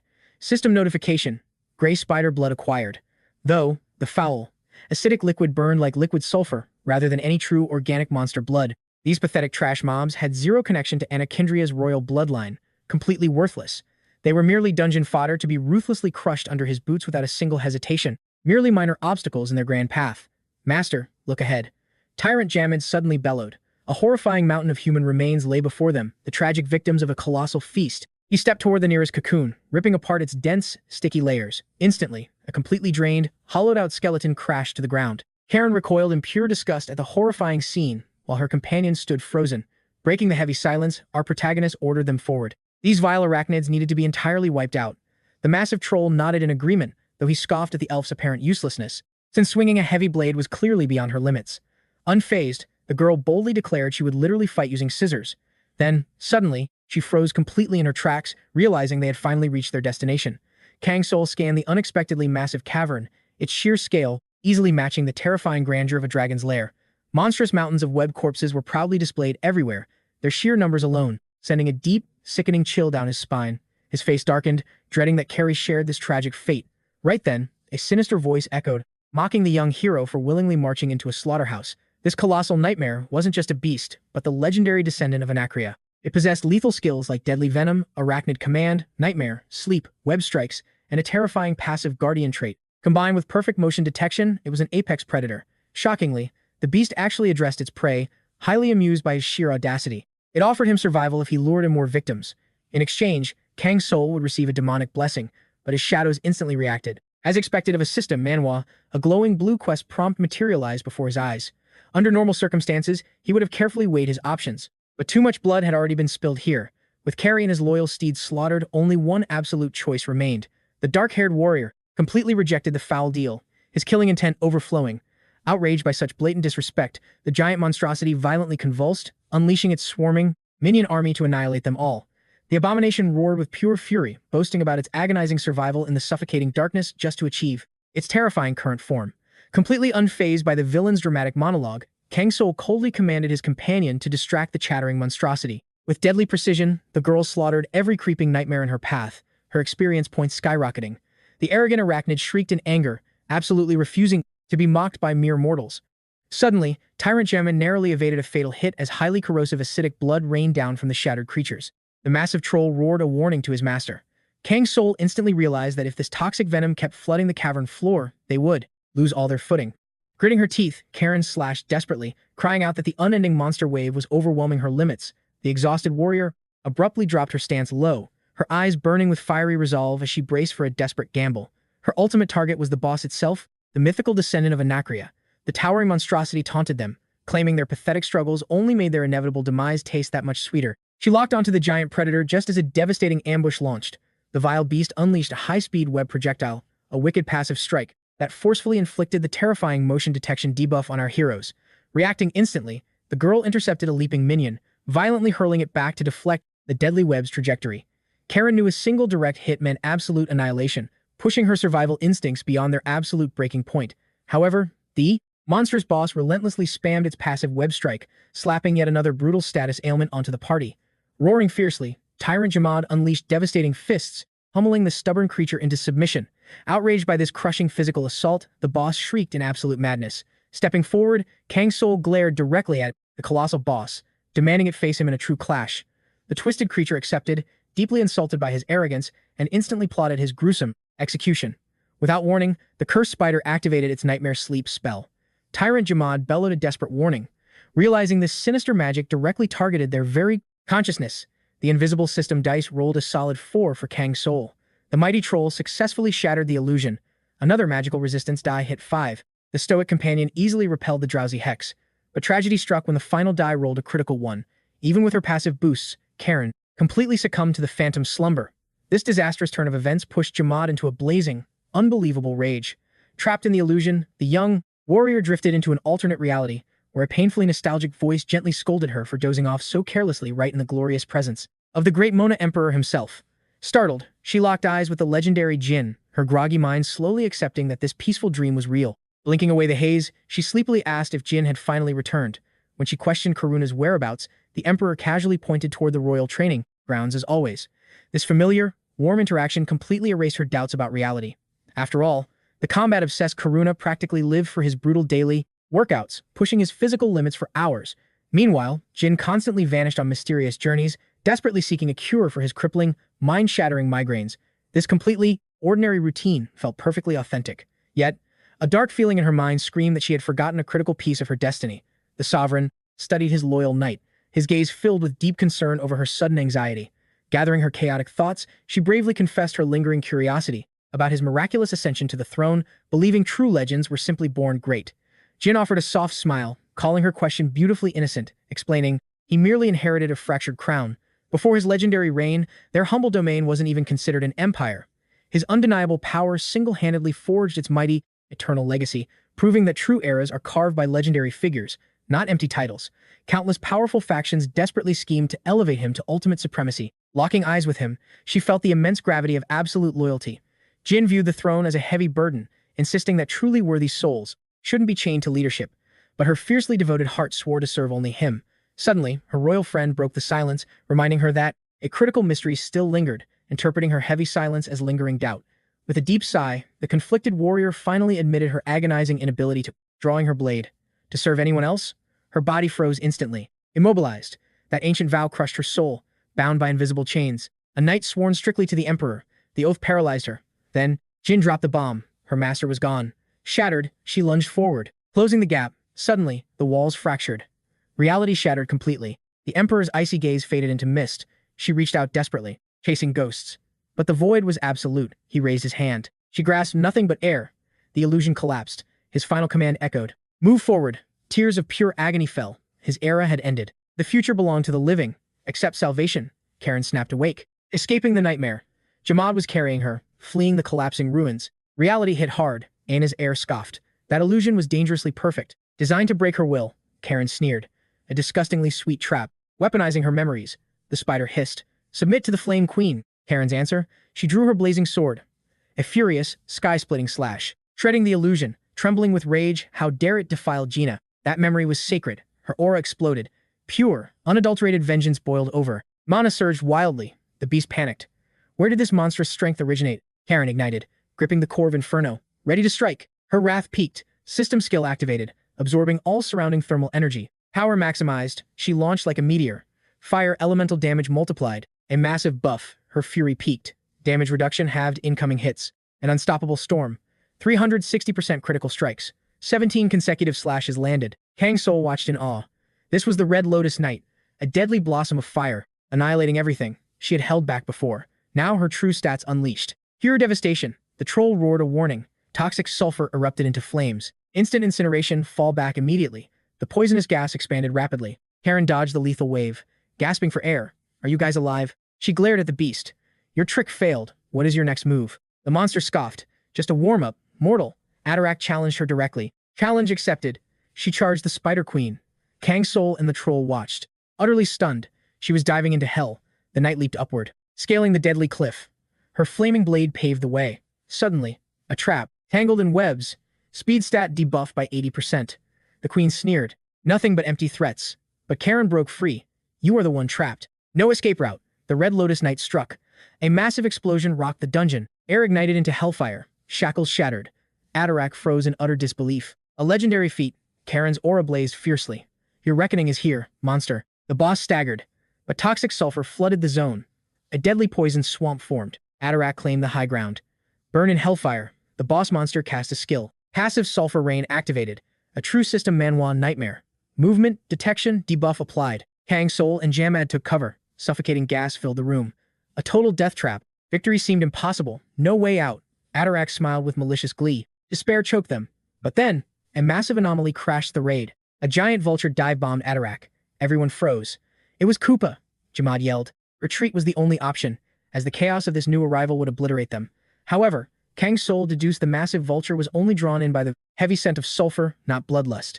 It wasn't an enemy. 𝗦𝗦𝗦 sliced through the thick air, locking its fierce, unwavering gaze onto the demonic Spider Queen, refusing to break eye contact. Atar reacted with lightning speed, firing off a venomous web projectile. The monster activated its passive throwing skill, immediately trapping the entire party under a motion detection status effect. The mighty bird plunged right into the snare. System alerts flared as the dense webbing slashed its mobility stat by 80%. Instantly, 𝗦𝗦𝗦 was swallowed by the adhesive threads, completely paralyzed. Jamad watched in sheer disbelief. It made absolutely no sense why this beast would charge headfirst into the Spider Queen's deadly domain. Kang Soul realized blind fury had overridden the bird's logic circuits. This battlefield was rapidly spiraling into total disaster. But then, the vulture triggered its nutrient surge skill. Its defense stats skyrocketed, granting temporary status immunity by burning through its stored energy reserves. In a flash of raw power, the avian warrior launched back at Atar. The monstrous arachnid was utterly baffled by this relentless, burning rage. A second later, the massive bird pinned the spider down. Atar thrashed violently spewing toxic sulfur clouds. The cornered boss monster roared with absolute fury, preparing to incinerate everything in sight. But from atop the bird's back, Karen made her move. She boldly declared that only Atar belonged in the fiery depths. The panicked spider shrieked in terror, demanding the shadow step back. But Karen's eyes blazed with lethal intent. She hoisted her blade high, gathering an immense aura for the final execution. Unleashing the ultimate Red Lotus strike technique, she cleaved the boss monster in half. Kang Soul officially eliminated Atar, the final descendant of Anakindraya, triggering a rare achievement. A system Manhwa notification chimed, granting the achievement, "Why did you come to my house?" and the title Uninvited Guest. Karen posed triumphantly atop the slain beast, while bubbling sulfur pooled across the dungeon floor. The fiery girl boasted about her flawless combat performance. Jamad scoffed under his breath, bitterly muttering that this was just basic shadow duty, nothing legendary. But the confident swordswoman simply brushed him off as a jealous hater. Right at that victorious moment, Kang Soul uncorked a flask, efficiently harvesting the high-tier sulfur oozing from the giant carcass. The boss was colossal, meaning the loot drop was incredibly abundant. Karen casually mentioned her weapon had completely melted. The young master barely blinked. The devastating heat from her explosive Red Lotus technique made that gear destruction inevitable. Trolls suddenly broke the silence, shouting a dire warning. The cavern floor was collapsing. If they didn't evacuate immediately, they would become permanent dungeon skeletons. Karen nodded, agreeing that extracting from the raid zone was priority number 1. However, Kang Soul suddenly looked up, his brow furrowed in deep concentration. Something felt off. The young leveler pointed out the giant bird's erratic behavior. 𝗦𝗦𝗦, who usually circled the ceiling, was now deadlocked on a single shadowy corner, completely frozen in place. It clearly found a hidden quest item but was hesitating. Sensing its distress, Kang Soul called out the beast's name with gentle authority. The disoriented avian snapped its gaze toward the master, its combat instincts flaring instantly. Karen's danger sense tingled. Anticipating a lethal counterattack, she dashed in front of her liege, shouting a desperate warning. But miraculously, the towering 𝗦𝗦𝗦 touched down with terrifying grace. To everyone's absolute shock, the protagonist reached out and gently stroked its massive feathers. His party members stood completely paralyzed, minds blown by how this ferocious monster showed zero hostility. Kang Soul just smiled calmly. He knew Koopa's true nature. This majestic creature viewed humans as allies, not enemies. The giant beast treated the party like old comrades, devoid of any killing intent. Suddenly, the creature lowered its colossal wings, making a clear, undeniable gesture. It was offering them a ride. The party quickly mounted the avian transport, soaring into the cavernous skies. While riding the winds, Kang Soul analyzed the map, deducing the bird's mysterious focal point had to be nearby. Suddenly, the young master's eyes widened in sheer disbelief. A hidden objective materialized right in their flight path. A massive, densely woven cocoon hung in the shadows, pulsing with unknown energy. Koopa unleashed a deafening screech, practically begging the party to secure this strange loot. Karen questioned the tactical value of grabbing the ominous pod, but she followed orders, initiating a mid-air dive. Heartbeats later, the agile shadow seized the heavy silken trap. She yelled for an immediate extraction. Acting fast, Kang Soul manifested his shadowy aura arm, desperately grabbing her ankle. Dangling upside down during high-speed flight was absolute torture. Karen screeched into the rushing wind, desperately warning the party that her grip was failing fast. She was going to plummet if they didn't reel her in. With a synchronized heave, the team yanked her back onto the feathered mount. Catching her breath, the dizzy warrior asked for their next destination. Suddenly, her jaw dropped in pure awe. Right as the system pinged Kang's soul with the rare "Let me have wings" 2 achievement, the cavern opened into a breathtaking, infinite mountain range painting the distant horizon. 𝗦𝗦𝗦 couldn't help but praise the cavern. Absolutely majestic world design. Karen smirked, admitting this giant bird definitely had top-tier aesthetic taste. Meanwhile, Kang's soul stared intensely into the distance. The shadows whispered that their terrifying ride was actually kind of adorable. Riding the air currents, they eventually hovered right above a hidden, paradise-like sanctuary. Dropping down first, Karen marveled at the secret oasis blooming within the deathly gorge. Yet, the main objective of this flight remained a total mystery. Answering their silent question, Koopa lowered its massive head toward the stolen pod. With surgical precision, the beast started peeling back the dense webbing with its razor beak.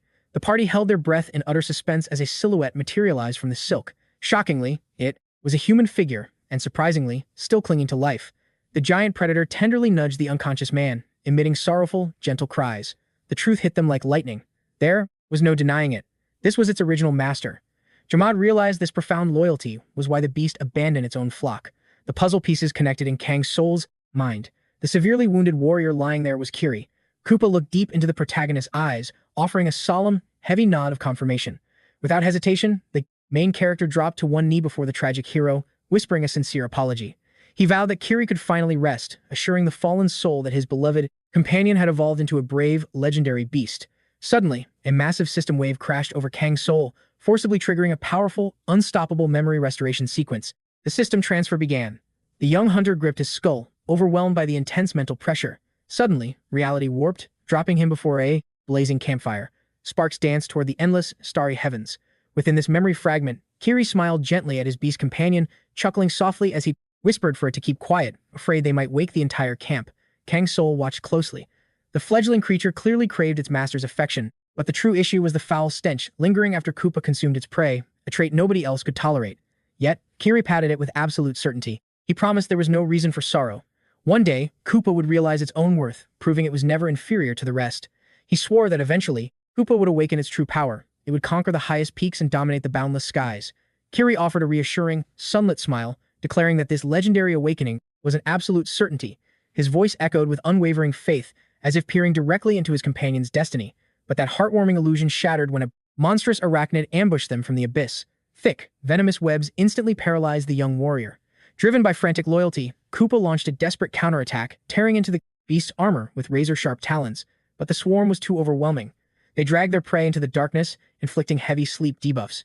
Among those stolen away was 𝗦𝗐. The low-level fledgling was powerless to save its master.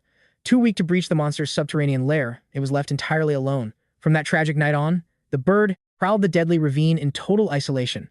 It hunted relentlessly, grinding for survival. Decades passed, and Koopa evolved. Its skeletal structure fortified, its wingspan turned massive, and those blade-like talons shredded thousands of arachnid foes. Every kill was fueled by the desperate hope of saving 𝗦𝗐. Now, the warrior's spirit reached out toward his monstrous companion. He gently praised its magnificent growth, acknowledging the agonizing decades of solitude endured. But the suffering was over. Koopa was no longer fighting by itself. The new player had arrived, and fate finally allowed this tragic quest line to conclude. The colossal beast bowed its head. Kang's soul mirrored the gesture, honoring the unbreakable will of the fallen hunter. As 𝗦𝗐's phantom slowly dissolved into particles of light, like a setting sun, the young player was slammed by a sudden emotional synchronization. Kiri's memories and Koopa's devastating grief flooded his interface. The hero inherited the legacy of the Fallen Master, unlocking hidden skills once exclusive to Kiri's bloodline. A notification flashed. The young man acquired the passive skill, Soul Resonance, a rare ability allowing him to directly link his mind and emotions with his party members. Currently restricted to tame beasts, its mastery would evolve as his player level increased. The skill triggered instantly, casting an aura over Karen and 𝗦𝗦𝗦. They staggered, suddenly crushed by the centuries of heartbreak that master and pet had endured in the dark. Kang Soul slowly pushed himself up, his mental interface stabilizing. He reached out toward the giant creature, called its name, and confessed he finally grasped the crushing weight of its isolation. It had survived a living nightmare, a sorrow that bound Kiri's soul to this world as nothing more than a fading, fragmented spirit. But knowing Kang Soul had witnessed his companion's epic evolution finally purged the phantom's lingering regrets.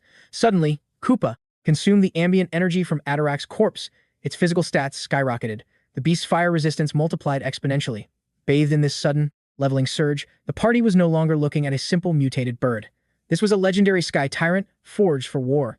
Karen watched in absolute awe as Koopa's form mutated before her very eyes, radiating an overwhelming, divine pressure. The party stared at the reborn sovereign. Its plumage blazed with intense elemental light. A literal furnace of mana ignited within its chest, granting it a new active skill to scorch the very atmosphere. Kang Soul smirked, praising the beast's magnificent stat growth. Kiri was definitely smiling down from the heavens. But now came the critical choice. The system interface projected several branching paths. The protagonist selected the most honorable option. He wouldn't chain the beast via a master pact. He chose to set it free. Koopa launched from the crater, piercing straight into the clouds. System alerts flooded his vision. Charisma stat increased. Affinity points maxed out. The legendary vulture was now registered as a potential summon, ready to answer his call in future raids based on their forged bond. The majestic creature vanished over the horizon, embarking on its own solo quest, finally leaving the cursed canyon behind. Karen, still affected by the soul resonance, clutched her chest as lingering sorrow washed over her. But she quickly shook it off, encouraging the party to keep their morale high and trust their strength. It was loot time. Kang Soul unlocked the Crimson Descendant's chest. His experience bar filled. Level up. He earned a fresh batch of stat points. Among the drops was an ultra-rare title called Hidden Aristocrat, granting massive bonus attributes. The ambitious player calculated exactly how to allocate his new stats. The boss heart material had no immediate crafting use, so he secured it in his spatial inventory. Next was the boiling blood essence. This fiery consumable provided a permanent 5% attack buff, an absolutely god-tier power spike. He immediately applied the buff to his twin blade knight, Karen, eager to test her new damage output. The loot table also dropped a vampiric cowl, a tricky artifact, but its drain skill was perfect for fragile spellcasters.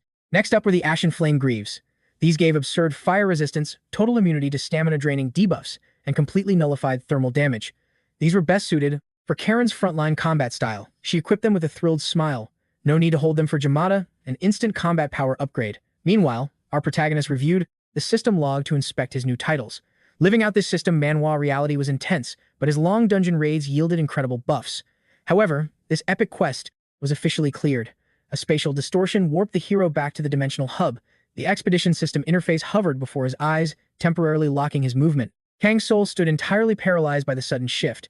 He couldn't fathom the insane difficulty level he had just survived.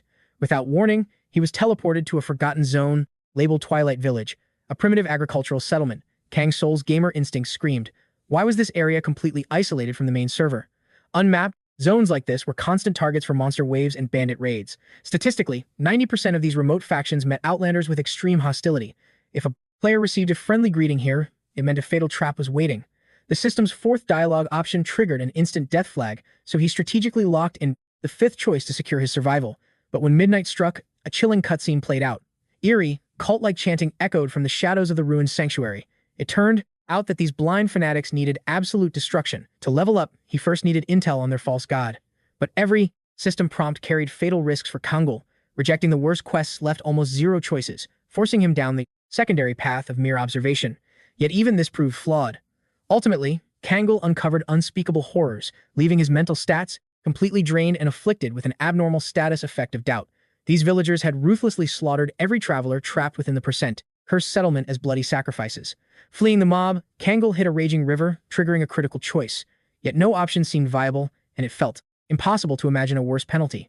The young hunter thought he had evaded the boss threat, but now, his only escape was to brave the treacherous waters. Other routes were suicide missions or pure RNG. Meanwhile, a massive wave crashed toward him.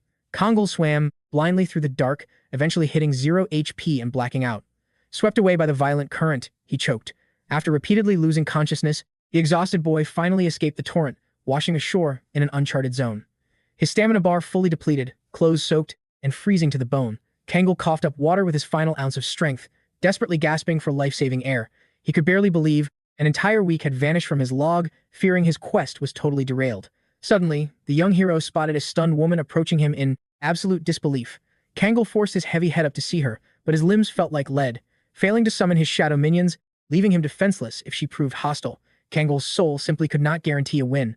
Sometime later, the boy finally blinked awake, his senses slowly rebooting. Finding himself in a strange bed, he sat up, scratching his head in confusion. Suddenly, Kang spotted Karen, standing nearby, asking in total shock what had transpired. The young lady stared in disbelief, questioning if his memory file was truly wiped. After all, just yesterday, they had incinerated that cultist village. Fragments of data returned to him. He remembered sparking the inferno before plummeting into the depths while fleeing monstrous mobs. Meanwhile, Karen fumed, demanding why innocent lives were lost to such trash logic. She claimed she wasn't feeling guilty, just overwhelmingly disappointed. The server hadn't changed since Montera's era. Everything remained as tragic as her earliest memories. This world was a merciless system Manhwa, making her wonder why she ever respawned just to witness this hell again. Kang stared blankly ahead. She was a max-level knight veteran, yet lacked a true adventurous spirit. The Eternal Realm was packed with nightmare-tier events, meaning deadly encounters were basically guaranteed. It might take grinding more time for her to adapt. Suddenly, Tyrant Jamad shattered the dialogue, detecting stealthy footsteps. The young hunter bolted upright, locking onto an unknown NPC. The elf whispered in pure terror that he had been solo a second ago, yet a new girl had materialized. Kang recognized her instantly from his near-death shore landing. Right then, the stranger glared at Karen, accusing her of having a bandit class. The elf frantically denied it, swearing she was merely a loyal party member to the snowman, though they got separated mid-quest. Shocked by the truth, the girl bowed, apologizing for her hostility. She introduced herself as Sarah, calling the elf sister totally adorable. Kang turned to this new ally, demanding their current map coordinates. She replied they were inside Wet Fog Village in northern Odin, named for the heavy mist blanketing the local lake daily. The awakened player understood, her lore drop, requesting to equip some dry armor. Once Sarah nervously shut the door and exited, Kang stared intensely at her retreat. He realized this matched the exact waypoint Qiao noted in her ancient scrolls, demanding they camp here to analyze the corrupted zone. His main quest was to hunt the man from the provided sketch, but stealth was mandatory. If he triggered alarms about the sleep potion, the target would log out. Karen insisted they absolutely needed to loot that potion, declaring the high-res portrait made failure impossible. Thus, a brand new quest line unlocked for the sleeping potion, their objective, bound to the scroll's coordinates. Failing meant a massive drop in Chao's affinity rating. The party finally crossed into the misty borders of Wet Fog Village. En route, Kang asked his guide how she managed to drag his heavy frame from the flood zone. She explained she pinged the local NPCs for backup, lacking the strength stats to solo it. Currently, all residents were desperately nursing the afflicted, despite the brutal difficulty. Half the population was quarantined in the town hall with a mystery plague, shocking our heroes. Kang recalled Qiao's tutorial warning to scout the area and decipher the settlement's hidden mechanics. Therefore, the main character requested an escort to the town hall, which she accepted. She warned the young player to brace himself for the horrific sights ahead. The scene was absolutely devastating, countless victims burning with severe fever debuffs. The young hunter questioned what triggered this massive casualty event, and Sarah revealed they were locked in an eternal coma state. Yet despite the matched symptoms, the local healers swore the fog plague wasn't contagious. Next, Sarah offered to introduce the young traveler to the chief medic. She called out Dr. Gunana, announcing that their mysterious guest had finally awakened. Kang mentally calculated that in this plague-ridden village, his bounty target was hiding a rogue carrying the sleep potion. If anyone had the skill level to fake a medical license, he was the prime suspect. The young hunter resolved to match this doctor against his quest log portrait. Soon enough, Professor Gunt emerged from treating the afflicted. The man politely checked on the player's recovery status and offered aid. Kang carefully scanned the portrait in his inventory, instantly deducing that this was absolutely not the target. Dr. Gunt stared back, utterly baffled. Heading back, Karen's internal navigation failed entirely. Finding their bounty in this maze felt like an impossible quest, but our main character was equally stumped. Their sole quest item was Qiao's portrait, with only a vague location marker pointing to this remote settlement. A bizarre status ailment was spreading rapidly. The system interface hinted at a sleeping draft as the infection's core trigger. However, things did not add up. The primary suspect, the local healer, possessed completely wrong facial features. His character model did not share a single visual trait with their target's description. A master-tier illustration would not just glitch like that. Breaking the tension, Sarah suddenly triggered a dialogue prompt, approaching the duo to check on their vitals. Kang Soul confirmed his health points were full, yet his gaze remained fixed on the villagers' declining health bars. The foggy plague was relentless. A cure remained locked. Sarah's expression darkened, explaining that Dr. Gunt was grinding endlessly to craft an antidote, but his alchemy level simply was not high enough yet. The players held a heavy, cinematic silence. Then, Karen gently gripped the villager's shoulder, officially accepting the hidden rescue mission. Sarah's eyes widened in pure shock. High-level travelers offering free assistance was unheard of. Karen flashed a warm, reassuring smile, declaring her absolute resolve. With her party leader and Lady Fairy by her side, failure was not an option. Kang Soul smirked. His party member taking the lead opened a perfect strategic path. Earning maximum reputation points with the locals was a top-tier strategy. To unmask a stealth-class target, they needed the entire village's trust and cooperation first. Sarah bowed, overwhelmed with gratitude. Their previous support tickets to the capital had been completely ignored, leaving them stranded in a seemingly doomed survival zone. Tears of relief streamed down Sarah's face as she praised her saviors. The elven warrior gently promised that their party would shield them from the coming storm. They officially merged their main quest with this local side mission. Their first objective, restoring the settlement's basic resource nodes, starting directly with the water supply. Flexing her monstrous stamina stats, Karen effortlessly hauled 2 massive water barrels.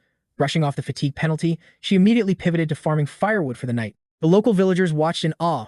Their physical limits could not even compare to the raw power of an awakened system Manhwa protagonist's companion. Karen teased that they were just slacking off, earning a round of nervous, agreeable laughter. Kang Soul observed from the shadows, watching the village's morale gauge rapidly refill. Karen speedran chores that normally required a full party. Her insane productivity buff was single-handedly dragging the settlement back from the brink of absolute despair. The suffocating dark aura over the zone was finally lifting. Maxing out their affinity with the locals was working, and Kang Soul noticed a crucial detail. Karen's own mental corruption debuff was fading. He desperately hoped this peaceful grinding session would help her recover from the brutal trauma of their past battles, erasing her lingering shadows. The main character intercepted the doctor during his daily patrol. Gunt's status report was grim. The infection rate in the neighboring zones was multiplying. It was not an airborne virus, yet this mysterious debuff was systematically wiping out the entire region. The mechanics of the plague defied all standard medical logic. It forced the victims' bodies to systematically shut down. Calling it an illness was inaccurate. It operated exactly like a massive, area of effect toxic poisoning trap. Gunt suspected a corrupted food spawn, but lacked the analytical skills to confirm it. Advanced research required heavy gold investments, and Kang Soul instantly offered to bankroll it. But the healer declined the gold. He claimed the player's true value lay in directly managing the quarantined patient's failing health bars. Off in the distance, Karen announced her inventory was maxed out. The timber stockpile was overflowing. Kang Soul sighed inwardly, realizing his elven companion was burning all her mana on side quests, completely ignoring their main bounty hunt. Sarah gazed at Karen like a legendary hero, weeping that they lacked the currency to ever repay this epic carry. Gunt chimed in. Even with minimal quest rewards, his healer's oath compelled him to stay. Abandoning characters to a scripted death just was not in his programming. Watching them accept a tragic fate was unbearable. These were his people. Standing by as an idle spectator while disaster struck was simply out of the question. It was a matter of honor. Logging off for the night, the doctor entrusted the ward's survival to our hero.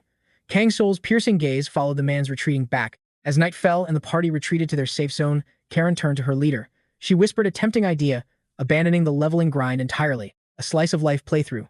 No more player versus player combat, no blood-soaked battlefields, no moral compromises, just a serene existence farming and interacting with peaceful background characters forever. Kang Soul read between the lines. He triggered the dialogue, asking if this sudden pacifist route stemmed from the massacre at the fanatic cult's dungeon. She nodded, her expression fracturing.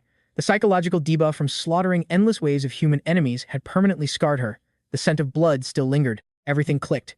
Karen was grinding peaceful quests to cleanse her mental corruption.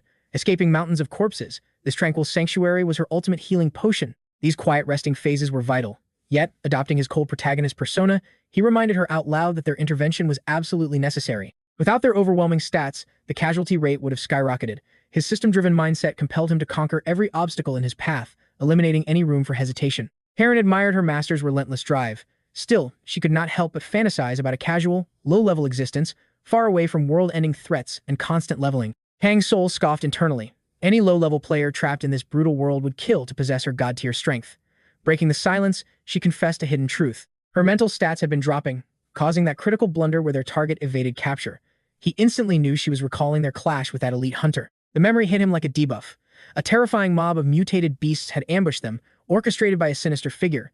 It was a near-wipe encounter. He remembered the assassin's chilling silhouette. A dark, suffocating aura had poured from beneath that hooded cloak, screaming final boss. Karen's eyes burned with sudden fury. She vowed to permanently delete that villain next time. Gripping her weapon, she swore her combat stats were fully restored for their inevitable rematch. No more fleeing. Her resolve was absolute, but before the emotional beat could settle, a frantic knocking shattered the peace, triggering an unexpected emergency quest. A panicked villager screamed for the heroes. Kang Soul's combat senses flared instantly.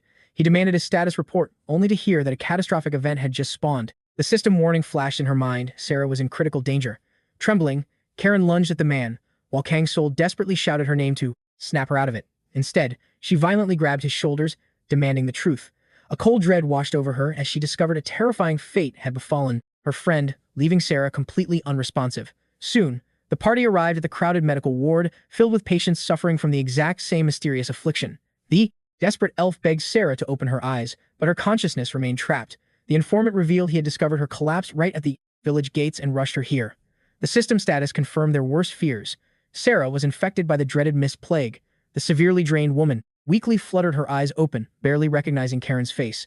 Fighting back tears, Karen begged for answers, and Sarah began to whisper her harrowing tale in a faint, trembling voice.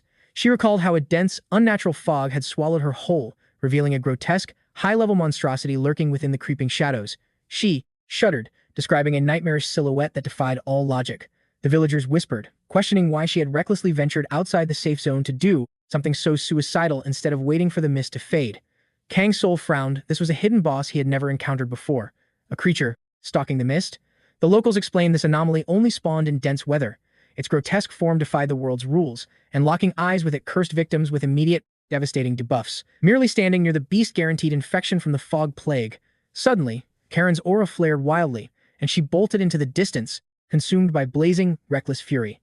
She charged into the unknown while Kang Soul screamed for her to stop. Instantly, he summoned Moonshadow, using his familiar to boost his agility and chase her down. 𝗦𝗦𝗦 the troll also joined the pursuit, covering massive ground with his legendary earth-shattering strides. Back inside, Sarah faintly confessed that she actually had a deadly pact with the beast. Karen hit the forest edge, pivoting sharply, and stood completely paralyzed, waiting for her pursuers to catch up. She screamed into the abyss, demanding the cursed mobs reveal themselves for a brutal deathmatch. Suddenly, Kang Soul's commanding voice echoed behind her, ordering her to suppress her killing intent. She violently drove her blade into the earth, crying out against their cruel fate. Kang Soul simply watched, analyzing her broken spirit as she cursed her own powerlessness. This village was her only sanctuary since she awakened as a shadow assassin, and it shattered her heart seeing innocent NPCs endure such hell. Kang Soul stood like a silent mountain, possessing no magical dialogue options to cure her soul-crushing despair.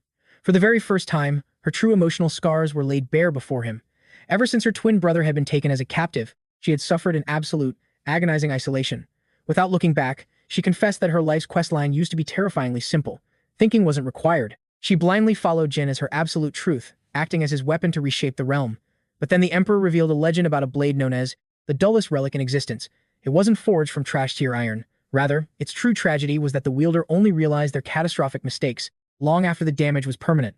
A sword exists purely for slaughter, proving that a human weapon like Karen merely needed to maintain a lethal edge. Jin had preached that the burden of choosing the target falls solely on the master, and through that bloody choice, they forced the world to evolve. Staring at her steel embedded in the dirt, Karen realized the server remained unchanged. Low-level innocents were still slaughtered without reason, while pure evil thrived endlessly. Her mind rejected this twisted reality. How could the system's absolute rules be considered just? Karen's agonizing inner demons stemmed entirely from living in a fray world where Jin's guiding light had vanished. Now, she was forced to navigate this moral labyrinth alone. Kang Soul finally broke his silence, delivering the hard truth she desperately needed to process her trauma. He coldly stated that his primary quest left absolutely zero room to debate the morality of his actions, and that only time would judge them. But he swore one thing: once they survived this hellish deathmatch like a classic system Manhwa, the victor would shatter the heavens and drag the gods down for answers. Only after defeating the final boss could they truly rewrite the world's code. But for now, their imminent priority was eliminating the threat right in front of them, hunting the fog beast. As dawn broke, the raid party marched toward the corrupted lake. Karen theorized their missing target had actually mutated into the monster itself. Though they initially assumed he was just an NPC hiding in town, in this chaotic reality, anything could happen, and all previous strategies were useless. She analyzed the data, noting that absolutely none of the village residents possessed stats that even closely resembled their elusive prey. Suddenly, their combat instincts flared. A sinister, unidentified silhouette materialized through the dense veil of mist ahead, and, within seconds, the shadowy figure closed the distance. As the stranger suddenly locked eyes with them, the hunters lunged. Karen executed a lightning-fast grapple, subduing the suspicious intruder, only to reveal it was Professor Gunt. Lowering his guard, Kang Soul asked for a status update, assuming the man had completed his area scan, and, briefed him on their monster hunting expedition. Gun observed the party with a calculating gaze, solemnly concluding that the demonic spirit had almost certainly respawned nearby. Her heart shattering, Karen confirmed the nightmare was real, the beast was back, and it had already claimed her dear friend Sarah as a casualty. The professor's face paled upon hearing the girl was confined to the town hall in critical condition. Without hesitation, he pivoted sharply, sprinting toward the settlement, completely consumed by a desperate healer's instinct. The raid group watched his retreating back with heavy hearts and lingering guilt. Suddenly, the system blared as Tyrant Jamad roared a massive warning. The massive troll bellowed that idling meant death. A terrifying presence was rapidly closing the distance. Not a single villager should have spawned in this danger zone until the fog event ended. Karen's eyes blazed with killing intent, unleashing a surge of raw magical aura. The party instinctively knew the demonic spirit's aggro was locked onto them, and a brutal boss fight was unavoidable. Right on cue, a monstrous silhouette materialized through the shifting haze, rushing forward at a terrifying, godlike speed. Its eyes burned like demonic wildfire, radiating an overwhelmingly sinister bloodlust. Gripping his weapon, Kang Soul knew instantly this was the ultimate target they were hunting. The protagonist theorized it was a rare variant spawned from the ashes of the previous ruined village. Karen, finally, the truth clicked. They faced the exact abomination responsible for infecting this territory with the cursed plague. A flash of steel, her blade brutally cleaved the beast in two. Kang beheld the slain foe, suddenly sensing the presence of high-tier illusion magic masking its corpse. His hunter instincts flared instantly. A system notification wouldn't even prepare him for the chilling sight beneath. The creature's face was completely ripped away, a gruesome void. Back in the Twilight Village, they clashed with the shadowy mastermind, orchestrating this regional disaster. The puppet master had unleashed beasts to overwhelm them. Karen watched, utterly stunned. While Tyrant Jamad remained sealed, Kang slaughtered the horde, dodged lethal strikes, and dove into rushing waters. Shockingly, this faceless corpse was the true form of their previous attacker. Could it have tracked them upstream? Impossible. Kang's heightened mana perception would have instantly caught any hostile trace of tracking spells. Its sudden arrival defied logic. Suddenly, the skeletal remains twitched, raspy whispers escaping its jaw. Kang squatted beside the fading entity. Karen gasped, confirming this was their elusive bounty target. The phantom murmured relentlessly, chanting about a precious discovery it had secured. The wraith begged for its stolen prize to be restored. Kang focused his aura, deciphering the mutilated fiend's dying echoes. It pleaded desperately for its missing face. Kang's mind raced. If this entity hungered for its stolen identity, it must have been violently stripped away. He recalled Dark System Manhwa lore about forbidden face-stealing sorcery. Could this truly be the legendary doppelganger curse? The puzzle pieces aligned.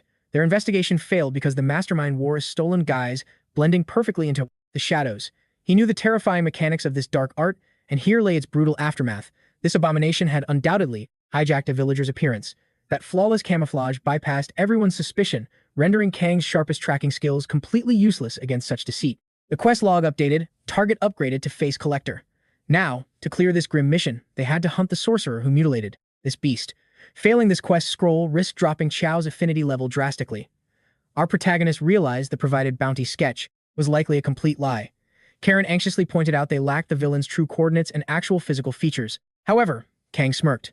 Chao spotted their target inside the Weeping Mist village. Since 0 casualties were reported there, the imposter was definitely hiding among the oblivious locals. Suddenly, the mangled beast reached out, groaning that its objective was complete. Now, the Dark Master owed it the promised face. Instantly, the monstrosity dissolved into a puddle of toxic, hissing vapor. Kang analyzed the chilling final words, decoding the cryptic message. Then, a sharp glint caught his eye, a pristine parchment floating within the beast's foul, dissolving remains. Kang swiftly retrieved the tainted document, breaking the seal. A shocking revelation hit him like a physical blow. His pupils trembled, reading the damning text. Sensing his deadly aura spike, Karen nervously asked what sparked such murderous intent. Without a single word, Kang gravely passed her the blood-stained scroll. Her breath caught in pure disbelief. The horrifying truth paralyzed her. Eyes blazing, Kang commanded an immediate march to the village hall. Chaos ruled the settlement. Crowds swarmed around Little Sierra, sobbing waves of utter despair. This innocent soul didn't deserve such a cruel affliction. Dr. Gunt gripped her freezing palm, while broken villagers lamented their absolute doom, claiming hope died with Sierra's collapse. Despite her youth, her radiant spirit had anchored their sanity. A weeping farmer muttered that total annihilation was inevitable, earning a sharp scolding from the frantic nurse. He argued back their vital stamina was completely drained, nursing the infected. Crops rotted, guaranteeing massive starvation next winter. Dr. Gunt absorbed their shattered morale like poison, drowning in absolute helplessness. Neighboring territories offered zero support, with victims trapped in eternal slumber. Their final gamble meant marching through deadly mist toward the capital. They had exhausted every option, praying for divine intervention. Right on cue, Kang and Karen's dominant presence arrived at the threshold. Kicking the door wide open, our hero cornered the physician with piercing hostility. Gunn flinched under his heavy aura, clearly startled by his sudden return. He stammered that Sierra had slipped into the coma, her dark symptoms rapidly escalating beyond any known medical cure. Condemned to an eternal nightmare, she urgently needed blood relatives to safeguard her paralyzed body forever. Tragically, Gunn knew this precious child was utterly alone, an orphan facing this catastrophe solo. Spirit completely broken, he slumped onto the mattress, cursing heaven's vicious cruelty against such a pure heart. Her endless determination had once fueled his own willpower, radiating warmth through her tragic reality. Kang coldly listened to the healer's pathetic despair, whining about cursed destiny while utterly surrendering to the shadows. He had idolized Sierra's unyielding brightness, desperately craving her inner strength. Yet when crisis struck, he simply played the helpless victim. Kang's powerful voice shattered the misery. Salvation wasn't lost. If Gunn actually possessed the legendary mist-clearing elixir, he could instantly resurrect both Sierra and this doomed settlement. Sweating profusely, the coward denied possessing any miraculous antidote for this phantom plague. Kang smirked dangerously. Brandishing the blood-stained parchment, he questioned the liar's absolute certainty. With a flick of his wrist, he tossed the condemning evidence to the crowd, commanding Gunn to justify his treason. A trembling villager read the damning words aloud. The physician had successfully secured the miracle cure next door. The hidden text urged Sierra to maintain absolute secrecy, pack her bags, and abandon everyone. The atmosphere exploded. Furious betrayal twisted the locals' faces into masks of pure vengeance. Kang proudly announced that the hunt. He was intrigued when news of Sarah's illness broke. Yet, one question lingered. Why did she walk into that deadly fog? Every villager knew the golden rule. Once the fog swallowed the town, you stay inside. Otherwise, the nightmare creatures waiting in the dark would claim you. A single encounter with those beasts meant a lethal curse. Sarah knew this deadly truth. Yet, she plunged into the danger anyway, because she carried a burden worth her own life. Desperate for a cure, she braved the cursed mist. The young woman clung to a fragile hope. She believed she could find a miracle cure that simply did not exist. Gunn feigned utter shock. He cried out that the wandering traveler had unfairly painted him as a heartless villain using pure lies. Kang Soul stepped forward, his aura heavy. He firmly denied spreading rumors. The twisted doctor immediately swore that he would never hurt the beloved Sarah. But the crowd's atmosphere had already shifted. Glaring daggers at the healer, one furious villager could no longer hold back his blazing wrath. He hurled a crumpled letter directly at Gunn. Stop lying. It was his exact handwriting on that paper. Every stroke matched, perfectly copying his medical prescriptions. Sarah trusted him with her life, walking into hell on his orders. Trembling, Gunn begged the furious man to calm down. In a shaking voice, he questioned why they trusted an outsider. The enraged villager seized Gunn's collar tight. If it was a lie, then the so-called healer needed to prove his absolute innocence. Chaos erupted as others rushed in. They pulled the angry man back, begging for peace. Gunn casually brushed off his coat. He raised his hand, commanding absolute silence from the panicked mob. Then, his friendly mask shattered. In a chilling tone, he declared they never wanted the truth. It was far easier to gorge on sweet illusions. Truth meant nothing to them. They only craved fake hope to fuel their pathetic lives. These foolish humans simply did not realize they had surrendered their fates entirely. They blindly swallowed whatever fantasy made them feel safe. Karen stood there, gripping her blade, listening to this madness in absolute shock. Gunn scoffed with a wicked smirk. Did they really think a savior existed? He mocked that an epic hero only appears to mindless fools who desperately crave a false salvation. Suddenly, the stitched leather on his gear caught the light. It was an unmistakable symbol. Kang Soul's eyes narrowed. He knew this dark crest. This exact mark haunted the ruins of Twilight Village, the forbidden crest of the Church of Eternal Life. The puzzle pieces violently slammed together in the hero's mind. Everything that cursed that fallen town was Gunn's vile masterpiece. The twisted doctor let out a mocking laugh. Did the little boy finally figure it out? Impressive, he wasn't completely brainless, after all. Suddenly, bone-chilling screeches shattered the night. Panic instantly choked the room. Massive, bloodthirsty abominations were charging straight toward the defenseless village. Their demonic eyes glowed with hunger. The terrified crowd screamed to barricade the doors. They could not let those horrors breach the hall under any circumstances. Gunn merely sneered at their struggle. Such pathetic efforts wouldn't change their destiny. Kang Soul's blood boiled. He fiercely glared at the madman. A sickening realization struck him like lightning. Those beasts, they were forged from the corpses of the infected. The vile doctor proudly confirmed this dark truth. He arrogantly mocked the trembling villagers. Did these insects really think buying time would save their wretched lives? They childishly prayed that if they just survived, a legendary savior would miraculously descend from the heavens. But reality was a cruel master. Their grim fate was nothing like the fairy tales they so desperately wanted to cling to. Tearing off his human disguise, Gunn unleashed his killing intent. Karen's sword left its sheath with a deadly hiss. She demanded one absolute truth from him. Was he planning to twist innocent Sarah into one of those mindless abominations? Gunn threw his head back and cackled wildly. Nonsense, he spat back with pure malice. After that, He declared Sarah was a supreme masterpiece, far superior to these pathetic, lower-tier failures. He planned to channel his ultimate alchemy into her veins. He would make her shine like a dark goddess.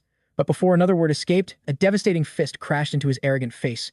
The sheer impact instantly shattered the entire building structure. Everything violently collapsed into an apocalyptic explosion. The blast wiped out the entire surrounding area.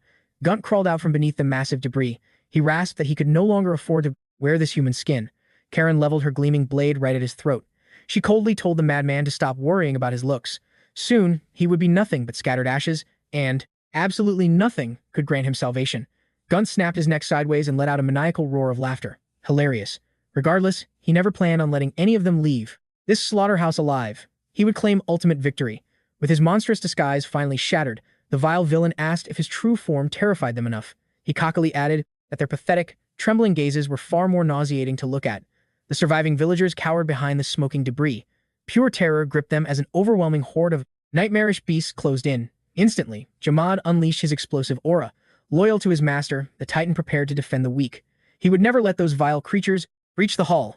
Kang Soul's eyes flashed with a blue interface. Experiencing a true system Manhwa awakening, he fully analyzed the boss. He absorbed the stats previously masked by the illusionary perception distortion. This beast manipulated dark knowledge. He mastered forbidden medicine, deadly alchemy, and toxic poison crafting. He perfectly combined them all into lethal weapons. The arrogant boss taunted them to scatter like cowards again. He clearly forgot his past humiliating defeat, but this time, he fully intended to slaughter this infinitely annoying swordswoman. Karen didn't even let him breathe. Her blade slashed down like a silver flash of divine judgment. The monster collapsed into the dust, instantly stripped of all four limbs. A blood-curdling scream of pure agony tore from his throat. The badass lady coldly ordered the bleeding freak to stand back up. She even offered him time. Then, her murderous aura flared. If he didn't hurry up, she would personally end his miserable existence. Desperate, Gunt stabbed a glowing energy elixir straight into his severed stump. Instantly, his monstrous cellular regeneration skyrocketed. His missing limbs burst forth in rapid healing. Yet, Karen just watched with icy indifference as the horrific monster horde lunged at her. She gripped her hilt. A blazing aura erupted from her blade. Her eyes burned with absolute, unyielding resolve. In one god-tier sweeping strike, she shredded the charging beasts into crimson confetti. Jamid violently entered the fray. His colossal steel fists launched mutated freaks into the stratosphere. Meanwhile, Kang Soul realized that his system-level insight was flawed. He couldn't bypass the firewall of that perception distortion spell.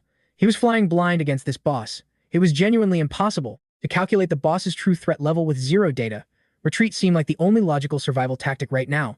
The young protagonist was staring into the absolute unknown. But now, the tide had completely turned. Karen scoffed, absolutely baffled by the pathetic display. These enemies were nothing but weak trash. She demanded gunfight at full strength. This pathetic mob was really grinding her gears. The monster roared with absolute fury, vowing to annihilate this girl. He activated a physical buff, surging with enhanced strength, agility, and endurance. But Karen just swung her blade, cleaving him entirely in two with a single, devastating strike. She yelled out, mocking his so-called ultimate power. It was just an unthinkable joke. The shattered monster screamed that he refused to accept defeat. Karen merely smirked, stating the battle's outcome was already decided by one simple fact. Her opponent was incredibly weak. She could not fathom how someone this pathetic had orchestrated such massive, twisted evil. It completely defied all logic. Gun, blazing with absolute fury, demanded she shut her mouth. How dare she mock his pride before securing total victory? Instantly, the beast expanded into a giant, bringing a colossal fist crashing down right toward the girl. But Karen sidestepped with perfect timing, blocking the devastating impact with her blazing aura sword. Suddenly, a massive explosion erupted, and the entire building crumbled into a blazing inferno. Kang Soul dashed out from the smoking rubble with fierce determination. He confronted Gun, firmly demanding a straight explanation. He needed the exact location of that sleeping potion and its ultimate cure. The twisted monster just sneered, repeating his previous venomous words. He claimed no antidote existed, mocking their pathetic clinging to false, empty hope. Kang Soul sharply refused to buy it. Too many innocent lives had fallen to this vile toxin. A cunning mastermind always prepares a backup cure for his own deadly poison. The villain blinked, genuinely caught off guard by the young man's sharp intuition. He confessed that his briefcase held the deadly sleeping draft, while the secret antidote remained hidden right inside the handle. Karen scoffed, warning them never to trust a backstabbing scoundrel who deceived Sarah and doomed an entire village. Gun let out a dark chuckle, stating they absolutely did not have to believe a single word. He truly did not care if they played the heroic saviors or if those pathetic villagers lived or perished. He proudly admitted he was driven by pure, boiling envy. That glorious role of the ultimate savior was supposed to belong to him. Kang Soul stood baffled by this twisted logic, asking if he genuinely just craved the title of a benevolent hero. The beast scoffed bitterly, declaring he was nothing like those fools chasing cheap, hollow glory. He solely wanted to show the ignorant masses the true, ruthless cruelty of this brutal world. He labeled the villagers as pathetic weaklings, just helplessly waiting for salvation as the vile plague devoured them. Gun coldly declared that true salvation was a total myth. He knew this absolute despair firsthand, having once desperately prayed for his own miraculous rescue. He revealed how he was cruelly locked inside a twisted old scientist's hidden laboratory. That maniac experimented on him using a horrific acid that literally melted his flesh and blood, yet the legendary hero he desperately waited for never arrived. No one came to save him. He had to become his own ultimate savior. Driven to sheer madness, Gun shattered that hellish cage and violently ripped out the old man's beating heart. He roared that salvation did not exist in this cursed world. Heroes were a total lie, and a man could only protect himself.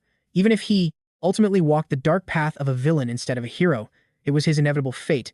What a pathetic joke. These blind fools could never grasp the harsh truth, and that true salvation is an illusion. Only those with absolute power can forge their own destiny. Kang Soul stood in heavy silence, absorbing this incredibly dark and twisted confession, while the fallen enemy erupted into a fit of completely hysterical, broken laughter. The scoundrel muttered that he finally realized true salvation and genuine heroes might actually exist, that a peaceful world was out there, and maybe he should have just kept praying for a miracle. In a twisted way, this insane doctor was right. Overcoming despair doesn't just happen by sheer luck. That was exactly why he considered Sarah so incredibly special. Unlike his bitter soul, Sarah never cursed her tragic fate, fiercely fighting with all her might until the bitter end. Finally, Kang Soul needed to ask Gun one last, crucial question. Were his feelings about that brave girl actually genuine? The dying monster smirked, guessing the young hero just wanted his previous words validated. Yes, just one single glance at her radiant spirit filled him with overwhelming strength. Her dazzling will to live outshone her horribly tragic destiny, while he just bitterly hated this cruel world and his own cursed fate. Deep down, from their very first encounter, he secretly yearned to be like Sarah. Yet, the stubborn beast refused to directly confess, claiming he had no desire to elaborate. Suddenly, a glowing system Manhwa notification flashed. Kang Soul had successfully defeated the hypocritical Gun, instantly unlocking an epic achievement along with a brand new title. The villain's intel about the hidden antidote inside the briefcase was entirely accurate. By carefully diluting the powerful serum in water, they managed to heal every single afflicted villager. Almost instantly, the dying patients felt the miraculous effects of the divine medicine, experiencing a rapid, unbelievable recovery. Meanwhile, Karen stubbornly refused to leave Sarah's bedside, becoming the very first to spot her dear friend finally regaining consciousness. With a trembling, frail voice, the girl grumbled that someone was squeezing her aching arm way too tightly. Slowly, sitting up, Sarah rubbed her eyes and asked what on earth had just transpired, completely baffled by her incredibly long slumber.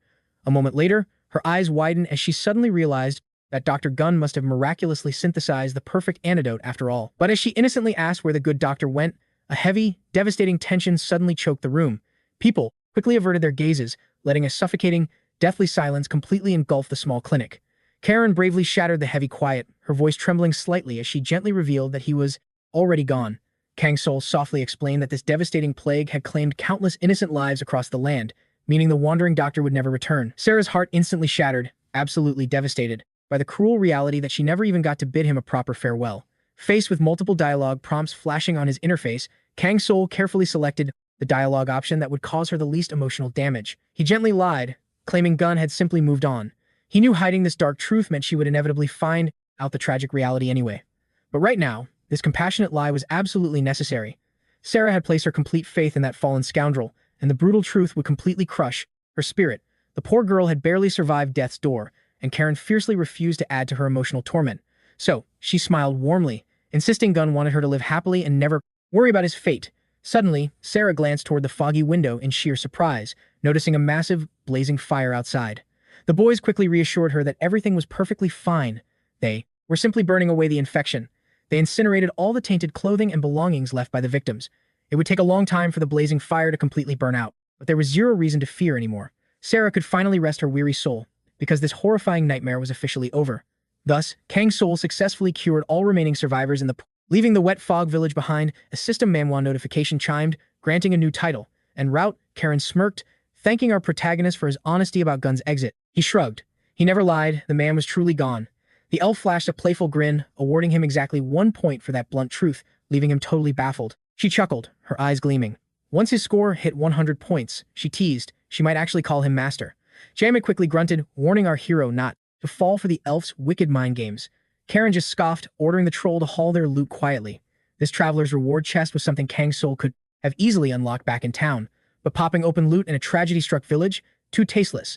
The hero decided to wait, planning his route toward the grand city of Odin to access their teleport base anyway.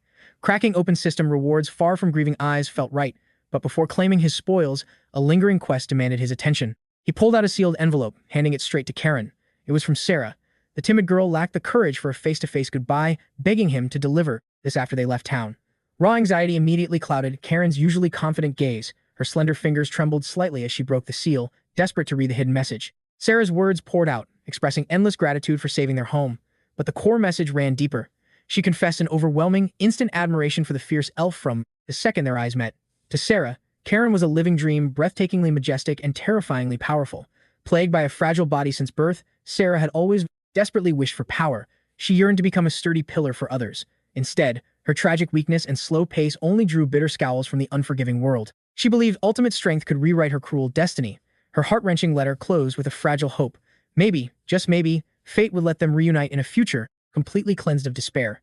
Karen froze, her gaze lost in the distant horizon. A utopia without suffering?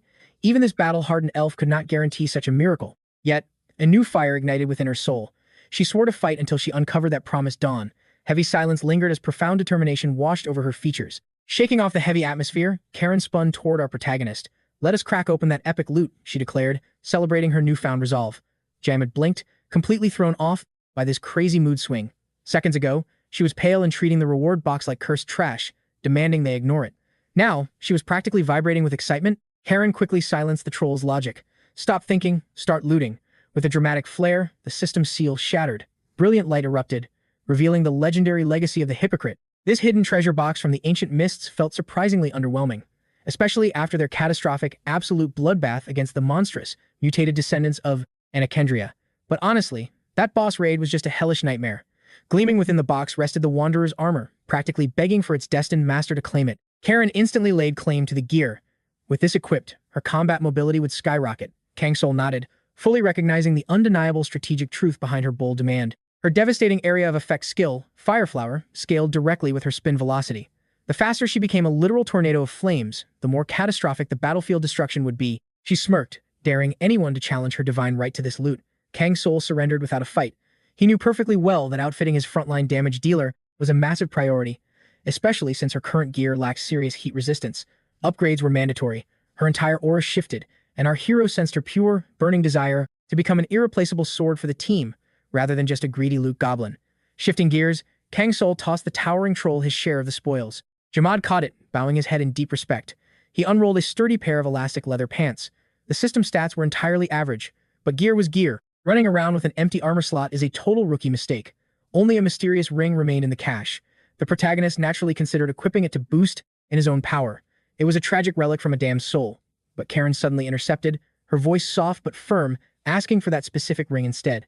She needed a physical anchor to preserve the heavy memories of this blood-soaked village. To her, this artifact was a sacred vow to never forget the pain they witnessed. He stared deeply into her unwavering eyes. Without a word, he dropped the ring into her palm. This terrifying system quest had transformed her soul in ways he could barely fathom. The elf had survived pure trauma, entirely shattering her old world view. She had finally discovered someone to fiercely protect. She forged an unbreakable bond, and this beautiful connection became the very anchor of her destiny. Clutching the cold metal, the newly awakened heroine swore a silent, blood-deep oath.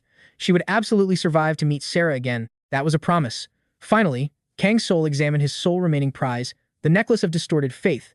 This cursed artifact, earned from the hellish spider colony, carried some nasty debuffs, but the ultimate stat boosts were undeniably god tier. He had unlocked the Savior and Swindler titles, perfectly stacking with his existing buffs to create an absolutely broken synergy of raw power. Kang Soul closed his interface, declaring it was time to march, but chaos erupted as his chaotic party members instantly swarmed him. Karen shrieked, demanding her master fix this fashion disaster of a primitive troll. 𝗦𝗦𝗦's barbaric lack of aesthetics, proudly parading in basic leather pants, deeply offended her refined elven eyes. A hilarious, explosive argument over true warrior fashion violently tore through the camp. Our exhausted hero just face-palmed, sighing heavily. Despite facing death, his team remained absolute clowns. Calling an end to the nonsense, he commanded the march forward. Missing their arrival window at Odin wasn't an option. Soon, the breathtaking, colossal capital breached the horizon. Karen gasped in sheer awe. The sprawling metropolis dwarfed even Nova City's grandeur. Kang Soul ruthlessly crushed her tourist dreams, coldly reminding her they were strictly on business. Sightseeing was entirely off the menu.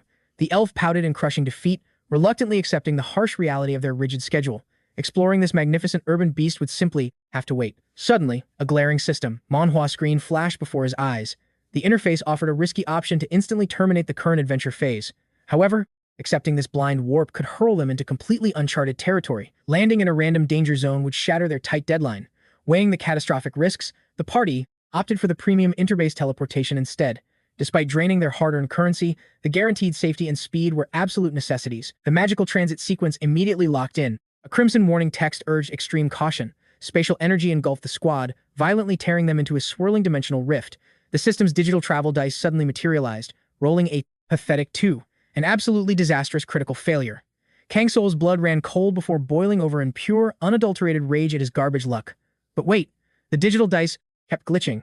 In a flash of rebellious aura, his lawlessness skill forcibly hacked the system. The cursed 2 flipped into a 3. The stressed protagonist finally exhaled, dodging. He exhaled a deep breath. At last, the heavens showed him some mercy.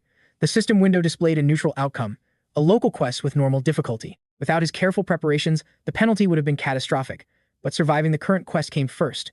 Suddenly, a familiar blue holographic panel materialized. The mission interface displayed his current achievement score, 12 points. This territory's development vastly outpaced Nova. A sudden realization struck the young hero's mind. He definitely needed to return once this chaos ended. Turning to his party members, he commanded them to move out and secure a transport carriage. As their group marched down the stone-paved streets, a trailing warrior opened his system ranking interface. His eyes widened at the impossible name sitting at rank 1. Almost 2 million points. Meanwhile, their elite squad hadn't even breached 600,000. A female party member gasped, noting this anomaly hadn't existed seconds prior. She theorized this mystery player might have ascended from a lower-tier zone. Her companion scoffed at the absurd notion.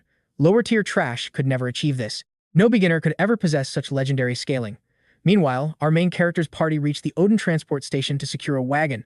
The weathered stablemaster looked deeply troubled. He questioned their suicidal destination, asking if they were simply rushing to throw their lives away. Kang Soul narrowed his eyes, demanding the old man explain his ominous words. The driver scoffed at his apparent ignorance. Scratching his graying hair, the veteran realized this young adventurer was completely blind to the creeping shadows ahead. The city was a literal death trap. Leaning close to Kang Soul, he whispered the dark truth. Novira had suffered a catastrophic monster wave invasion. The entire settlement was violently erased from the map, leaving absolute devastation. The young hero's aura flared as he pressed for the whereabouts of any remaining survivors. The old man trembled. The refugees had definitely fled toward Concord, the sole remaining active transport route. The young protagonist immediately calculated his next move, asking about travel time. A departure today meant a grueling 10-day voyage. Kang Soul's expression darkened. 10 days to Nova was an unacceptable delay. The established trade routes were perfectly paved. The geographical distance simply didn't match the timeline. Like a classic system Manhwa, his interface chimed, revealing that the local population's sluggish movement modifiers caused these massive delays. Several dialogue options floated before his eyes. Choosing efficiency, he demanded a faster method. The coachman defensively gestured to his ordinary beasts of burden. If the young master disliked the pace, he could walk, but Kang Soul simply opened his limitless inventory, casually flashing a dazzling pile of premium currency. He offered a massive gold bonus for every single day skipped. The coachman's jaw hit the dirt. Greed overriding fear, he instantly launched from his seat, shouting at the others. The other passengers needed immediate briefing. The scene cuts to the dead of night. A heavy wooden door creaked open, admitting a cloaked figure into a dimly lit sanctuary. The exhausted scout kneeled. His tracking skills had failed in this sprawling urban labyrinth. Finding their target was practically impossible, though the remaining guildhounds were still violently scouring the alleys. The butcher's absolute command drove their desperate hunt. His bloody reputation instilled terrifying compliance. Questioning this sudden, suspicious mobilization meant begging for a brutal execution. Rumors claimed rival factions were also mobilizing their forces, though information remained tightly sealed. From the deep shadows, a terrifying presence stepped forward, demanding immediate intelligence. Did they have the target's coordinates? The scout gasped for air, his stamina bar completely depleted from the intense sprint. He desperately asked if the secondary strike team had better luck. The veteran rogue gritted his teeth. Their prime objective was locating that monstrous anomaly with the 2 million point score. His companion groaned at the sheer impossibility of the task. Scanning this colossal metropolis for a single aura signature was pure madness. Hen clicked his tongue in absolute disgust at his subordinate's pathetic lack of drive. Yet, his freezing glare forced them back into the midnight streets. Left alone, his thoughts darkened. This humiliating curse of second place felt like a lingering poison. A total nobody had ruthlessly shattered his top ranking with a god-tier score. He had sacrificed blood and bone to scrape together 990,000 points. And this phantom player simply doubled his lifelong achievement in an instant. His logical mind broke trying to comprehend such devastating scaling power. Could this entity even be classified as human? Hen clenched his fists, vowing to hunt this legend down, but an even more terrifying dilemma consumed his strategic planning. Just what kind of monstrous stats did this bastard possess? His intelligence network had just uncovered a hidden dungeon, an apocalyptic scenario of world-ending proportions. The system restrictions were brutally strict, a maximum 5-player raid limit. Mobilizing the entire guild army was absolutely impossible.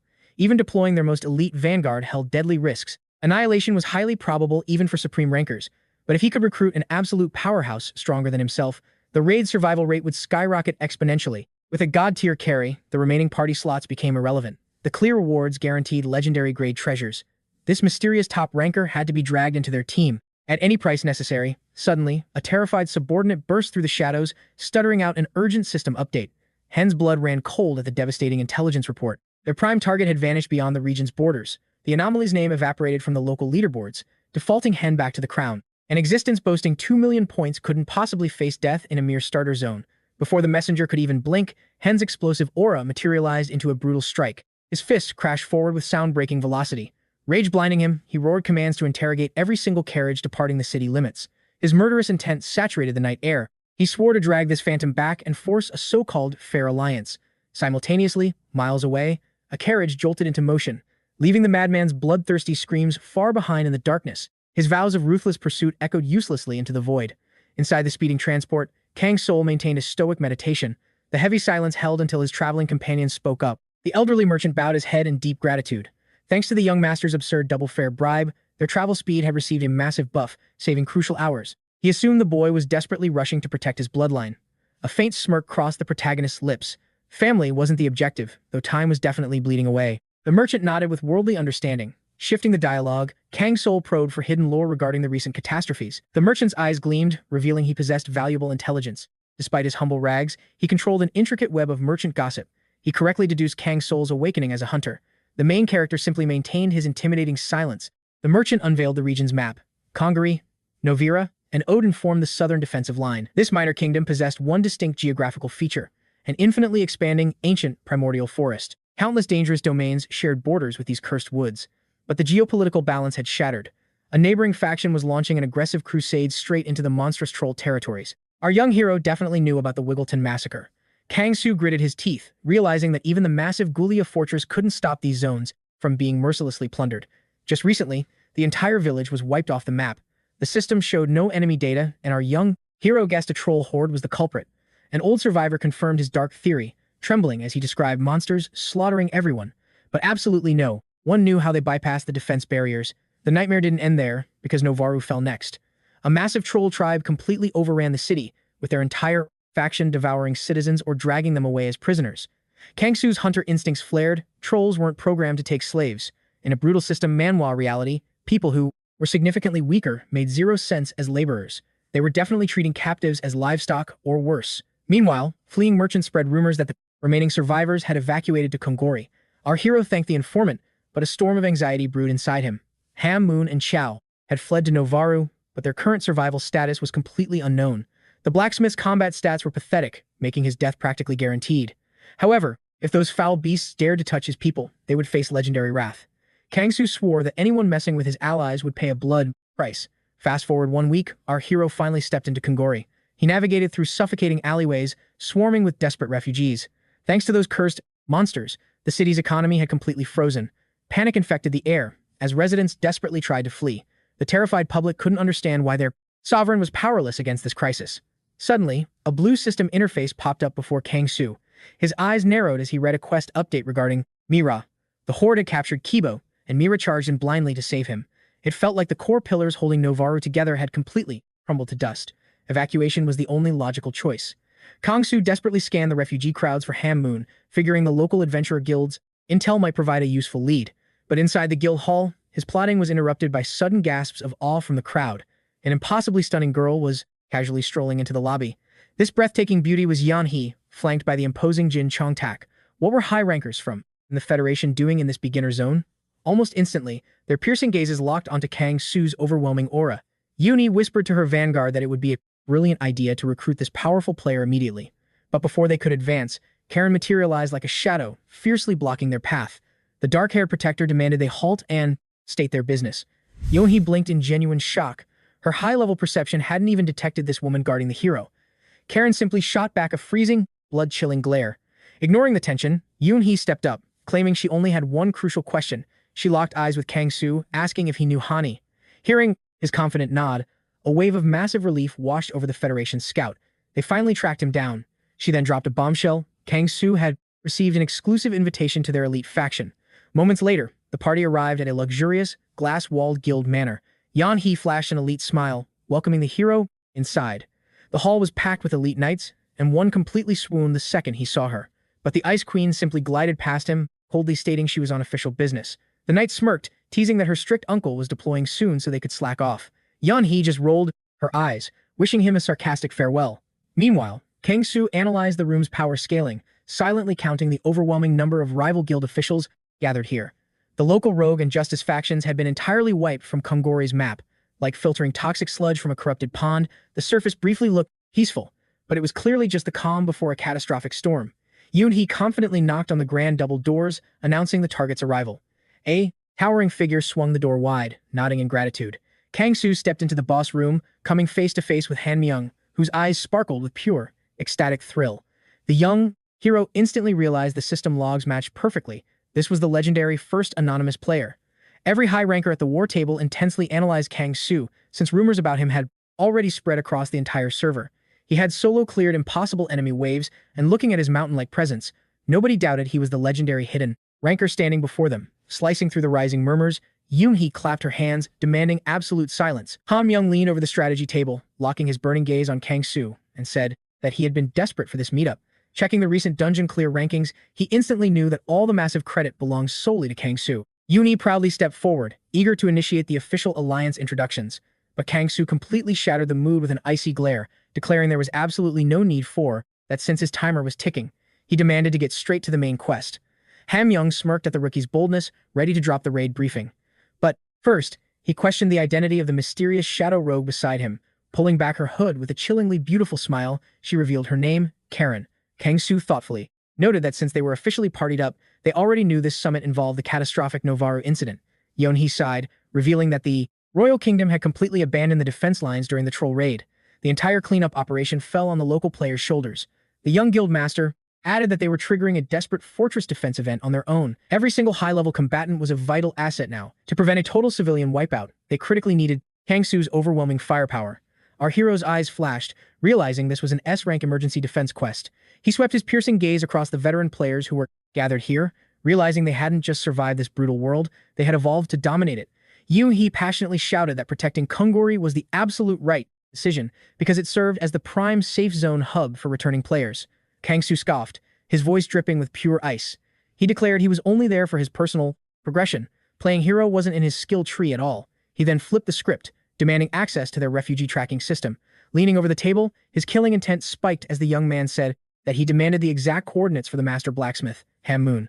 Tapping his interface, an intel officer nervously reported a match in the survivor database. Apparently, this scavenger-class player had witnessed Ham Moon being dragged into a troll dungeon. Boom! Kang Soul's fist practically shattered the strategy table. A terrifying, murderous aura exploded as he couldn't contain his blinding fury.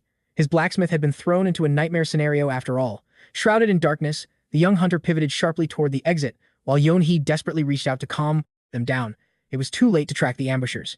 Without even looking back, our hero stated his quest was far simpler than the grand ideals of these self-proclaimed city defenders. His voice turned freezing cold. He was only here to protect his own life and the possessions he claimed as his. After dropping that truth bomb, he locked eyes with Enki, offering a curt thanks. The crowd glared daggers at him, completely convinced that this arrogant rogue had absolutely lost his mind. Whispers erupted. Going solo in this brutal world was a death sentence. He had to be suicidal. Yoon-hee just watched the chaotic crowd, deeply trapped in her thoughts. Snapping them to silence, she warned them. Kang Soul was on a completely different level. She reminded everyone how those greedy looters were wiped from existence, executing his own ruthless justice. Right then, Yemen turned toward Nell. He ordered her to head straight back to their safe house while he chased down the vanguard. Kang, Soul, and Karen, meanwhile, were already hitting the streets. The protagonist declared they needed mounts immediately. They were heading straight for the Gulia fortress. Suddenly, heavy footsteps and desperate, ragged breathing echoed from the alley behind them. Yemen screamed out Kang Soul's name, desperately begging him to stop. He swore he only needed a single minute of his time. Catching his breath, the swordsman apologized. He knew perfectly well that Kang Soul would hate this interruption. Unfazed, our protagonist calmly stated he already got what he needed, but inwardly, he noted a massive shift in his old comrade. The kid had changed completely. He had leveled up, clearly surviving hellish trials. Kang Soul smirked. Thanks to the intel he just farmed, he finally unlocked the next quest phase to hunt down Han. But the protagonist was caught off guard. Han Yemen suddenly declared he was joining the raid party. The desperate swordsman begged to repay the life debt he owed for his rescue. Silence hung in the heavy air. Kang Soul finally spoke, his tone sharp and brutally honest. He bluntly stated that Han Yemen's current stats were garbage for this mission. Voice trembling with suppressed emotion, the warrior argued fiercely. His combat power had skyrocketed recently. Karen scoffed arrogantly.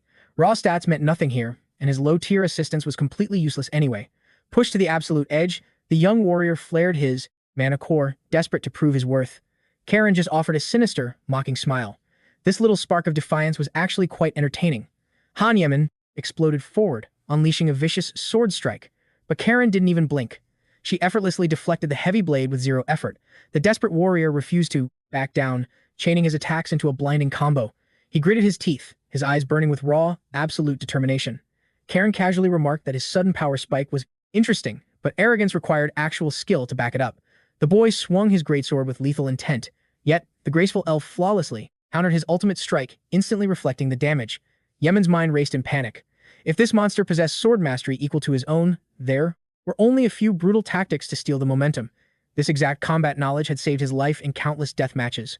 When his hidden skills first awakened, the swordsman himself was stunned by the insane power surge. The spectators had been equally floored. Staring at his trembling hands, Yemen remembered his desperate hunger for power to shield his beloved sister. And now, that explosive strength flowed through his veins. His blade cut faster, hitting with devastating force, letting him level up faster than anyone else. His pathetic, weak past was finally buried, or so he foolishly thought.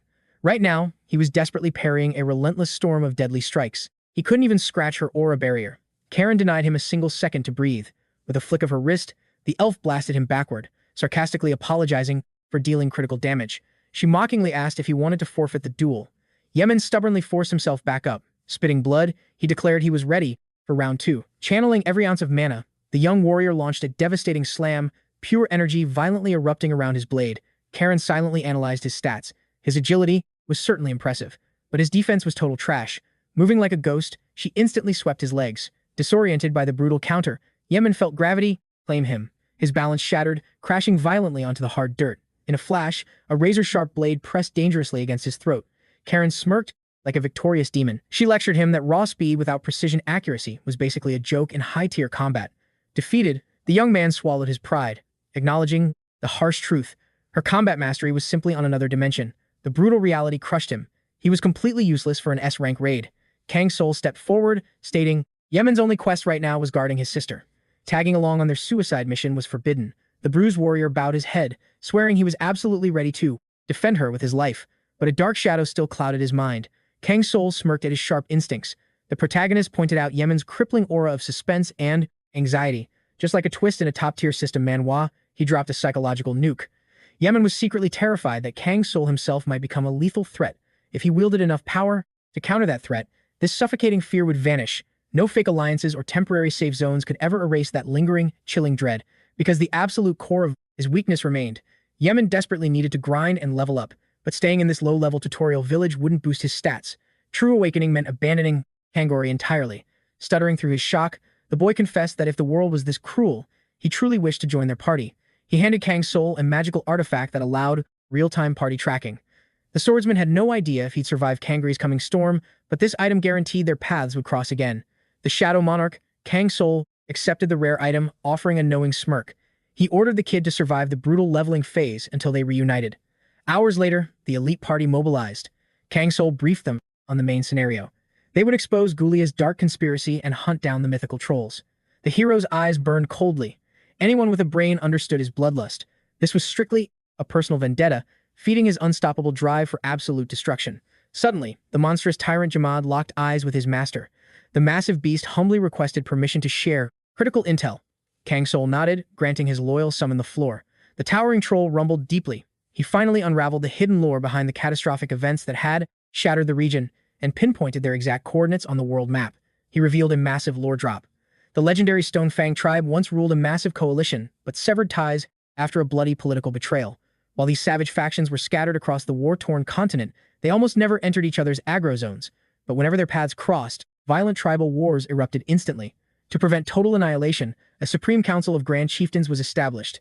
It acted as an intense diplomatic battleground for the alpha warlords of large settlements and rival factions. Their overwhelming power turned every Nabanian tribe against them. Long ago, a boy, destined to inherit the Northern Skull, proposed unleashing the element of purge. Kang Soul froze, the system notification mirroring his shock. The Blizzard deity, a beast forged from hellfire and brimstone, manifested as a colossal flaming ape, worshipped as absolute power, a walking calamity passed down through generations.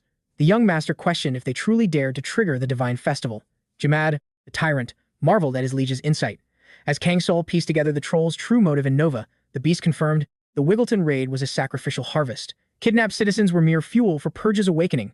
With that devastating power, they could easily crush Nabania or march on Gula.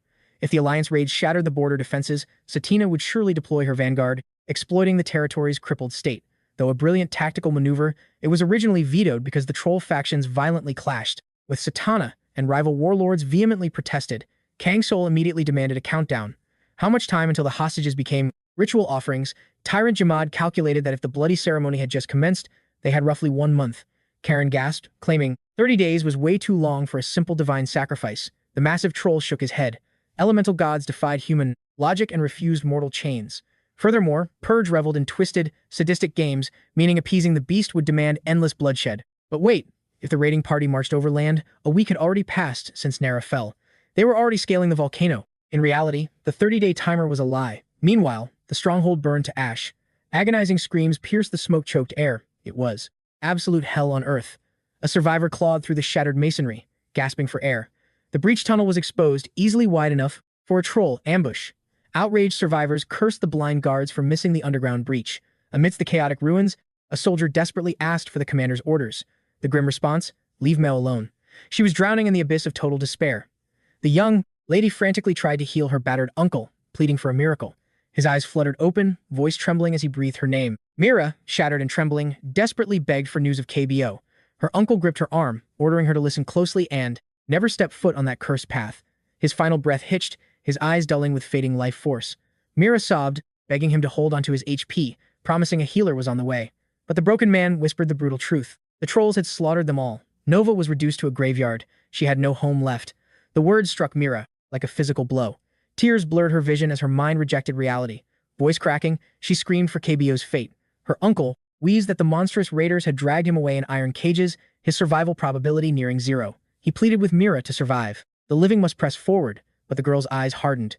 Retreat was not an option. The dying man saw the fierce warrior within her, an unbreakable spirit. She rushed him to the triage zone, keeping a silent vigil by his bedside, her heart burning with denial and consuming rage. Suddenly, a scout interrupted her grief. The cart tracks pointed dead north. The enemy remained undetected, meaning a counter-pursuit was still viable. While cowardly mercenaries fled to Kongori in terror, only 2 iron-willed fighters remained standing in the ashes. The fateful crossroads had arrived. Mira's voice dripped with absolute resolve. Nothing else mattered anymore. The hunt was on. They needed the dire wolves.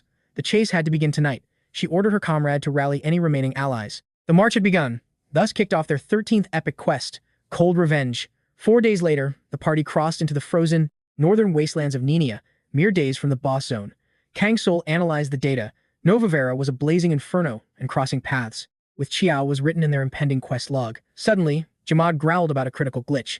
Karen snapped back, blaming the monstrous shadow for their freezing debuffs while he hid in the void. 𝗦𝗦𝗦 scoffed, dismissing their pathetic mortal cold resistance. The real issue? The spatial inventory was overflowing. Exactly as the system predicted, the Shadow Realm's capacity was maxing out. Karupa's stat interference was accelerating the inevitable collapse. Karen, an elite twin knight, harbored a devastating latent skill. If both siblings spawned simultaneously, Hammond's rescue mission would become a speedrun, but the system threshold was locked. Despite the sudden mana stabilization, the elf summoning cooldown remained frozen. Breaking the barrier required farming more shadow units and leveling up the primary summoning wisdom stat. Kang Soul felt like he was in a system Manhwa, hunting for a rapid power leveling exploit. Without a massive stat boost, Karen would face the Sulphur Skull solo, a guaranteed death sentence. The determined girl swore she would pull her weight. Finally, the exhausted protagonist established a safe zone.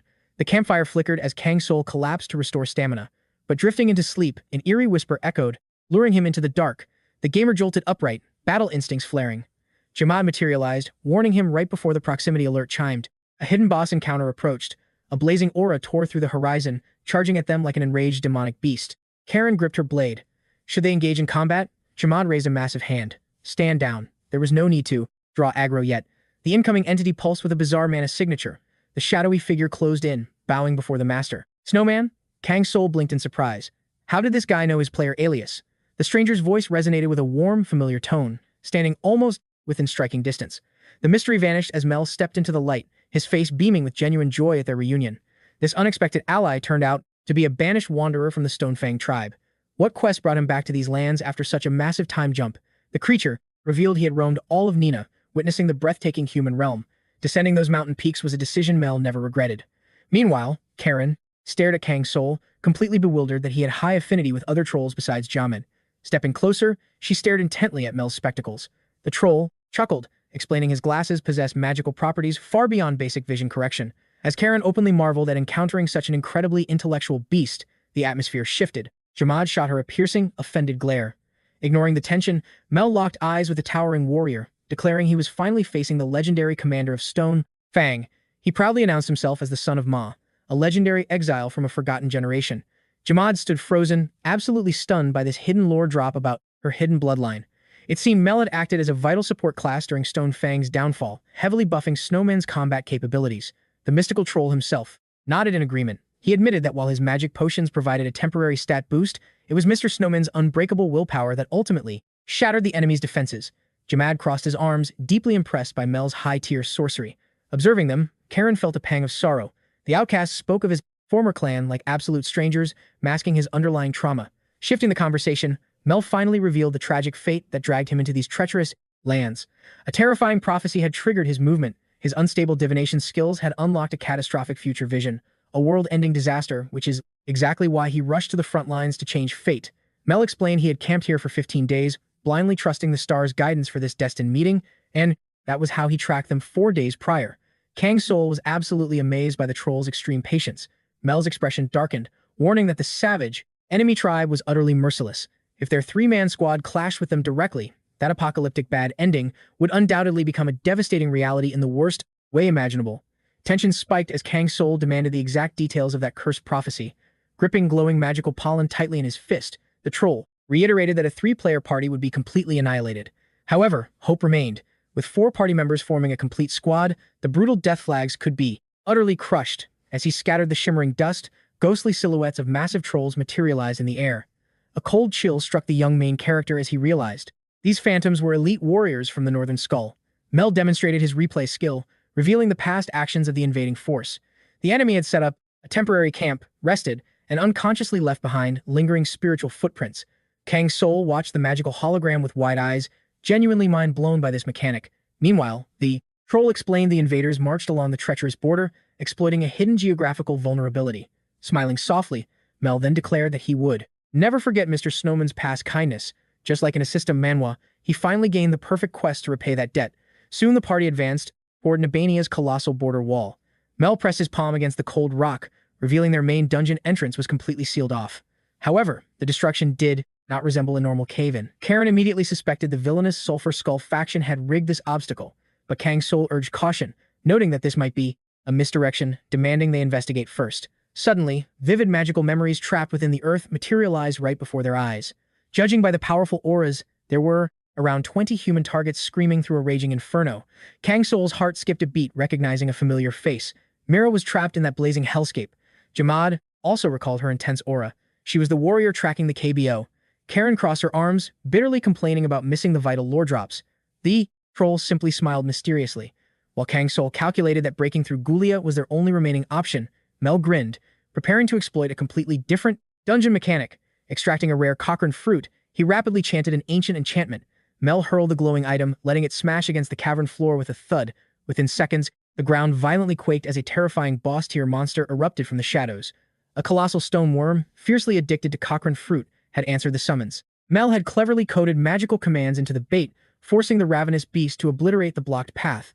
Watching this display, 𝗦𝗦𝗦 acknowledged Mel's incredibly high utility skills, musing that Stonefang deeply needed such talent.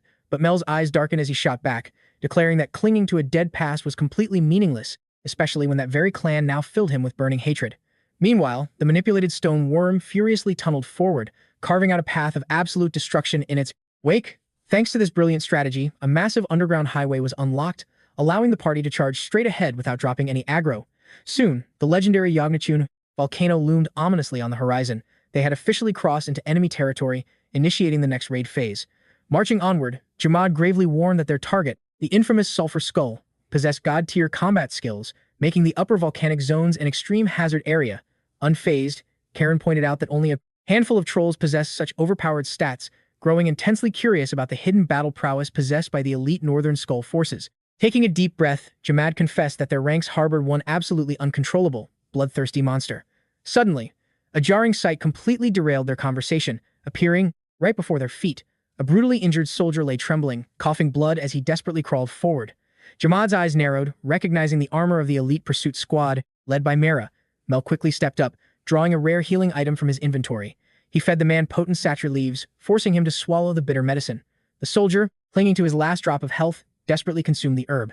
Within moments, the mystical buff took effect, clearing his damaged airways. Coughing violently, he struggled to say his final words, his voice trembling with sheer terror. The party's blood ran cold as the survivor desperately begged them to flee, warning of a nightmare-class monster. It was, now crystal clear. Mira's stealth mission had critically failed, and the Sulfur Skull clan had mercilessly ambushed their forces. Yet, it was terrifying that a 20-man raid group got wiped out so fast. 𝗦𝗦𝗦 grimly noted this massacre made sense if their enemy was truly the Sulfur Skull. It seemed he survived the slaughter purely by sheer luck. Kang Soul trembled, unable to grasp how a mere fraction of the enemy vanguard could wipe out a 20-man squad. Like a protagonist in a system Manhwa, he realized their only option was immediate retreat. Meanwhile, Mail chanted a spell, summoning a gentle gale to shield the party from the volcanic heat. This troll possessed an overwhelming archive of ancient knowledge. The youths were stunned, as these ancient texts were encrypted in shifting runes that even grand mages struggled to decipher. 𝗦𝗦𝗦 scoffed with warrior's pride, claiming arcane tomes were absolutely useless for a true fighter's path. Mail countered that a tribe chieftain needed vast wisdom, but his arrogant companion remained blindly confident in his raw power. Karen happily agreed, knowing a generous host meant endless feasts. For her, wandering the world felt like an epic, mouth-watering quest. But suddenly, her smile vanished.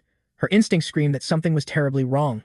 Why hadn't they encountered a single troll guard? 𝗦𝗦𝗦 growled, recalling the grand scheme. The entire ritual was destined to unfold at the demonic altar forged within the blazing crater. That had to be the enemy's lair.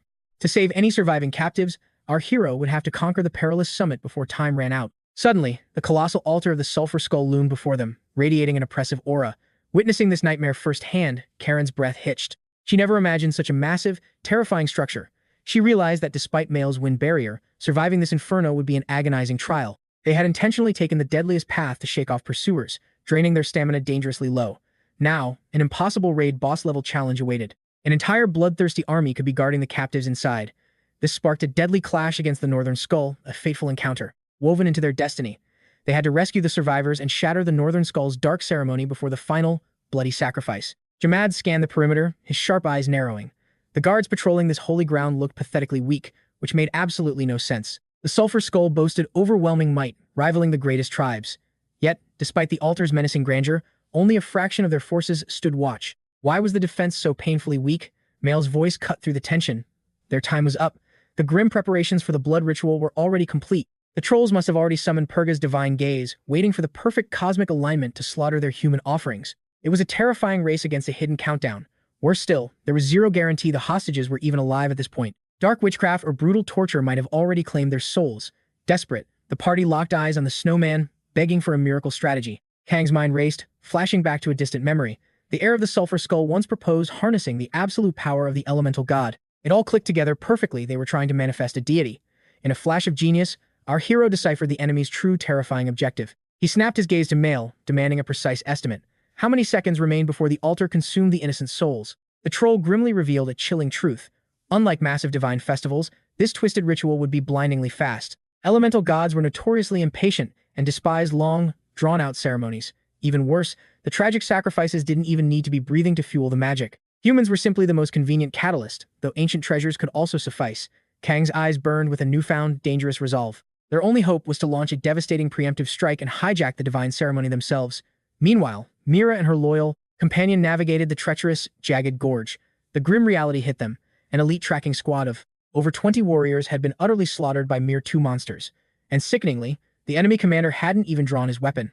Surmo swore he'd never let her march to her grave alone. But suddenly, Mira froze in her tracks, her pupils trembling with unimaginable horror. Nightmarish beasts blocked their path, exuding a bloodlust that paralyzed the very soul. Surmo screamed her name, desperate to stop her from committing a suicidal charge. But Mira was already airborne, her massive axe tearing through the wind. Right before impact, 𝗦𝗦𝗦 deflected her strike with blinding speed. The veteran troll knew her reckless fury would only end in a meaningless death. Mira's mind completely short-circuited. She had never seen a monster speak fluent human before. Suddenly, another towering troll stepped from the shadows, casually smirking that he hadn't crossed paths with Captain Mira in ages. Her jaw dropped, reality shattering around her. Staring into those piercing, golden eyes, she realized she was standing face-to-face with the legendary snowman. Catching up with the fierce captain, the party uncovered the tragic details of her desperate hunt for the sulfur skull to rescue 𝗦𝗦𝗦. Her entire squad was wiped out. Consumed by crushing guilt, she believed this bloodbath was entirely her fault. They gently reassured her, insisting that her brave warriors had chosen this noble path themselves, driven by an unbreakable will to save 𝗦𝗦𝗦 and repay his endless kindness. Swallowing her tears, Mira revealed that the massacre began just when they thought they had cornered the kidnappers. The cunning enemies had instantly detected their pursuers, setting a deadly trap by unleashing 2 elite trolls. One wielded a monstrous claw, while the other swung a massive executioner's axe. 𝗦𝗦𝗦's eyes widened. He knew exactly who these demons were. Cho and Kango, the feared vanguard of the Northern Skull. Though undeniably lethal, they were mere mid-tier bosses compared to the true endgame threat. Their monstrous leader, 𝗦𝗦𝗦, was the mastermind behind this apocalyptic scheme. It was impossible to gauge his true power level since 𝗦𝗦𝗦 had never clashed with him. Yet, the warrior's pride burned hot. He'd crush him if needed. Only now did Kang fully grasp the terrifying reality had become reality. He faced Mira, confirming their stealth infiltration quest, and asked for the party's strategy. In response, the young girl tightly gripped her weapon, radiating pure determination. She demanded to join their raid party, ready to charge headfirst into the blazing horror of the inferno. Kang Soul accepted, noting they required a flawless disguise to trick the guards. He ordered them to shut their eyes, leaving the party utterly bewildered, completely clueless about his grand scheme. Reaching the sacrificial altar meant bypassing elite sentries, enemies who could easily wipe out their entire squad. Yet, utilizing Mira and Sherm's skills, they slipped in like phantoms. Kang Soul bluffed his way through, claiming to be the captive's heavily armed escort, a lie that perfectly fit the narrative. Like a true system Manhwa, multiple dialogue options appeared, and his chosen route proved to be incredibly clutch. He smoothly lied that his delay in joining Mr. John Doe was due to hunting down rogue runaways. He added that the clock was ticking, warning the guards that the Dark Lord might harvest their souls if they stalled. Terrified, the sentries instantly yielded, granting the party passage. However, 𝗦𝗦𝗦's colossal, mountain-like troll physique caught their attention as he stood out dramatically among the ranks. His terrifying aura heavily mirrored the legendary fallen commander Stone Fang, sparking instant suspicion. 𝗦𝗦𝗦 simply growled under his breath, dismissing the memories of the deceased warriors, and pushed forward. A guard recalled that Lord Magra's reinforcements were scheduled to spawn soon, but 𝗦𝗦𝗦 coldly brushed it off, claiming he spotted 0 incoming units. The sentries warned them to stay vigilant, as the terrifying Lord Magra himself was joining the dark ritual, leaving Lord John Doe completely on edge. Carrying this heavy intel, the strike team marched deeper, crossing the massive obsidian gates into a forbidden zone where intruders faced instant annihilation. Suddenly, their advance halted. An overwhelming boss-level threat blocked their path, completely shifting the atmosphere. 𝗦𝗦𝗦 realized that Magra's dark aura alone could trigger a party wipe. The Three Tribes Alliance was ruled by the Ancient Council, legendary figures from forgotten eras wielding monstrous magical levels. Magra, an infamous necromancer from the Northern Skull clan, sat on that very council, meaning one wrong move would guarantee a gruesome game over. Yet, facing this overwhelming death flag didn't alter their fierce resolve, and 𝗦𝗦𝗦 initiated the first strike. Following the raid strategy, he stealthily navigated toward the altar's core system. 𝗦𝗦𝗦 was the crucial piece in Kang Soul's tactical blueprint. While he dismantled the floating magical core under the guise of an escort mission, 𝗦𝗦𝗦 would trigger the rescue event. The time had finally arrived to ignite his fighting spirit and locate the hidden dungeon cells. Simultaneously, Kang Soul and Karen pushed forward toward the bloody sanctuary hosting the divine ritual. Along their perilous route, Karen mocked her master's newly equipped disguise, calling his avatar downright hideous. Firing back, he roasted her equally terrible stats, making Karen pout furiously. She complained that enduring such savage insults was never part of her character arc, deeply humiliated by the giant troll's presence. Shifting the mood, she brought up a profound quote he dropped back when they battled the Phantom Beast. Kang Soul had boldly vowed that clearing his ultimate quest would somehow heal this broken world. The determined protagonist pondered the memory, chuckling as the epic flashback flooded his mind. Karen smiled, noting his strange alignment as he never purposely played the righteous hero. Yet, like a classic system Manhwa leveling loop, his selfish actions consistently saved everyone around him. If they cleared this dungeon, 𝗦𝗦𝗦 would be purged of monsters, the Nova survivors would secure freedom, and Kanguri would reap massive faction rep from the resulting chaos. Suddenly, a catastrophic shockwave shattered their dialogue. A devastating explosion echoed as 𝗦𝗦𝗦 had successfully triggered his sabotage quest. Instantly, the beastly mobs fell into absolute chaos. A red alert flashed regarding the core pillar, forcing the horde to scramble toward the lower floors. Evacuation was critical, or the blazing magma would inflict guaranteed fatal fire damage on them all. A panicked brute snapped at the duo, roaring furiously about their insubordination. He demanded to know why their characters were stuck idling instead of fleeing the wipe zone. Right then, the duration of Kang Soul and Karen's stealth illusion finally expired, revealing their true forms. With a cold smirk, the heroine declared their destination was the upper boss room, unleashing a blinding sword aura slice. Down below, the Dark Commander stared in sheer horror, receiving system alerts about critical damage to the altar's axis, shattering the magical chain binding the entire zone. Boiling with murderous intent, he choked a minion, screaming for a damage report on the sacred core. Gasping for air, the grunt revealed that strike teams had rushed to the lower levels to investigate the source of the catastrophic breach. Jondo faced 𝗦𝗦𝗦, masking his panic, claiming that foolish intruders had triggered the core's defense mechanisms. 𝗦𝗦𝗦's killing intent spiked, his eyes gleaming with dark displeasure. Interrupting a legendary divine ceremony was an absolute offense that demanded blood. Their primary objective shifted to uncovering the raid party's true motives. Jondo reported that the players remained unidentified. Yet, this was clearly a calculated aggro poll designed to cancel the bloody sacrifice. The threat was terrifyingly genuine, because only Jondo possessed the unique tear spell to stabilize a broken altar, proving this was a targeted assassination plot. The demonic boss cursed his luck for drawing such aggro during Elder 𝗦𝗦𝗦's VIP visit, but the ancient sorcerer coldly commanded him to suppress his rage. Suddenly, heavy troll enforcers breached the throne room, awaiting their combat commands. 𝗦𝗦𝗦 dispatched the horde to the lower dungeon to crush the invaders. Jondo internally smirked, realizing the high-level elder had his back. Surging with dark resolve, he bowed deeply, cementing his vow to conclude the bloody ritual and expand the Northern Turtle's vile corruption across all of Nebia.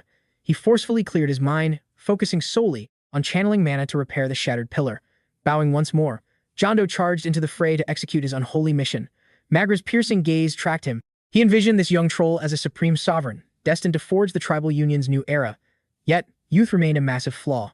His mind was consumed by fantasies of making other races cower before the trollkin. However, sheer terror couldn't break their karmic chains. This deep-rooted curse was known as primal bloodlust.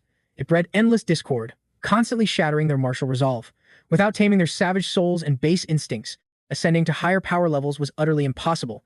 That was exactly why history branded trolls not as formidable equals, but as wretched anomalies, mere beasts of the wild. 𝗦𝗦𝗦 realized with a heavy heart that abandoning his kin was a fatal error, sparking the devastating tragedy of the current timeline. The permanent loss of 𝗦𝗦𝗦 stung the absolute worst. That ambitious warrior swore he would never kneel before ancient, crumbling traditions, promising to eclipse the entire Union's might. He craved the ultimate throne of creation, determined to forge absolute loyalty through dominance. To him, even the elemental deities were mere stepping stones. The Union desperately needed that blazing conviction, yet the lingering doubt was whether the tyrant's grand quests were delusions, seeing his fortress collapse overnight. Deep below, the captives withered away from agonizing dehydration, broken and crying out for salvation or just a single drop of water. Their life force was practically drained to zero. Suddenly, a prison guard snapped his head toward a vicious aura locking onto him. 𝗦𝗦𝗦 unleashed a devastating, lightning-fast strike, instantly obliterating the guard's defenses. A shadow warrior scoffed, claiming he merely needed the keys, an essential quest item for this rescue. A heavy click echoed as the iron gate swung open. The consul roared for the hostages to evacuate immediately. An elder turned to 𝗦𝗦𝗦, his voice shaking with absolute disbelief. Why had she descended into this hellish dungeon? And why was a terrifying troll actively fighting to save their lives? But the fierce young lady offered zero explanations. Her sole objective was tracking down KBO's coordinates. Without warning, a lethal bloodlust spiked from the shadows behind her. She spun around, eyes widening. A grotesque nightmare materialized in the gloom. Bloody Joe, oozing malicious killing intent. The monstrosity locked its predatory gaze on the survivors, shifting into a lethal combat stance. With a wicked sneer, the villain swore that this time, he would completely annihilate the girl from existence. 𝗦𝗦𝗦 unleashed a desperate, explosive slash, pouring her remaining aura into a single strike. The monstrous fiend scoffed, noting he had survived her peak power levels before. Now, her stamina gauge was completely depleted. Her frail human vessel was violently rejecting her unyielding warrior spirit. In this weakened phase, 𝗦𝗦𝗦 was nothing but easy prey for the beast. Her frantic sword arts dealt absolutely zero critical damage. A lethal blade was hurtling straight for her throat, spelling an unavoidable game over. But right at the brink of death, a powerful system skill suddenly activated. Double-edged sword. Her master's intense training echoed in her mind. In life or death combat, silence your doubts and strike with absolute conviction. The Azure system window flashed, confirming the buff. Attack stats boosted by 50% for 30 seconds, trading future stamina for explosive burst damage. Empowered, the girl unleashed a devastating slash, violently repelling her monstrous foe backward. Ripping fang arts triggered in a flash. Joe's eyes widened in horror, realizing his evasion stats weren't enough. Fueled by pure, unadulterated rage, the young lady advanced relentlessly. This disgusting mob truly deserved a merciless execution. With one final strike, Bloody Joe's health dropped to 0, granting her a glorious system completion reward. Suddenly, the hairs on her neck stood up. A guttural, beastly roar echoed as another corrupted troll charged wildly toward her, radiating intense hostile aggro. But before it could even strike, Jamet intercepted with terrifying speed. Unleashing a monstrous shockwave, the shadow troll smashed the brute face first into the concrete, instantly applying the stun status effect. Standing over the crushed foe, he assured Mira the area was secure. Yet, the mission timer was ticking. They couldn't afford to rest, while other missing NPCs remained unfound. The girl nodded sharply. This overwhelming presence, it had to be one of the Snowman's elite shadow summons. She knew this unit could solo Heki's entire syndicate. Still, without checking his stat window, his maximum combat level remained a terrifying mystery. Just the realization that the Snowman possessed an entire army of these shadow monarchs sent shivers down her spine. His true rank was unfathomable. Meanwhile, 𝗦𝗦𝗦 faced the trembling hostages, ordering them to break their pathetic silence. He demanded verbal confirmation for the extraction quest. The traumatized captives froze in sheer disbelief, completely failing to process a monstrous troll communicating in perfect human dialects. Terrified of triggering his wrath, they stammered their desperate pleas. Stepping forward, Mira quickly assured the panicking crowd that this terrifying shadow was an allied unit. A euphoric wave of cheers erupted through the dungeon. Tears of sheer relief fell as the reality of their miraculous survival washed over them. But Jamet had a specific VIP target to secure. With a deafening crash, he obliterated a reinforced iron door. Through the telepathic link, the shadow informed his liege that the main quest objective was safely secured and, surprisingly, still breathing. He glared down at the awestruck Haman, barking a harsh command to evacuate the danger zone immediately. The paralyzed youth couldn't process this insane raid logic. His mind reeled. Had this overpowered strike team truly risked a complete party wipe just to retrieve a low-level guy like him? 𝗦𝗦𝗦 scoffed, confirming his VIP status, but mockingly added that sweeping this trash-tier dungeon barely required a fraction of their true power. 𝗦𝗦𝗦 swallowed hard, nodding. He had detected Mira's voice in the chaos and desperately searched for her marker. Meanwhile, the fierce heroine was actively guiding the escorted NPCs, frantically scanning the area for KBO's presence. She was completely unprepared for the devastating critical hit to her emotions. The second, her eyes locked onto her severely damaged mentor, her stoic facade shattered. Hot tears cascaded down her dirt-stained face. KBO rasped her name with failing breath, scolding her for triggering such a high-rank, suicidal rescue quest. He demanded a status report, his gaze fixating on her wounded eye, agonizing over the massive damage she had sustained in this hellhole. Overwhelmed by a storm of emotions, Mira sprinted to his side, throwing her arms around his battered frame. Her mentor weakly muttered that crying drained useless stamina. She, of all people, understood that this apocalyptic reality offered zero safe zones for naive hopes. To him, unchecked emotions were lethal debuffs in the brutal wars ahead. Weakly, he passed down his final directive. Forge the ultimate hunter guild. She must become the shining beacon for all wandering, broken players, because today, a true wolf was born. Quest cleared. Yet, this system, Manhwa's brutal tutorial was just ending. Epic new leveling dungeons awaited. The survivors gasped at Kaibo's battered form. Their great leader smiled weakly, begging them to wipe their tears. He was still breathing, and it was obvious they desperately needed his guidance. Kaibo declared his absolute resignation as commander. From this moment forward, the legendary Hunter Order would follow Mira's absolute command. The crowd stared at the young girl in total disbelief. A heavy, stunned silence suffocated the entire cavern. 𝗦𝗦𝗦 analyzed her every move. Mira knew her fate was sealed. She warned them that Northern Skull reinforcements were already charging their way, and a direct clash would spell absolute slaughter for normal civilians. Sheer terror infected the crowd. Voices cried out in absolute panic, begging to know what their next move was. Nobody wanted to rot in those hellish cages again. Mira pointed out their single sliver of hope. Everyone had to ascend to the upper levels. Outrage erupted instantly. Many argued that the lower depths offered a safer escape route, but the newly crowned leader insisted it was too late to flee blindly. Their sole survival route lay above, exploiting the troll's obsession with the central axis. Meanwhile, deep below, Jando unleashed a monstrous aura to stabilize that very axis. Suddenly, an urgent transmission pierced the darkness. The upper floors had collapsed into absolute blood-soaked chaos. Heavy casualties and total devastation reigned. Mysterious invaders had obliterated the armory guards, plundered the weapons, and were surging upward. Jando's eyes widened in pure, seething fury at what had unfolded. How could his elite forces fail to crush a single rat? Magra coldly advised him to maintain composure. He reminded Jando his supreme duty was guarding the central axis. Besides, elite reinforcements were already swarming the altar. Yet, a terrifying inconsistency gnawed at the Grandmaster's mind. It gave him absolutely zero peace. A dark suspicion took root in the monster's cold heart. These pathetic rats harbored a much more sinister motive. Their objective remained hidden, but all clues pointed toward utter disaster. Shattering the axis was meant to entomb him here. Freeing the pathetic prisoners was just a smokescreen to sow absolute chaos and scatter his elite troops. This was a brilliant, deadly strategy explicitly forged to isolate Jando in the abyss. Otherwise, it completely remained baffling why they ignored the lower escape routes. Why recklessly charge higher into the enemy's maw? Suddenly, a horrifying realization struck Magra like a thunderbolt. This vanguard wasn't hunting him at all. Their true target was stealing the divine sacrifices. This blasphemy could never be permitted under any circumstances. Meanwhile, Kang Soul advanced to the next brutal phase. Like a true system Manhwa, a holographic quest window materialized. Adventure, comprehend the tribe. This desperate mission carried catastrophic risks, but retreating meant death. They had to crush the Sulphur Skull Chieftain. Capturing Gulia was the only absolute path to ensure the survival of over 70% of the captives. Bloodthirsty monsters swarmed the vanguard, completely sealing off their retreat. Cornered in this deadly trap, our heroes had to instantly face the overwhelming onslaught. Karen's blade danced with lethal fury, parrying deadly strikes in a storm of steel. Kang Soul commanded them to hold the front line just until the ancient ceremony ignited. Prolonged combat was suicide. Suddenly, Mile whispered to Mr. Snowman.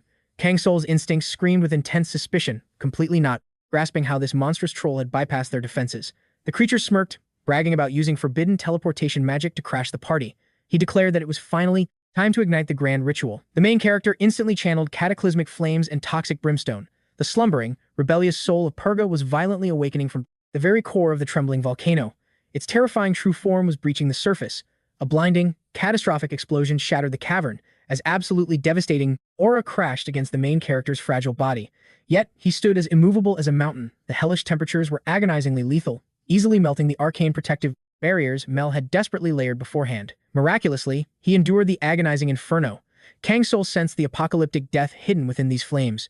But in that exact breathtaking moment, a legendary being finally materialized.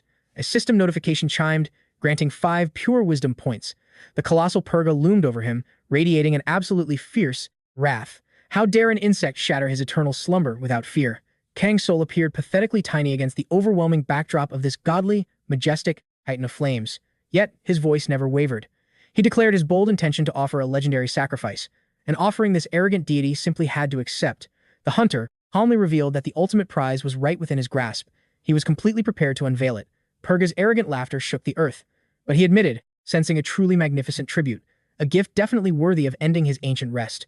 Without hesitation, our hero presented the severed heart of Atarak, the very last, scion of Anakindria.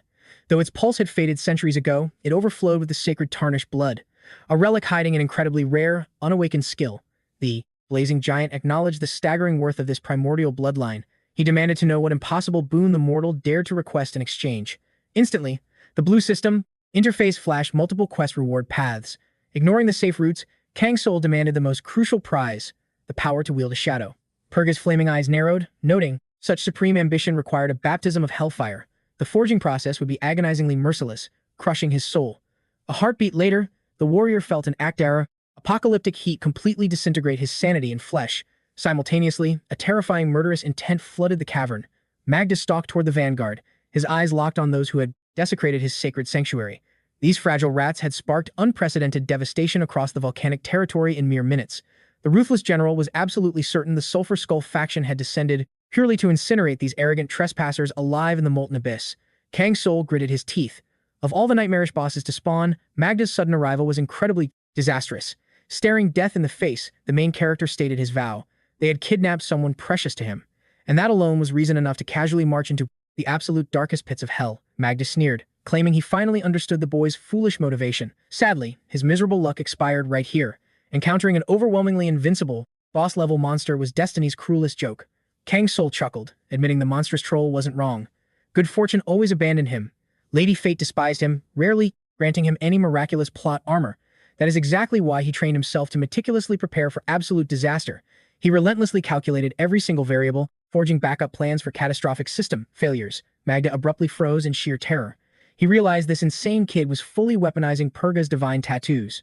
A shocking revelation, completely shattering the boss's arrogant expectations, but it was too late. The main character unleashed his ultimate magic as an absolute tsunami of devastating power erupted forward. The shadowy veil finally lifted, and Karen gasped in sheer disbelief. Those unforgettable features stole the very breath from her lungs. There was absolutely no doubting it anymore. Her own flesh and blood stood right before her. Karen murmured that this entire ordeal felt like a beautifully endless dream he never wished to wake from. Magda merely scoffed, assuming this arrogant challenger had only summoned a mere shadow. He thought such reckless overconfidence would simply breed foolish bravery. But this wasn't just some childish whim. Magda prepared to crush them in a devastating clash, vowing to leave the challengers absolutely hopeless. This absolute beast had drained his tribe's energy since birth, carving a bloody path through history. He was truly a living legend among the native trolls. He launched forward with terrifying intent, violent magical currents erupting around him. In that exact second, the tyrant unleashed a blazing hyena, swallowing the entire battlefield in roaring flames.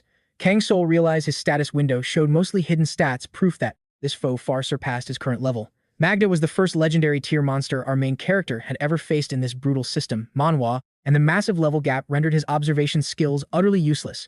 Yet, the arrogant beast completely underestimated the terrifying synergy awakened by the bond of the twin knights. That blind spot would become his lethal downfall. Karen and Karuna moved in perfect, deadly synchronization, unleashing a barrage of devastating strikes straight at their target. The unique traits of both shadows flawlessly fused and adapted on the fly, forging an unpredictable and absolutely lethal combat style. Magda frantically struggled to block their relentless assault, but with every ticking second, the sheer intensity ruthlessly escalated.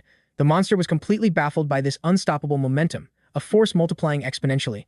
Karen felt a nostalgic thrill. It had been an eternity since she last clashed blades alongside her brother. Karuna nodded, recalling the tragic fall of Manhwa, believing their cooperative battles were forever buried in the past. She smirked, realizing this was the perfect stage to finally test her brother's true limits in absolute life-or-death combat. Boiling with fury, Magda roared, demanding to know the true identities of these relentless pests who kept shattering his immense focus. Karuna wasted zero breath on empty words. Delivering a bone-crushing strike, he sent the massive beast flying, showcasing the absolute devastation of his perfected swordsmanship. Two vital factors triggered this explosive power spike in the twin knights. First, Karuna had successfully ascended to the rank of hero, massively amplifying his base stats and unlocking legendary new combat arts. Second, whenever this dual knight unit was summoned together, their baseline stats instantly doubled, forging an unstoppable duo.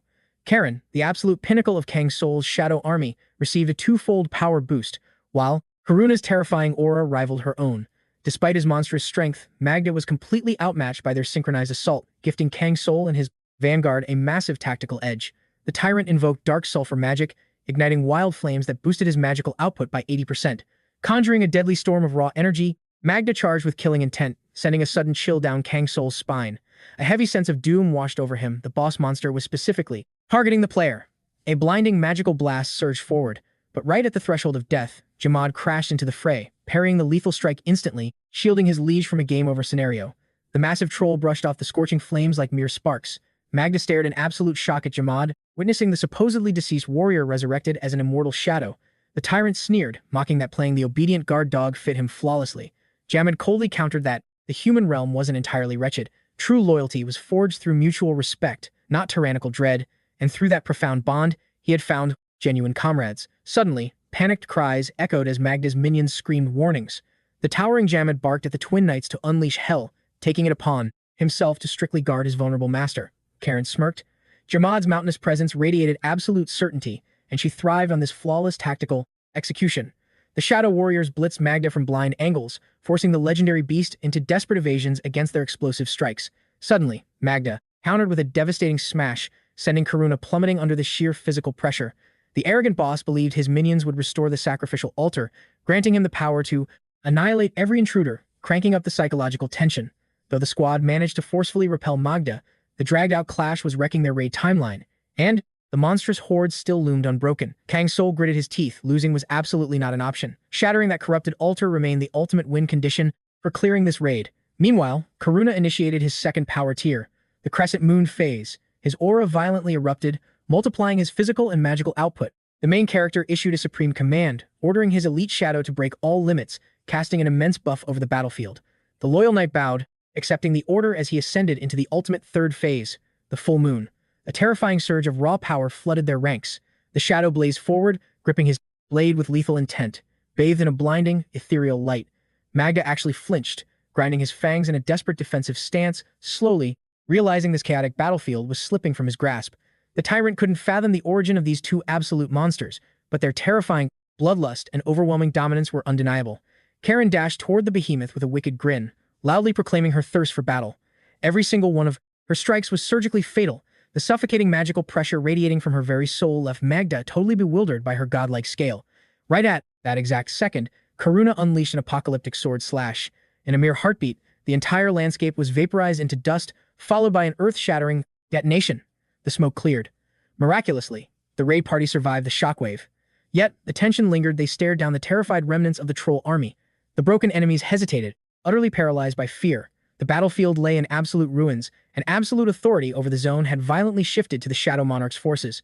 The party desperately needed a breather, and Mira quickly stepped up to heal the wounded. With the Vanguard's stamina fully depleted, the rescued captives dropped to their knees, weeping uncontrollably as they pleaded for their savior to protect them through this nightmare. Karen, caught between awe and silent reflection, simply watched the emotional aftermath unfold. But lurking in the shadows, Magda finally regained consciousness. He spotted Jando nearby, completely paralyzed by the utter destruction of their grand design. The defeated leader rasped that this chaotic battleground was totally ruined. All their schemes had crumbled to dust, destroyed by these relentless heroes. Magra gritted his teeth, admitting he had foolishly underestimated his enemies and wrongly blamed a mere rat. Now, the shadow of death loomed over him. His absolute authority over the tribe was collapsing. Even with reinforcements approaching, he angrily barked orders, demanding Jando abandon all hope. He knew his death was inevitable today.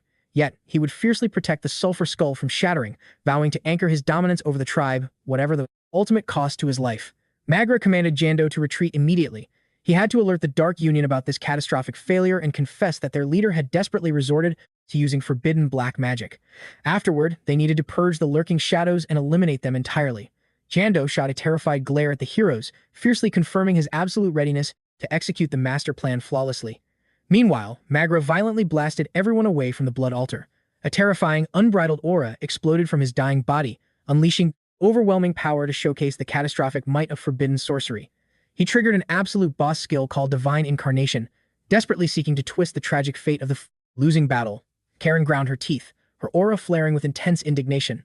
Seeing the Crimson Knight refuse to back down, Magra roared that he was fully prepared to drag them all to hell. He refused to die a pathetic death, wickedly praying that the Twin Knights would perish alongside him in this apocalyptic confrontation.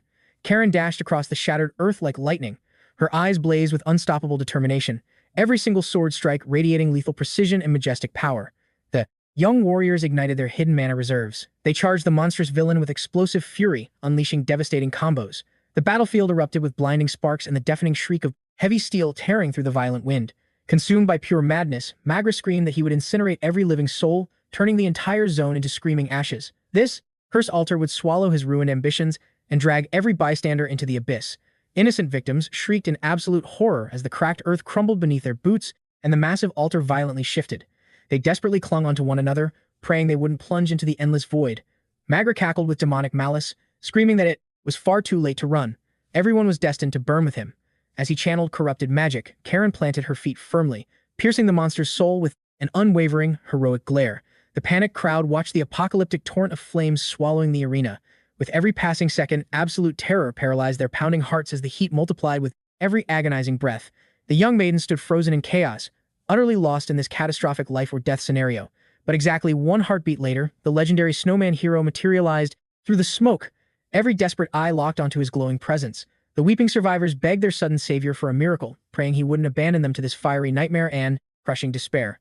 Mira clutched KBO tightly to her chest, her trembling legs completely giving out as she screamed for the snowman's salvation. In that split second, the main character decided this dark fate was unacceptable. He locked eyes with Karen. The Crimson Knight had once sworn that if his leveling stats hit 100 points, she would eternally accept him as her master. The ultimate climax arrived. Karen declared Kang Soul had achieved 99 points. Just like the protagonist of a legendary system Manhwa, that score was perfectly enough to summon him as her lord and unlock his supreme potential. The majestic knight activated the legendary Fire Flower art, devouring the blazing inferno within their combat zone. Her swift blade danced with absolute conviction and heroic purpose. She vowed to shatter this tragic destiny and shield the weak. Kang Soul watched in breathless awe as this breathtaking, cinematic, aura explosion cleared the smoke. Deep down, Karen reminisced about her sacred oath to serve only one sovereign. Jin, her eternally cherished and noble lord, was the singular hero for whom she would gladly sacrifice her heart. But when he was ruthlessly slaughtered by the vile invaders and Manta tragically collapsed, she plummeted into bottomless despair. Her fractured soul blazed with agonizing wrath and suffocating sorrow. Only cold, dead ashes remained in her hollow chest. Her life force withered away, entirely drained of hope. The grieving knight lost her sacred purpose, no longer understanding why she should keep swinging her sword. That was her dark past. But the hands of fate shifted upon meeting this rookie. The rising hero forced her dormant spirit to awaken, even though his combat stats couldn't match her legendary tier. Conquering impossible dungeons together was undeniably thrilling. Karen slowly rediscovered the lost magic of happiness through peaceful moments and epic monster raids. Whenever her stamina drained, her summoner cooked warm meals. Those fleeting, quiet campfires beautifully resurrected the nostalgic warmth, bringing back golden memories of her fallen home, Monterey. This guy was a walking miracle. He possessed an uncanny cheat-like instinct, appearing right at the brink of death. From that pivotal quest onward, she slowly realized that pledging her blade to his journey might be her true destiny. Yet, the terrifying guilt of erasing Jin from her heart and burying the most sacred memories of her past violently shook her inner core. She needed to conquer this emotional labyrinth, to bravely embrace her new reality and fully comprehend it. The monstrous villains sneered that so-called heroes were merely arrogant hypocrites, mocking her as a fake. But Karen coldly accepted that this dark world's twisted cruelty could never be fully cleansed. She had zero time left for pathetic hesitation or useless wandering. She resolved to mimic the snowman's reckless courage, charging forward without fearing the deadly consequences, firmly believing her chosen destiny was absolute. Yet, in the heat of battle, her mind momentarily blanked, repeatedly tangling herself in the heavy chains of this philosophical dilemma over and over again. A flashback struck her. Jin used to tease her stubborn indecision, accepting it as her charming flaw. Karen profoundly knew that chaotic eras forge mighty emperors, and extraordinary people forge legendary eras. But her mind spun, questioning what had truly shifted in the cosmos. Was the world resetting, or had a sovereign ruler finally awakened? Suddenly, she recalled Jin's ancient wisdom. The ultimate truth reveals itself by staring deep into a warrior's eyes. After all, a person's gaze serves as the raw, unfiltered mirror of their soul, exposing brilliant truths when mere words fail. She instantly realized the answer lay exactly where the entire battlefield's attention was fixed. The Phantom of Jin asked his beloved knight with a ghostly, bittersweet smile if she had finally decoded the puzzle. The majestic lady gazed intensely at his spirit, lingering in silent reverence. Breaking the quiet tension, she whispered that she had unearthed the missing piece of her soul. Her future path illuminated like a beacon, and she proudly declared her choice to Jin's memory. Bowing her heart, Karen sent a final, mental gratitude for everything, letting warm tears gracefully cascade down her cheeks. Simultaneously, an awe-inspiring phoenix materialized, arrogantly shattering the spatial dimensions with its blazing silhouette. The fully awakened Karen transformed into a goddess of fire, erupting with devastating magical flames while commanding the legendary beast. Devouring the corrupt energy of the Magra tribe, her hair miraculously regained its radiant, majestic crimson glow. The fierce knight turned to the stunned hero, officially dubbing him her master summoner for the very first time. Blushing slightly, Karen confessed she still didn't fully grasp the true nature of this aura or who her blade should strike. Yet, Kang Soul radiated a profound mastery, guiding her through the chaos. The perfect mentor. Karen locked eyes with him. A blazing resolve replaced her fleeting doubts. She gambled everything on Snowman, ready to tread this blood-soaked path by his side. The stoic warrior accepted her vow without batting an eye, plunging into the abyss of fate. Knight Karen, the absolute 10th shield of the Monter imperial bloodline, she cast aside her royal oaths forever, severing the chains of her past. With blinding speed, she unleashed an apocalyptic strike aimed straight for the monster's core. Absolute devastation. The Crimson Lotus technique ignited. Demonic mana surged wildly around her blade, blossoming into a magnificent, blood-red flower of pure destruction. A beautiful disaster. The beast shrieked in agonizing torment. Then, heaven's grace rained down. A profound awakening struck Karen's soul, unlocking a divine talent hidden deep within her cosmic status screen, a legendary grade art, painting with the dawn. Its sheer magnitude defied reality. Fueled by this god-tier aura, she cleaved through the impossible, ready to utterly decimate her overwhelming foe. The abomination wailed as the Grim Reaper claimed its life. Its fate was sealed. Extinguishing her blazing mana, Karen closed her eyes. A silent farewell echoed in her heart to loyal Jin. She was forging a new destiny. High above, a solitary hawk pierced the clouds, while Jin stood paralyzed. He stared into the endless horizon. Even the Emperor watched that same bird, a heavy sorrow weighing on his imperial shoulders. He knew this bitter farewell was the only logical choice. Amidst a storm of conflicting regrets, a profound sense of freedom washed over them. Karen had finally shattered her cage. She was free to soar. The swordswoman glared down at the smoldering ash of her vanquished prey. Before fading into the void, The dark creature embraced its absolute demise without a shred of remorse. It recognized this inescapable doom, dying a warrior's death. Yet, a single bitter truth lingered in the monster's fading consciousness. Its final warning to John Doe about the creeping shadows was pointless. It should have commanded its tribe to erase that dark history.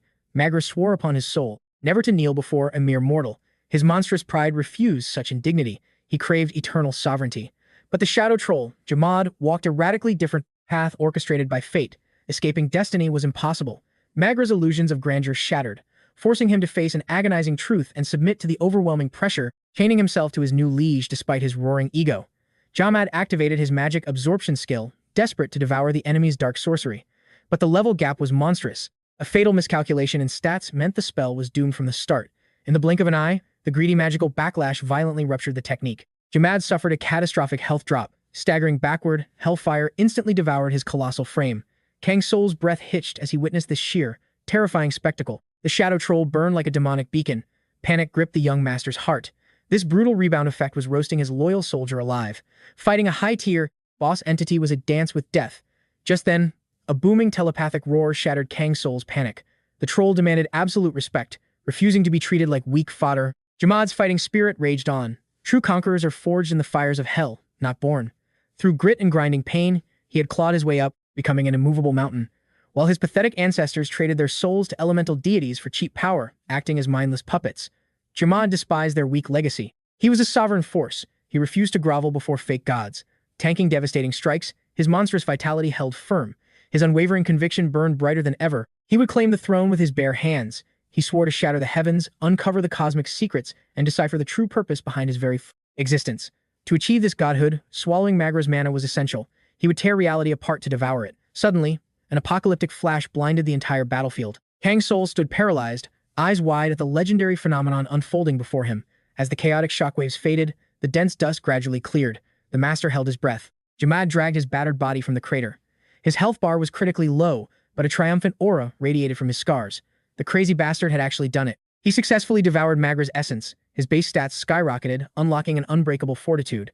The Shadow Soldier reclaimed its ancient majesty, evolving into a higher, terrifying tier. Its molten armor crystallized into diamond-hard volcanic rock. This brutal evolution completely cleansed the cursed status ailment tied to summoning out-of-class spirits. The notorious shadow penalty vanished. In a typical system Manhwa, cleansing that brutal shadow debuff would cost a player all their skill points. Yet, 𝗦𝗦𝗦 evolved naturally.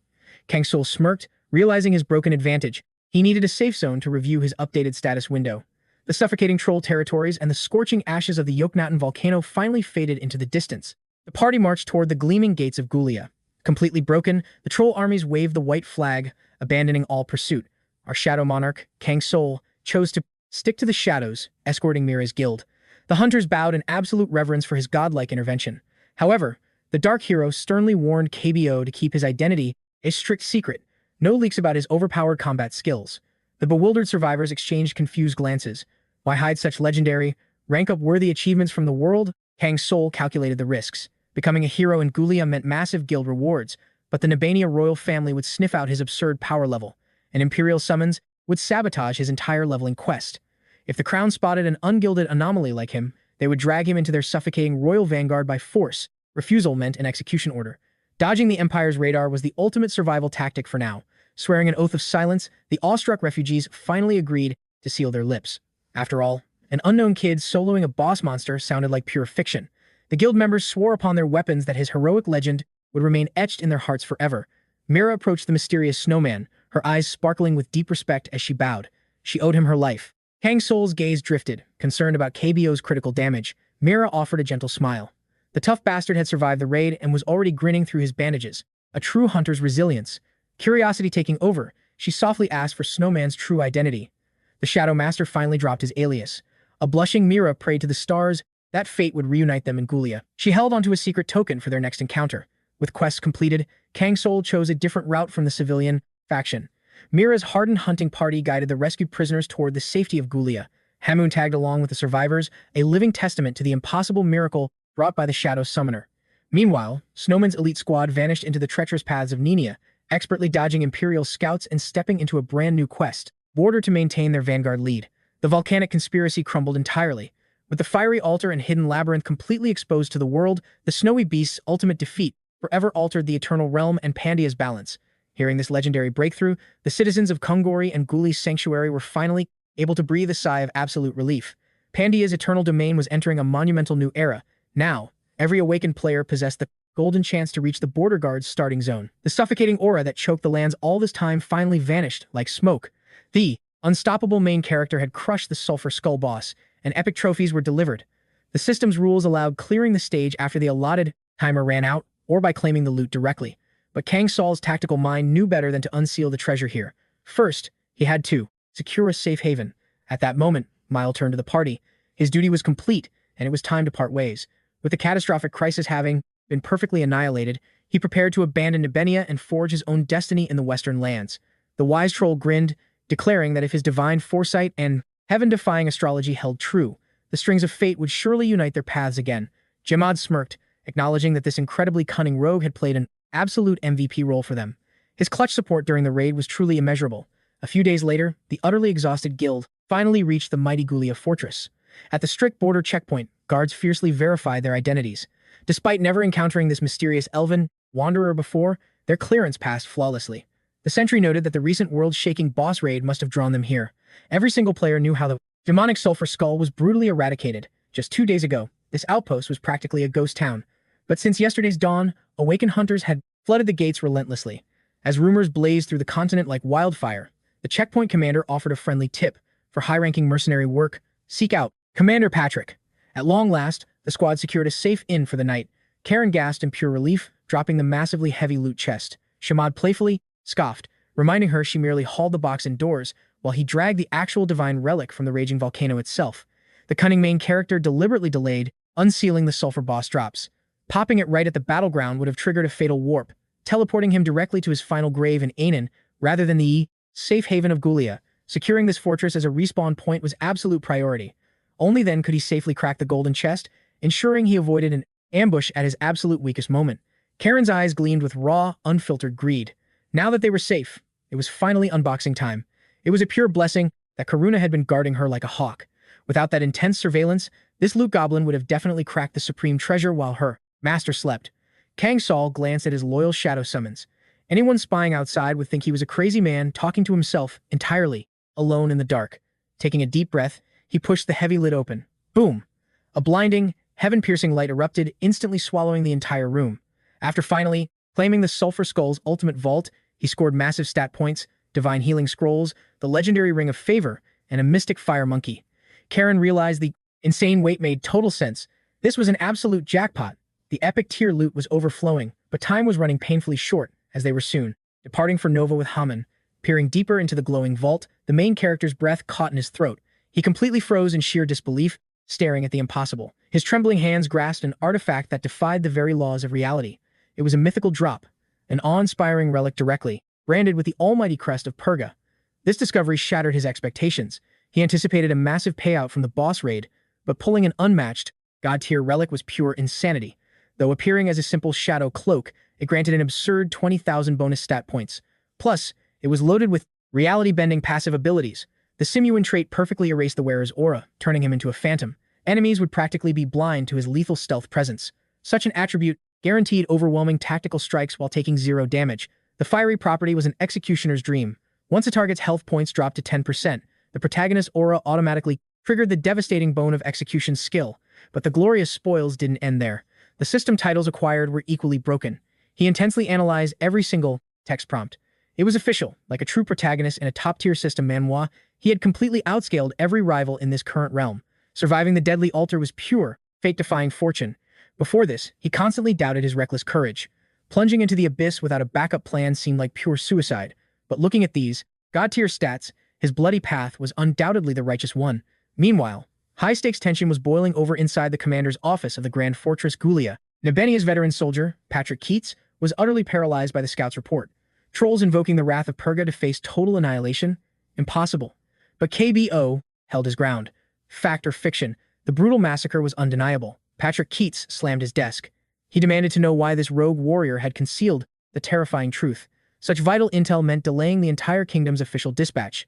KBO fired back, swearing on his life that he spoke pure facts. Simply surviving that apocalyptic nightmare was already a divine blessing. Grabbing his aching head, Patrick 𝗦𝗦𝗦 processed the chilling reality.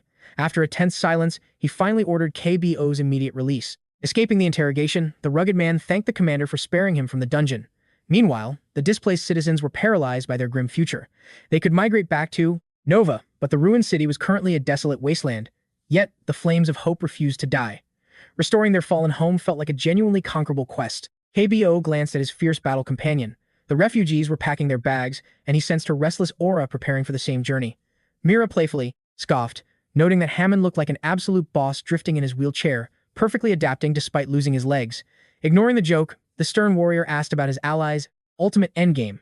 The young heroine's eyes darkened. She confessed feeling utterly lost in the void.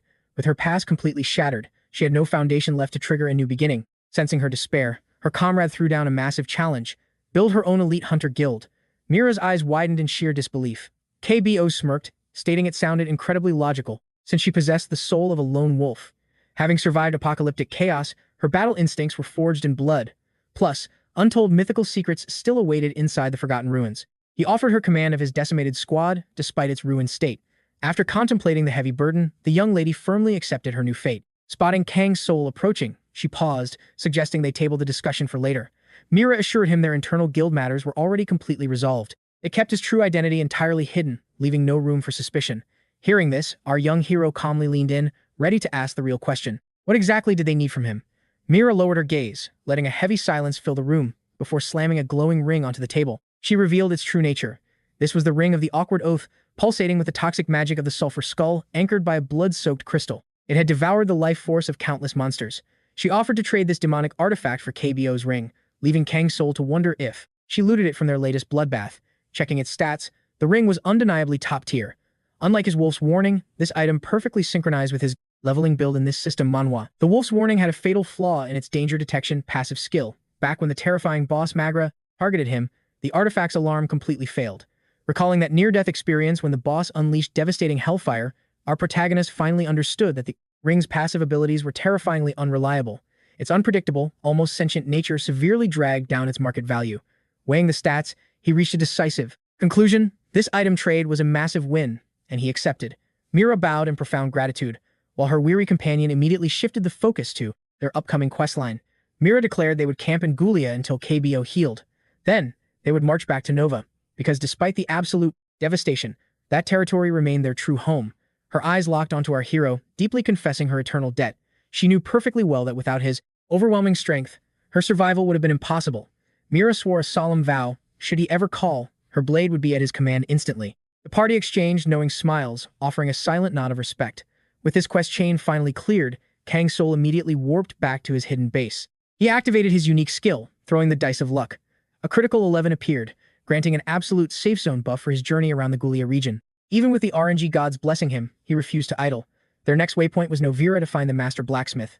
He desperately needed Hammond to reforge the legendary Red Lotus sword, while simultaneously crafting ultimate fire-resistant armor. However, finding surviving high-grade crafting materials in the ruins was a massive gamble. Regardless, resting wasn't in a grinder's vocabulary. Without wasting a single second, he initiated the next phase of his journey. The map updated, and another dice roll landed on a cursed 13. This triggered a high-tension danger event in the Novira territory, filling the air with heavy killing intent. Karen scanned the area, eyes wide with shock, realizing the zone's structural damage was surprisingly minimal. The resilient survivors had already cleared away the scorched rubble, actively starting to rebuild their fallen stronghold. Our main character internally marveled at the city's astonishing regeneration rate, feeling a sudden surge of newfound optimism. Opening his status window, he noticed his server ranking remained firmly at the top, since most rival players and high-tier rankers had already evacuated Nova. This marked the start of a brief, conditional safe zone phase. He was now temporarily secure within the desolate yet rapidly reviving borders of the Nera territory. In this short downtime, upgrading gear was absolute priority. Hammond gravely explained that the recent catastrophic boss raid had wiped the entire region clean, except for this forge. Kang Soul's eyes narrowed. It was time to cash in his rare drops. He handed over the legendary blood of Anakin's descendant. The old blacksmith inspected the loot, calculating the crafting formula. This boss drop was perfect. By fusing the sacred blood with spiritual powder, he could synthesize a divine protective oil. Once applied, the armor's durability would easily withstand even Lady Karen's explosive mana. But there was one critical, rage-inducing flaw in this crafting quest. Master Hammond had safeguarded the shattered hilt all this time, waiting as the necessary upgrade materials were painfully gathered one by one. The sacred blood was secured, but a massive roadblock hit regarding the ultra-rare Fire Spirit Stone. Given the catastrophic raid that had just completely nuked the Nova region, this shortage was inevitable. Even the central auction house, once overflowing with legendary materials, was reduced to pure ashes. The old master sighed, stating that without the elemental core, he would have to use lower-tier substitute items. However, Karen aggressively vetoed this, demanding they stick flawlessly to the original top-tier blueprint. In the world of high-rank combat, a single stat point matters. The blade's absolute perfection would be the deciding factor between glorious victory and brutal death in their upcoming boss fights. Refusing to compromise on the Fire Spirit Stone, the fierce lady suddenly smirked, announcing she had secretly hoarded the exact item in her inventory for emergencies.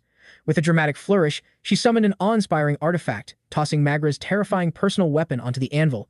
Hammond could barely contain his pure shock.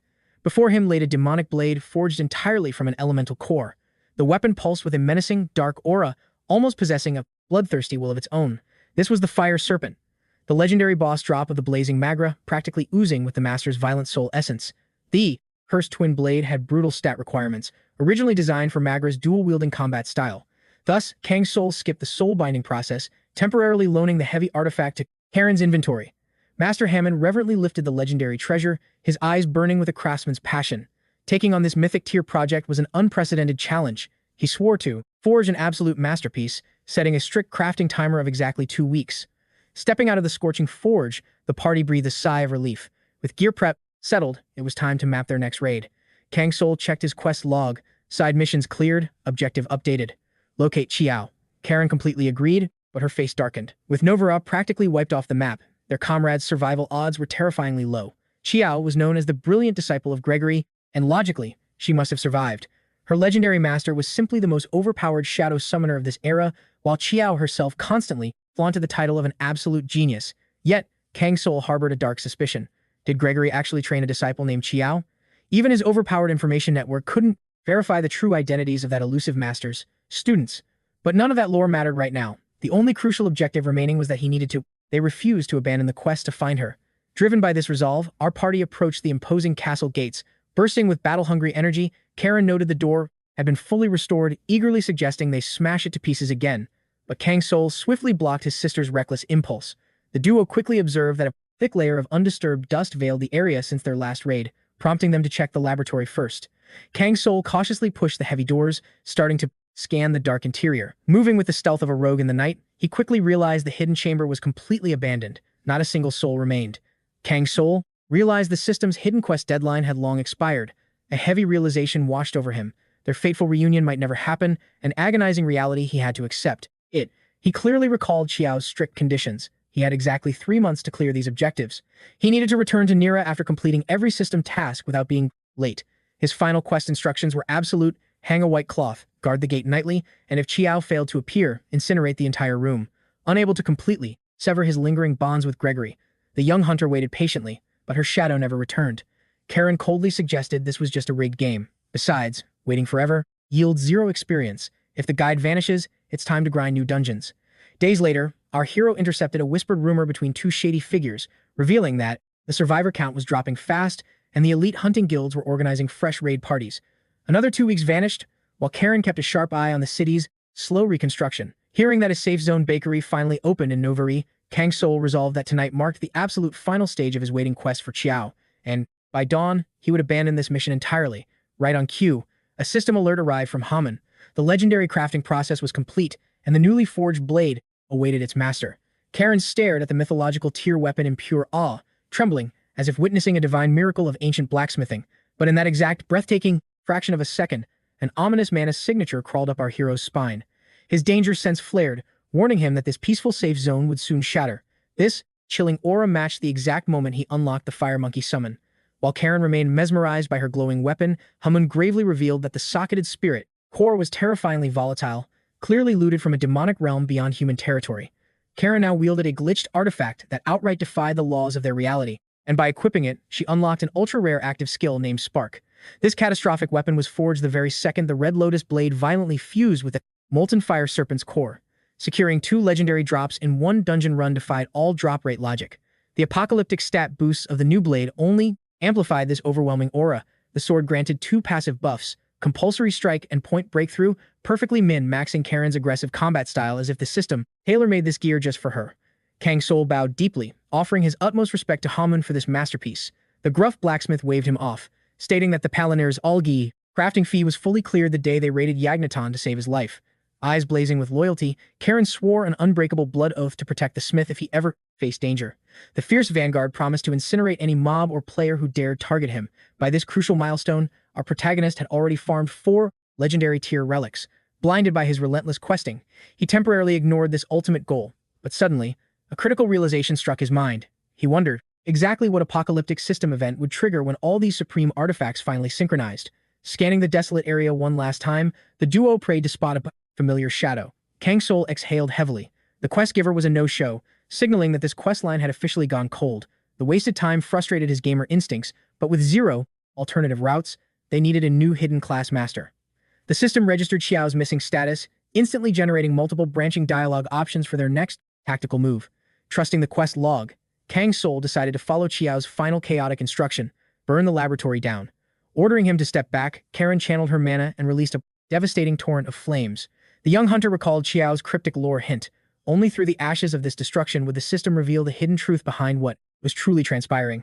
If not, their party synergy was fundamentally flawed. Seconds later, his combat senses spiked with absolute disbelief.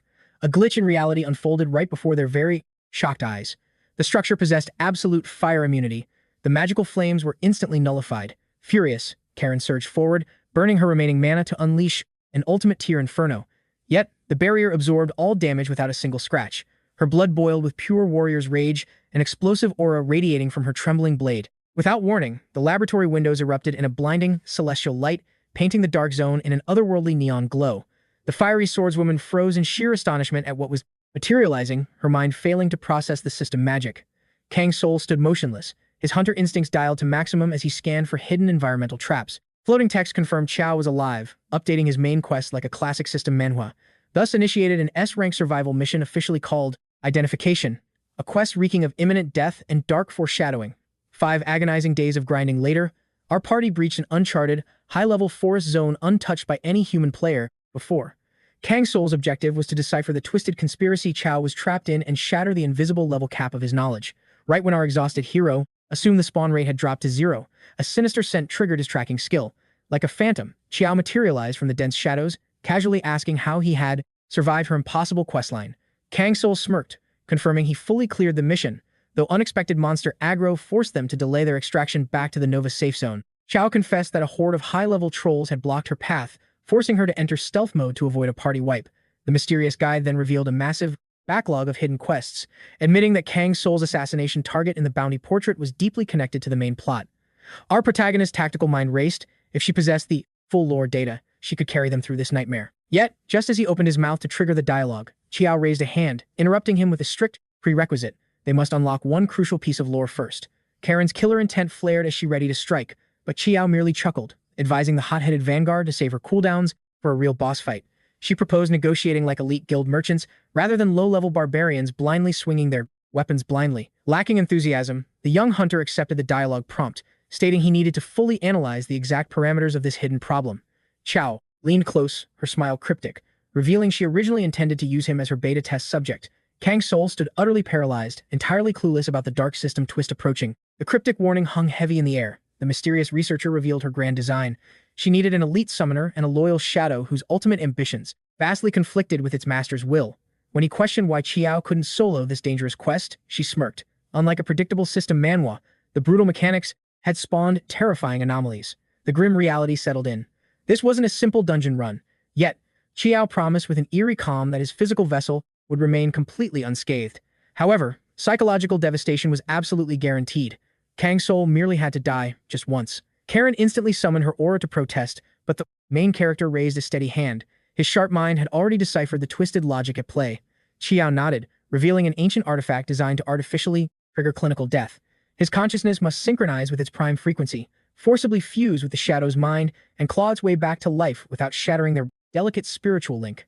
While ordinary awakened beings faced random survival rates, his overwhelming energy triggered a merciless binary outcome. Our hero faced absolute cosmic triumph or catastrophic soul annihilation. No safety nets existed here. Still, a true hunter never backs down from a fatal gamble, but he demanded absolute compensation for putting his very existence on the line. What was the quest reward? Qiao's eyes gleamed with ancient wisdom. After a tense silence, she offered him an unimaginably overpowered mythic tier skill. A predatory grin crossed the young master's face. This perilous bargain was an absolute steal, granting him access to deeply guarded, world-breaking combat mastery. The legendary technique mirrored the devastating power Karen had unleashed during their last brutal clash. Securing this divine art was a one-in-a-million miracle. The learning curve was notoriously brutal, and barely any supreme beings could even comprehend it. Chao proudly declared she had forged this transcendent skill entirely from scratch. A chill ran down Kang Soul's spine as he realized this eccentric girl masked a terrifying, unfathomable power level. Wasting no time, Qiao initiated the grueling tutorial phase. To survive the impending soul fusion, they absolutely had to forge an unbreakable emotional bond with his spectral legion. Escorting them into her secret sanctuary, she demanded a full-scale summoning of his undead army. Once materialized, every single phantom was ordered to confess their deepest mortal memories. Kang Soul stared at the enigmatic researcher, utterly baffled. What strategic advantage could this nostalgic exercise possibly provide? Qiao's expression turned dead serious. This was a matter of life and death. Without fully absorbing his shadow's hidden trauma, his consciousness would violently fracture, forever severing his absolute dominion over the Legion. Worse yet, if even one dark secret remained buried, the resurrection protocol would fail. The young man would be permanently locked in eternal slumber. The grim ultimatum hung heavily in the air. Chao abruptly turned away, granting the squad a fleeting moment of privacy to brace their souls. Karen's eyes sparked with undeniable resolve. Acknowledging the strict system requirements, she passionately nominated the massive troll to speak first. After all, Kang Soul had already witnessed Karuna's bloody history and perfectly understood Karen's own tragic origins. The colossal 𝗦𝗦𝗦, usually a towering mountain of silence, simply snorted. Maintaining his stoic composure, the hulking beast rumbled that his muteness stemmed from sheer pragmatism. Unlike the dramatic elf, he despised pointless chatter. The atmosphere thickened with heavy anticipation. A legendary lore drop was imminent, one that would radically redefine their entire power dynamic and alter Kang Soul's ultimate destiny. Cornered by fate, they braced themselves. Slowly, 𝗦𝗦𝗦 lowered his colossal head. He pledged to unlock his dark memories, provided his liege truly commanded it. Kang Soul's eyes narrowed. He vividly remembered the troll's ferocious roar atop the blazing volcano. The beast had sworn to seize the absolute crown purely through his own monstrous strength. 𝗦𝗦𝗦's voice trembled slightly. This tyrannical ambition was a heavy burden, forever branded into his soul by the mighty Tancred. He confessed this deeply guarded secret had remained locked away since his coronation. Flashbacks flooded the interface. A tiny, enraged 𝗦𝗦𝗦 hurled massive boulders in absolute despair. A soul-crushing agony threatened to completely shatter his young mind. Panicking elders rushed to restrain the reckless child, fearing his explosive outbursts would bring apocalyptic ruin. But consumed by pure, unadulterated fury, he brazenly struck Tancred's impenetrable dragon scales. With tears streaming down his face, he screamed for his mother's return. His tragic origin story was agonizing. His warrior father slaughtered in endless territorial wars. His mother, ravaged by plague, was forcibly offered as a grim tribute to the ruling dragon. That traumatic day forged an unyielding hunger for absolute supremacy. He swore to conquer the throne, vowing to never bend his knee to anyone again. The terrified tribe groveled in the dirt, desperately pleading for the mighty beast to spare the foolish orphan. Blinded by barbaric ancient laws, they believed fallen kin merely served as fleshy sacrifices for their tyrannical deities. This pitiful submission was hardwired into the troll race's core. The Stonefang clan was no different. Their only pathetic choice was choosing exactly which overlord would crush them, the elemental gods or the towering dragon. They lacked the sheer willpower to break this cursed hierarchy. Mindless servitude provided a pathetic illusion of absolute safety and purpose. But the majestic Tancred possessed a terrifying intellect. She saw past the childish rebellion, recognizing a shattered, utterly abandoned soul crying out against a cruel universe. The colossal beast gently grasped the weeping child. With a thunderous flap of her wings, she pierced the clouds. Leaving the cowardly tribe far behind, they plummeted toward a hidden sanctuary. Before them stood a lone, weathered rock acting as a sacred tombstone, beautifully wreathed in vibrant, blooming flowers.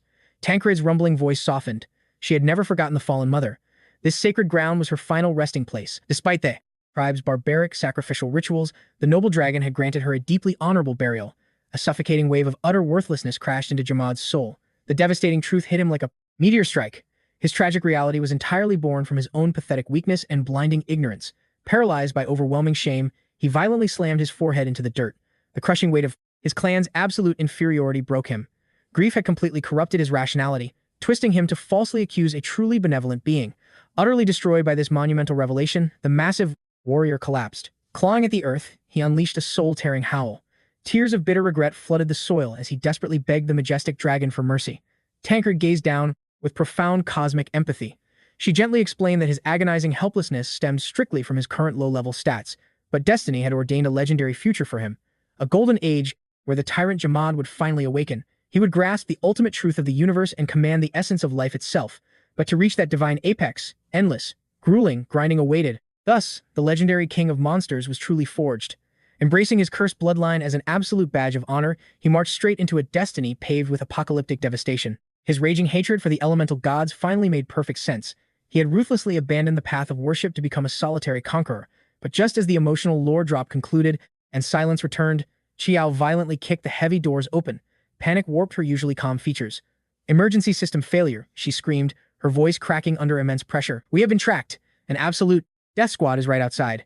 Evacuate immediately." A fierce battle aura instantly erupted from Kang Soul. He craved blood, but the overwhelming killing intent radiating from outside signaled pure suicide. A single second of hesitation would trigger an unavoidable party wipe.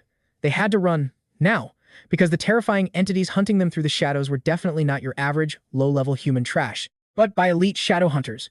Blood-curdling screams echoed from the deep woods, and the heavy, thunderous footsteps made one terrifying fact crystal clear. Time was completely out. Qiao dashed ahead, urgently ordering her companion to sprint west immediately. Their survival rate was dropping fast, and that route was their only shot at reuniting. The young hero kicked off the dirt, launching himself forward. Close behind, the vicious snarling of bloodhounds echoed through the trees, growing louder with every heartbeat. He knew the trackers were locked onto his scent, realizing he absolutely could not sprint like a coward forever. He had to buy them some time. Kang Soul channeled raw mana into his palms, praying to summon his shadow, Legion, and completely flipped the battlefield. But the system rejected him. There was too much light here, rendering the summoning sequence utterly impossible. The hero stared in absolute horror as his mana scattered like dust, ignoring his desperate commands. Suddenly, a drippingly arrogant voice pierced the chaos, mocking that his pathetic game of tag was finally over. The hunter admitted his shock at the boy's agility, far exceeding standard prey stats. Yet despite the speed, the assassin locked his deadly focus solely on the witch standing beside the hero. Inside this vast system, Manhwa universe of eternity and Pandia, countless open and hidden classes existed, each boasting radically different skill trees, base stats, and growth trajectories. Beyond those standard user interface, discrepancies, secret class synergies thrived. Some job combinations created perfect harmony, while others triggered brutal, natural counter mechanics, just like mages versus engineers. Shadow summoners possessed their own fatal counters too. The chilling realization finally hit the boy. Instantly, his equipped ring flared with a blinding mystical aura. Kang Soul absorbed Marcus's crippling paralyzed debuff, but his Ring of Favor instantly negated the deadly status effect. The hunter erupted into wicked laughter, genuinely stunned the rookie had resisted a high-tier skill. However, his primary objective was to forcefully extract exactly where that elusive witch was hiding. Towering before him was blind Marcus, synchronized flawlessly with his terrifying bloodhound, Dick. As a duo, they were the absolute worst-case matchup for shadow users. Marcus suddenly demanded the boy cough up Mia's escape route immediately. The terrifying truth finally clicked. Qiao was never the actual target. A massive revelation struck the hero as he recalled Maria, the legendary Master Gregory's third disciple. She held the highest affinity with their master. This single memory completely flipped the quest's true nature. The assassin glared at the young hero, threatening. That continued silence meant a gruesome game over. Without hesitation, he commanded his demonic hound to rip the boy's throat out. Trapped by Marcus's silence aura, the boy's shadow abilities were totally locked. Stripped of his summons, he faced a brutal solo raid. Kang Soul panicked, realizing with absolute dread that a single bite meant instant death. Yet, right before the critical hit landed, Qiao crashed into the battlefield, sending the massive hound flying with one devastating strike. His jaw dropped as she utterly overpowered the high-level beast like it was nothing. Turning away, the girl sighed, complaining she was totally sick of this stalker, having already rejected his creepy advances. The blind assassin finally grasped exactly who was standing before him. She grumbled that exposing her true identity this fast proved he had absolutely zero romantic charm in his empty soul. Kang Soul shot his companion a betrayed glare, realizing her entire persona was a total bluff. Suddenly, a barrage of lethal arrows rained down in their direction. Qiao deflected the volley barehanded, frantically swearing she never intentionally hid her real name from him. It was merely bad luck. The stunned hero realized she possessed insane physical stats, proving catching steel arrows barehanded wasn't a normal summoner trait. The furious enemy growled arrogantly that a massive guild backup was incoming, but Qiao just laughed right in his face. She coldly stated that such a pitiful threat did not trigger her fear response at all. She wasn't here to play games. Instantly, she unleashed a suffocating wave of frosty dark mana. Marcus froze in terror, unable to comprehend this lost, ancient phenomenon. A split second later, the dark illusion completely swallowed the hunter, stripping away his remaining senses of sound and scent. Meanwhile, Maria firmly grabbed Kang Soul's hand, urgently commanding they evacuate this kill zone immediately, while the extraction window remained open. The very second their skin connected, a massive system anomaly occurred. Kang Soul felt a violently electrifying jolt course through his very veins. Marcus, burning his final health reserves, screamed a desperate warning that Maria was a manipulative liar and that she had tricked the boy completely. He desperately tried to expose her ultimate secret, but the dark magic violently choked him out. Soon, the escaping duo finally reached a safe zone. Mia panted heavily, claiming her stamina bar just needed a brief recovery phase. She pointed toward a hidden sanctuary nearby, where they could safely log off. Even if the trackers pursued them, their hound's scent tracking would fail, since Mia had already completely sanitized the perimeter beforehand. Kang Soul grimly admitted his shadow summoning skill was locked in the enemy's aura, leaving his guard up. Maria calmly explained that it was expected, since those anti-summoner mobs specialize in debuffing. However, against a supreme ranker like Master Gregory, those petty tricks meant absolutely nothing. The mysterious lady tried lifting his spirits, promising his power level would naturally increase with more combat experience. But Kang Soul fiercely shook his head, refusing her comfort. He knew Maria was hiding massive lore secrets, including her true character profile and origins. Worse, she still hadn't confessed the most terrifying truth, that she was literally a shadow entity herself. Her supposed medicinal tobacco wasn't a healing potion at all, leaving it completely unknown why she masked her phantom status. He locked eyes with his companion, firmly declaring he wasn't abandoning their main questline, but demanded absolute truth. He needed to know what curse afflicted Maria, and the real reason she abandoned Master Gregory's party. The dark-haired lady stared into the distance, unlocking a childhood flashback. She remembered a furious Gregory screaming at her, demanding she abandon her impossible path. Defiantly, the stubborn child called him an absolute fool, rejecting his warnings. To the world, their master was an untouchable legend, but Maria rejected his philosophy, forging her own research. To Maria, Gregory was just a stubborn relic. He constantly preached that her experiments were a lethal mistake, warning that shadows were absolute forces of destruction. He demanded strict, ironclad control over them. Yet, Maria envisioned a completely different path, believing they could find true harmony through mutual trust. She dismissed her mentor as a coward, someone completely terrified of forming a genuine bond with shadows to unlock their true potential. The veteran summoner scoffed at her naive ideals. He warned that she couldn't possibly fathom the catastrophic threat these entities possessed, or the sheer madness of bearing her soul to them. His warnings weren't empty fear, but the heavy burden of decades spent surviving this brutal system, Manhwa reality. Still, Maria stood her ground with unshakable resolve. Her mind was made up, and she had zero intention of ever yielding. These ethereal beings were far too complex for mere subjugation. Maria knew true power required profound empathy, but Gregory merely sneered, mocking her inevitable doom. He practically spat that shadows were vengeful spirits of the dead. By embracing them, she was begging to absorb their soul-crushing despair, a torment no human mind could endure. Unfazed, the fearless prodigy swore she would gamble her very existence just to shatter his outdated logic. Her mentor offered only a chilling prophecy, warning she would deeply regret this defiance. Thus, their fateful master-student bond severed, and Maria vanished into the shadows.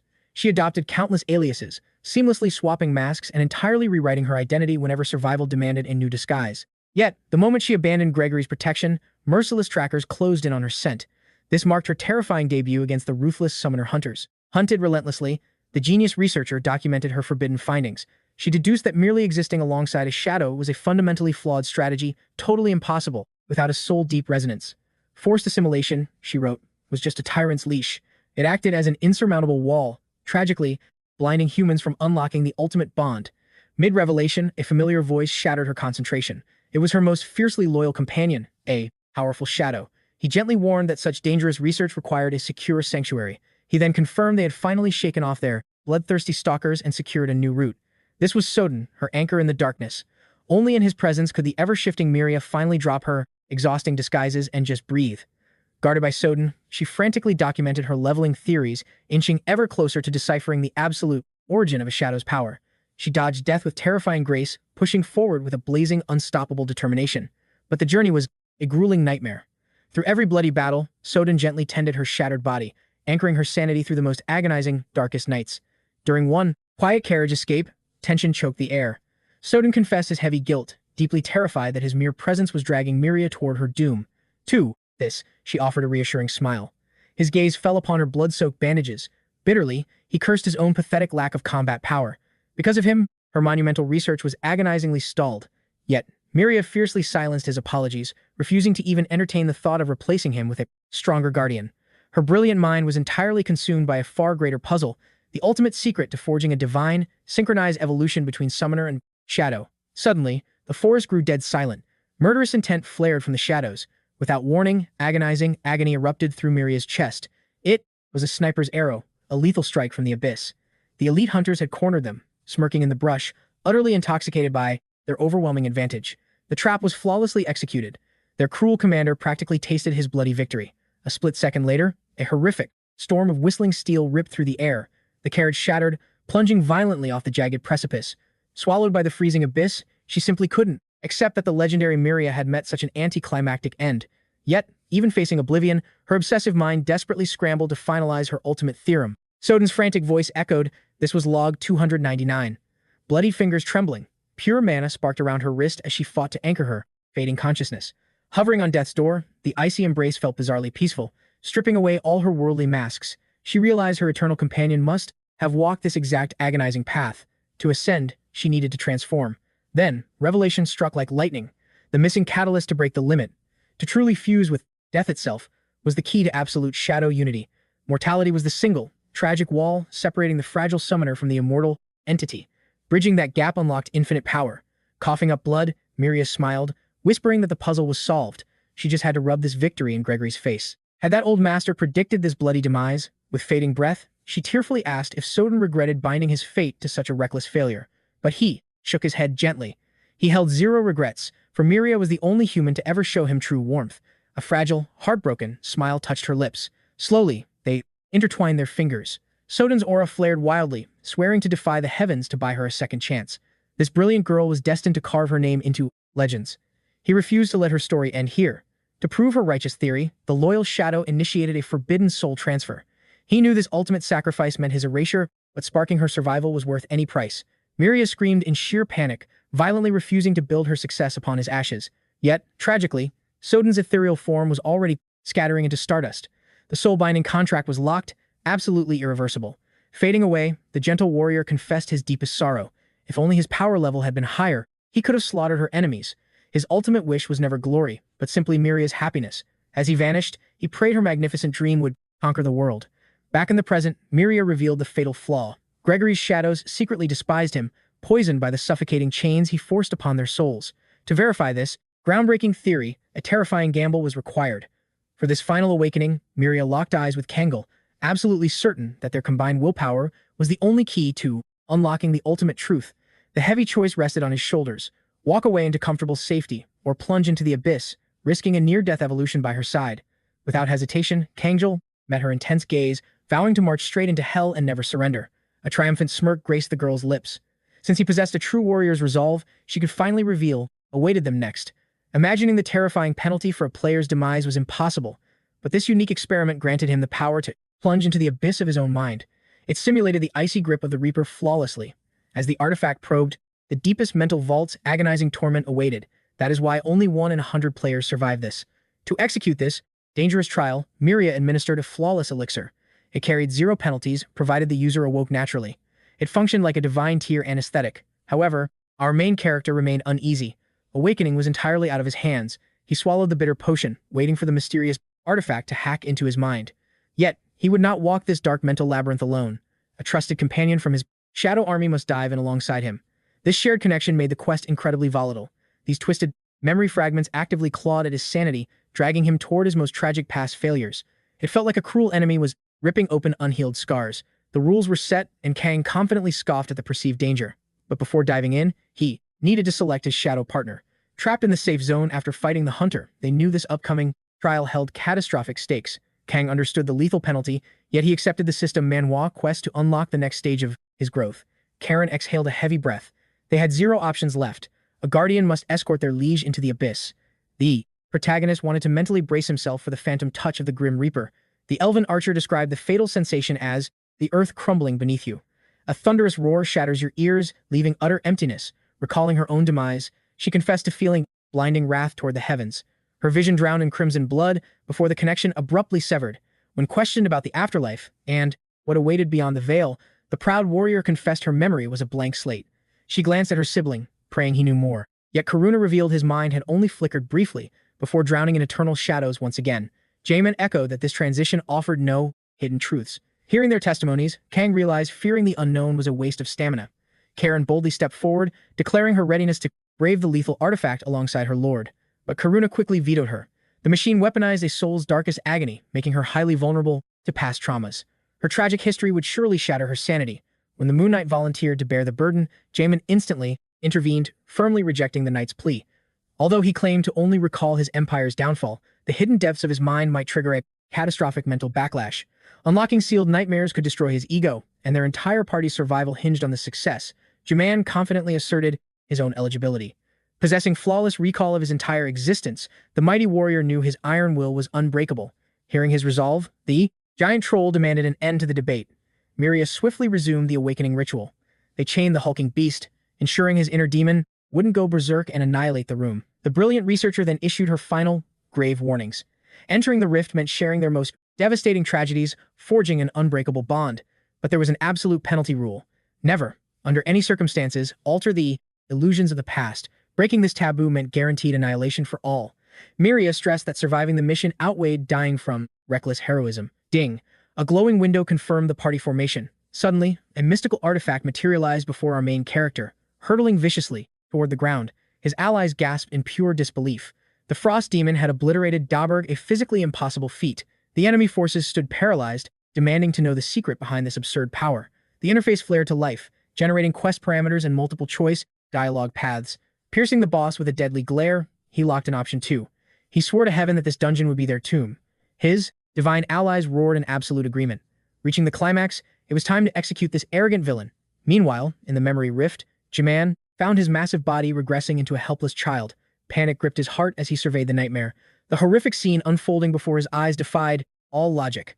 Right beside him, monstrous members of his own clan were frantically feasting on raw meat. Trembling violently, Jamin thought, with soul-crushing despair, do I share the same cursed blood as them? The crimson-eyed fiends savagely tore through the fallen corpses, desperately trying to quench their bottomless gluttony. But sheer terror paralyzed the troll when he recognized a familiar, gnawing starvation deep within his own gut. Knowing that simply yielding to the dark urge would erase his agony was utterly terrifying. Submitting meant losing his humanity and fully awakening his monster class. Suddenly, a chilling presence interrupted his descent, whispering that he must resist. Pivoting sharply, he locked eyes with a mysterious entity observing him. Although utterly clueless about this stranger's identity, the oppressive aura proved they were eagerly waiting for his corruption. Defiantly, the young troll roared his absolute disgust for the grotesque feast. He vowed to conquer his monstrous instincts through sheer willpower alone. Hearing this, the pack alpha snapped his lethal gaze toward him, announcing, with venomous pride, that the boy was already corrupted. Bound by the ancient Stone Fang oath, they were now sworn kin in the dark arts, where loyalty meant eternal brotherhood on the battlefield. Worse still, destiny had crowned Jamin as the future overlord of this savage guild.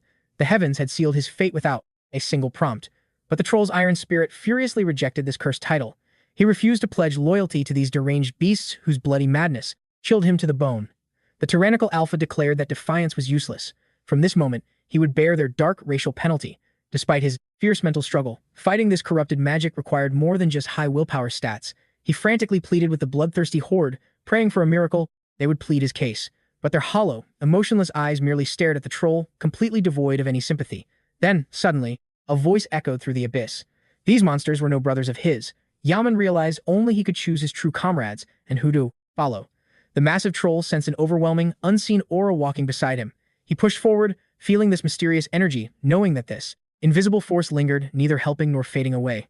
He had no idea what this shadow was or why it watched him. But soon, a heart-wrenching nightmare unfolded. Standing before the elemental god's altar, his own tribesmen were preparing a brutal, blood-soaked, sacrificial ritual. Yaman stared in absolute horror. The chosen sacrifice was his own mother. Shattered to his core, he desperately shoved the monstrous beasts aside, charging toward the bloody altar. Blind to pain and fear, he fought to stop them. These fools blindly worshipped deities who utterly despised them as worthless trash. But suddenly, the elemental god materialized, unleashing a terrifying aura that crushed Yaman's shoulders, forcing him to bow down in pure insignificance. A devastating, mountain-crushing pressure slammed into him, a blow the desperate troll barely managed to survive. An overwhelming, god-tier suppression locked him down, making resistance utterly impossible. Yaman gritted his fangs, gathering the absolute last of his willpower, and fought back. But his knees buckled under the heaven-crushing pressure. Paralyzed and completely silenced by the aura, he suddenly caught a painfully familiar scent. Instantly, phantom flowers bloomed before him, and the god's crushing weight vanished like a broken illusion. The entire world shattered and shifted. Yaman found himself standing silently beside his beloved mother's grave. That invisible system-like shadow, barely a silhouette, was still, lurking nearby. It lacked a physical form, yet its menacing presence suffocated him. Yaman fiercely demanded its identity, but the shadow merely stretched out a spectral hand. Instantly, a devastating gale-force wind blasted him, nearly throwing him off his feet. As the chaotic storm faded, Yaman dared to look up, only to witness a colossal dragon piercing the heavens. It was the legendary Tancred. The sheer magnitude of this mythical beast shattered his mind, refusing to process the reality before him. He felt like pathetic dirt, a lowly earthbound creature completely unworthy of ever reaching such divine nobility. At that exact moment, suffocating self-loathing, envy, and pure powerlessness consumed him. But then, the monstrous troll felt a gentle, barely perceptible tap on his shoulder. The phantom shadow grasped his hand, gently pulling him toward a new destiny. Yaman gazed toward the heavens and completely froze, entirely stunned by the breathtaking view. He watched the majestic Tancred conquer the skies, completely blind to the mortal realm below. Right before his eyes unfolded, the limitless mortal realm, vast oceans, endless rivers, and millions of living souls pulsating with life energy. The troll finally realized that even the supreme Tancred only ruled the empty skies, possessing none of this earthly wealth. The shadow whispered that this mortal earth was just as infinite as the heavens, lacking absolutely nothing in divine grandeur. Yaman nodded, the absolute truth of those words striking his core. In that awakening moment, he fully embraced that he was a proud troll of the mighty Stonefang tribe.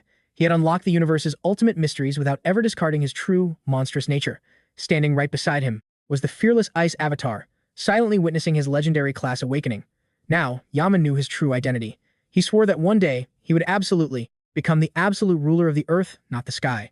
Meanwhile, Kang Soul's own tragic memories unlocked, dragging his soul directly into an abyss of crushing pain. Thanks to his terrible miscalculation, his swordsman completely lost an arm. It was the ultimate point of no return. The higher-tier players laughed, mocking that the severed limb could never be healed with any low-tier potion. Driven totally mad by the agony, the wounded swordsman screamed that Kang Soul was entirely to blame for this tragedy. The heartbroken main character could only mutter pathetic, endless apologies, but the cruel system quickly shut him down. His fatal error had been locked in at the exact moment of choice.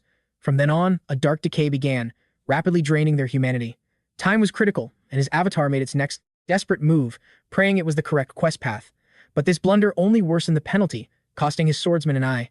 Any pathetic attempts to justify himself failed completely, as the mocking spectator gods spammed him with ridicule.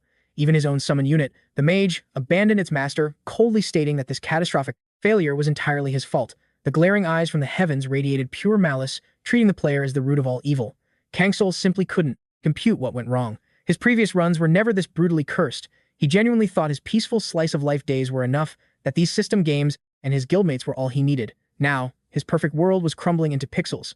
Suddenly, a sharp prompt snapped him out of his despair, demanding he take immediate action. This wasn't the time to zone out. He had to roll the dice. Another party member's health bar flashed dangerously red, leaving zero room for hesitation. Kang Soul received a lethal system warning. 0 continues remaining. One wrong move meant instant permadeath. He clamped his hands over his ears, deafened by an earth-shattering, terrifying knocking that shattered his focus. He screamed at the arrogant gods to stop hammering the board and messing with his mental stats. But instantly, a chilling realization hit him. His guildmates were frozen. This wasn't their doing. Utterly paralyzed by fear, Kang Soul frantically scanned the room. A chaotic dimensional rift tore through the solid wall beside him, and a nightmarish boss entity crawled out.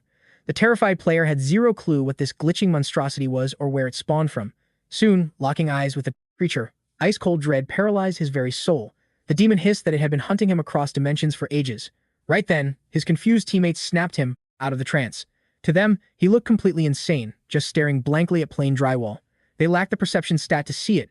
Kang Soul violently realized he needed to hide the truth and keep playing. More than any grand destiny, he just wanted to survive with his friends. To roll the dice, move his pieces, and stay in this survival game until the final boss. He poured all his energy into protecting their smiles, anchoring his sanity to that one goal. But then, the treacherous mage's warning echoed. This wasn't just some generic system Manhwa, where arrogance goes unpunished. The devastating truth finally hit him. Perhaps Kang Soul reveled in this twisted game, drunk on the absolute power of dictating mortal fates. However, his arrogant delusion shattered instantly, because a chilling anomaly disrupted the flow. This was no mere hallucination. An overwhelming force had literally obliterated the spatial boundary, revealing a terrifying entity lurking within the void. Yet, his naive companions dismissed the ominous presence, questioning his wavering trust and claiming that this realm remained an absolute safe haven. Mocking laughter echoed, branding Kang Soul a delusional fool. Suddenly, Corden presented the fateful dice, declaring that our main character must test his luck. His entire destiny hinged on a single toss. The resulting number would strictly dictate if Kang Soul faced eternal imprisonment or salvation. Paralyzed by overwhelming dread, our hero fixated on the cruel artifact. This tiny cubic relic now held the absolute authority of heaven's final judgment, and as the bone-white cube settled, a devastating one glared back. Time completely froze. The shattered youth stared into the abyss, his mind collapsing under the catastrophic weight of despair. The cruel verdict was absolute. Escape was utterly impossible. Kang's soul was permanently condemned to rot alongside this death, bringing artifact and the very traitors who endlessly mocked his torment. But then, an unbelievable anomaly occurred. The cube violently rotated with surging, mysterious energy. Could his doomed fate genuinely be rewritten? The arrogant deities erupted in blinding fury, roaring that altering destiny's absolute decree was impossible. Kang Soul frantically defended his innocence, swearing upon his life that he never manipulated the divine rules nor touched the relic. Suddenly, the chaotic spinning halted precisely on 20. Instantly, an ancient, overwhelming presence confronted the stunned mortal, having breached the realm through that thunderous table slam. Trembling in sheer disbelief, the young hunter slowly lifted his gaze. The monstrous entity growled with blazing wrath, questioning if he would foolishly keep playing games while his darkest nightmares were actively invaded. The suffocating illusion shattered. Kang Soul clearly perceived the terrifying 𝗦𝗦𝗦 manifesting before his eyes. Simultaneously, the false deities scoffed in deep irritation, completely blind to the monstrous anomaly. The arrogant players fiercely demanded his immediate submission to the board, decreeing he was bound to their eternal game. Yet, the imposing 𝗦𝗦𝗦 observed the chaotic storm of worthless distractions flooding the mortal's fractured mind. True mastery requires absolute mental clarity and cutting through illusions. The awakened youth needed to grasp the core truth his inner soul desperately yearned to unleash. Gathering his iron will, Kang's soul coldly mocked their pathetic, endless boredom. The celestial beings gasped in absolute outrage, utterly unable to process this blatant disrespect, screaming for him to repeat his blasphemy. They desperately dismissed his defiance as mere arrogance. After all, a pathetic pawn could never escape. 𝗦𝗦𝗦 watched the legendary transformation unfold with silent approval. Piercing the room with an icy glare, Kang Soul boldly declared he was absolutely done with their pathetic illusions, firmly refusing to entertain their meaningless trials any longer. Meanwhile, his physical body remained bound, dangerously hovering near the abyss of death. Karen felt a spine-chilling dread, realizing their esteemed master hung eerily lifeless, resembling a discarded corpse. Miria calmly stated that inducing clinical death was a necessary, brutal mechanism of this harsh awakening protocol. He was actively battling his darkest traumas, leaving them utterly helpless but to wait. Suddenly, ominous demonic shadows violently swirled around his limp form. The injured youth abruptly crashed heavily onto the cold stone. A catastrophic crisis erupted, shattering their fragile control over the ritual. Miria flinched internally, yet quickly masked her rising panic. Battling one's inner demons was proving significantly more devastating than anticipated. His loyal shadows could only pray for a miracle. Overwhelmed by agonizing worry, the fierce Karuna urgently confronted the mysterious girl with a burning, desperate inquiry. The powerful Moon Knight demanded a method to forcefully breach their master's collapsing dreamscape. Miria sternly warned that restricting the ritual to a single shadow was intentional. Multiple invaders would trigger catastrophic, mind-shattering side effects, tearing the soul apart, especially since the spiritual anesthetics had completely evaporated. Unfazed, Karuna roared that physical agony meant nothing, fiercely demanding the exact coordinates to execute a daring dive. Karen desperately volunteered to accompany her brother, but he forcefully blocked her from the suicidal mission. Recognizing their unyielding, fiery devotion, Miria finally surrendered to their unbreakable resolve. The enigmatic lady delivered a chilling warning. They must endure absolute, soul-rending torture before abruptly materializing within an oppressive, pitch-black spiritual void, where locating their lost master was their only ticket out. She ominously promised that sentient nightmares would fiercely hunt them, yet our brave warriors stood mentally, forged for the slaughter. Slamming a glowing red activation switch, she smirked, acknowledging the awe-inspiring bond between this extraordinary master and the fiercely loyal shadows he commanded. Instantly, nauseating waves of agonizing spiritual pressure crashed into the boys, completely paralyzing their mortal senses. Miria observed from the isolated sidelines, a solemn gaze in her eyes, realizing the treacherous path she walked with Soda now heavily burdened these young titans. A profound, bitter envy washed over her, desperately wishing she could face this divine trial herself. Nevertheless, she braced herself to merely witness their epic struggle or tragic demise. Back in the illusion, they, false comrades, gasped at his unprecedented rebellion. In their twisted logic, system Manhwa rules were absolute law. Breaking them invited catastrophic, world-ending chaos. The furious Corden unleashed his devastating aura, determined to execute divine punishment upon the defiant anomaly. Kang Soul absorbed a crushing magical shockwave, violently slamming him face-first into the unforgiving earth. A suffocating suppression ring maliciously constricted his throat, erupting with blazing hellfire, a hauntingly familiar, agonizing trauma from the darkest days of his bitter divine banishment. In that blinding flash of pain, the chilling origin of his cursed neck scar finally clicked. This agonizing stigma was the direct, twisted result of the 𝗦𝗦𝗦-𝗥𝗵𝗸 pathetic deals struck by celestial cowards. But first, he needed to shatter this restrictive divine collar, choking his aura and blocking his explosive counterattack. The mighty 𝗦𝗦𝗦 surged forward, pouring his titanic monstrous strength into breaking the seal. With an earth-shattering crack, the restraint exploded, instantly liberating the young hero's airway. Enraged, Corden thrust his palms forward, launching lethal streams of chaotic mana. These arrogant enemies refused to yield gracefully. Suddenly, the towering troll experienced a massive revelation, realizing the pathetic snowman moniker was dead, and the legendary Kang Soul had truly awakened. Having synced with his master's soul, 𝗦𝗦𝗦 smirked, deeply intrigued by the ultimate ambition fueling this relentless human.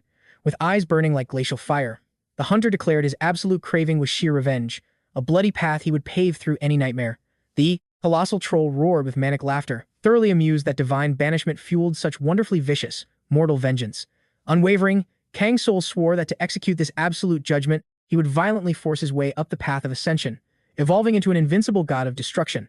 In this explosive clash of destinies, 𝗦𝗦𝗦 finally could forge an unbreakable bond on the bloody road to ultimate sovereignty.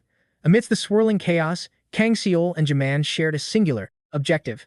Every devastating strike they unleashed obliterated the foes blocking their path. The enemy hordes desperately tried to stall them, screaming for that main character to keep playing this twisted game. Corden finally shattered his disguise, mutating into a grotesque monstrosity. Massive, razor-sharp claws ripped through space itself, but 𝗦𝗦𝗦 threw devastating punches, without hesitation, desperately carving a bloody path toward survival. The shifting illusions and fragmented memories around them warped wildly, creating an overwhelming aura of endless pursuit. Spotting a blinding rift of light, they sprinted toward the exit. The duo burst into the open plaza, but the nightmare was far from over. Their hunters refused to let them escape. Corden warped ahead, his colossal frame entirely barricading their route. A grotesque tide of beasts swarmed from the shadows, their bloodthirsty eyes locked onto their prey. Kang Soul felt a cold sweat drop. The sheer numbers were overwhelming. A single reckless move meant instant death. 𝗦𝗦𝗦 roared at him to lock his focus entirely on the escape route, crushing any lingering dread. Since this chaotic realm was born from his own mind, a shocking revelation struck Kang Soul like lightning. This was a mental battlefield. Giving into terror meant total annihilation. To dominate this domain, he had to summon an overpowering concept, envisioning a legendary force to shatter this death trap. Inspiration ignited. Kang Soul thrust his hand forward as a dazzling azure aura violently erupted from his palm. He manifested the majestic phantom of a charging 𝗦𝗦𝗦, forging an epic mount to conquer this fabricated hellscape. Beside him, 𝗦𝗦𝗦 mounted the massive, spectral form of a heavy hog, which thundered forward at breakneck speeds. The duo tore through the landscape, leaving only the agonizing howls of their pursuers behind. Their trajectory led straight to the mythical rainbow corridor of Perman, radiating blinding cosmic energy. Tearing across this bridge through space and time, the two accelerated to godlike speeds, ignoring the massive horde tailing them. The enemy legions scrambled desperately, roaring curses and divine retribution upon these rule-breaking mortals. However, the hunter's arrogant mockery died the instant absolute mana detonated around Kang Soul, illuminating the void. 𝗦𝗦𝗦 watched in awe as the sheer magnitude of his allies' overwhelming aura became terrifyingly astronomical. Kang Soul flawlessly executed a transcendent movement technique, fully replicating a divine tier skill he once deemed impossible to grasp. He suddenly understood his latent potential. It was like a system Manhwa where locked abilities suddenly unlock. This profound awakening flooded his veins with infinite strength. Through sheer willpower, he froze the very fabric of reality, encasing the entire dimension in absolute zero ice. Paralyzing the monstrous tide, he carved out a precious lifeline. 𝗦𝗦𝗦 tilted his head, gasping at the impossible phenomenon. This wasn't mere sorcery. It was absolute dominion over time and space. Kang Soul smirked, declaring this was the unique authority of the legendary avatar he forged, his very own exclusive skill. Yet, he knew the clock was ticking. This godlike state was a fleeting buff that could shatter into nothingness at any second. Suddenly, a chilling, all-too-familiar voice echoed from the shadows, commanding him to freeze. Kang Soul's eyes blazed with murderous fury as the bastard he despised materialized right beside him. Corden scoffed, declaring this entire realm was a pathetic mirage. The heavy hogs, the 𝗦𝗦𝗦, even the divine Perman pathway. He mocked that even the Grand Duke's omnipotence was a laughable fraud. Kang Soul gritted his teeth, fiercely roaring that the blood, sweat, and battles were absolutely real, never a mere hallucination. Corden let out a maniacal laugh, sneering that while these legends historically existed, this pathetic boy never earned a shred of their glory. He viciously reminded Kang Soul that he never shed a drop of their blood, nor did he shoulder their agonizing burdens. He was just a coward tossing dice, playing God from the safety of a distant screen, leaving innocent avatars to swallow the devastating fallout. Those tragic heroes were the ones who truly crawled through hellish death games, enduring soul-crushing torment that shattered legendary minds. There was zero salvation in their fate, forced to bleed in a cursed existence they never even asked for. Kang Soul's knuckles turned white. He locked his piercing gaze on the twisted deity, demanding a single answer. How did their destiny become so warped? He desperately needed to know why Corden relentlessly orchestrated his downfall. Long ago, their bond wasn't stained with this bitter hatred. The young sovereign remembered clearly. Corden had been the singular god who actually shielded him during his darkest hour. That deity had originally transmigrated him into this eternal dimension, saving him from a terrifying doom that no other entity dared to challenge. Corden's eyes grew lifeless as he confessed his utter disgust for the boy, sneering that in hindsight, betting his divine chips on such a pathetic pawn was a colossal mistake. Now, his only desire was to revel in Kang Soul's utter despair. Materializing from the mist stood all of Kang Soul's fallen units. A formidable legion of peerless champions, every single soul who had stepped into the abyss because of his tactical commands. Corden mockingly interrogated how Kang Soul felt facing the martyrs who embraced death to fuel his greedy ascension. An intricate thread of karma bound these phantoms together, and across the eons, countless heavy truths remained buried in the dark. Now, the cruel heavens granted them one final stage to unleash their suppressed grudges. Every single one of these warriors supposedly craved vengeance against Kang Soul, treating their tragic sacrifices like mere game tokens. The young protagonist lowered his gaze, his soul crushed by a suffocating gravity of unfathomable guilt. Corden practically spat with twisted amusement, noting that this dramatic reunion was already derailing from his grand script. He felt baffled by Kang Soul's devastated expression. Why wasn't he celebrating this miraculous reunion with his loyal units? Kang Soul's voice trembled as he confessed there was zero triumph, only a soul-rending grief tearing his heart to pieces. Slowly facing his resurrected champions, he choked out that he had carried a burning desperation to beg for their forgiveness. He failed to grant them a paradise. The crushing sin of their bloody footprints, every brutal injury, and every fatal strike they absorbed in his place haunted his very being. Corden sneered with absolute malice. Pathetic remorse meant nothing now. Kang Soul ruthlessly deployed these legends as cannon fodder, dragging them to slaughter, and for that, he deserved absolute eradication. But shockingly, a legendary vanguard named I stepped forward with a gentle smile, declaring there was no bad blood. The entire phalanx nodded in unison, as one warrior proudly roared that his battlefield death was an absolute honor. Another champion grinned, stating his bloody destiny was glorious, and if time reversed, he would swing his sword exactly the same way. Corden's eyes twitched with boiling rage. How could these sacrificial pawns hold zero hostility toward Kang Soul? His demonic fury erupted.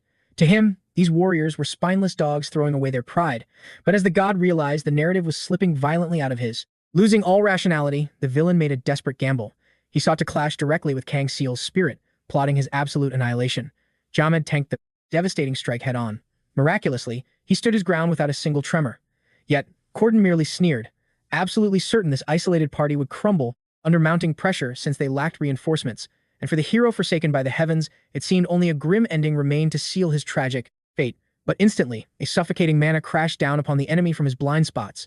The tyrant spun around in sheer panic, completely baffled by this sudden ambush. The dust cleared to reveal the twin knights, Karen and Karuna, who had warped onto the battlefield in the nick of time. Blazing with fury, Karen proclaimed this trash had no right to insult their sovereign. In a flash of steel, she severed his head with one merciless strike of her blade. As Corden's physical form began crumbling into digital fragments, a final, mocking thought pierced his fading consciousness. Did she truly view that pathetic snowman as a monarch? Clinging to a shattered piece of his mask, the fading enemy choked out that shedding blood for a false ruler was absolutely meaningless. But Karen's unwavering gaze pierced through him, declaring her eternal loyalty to the snowman. She was the sworn sword of the true champion who would inevitably claim the throne. She then turned to her battered comrades, praising their unbreakable resolve during the clash. Still breathing heavily, Jamed questioned how the twins managed to intervene. They revealed their intuition warned them of mortal peril, prompting a risky spatial jump to the scene. Suddenly, Corden's lingering echo reverberated through the void, mocking if the main character could just erase their past so effortlessly. But Kang Soul had drawn a firm line in the sand.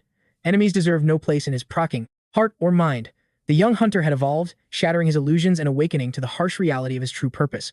While the past held its share of warm nostalgia, returning was no longer an option.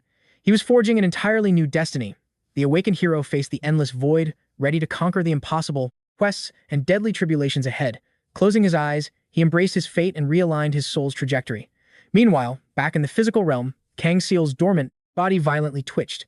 With monstrous, awe-inspiring force that defied all logic, the hunter began shattering his restraining chains like fragile glass. His eyes snapped open, radiating an overwhelming, explosive aura of pure kinetic energy. Simultaneously, outside the cabin, the hostile guild of veteran hunters was dominating the battlefield, leaving a trail of critically injured victims scattered across the blood-stained clearing. Yet their imposing leader, Marcus, exuded an aura of absolute, untouchable supremacy. He cackled maliciously, mocking the exhausted witch for burning through her mana and losing her haughty attitude. Miria met his terrifying gaze head-on, masking her dread with a steely smirk, teasing that her stamina wasn't what it used to be, so he should play nice. Enraged by her defiance, the tyrant demanded she cough up the boy's exact hiding spot. He swore the dark path of solitude would inflict unimaginable agony upon her if she dared to remain silent. The fierce mage declared his empty threats meant nothing, even with 100 deadly arrows locked onto her heart, but a split second later, her senses flared, catching an unnatural vibration ripping through the earth. A thrilling mix of shock and wild anticipation flooded her veins. Were the gears of destiny turning exactly as she orchestrated? Marcus locked his murderous glare on the stubborn spellcaster. Without warning, the cabin's roof violently detonated, unleashing a sky-piercing pillar of raw magical energy. In that exact heartbeat, the brutal leader unchained his demonic hound, commanding it to rip her apart. Miria narrowly evaded the lethal jaws, dancing on the absolute brink of her, rapidly depleting mana reserves. But the hellhound launched forward with bloodthirsty frenzy and titangent-like power, brutally crushing the girl into the dirt with a single devastating pounce. Miria violently struck the earth, paralyzed, bleeding out, and barely clinging to consciousness. Marcus sneered with icy contempt, vowing that as long as she reeked of that dark shadow stench, escape was mathematically impossible. The towering executioner closed the distance, proclaiming he would personally deliver righteous divine punishment upon a filthy summoner like her. Sensing her savior's awakening, Miria knew she desperately needed to stall the clock. She spat venom at the veteran, mocking how a legendary summoner had permanently shattered his pride long ago. It was that pathetic obsession with vengeance that chained his soul. Deep within the old warrior's gaze, she saw the burning embers of pure trauma, a thirst demanding the absolute genocide of her kind. Marcus snapped, roaring for her to shut her mouth. To finally claim peace for his tormented soul, he resolved to execute her right then and there. But before his blade could fall, Miria's ruined cabin erupted into an inferno of dark flames. A catastrophic shockwave leveled the surrounding forest. Marcus and his demonic hound paralyzed in sheer terror, completely blinded by the phenomenon. Slowly, an abyssal shadow materialized from the crater, condensing into absolute darkness with every ticking second. The veteran hunter erupted in panicked rage, cursing the twisted reality before him. He couldn't comprehend how the basic raid logic had completely collapsed. The shifting darkness solidified, unveiling a sovereign warrior overflowing with god-tier aura and suffocating majesty. He was no longer restricted by the suppressive, anti-magic zone that previously nullified all shadow summons. The entire game board had flipped. Our protagonist now held the ultimate high ground, radiating a combat power exponentially more devastating than his previous limits. The young hunter had shattered the absolute boundary of enlightenment, seizing total control of the battlefield. In that transcendent instance, cosmic knowledge flooded his mind as a new unique skill awakened. Night Raven, a classic system Manhwa interface, materialized overhead. The celestial log officially verified his legendary milestone, unlocking the title Next on the Path of Solitude, while blessing him with the hidden achievement Endless Path and the ultra-rare title Shadow Expert. Miria exhaled a trembling sigh of relief. The ultimate overpowered backup had descended just before the game over.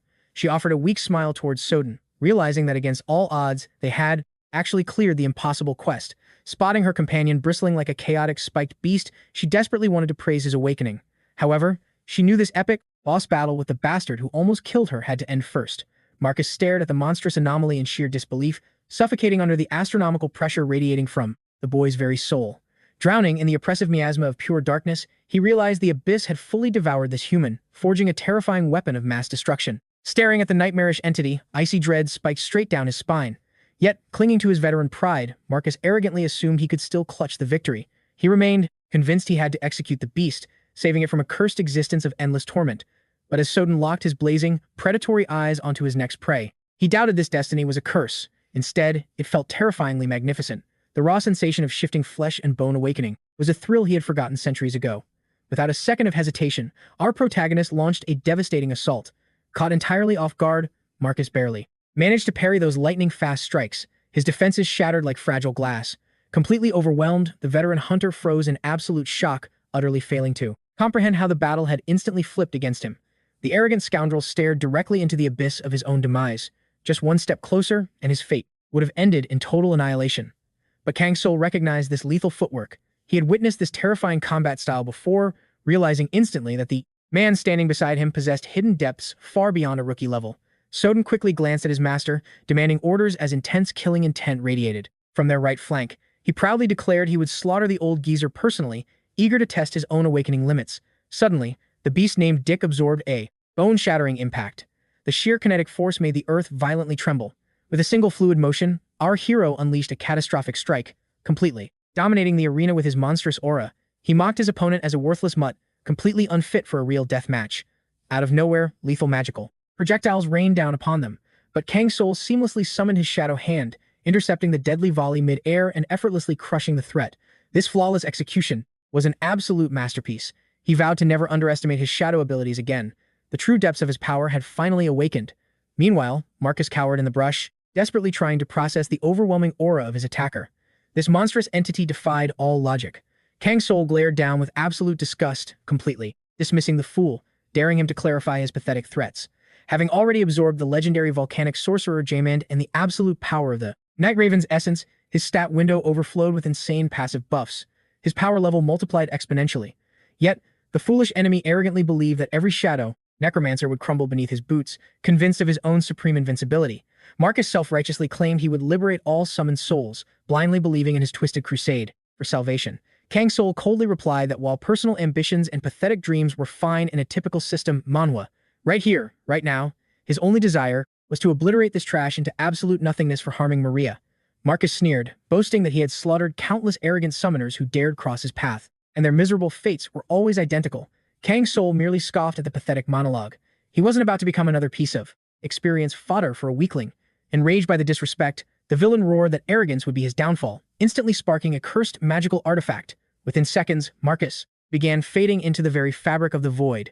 Only faint mana ripples betrayed his hidden presence. Suddenly, a glowing blue alert flashed. The blinding curse effect had instantly nerfed Kang Soul's stats by 20%. His connection to his elite shadows was completely severed, severely restricting his combat output. The enemy's arrogant smirk was actually backed by deadly system mechanics. Suddenly, intense killing intent spiked as the rabid beast, Dick, lunged with fangs bared. Kang Soul had to deploy his defenses instantly, or risk taking critical damage from the ambush. Yet, our protagonist merely smirked. Even with a massive debuff destroying his stats, his remaining mana pool was more than enough to crush them. As the monstrous hound snapped its jaws, he ruthlessly countered the strike. Every single one of the villains' pathetic tricks completely shattered. Marcus was cornered, staring down the barrel of total defeat. But out of nowhere, the sinister old geezer behind our hero whispered that this deathmatch was far from over. With a demonic glint in his eyes, the villain downed a legendary soul elixir, instantly skyrocketing his strength and vitality stats. The battlefield exploded into pure chaos. They clashed violently, two unstoppable forces of nature tearing the arena apart. Kang Soul smirked, mockingly demanding if a cheap buff potion was his ultimate trump card. The deranged elder snarled back, declaring he would exploit every forbidden item to execute absolute judgment upon abominations that defied the natural order. The duel escalated to blinding speeds, a high-octane symphony of flying steel and blood, every strike aimed for the kill. Suddenly, Marcus sensed a devastating mana surge and barely anchored himself against the shockwave. Refusing to surrender, the crazed villain unleashed a massive cursed whip that cleaved through the air with earth-shattering momentum. Instantly, a toxic smokescreen swallowed the entire battlefield, completely blinding the combatants. In that split second of total darkness, our hero lost tracking on his target. Violent dust clouds and turbulent mana vortexes completely consumed the arena, but Kang Soul's survival instincts flared, and executing a flawless evasion maneuver. He deflected the demonic hound's ambush, narrowly dodging a lethal critical hit. The beast activated its bloodlust mode, forcefully regenerating massive stamina points. Unfazed, our hero countered with an earth-shattering palm strike. The shockwave sent the beast flying like a broken rag doll, completely crumbling under his overwhelming physical stats. Just a heartbeat later, his danger sense spiked violently. Another lethal projectile screamed through the smoke, but his shadow hand intercepted it milliseconds before impact. This cursed bolt radiated a bizarre energy, unlike any artifact he had ever scanned. A direct hit would have triggered a guaranteed critical wipeout. Glaring maliciously through the dense combat fog, Marcus brutally promised an endless reign of destruction if Kang Soul dared to flaunt his overpowered system skills again. Gritting his teeth with blazing determination, our hero declared that his pathetic enemy had already run out of viable strategies. In an instant, a system prompt flashed, Volcano Stance activated. Searing magma-infused aura erupted, creating an absolute counterbarrier of devastating hellfire. Blinded by bloodlust, the ferocious hound lunged straight into the blazing inferno with fangs completely bared. But the young man didn't flinch, stepping directly into the beast's path like an immovable mountain. He violently hurled the demonic monster backward, showcasing utterly absurd strength stats. Blazing azure energy ignited within the young sovereign's eyes. Channeling the volcanic core through his very veins, his movements became an unstoppable force of nature. Without warning, a deafening shockwave shattered the battleground. Marcus screamed in absolute panic as the entire timeline of the fight forcefully flipped. A terrifying sea of crimson flames swallowed the arena, yet Kang Soul stood untouched, a sovereign ruling the chaotic inferno. Incredibly, the corrupted hound managed to cling to its remaining health points, surviving the apocalyptic blast. Observing closely, Jim whispered that Kang Soul had ascended far beyond the realm of a mere player. The young monarch simply nodded, his awakening undeniable. Furthermore, their battered enemy was absolutely no mere corrupted beast at all. The interface revealed it was actually a high-grade shadow summon. The troll smirked, pointing out Marcus's sheer hypocrisy. The enemy's twisted logic was completely fracturing. The blind elder despised summoners, yet a dark shadow loomed right beside him. This hypocrite glared at our hero, spitting that they understood nothing, because this shadow beast was his only companion. Kang Soul realized the twisted truth. The old man revived his fallen dog purely out of selfish, bitter loneliness. Marcus snarled that vengeance was his only drive. Summoners had slaughtered his entire family, stealing his sight in the brutal massacre. Blazing with absolute fury, he screamed that shadow magic was a cursed plague. Sparing any summoner was a fatal mistake, as their very existence bred nothing but endless catastrophe. Suddenly, right in the next breath, ambushing foes struck from both flanks. The main character reacted with lightning speed. Visions of Soden standing by the roaring river flooded Kang Soul's racing mind. He recalled Maria bleeding out, paying the ultimate price for one fatal mistake. He remembered the exact moment Soden sacrificed his life for hers. That tragic memory ignited an unstoppable willpower inside him. How dared this old hypocrite call shadow summoning a sin, completely ignoring the weight of his own bloody actions? Marcus pinned Kang's soul with a searing, sightless glare. But our protagonist didn't hesitate for a second, unleashing a devastating, aura-infused strike right at his throat. With one blindingly fast movement, he overpowered both the shadow beast and its deranged master. Marcus froze in utter shock, never expecting total defeat. Kang Soul demanded the truth. If shadow magic was such a forbidden sin, why resurrect the dog? The broken elder choked up, whispering that he just wanted to see his loyal companion again. It was the tragic curse every summoner faced. The young hero coldly questioned why he slaughtered others. Then, coughing up blood, Marcus confessed he had crossed the point of no return. His monstrous sins could never be cleansed. Kang's soul, swirling with frustration and simmering rage, forcefully declared the old man was completely insane. Without wasting another breath, he turned his back on the villain. Our hero rushed to Mia's side, desperately checking her fading vitals. She offered a weak smile, but the grim reality was undeniable. Her life force was draining away, and absolutely nothing could save her. If death had waited a few moments longer, she might have etched Kang Soul's heroic face into her soul. Yet, she held zero regrets. This fierce warrior had proven her unyielding worth and now faced her end with absolute grace. Within this brutal system, Manhwa reality, summoners had two choices. The first route, cruelly enslaving their dark familiars. The second option was the uncharted, brutal road of true coexistence. The heavy question hung in the air. Which destiny would Kang Soul embrace? In her final breath, the fading young lady looked toward her loyal shadow, Soden. They had finally found their peace. The greatest treasure of her life was having her sworn protector stand by her through this terrifying final transition. This became the 300th record of the brilliant Maria, marking her very last legacy for Gregory. With her fading strength, the dying girl commanded her shadow to live on and prove their ultimate worth. And so, the great summoner's companion passed away, fulfilling her cosmic destiny. Karuna stared at the fallen warrior in solemn silence. Turning to his liege, the Death Knight declared they must bury Mia with utmost honor. Kang Soul nodded heavily, grasping her signature pipe, and quietly affirmed her wisdom. The protagonist faced his loyal knight, his voice trembling with profound sorrow. A crushing thought hit him. If only he had leveled up sooner and never rushed to Yangon, this whole tragedy might have been dodged. Karuna solemnly replied that mortal eyes cannot pierce the veil of destiny, meaning it is utterly impossible to rewrite the threads of fate. The knight reminded him that his master's bold choices had saved countless lives today. This proved that dwelling on past roots was meaningless, for time flows only forward.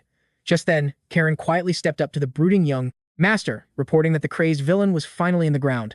She gently handed Kang Soul a blood-stained parchment, whispering that they had looted it from Marcus. The hero unfolded the hidden item, his eyes scanning the desperately scrawled handwriting. It was a mysterious, sealed letter, which, judging by its battered condition, clearly belonged to the blind hunter. Yet, Marcus never seemed like a man clinging to sentimental trash. This single clue screamed of hidden secrets. Karen guessed it might be secret coordinates for the Hunter Guild, but the ink matched Marcus's erratic style. The letter's opening lines confessed that his shattered eyes could no longer perceive light, begging pardon for the jagged, chaotic penmanship. He swore a solemn vow to keep this exact parchment strapped to his chest forever, even through the deepest slumbers and the bloodiest dungeon raids. If another soul was reading these words, it meant Marcus had either surrendered to a catastrophic event or perished by the very blade of the reader. Regardless of his grim fate, a burning truth had to be revealed. Long ago, during those dark, forgotten years, an apocalyptic massacre descended upon his home, brutally wiping out his entire bloodline. The terrified child sprinted to his fallen father, choking on bitter tears, and begged the corpse to wake up, but only cold silence answered. The Dark Invaders spotted the shivering boy, yet arrogantly spared his life. They simply couldn't be bothered to stain their blades on trash, having already secured their sinister prize. But as the shadows retreated, the broken boy screamed at the departing monsters, desperately demanding to know why they caused such senseless slaughter. A villain glanced back, his voice dripping with freezing apathy. He mocked the foolish question, stating this massacre was executed strictly for the grand resurrection. With a wicked sneer, he proclaimed the boy's parents were now their eternal shadow slaves. Therefore, crying was utterly pointless, because his family would technically return. Driven entirely mad by agony, the young child lunged with bare fists. Consumed by chaotic rage, he violently demanded his family's souls be returned this instant. The dark mage easily swatted him away, spitting curses. He ordered the pathetic weakling to grovel in the dirt and accept his fate. Yet, in that chaotic struggle, the boy managed to rip the leather glove from his attacker's hand. A sinister black rose tattoo was instantly revealed. This terrifying discovery paralyzed him, burning an unforgettable brand into his traumatized mind. The assassin slammed him brutally into the floorboards, leaving the helpless kid entirely at their absolute mercy.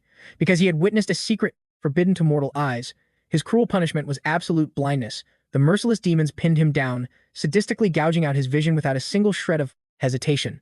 Scanning his pathetic stats, they sneered that his mana was too pathetic to even bother harvesting his shadow. One arrogant killer smirked, boasting that as a master shadow summoner, he fully expected this broken brat to come crawling for revenge someday. Drowning in his own blood, young Marcus forged an unbreakable oath to annihilate every last one of them. But the prideful villain laughed, totally confident the boy would eventually track him down. He sadistically prayed that by that fateful encounter, the kid might grant him a chance to see his family again. Instead, they laughed. They told the broken boy to crawl and beg, declaring him utterly worthless. That was the moment absolute hatred consumed his shattered soul. His eyes were completely blind to the world, yet the boy adapted, forcing his remaining senses to track every faint scent, shifting footstep, and trembling breath. The black rose tattoo and that suffocating stench of chemical medicine radiating off the bee hunters burned eternally into his mind. He swore to carve every single detail into his heart, desperate to hunt down those absolute monsters. That explained why the parchment still carried that sickening aura.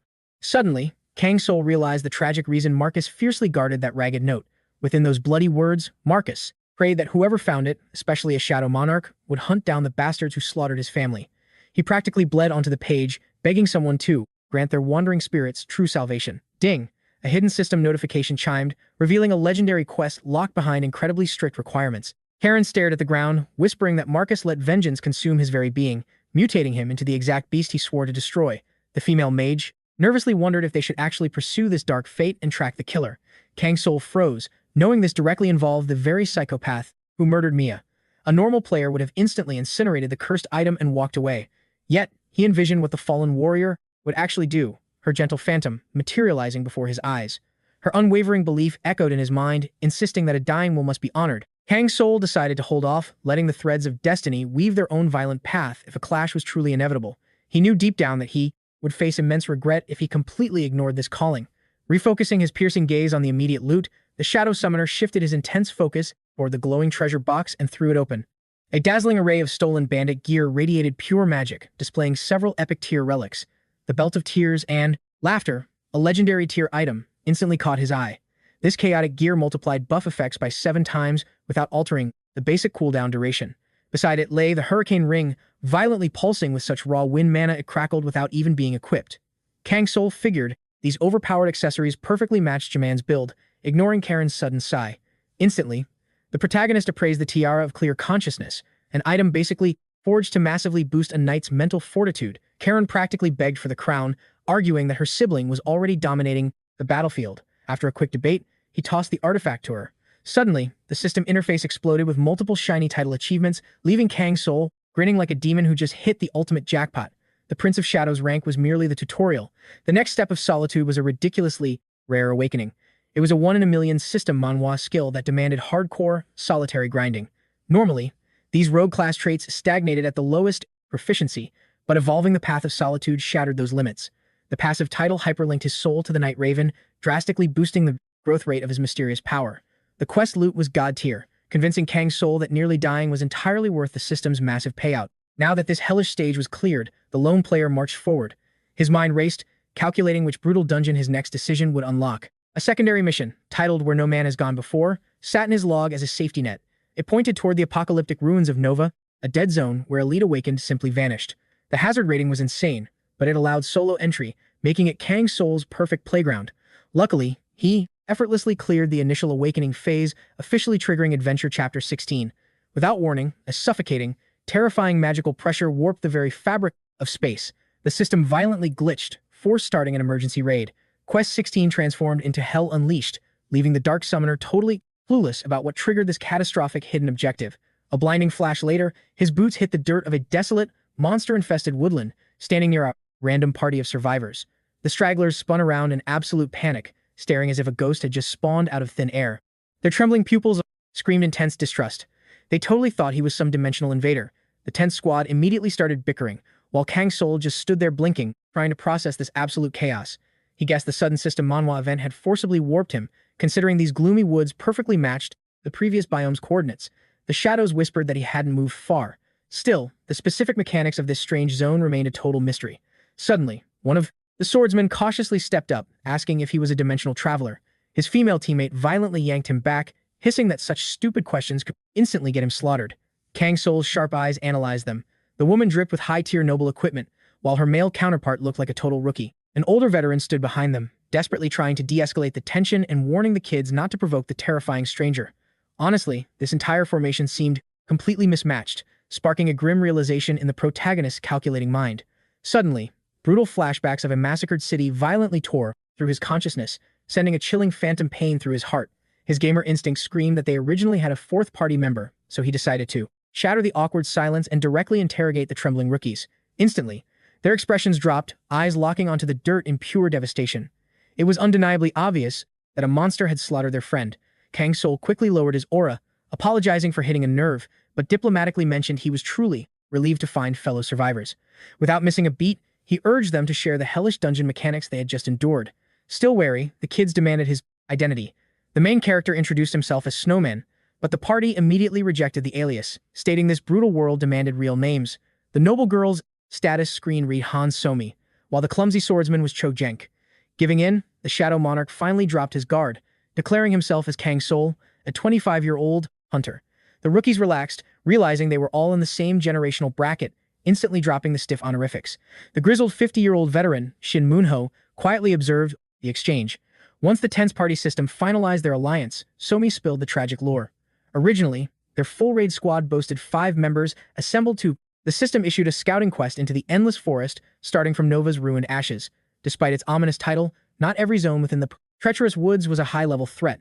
Elite mobs only spawned in the absolute deepest sectors. Near the outer boundaries, the creature levels dropped significantly. This 5-man raiding party boasted decent stats, expecting a fast and easy clear, but fate threw a brutal curveball into their quest line. 2 party members split off to gather provisions, only to return as pulverized meat. Cho Genth was a veteran, yet this grotesque massacre left him entirely paralyzed. Their bodies looked perfectly flattened by overwhelming physical force. He spent agonizing hours scraping together the remains for a makeshift burial. Kang Soul deduced that these poor souls simply triggered the aggro of deep zone elites. After all, his system knowledge confirmed that only high-tier beasts possessed such devastating attack power. The tragedy ended there, leaving them to report this catastrophic failure to Nova. Thus triggered the emergency escort quest, Splattered Hell, with a burstating clear objective of dragging these survivors home. Kang Soul accepted, asking how to officially join their party.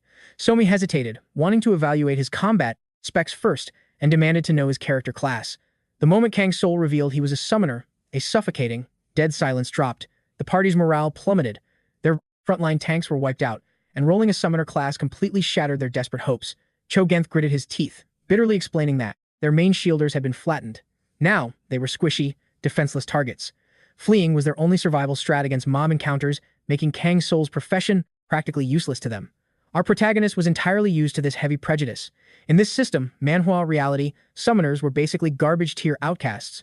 Shin Moonho glanced at the hero, confessing that the squad was completely broken by despair. Yet, the young lady remarked that this pathetic lineup might actually be ideal, forcing them to strictly follow their original escape route without risky deviations. They had accidentally clipped into a massively overleveled sector of the endless woods, a maze where spatial awareness vanished. As fate's cruel joke, their guide perished, and the party blindly wandered until they blundered straight into the boss-tier depths instead of the safe zone boundary. The lady finally realized that overstepping their level cap and pushing inward was a fatally arrogant mistake. Cho Genth snapped back, reminding her she had initially called this a low-rank farming run, but a swift kick immediately silenced his complaints. Their bickering raged on until Kang Soul logically deduced they were essentially in the core zone, and their sole priority was surviving the trek to Nova. Somi nodded, estimating a 2 or 3 day extraction if they avoided major aggro. Thankfully, the massive monster wave from the previous server event hadn't hit this route. If stray mobs spawned, the survivors could still execute basic crowd control. Kang Soul triggered his status window, declaring it was time to mobilize and lock in their coordinates. The party began their grueling march, but Shinmunho's stamina bar was already flashing red. Somi stared in disbelief, considering they had barely even crossed the starting line. 𝗦𝗦𝗦 chimed in, cursing the unforgiving terrain that severely debuffed their movement speed. Despite the brutal mechanics, they managed to discover a low encounter path. Yet, as the dungeon's oppressive aura thickened, their survival instincts screamed at them to flee. Kang Soul overheard the shivering party whisper that the true boss that wiped their vanguard remained an absolute mystery. Suddenly, his summoned elf gracefully appeared, questioning the actual threat level of this zone. He warned her that these randomized spawns were completely unpredictable, with some defying logic entirely. Karen pressed her master for precise intel regarding the mysterious Hiller's combat stats. The young summoner guessed its power level was astronomical, but the proud elf demanded cold, hard data. She needed to know who possessed higher attributes, Atarak or this invisible predator. Kang Soul paused, his eyes narrowing as he calculated the potential stat differences. Suddenly, his party members shouted, snapping his focus away from the strategic analysis. 𝗦𝗦𝗦 called for a stamina recovery phase, assuming Kang Soul's mana was draining fast. Somi, however, just desperately craved a safe zone and a hot bath back in the city. Out of nowhere, an eerie, high-speed whistling tore through the atmosphere, immediately triggering everyone's danger sense. The terrified squad hit the dirt, desperately trying to drop their aggro radius. Kang Soul alone stood his ground, staring calmly heavenward. The brutal reality set in. A clean escape was completely impossible now. A catastrophic boss encounter had finally tracked them down. An ear-shattering boom reverberated through the trees, freezing the blood in their very veins. In the absolute chaos, Shinmunho's foot snagged a twisted root, sending him crashing down hard. A critical debuff icon flashed in his mind, his leg was shattered, rendering him entirely immobile.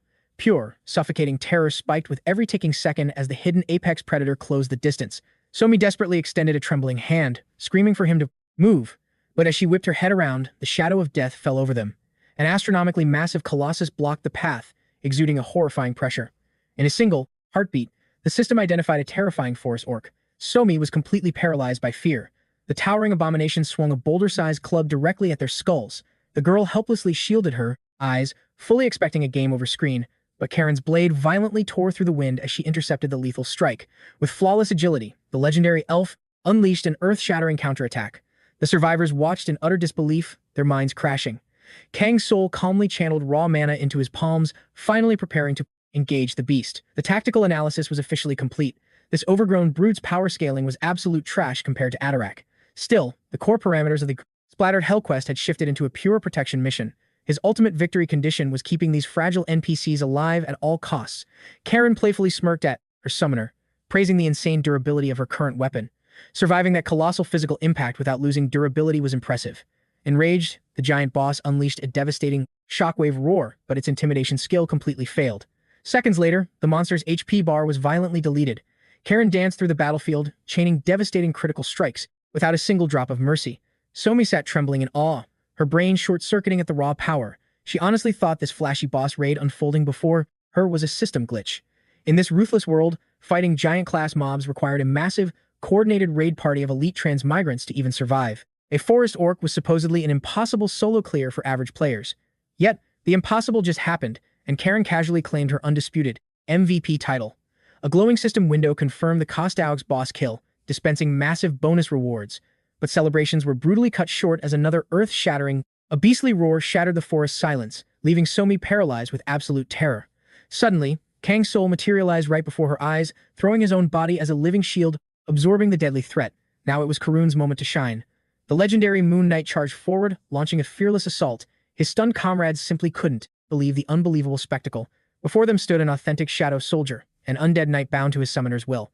Karun sliced through the empty space with blinding speed, igniting the atmosphere with heavy, suffocating mana. The monstrous orc met its brutal judgment, instantly cleaved into 2 gruesome pieces. The shattered enemy was entirely devoured by an overwhelming surge of pure magical destruction. Somi stared in absolute, breathless shock. While she struggled to process this miracle, the young protagonist heard the familiar system Manhwa chime. A holographic window announced he had slain the apex predator, Gallium, granting epic bonus loot. The girl shivered, completely unable to grasp this insane reality. desperately pinching herself to wake up. Standing before her was the legendary Kang Soul, the mythic figure whispered about in countless guild rumors, but the brief victory faded. Our hero's battle instinct screamed as an intense, suffocating aura locked onto him.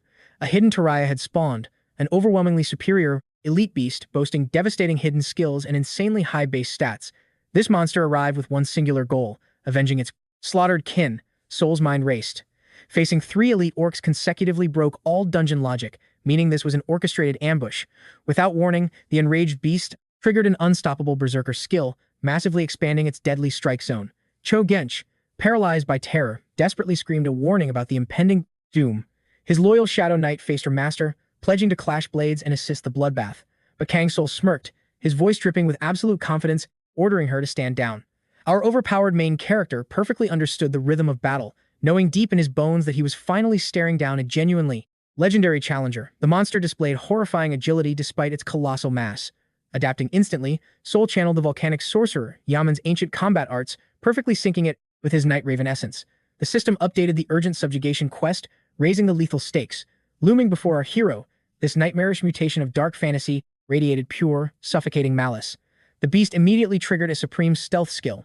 It completely erased its acoustic footprint, moving through the shadows like an invisible ghost, leaving zero trace of its lethal aura. Soul's tactical mind shifted into overdrive.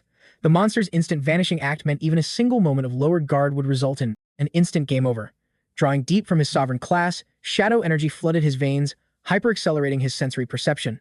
Yet, beneath this massive buff, the young hunter knew one wrong step meant a gruesome, permadeath tragedy.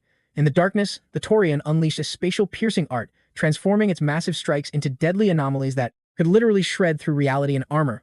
Dropping its stealth camouflage, the hulking monstrosity roared back into plain sight. The true, blood-boiling climax of this boss raid had finally ignited.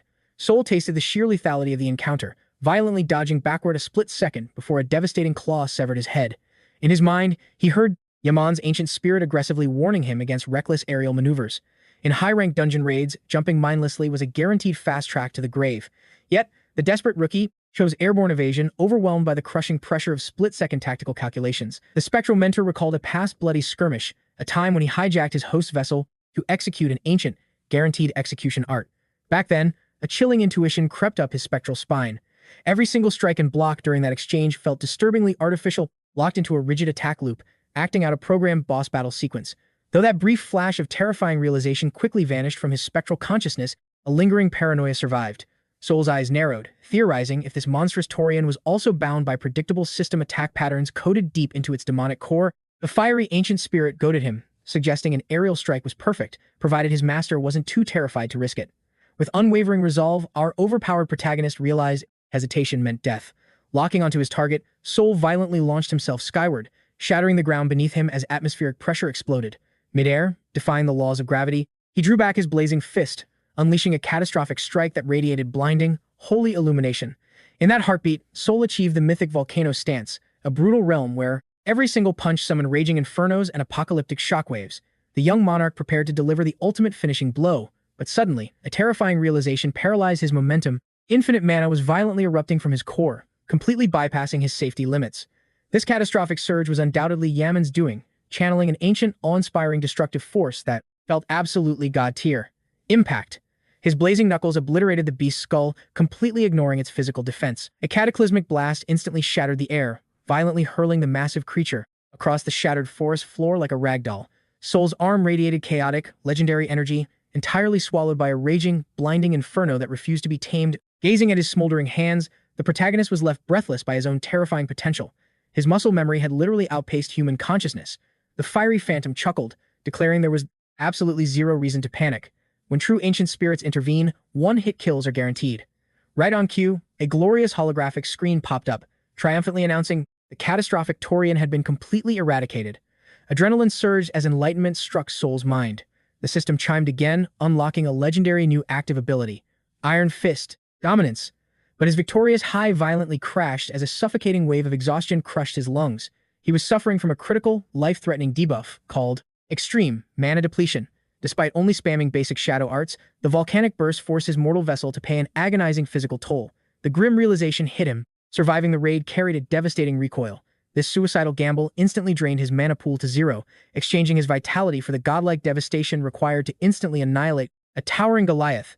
Moving forward, his ultimate grind would be mastering this devastating iron fist without blowing himself to ashes. But fate refused him even a single second of rest as frantic footsteps shattered the silence. Somi rushed in, panting heavily, explaining the chaotic blast radius nearly erased their fearless leader from sight. Naturally, Cho-Genj couldn't bite back his toxic sarcasm, bitterly mocking how a supposed elite hunter losing his bearings in a basic dungeon completely ruined any illusion of being a battle-hardened veteran. Ignoring the bait, Soul flashed a genuine smile, radiating pure relief that his party survived the slaughter. Somi quickly stepped up, declaring she desperately searched for him to confirm a heavy suspicion. The atmosphere instantly dropped 10 degrees as her gaze turned dead serious, piercing straight through the protagonist's soul. Without hesitation, she confessed, knowing his true identity as the hidden legend.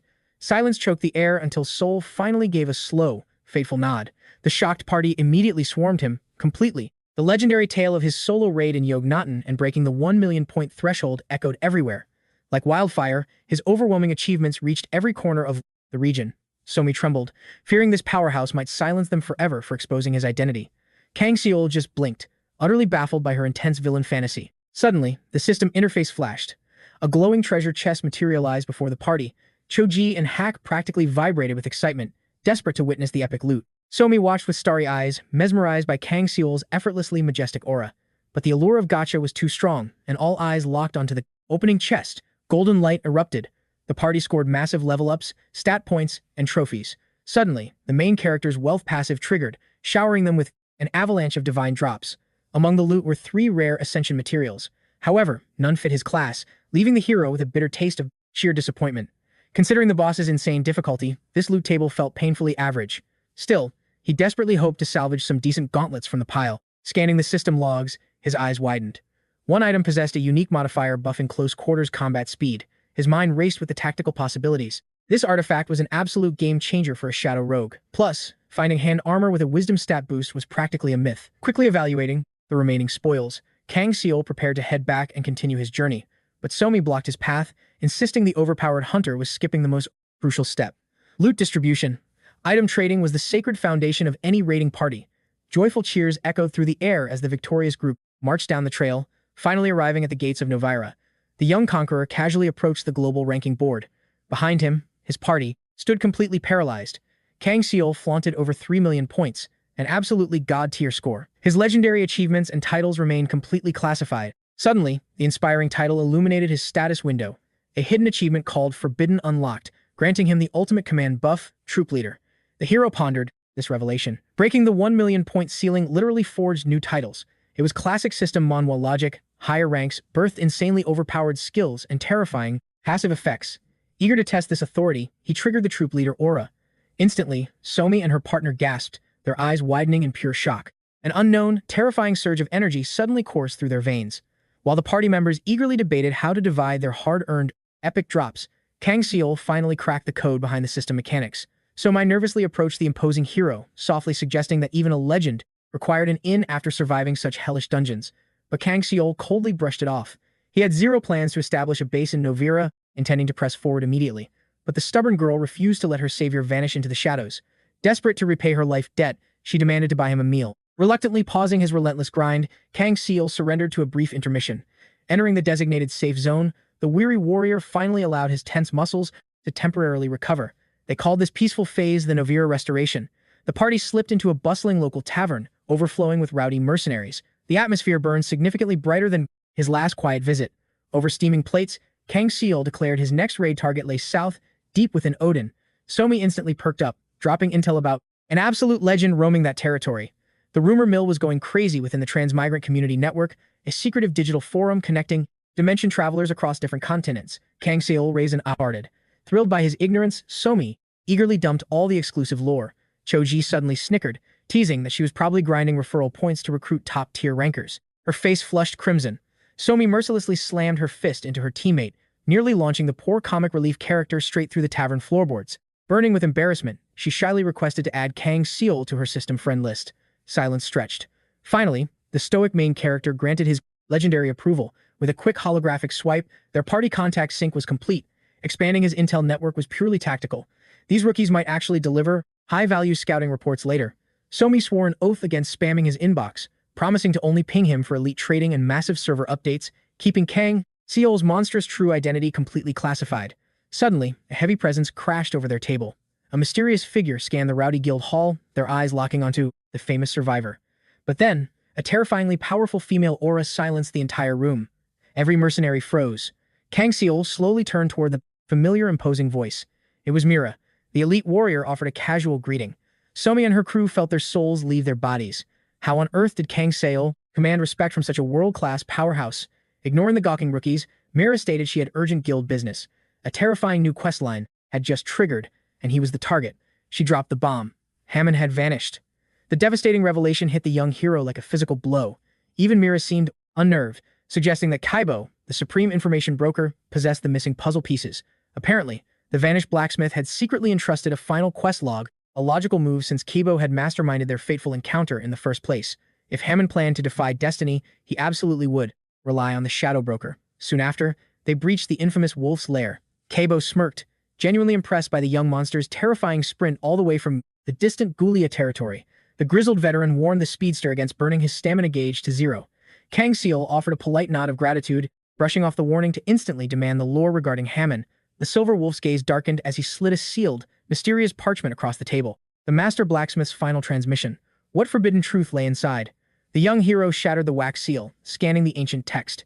As the words registered, sheer perplexity washed over his face. Hammond confessed that surviving the raid was a miracle he could never repay. Mere verbal thanks felt like a pathetic insult. Therefore, the proud artisan chose raw action over empty poetry. The letter declared his sudden departure from Novira was driven by an undeniable, fate-altering obsession. And that obsession was Kang Soul. The blacksmith proclaimed the snowman as the most terrifyingly brilliant entity walking the earth. The hero's godly intellect and profound wisdom had shattered Hammond's worldview, radiating the aura of an immortal observing reality from Pandya itself. Unlike ordinary transmigrants, this anomaly played like a veteran who had already operated entirely on maxed-out experience points from his past life. This sparked Hammond's genuine intrigue, along with an intensely unsettling dread that the world's main scenario was about to drastically shift. Ancient history whispered of the savage dragon era. Then, the relentless Iron Age struck. Next dawned the righteous, uncompromising Age of Faith. Yet, that divine era was swiftly corrupted by the treacherous, lawless Age of Lies. Pandya endured these chaotic patches, absorbing unimaginable despair. Hammond ultimately abandoned his guild, losing the absolute courage to face reality's brutal difficulty. Thus, he wandered the map as a solo player, armed only with his blade. That was until Kang Soul crashed into his timeline, entirely shattering his routine and forcing him to gaze toward future quests. Handing the main character a weapon forged from 𝗦𝗦𝗦's legendary blade was a massive gamble, a deadly wager that ultimately locked in his fate. Yet, noble stats didn't drive him back then. Pure cowardice and selfish motives forced him to dump the massive aggro onto Kang Soul's shoulders. Otherwise, he'd have to tank reality's brutal damage himself. Usually, these gacha-like bets drain a player's inventory or completely ruin a character's entire playthrough. But here, the opposite triggered. His gold stacked up, granting Hammond a rare respawn into the light. However, a massive penalty remained. Not his weak willpower, but the sheer amount of time the blacksmith had wasted grinding. He swore to craft an absolute god-tier weapon to equip Kang Soul upon their next reunion. Hence, he logged off from the party to take solo action. Reading the final lines of the system message, the young hero simply dismissed the lore dump as trivial. KBO chuckled, noting that such dramatic exits perfectly matched the blacksmith's eccentric NPC personality. Yet, Kang Soul didn't lose any morale points. Honestly, if a quest required it, he could easily track Hammond down. The young protagonist currently possessed multiple dialogue options regarding the sudden departure. Ultimately, Kang Soul actively chose not to waste stamina brooding over the past, leaving his friend list open for a future reunion. KBO highly doubted their paths would ever cross again in Panda's massive open world, but kept those thoughts muted. Deep down, he perfectly realized Hammond hadn't rage quit to run away, but to power level his own legendary crafting skills. Hammond boasted a heroic rank. His exclusive title, Descendant of 𝗦𝗦𝗦, granted him an overpowered passive to forge twin relics simultaneously. However, he seemingly ignored hitting his own level cap. Meanwhile, Kang Soul was farming more development points from just a couple of standard quests than a normal transmigrant would in 6 full raids. His party members clearly realized they couldn't survive this crazy system Manhwa pacing and were merely dead weight. Koopa vanished into the shadowy abyss to expand his magic limits. Mel wandered the servers seeking hidden truths. Now, it was Hammond's turn to disconnect. Kang Soul genuinely prayed for his success, but now he had to grind his own levels. The young conqueror finalized his status and prepared to exit Novira without a single trace of hesitation. Stepping outside, KBO loudly teased that he and Hammond shared the exact same stubborn trait, blindly rushing down their own skill trees. Right before he teleported away, Mira nervously approached Kang Soul. The young guild leader shyly confessed her desire to form a party. She desperately wanted to add him to her community friend list, knowing cross-server communication was an absolute survival necessity. Furthermore, Mira firmly declared her intention to repay his carry, feeling the heavy weight of a leader's karma. The young hero found this quest reward unnecessary, seeing absolutely zero reason to demand extra loot for saving lives. However, Mira stubbornly insisted. Her entire party, including KBO and helpless NPCs, owed him a massive life debt. The proud warrior felt bound by honor to clear this penalty herself, as the commander who issued those fatal orders. She fully planned to defend Novier, thus securing a reliable chat channel for future updates. Epic new dungeon raids awaited them, as her newly revived clan of fierce hunters prepared to conquer the endless forest zone. They exchanged heartfelt farewells, wishing each other maxed-out luck with genuine martial respect. Hours later, Kang Soul finally spawned into Anon. He traded Nova's chaotic background noise for a completely different atmospheric aura. The hero triggered his Dice of Luck skill, mid-travel. A glowing number 12 materialized in the air, a phenomenally lucky omen. The overpowered protagonist smirked, realizing the system's fate was absolutely favoring his current run. As the long expedition halted, their first crucial mission was securing a safe zone before nightfall. During their previous beta test in this very region, he hunted desperately for Hamun's hidden tracks. Now, that quest was utterly obsolete. The party marched forward, completely oblivious to the stealthy shadow clinging to their every movement. A flustered girl peeked from a dark alleyway, her eyes locked onto their coordinates. Verifying they matched her target bounty, she boldly dashed out from the stealth zone. Instantly, Karen's lethal blade flashed in the moonlight. The veteran elf had perfectly read the enemy's ambush trajectory. The proud warrior mocked the intruder, stating she'd never witnessed such embarrassingly low-level stealth skills. The terrified spy begged them to lower their weapons. Karen sharply interrogated her for faction ties, but Kang Soul's memory yielded absolutely zero results. Yet, the most terrifying red flag, this clumsy rogue was definitely not flying solo. Kang Soul snapped his gaze backward, his aura flaring at the multiple hidden presences. Suddenly, a voice echoed from the shadows, declaring that their VIP target had finally entered the trap. Kang Soul and his elven companion instantly shifted into defensive combat stances. Seconds later, an imposing figure stepped out into plain sight, bowing slightly to apologize for the sudden aggro. He calmly explained that an urgent, time-sensitive quest forced him to violently intercept their traveling party. Lowering his guard, the mysterious martial artist introduced himself as Pan Chung-shik. He smiled knowingly, stating this encounter was absolutely scripted by fate. Instantly, Kang Soul's perception stat revealed this man was the true mastermind behind the surveillance. The young protagonist glared with a piercing intensity, demanding to know if they actually shared any past lore. Pan Chung-shik chuckled, confirming they absolutely did. Ever since Kang Soul first unlocked the Auden map, his guild had been obsessively tracking his every move. The informant casually offered them a luxurious safe room for the night, suggesting they negotiate an epic new alliance away from prying eyes.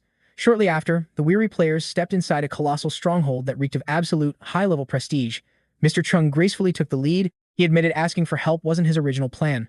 Recently, an anomaly surfaced in the Odin territory. The veteran cleared his throat, wanting them to witness it firsthand. He uncurled his trembling fingers. A brilliant orb rested there, pulsing with an intoxicating, otherworldly aura. Kang Soul stared in absolute disbelief. The true weight of this item hit him immediately. Changshik barely understood the artifact's power, yet desperately sought to unravel its mysteries. The young protagonist exchanged a heavy glance with his ally. "We finally found a labyrinth," he muttered. But this wasn't just any dungeon. It was the labyrinth of self-torture. This glowing sphere was the coveted entry token, an artifact granting exclusive access to absolute agony. Kang Soul scrutinized the pulsing core. A jolt of familiarity struck him. He had conquered this exact trial in a past life. While Pandia was littered with ancient ruins, labyrinths operated on a whole different level of despair. Escape was nearly impossible, but the true nightmare? The suffocating, pure bloodlust that drenched these cursed halls. This labyrinth wasn't just stone and magic. It breathed like a living, malevolent entity. Two of his past avatars had already stepped into its deadly jaws. Kang Soul deduced that Changshik had barely survived a previous run, leaving the veteran stunned by the boy's sharp intuition. Only one token remained from the original three. The first two attempts had already been burned. Changshik had triggered one himself, witnessing the brutal truth firsthand. This living dungeon enforced terrifying requirements. The system window demanded exactly 5 players. If a raid group dared to enter short-handed, the barrier mercilessly rejected them. Upon crossing the threshold, a void of pitch-black nothingness swallowed the team whole. Navigating the abyss, 5 mysterious doors materialized. 4 were crude, splintering wooden frames, but the final gate, it radiated an ominous, undeniable pressure, totally distinct. Beyond each threshold waited personalized hells, living up to the dungeon's cursed title. Changshik recalled choosing a standard door only to be thrust into a suffocating void where even the dungeon walls dissolved into shadows. Meanwhile, that menacing 5th door stayed sealed tight, completely unresponsive to physical force. It was an unyielding monolith. As 4 members suffered in silent, isolated rooms, cut off from all communication, a chilling system notification finally pinged. The final gate violently burst open. The designated 5th player stepped inside, only to meet a gruesome end. The first raid ended in absolute disaster. This was the trauma Kang-Soul carried in his soul. Horrified by the wipeout, he swore off a second attempt, knowing his level was far too low. Yet, the greedy top-tier guilds of Odin disagreed. They formed a joint strike force, arrogantly pinning the entire first raid's catastrophic failure squarely onto Kang-Soul's weary shoulders. Armchair critics who hadn't tasted the dungeon's despair, but the second expedition uncovered a horrifying mechanic. The labyrinth actively corrupted the player's sanity. The longer they survived inside, the faster their mental contamination gauge filled up, ticking like a deadly countdown timer. The veteran warrior had been oblivious during his first run. What happens when the corruption stat hits 100%? Pure madness. However, Kang-Soul noted that the elite sacrifice had endured until their final breath, unlocking crucial data logs for the survivors. There was one hidden mechanic left. The player taking the 5th door essentially triggered a massive debuff clear. Their unknown sacrifice instantly broke the curse, saving the trapped allies from their agonizing torture chambers. The entire raid's survival hinged entirely on that solitary 5th player's unknown burden. At least, that was the running theory. Kang Soul nodded at the intel. Valuable data, but skip the prologue. What do you need? Kang-Soul swallowed hard, knowing his next request was borderline insane, essentially asking the young powerhouse to walk into a death trap. He begged Kang Soul to take the cursed 5th door. Kang-Soul fully intended to join the raid again, but volunteering for the suicide slot was off the table. Honestly, until this prodigy arrived, the veteran hadn't even dreamed of challenging the dungeon a 3rd time. The mortality rate was astronomical, yet a fate worse than death haunted him. He feared the trauma had already shattered his warrior's spirit permanently. He needed Kang Soul's overwhelming aura to anchor the team. As Kang-Soul scrambled for more excuses, Kang Soul cut him off. I am in. Leaving the older man absolutely dumbfounded, the young hero casually dismissed him until dawn. Kang-Soul stammered a bewildered goodnight. Karen immediately stepped up, warning that blindly jumping into a death-grade instance dungeon was suicidal. The hidden traps here were brutally complex. Yet, she smirked, realizing her master definitely held a hidden skill or a cheat-like trump card. Kang Soul smirked inwardly. Any normal player would avoid this nightmare raid during the early game, but he possessed something invaluable. A clear guide from his past life playthrough of this exact labyrinth. His previous save files told a grim story. One avatar was completely erased by the dungeon's malice, but the second, that one defied the odds and cleared the impossible quest. It was the Blood Angel, his ultimate endgame incarnation, who soloed the ruins during the server's twilight era. The Blood Angel tackled it at a much higher level, leaving Kang Soul to wonder if his current stats could compare. Regardless, the stakes were absolute. A game over here meant a shattered timeline. He had to perfectly execute the Blood Angel's strategy. Karen suddenly remembered Master Jin's terrifying warnings about this forbidden zone. Even in Karen's ancient timeline, an identical ruin existed, though back then, they labeled it a God's Tomb due to its 100% mortality rate. Not that it stopped greedy scavengers. This proved to Kang Soul that these hellish instances were ancient server anomalies. Who programmed this nightmare, and what was the ultimate reward? Morning broke, casting golden rays through the guildhouse glass. Kang-Soul barged in at dawn, bowing in heavy apology. A massive error had occurred in the quest line. They needed to rethink the party roster to appease the guild alliance. Kang Soul raised an eyebrow. Is my level too low for them? The veteran shook his head vigorously. No, the alliance actually doubts me. His previous party wipe had completely destroyed his reputation, leaving his guild ranking in absolute shambles. With only one token left, the elites demanded a guaranteed clear. Finding a replacement for what felt like a rigged system Manhwa's suicide mission was completely impossible. The raid's final slot was up for grabs. Kang Soul proposed that the 4 major guilds put forth their best fighters. His comrade nodded, confirming that every faction had secretly chosen a champion for the final test subject role.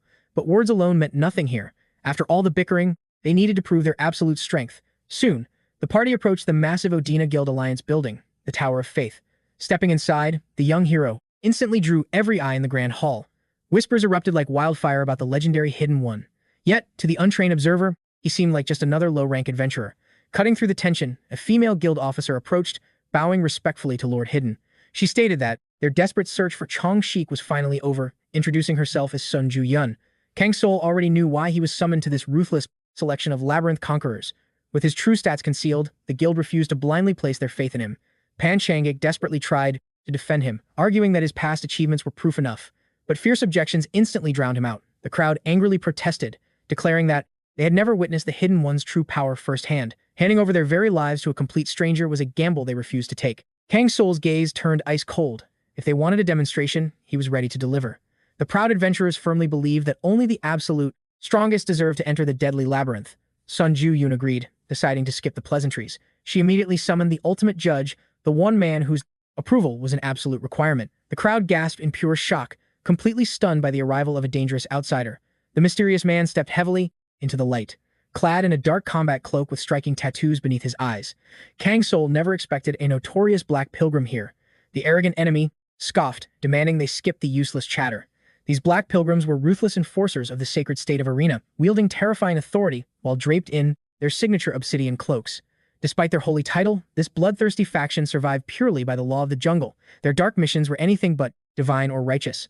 Known as the Cleaners of Venos, they were monstrous purifiers built for absolute slaughter. Kang Bosuk loomed over Kang Soul, and, despite offering a mocking bow, his oppressive aura screamed killer. He claimed this labyrinth raid was just a personal hobby, completely off the grid from his dark syndicate. But Kang Soul knew better than to trust a snake. He suspected the other pilgrims were secretly plotting a much more sinister, shadow mission.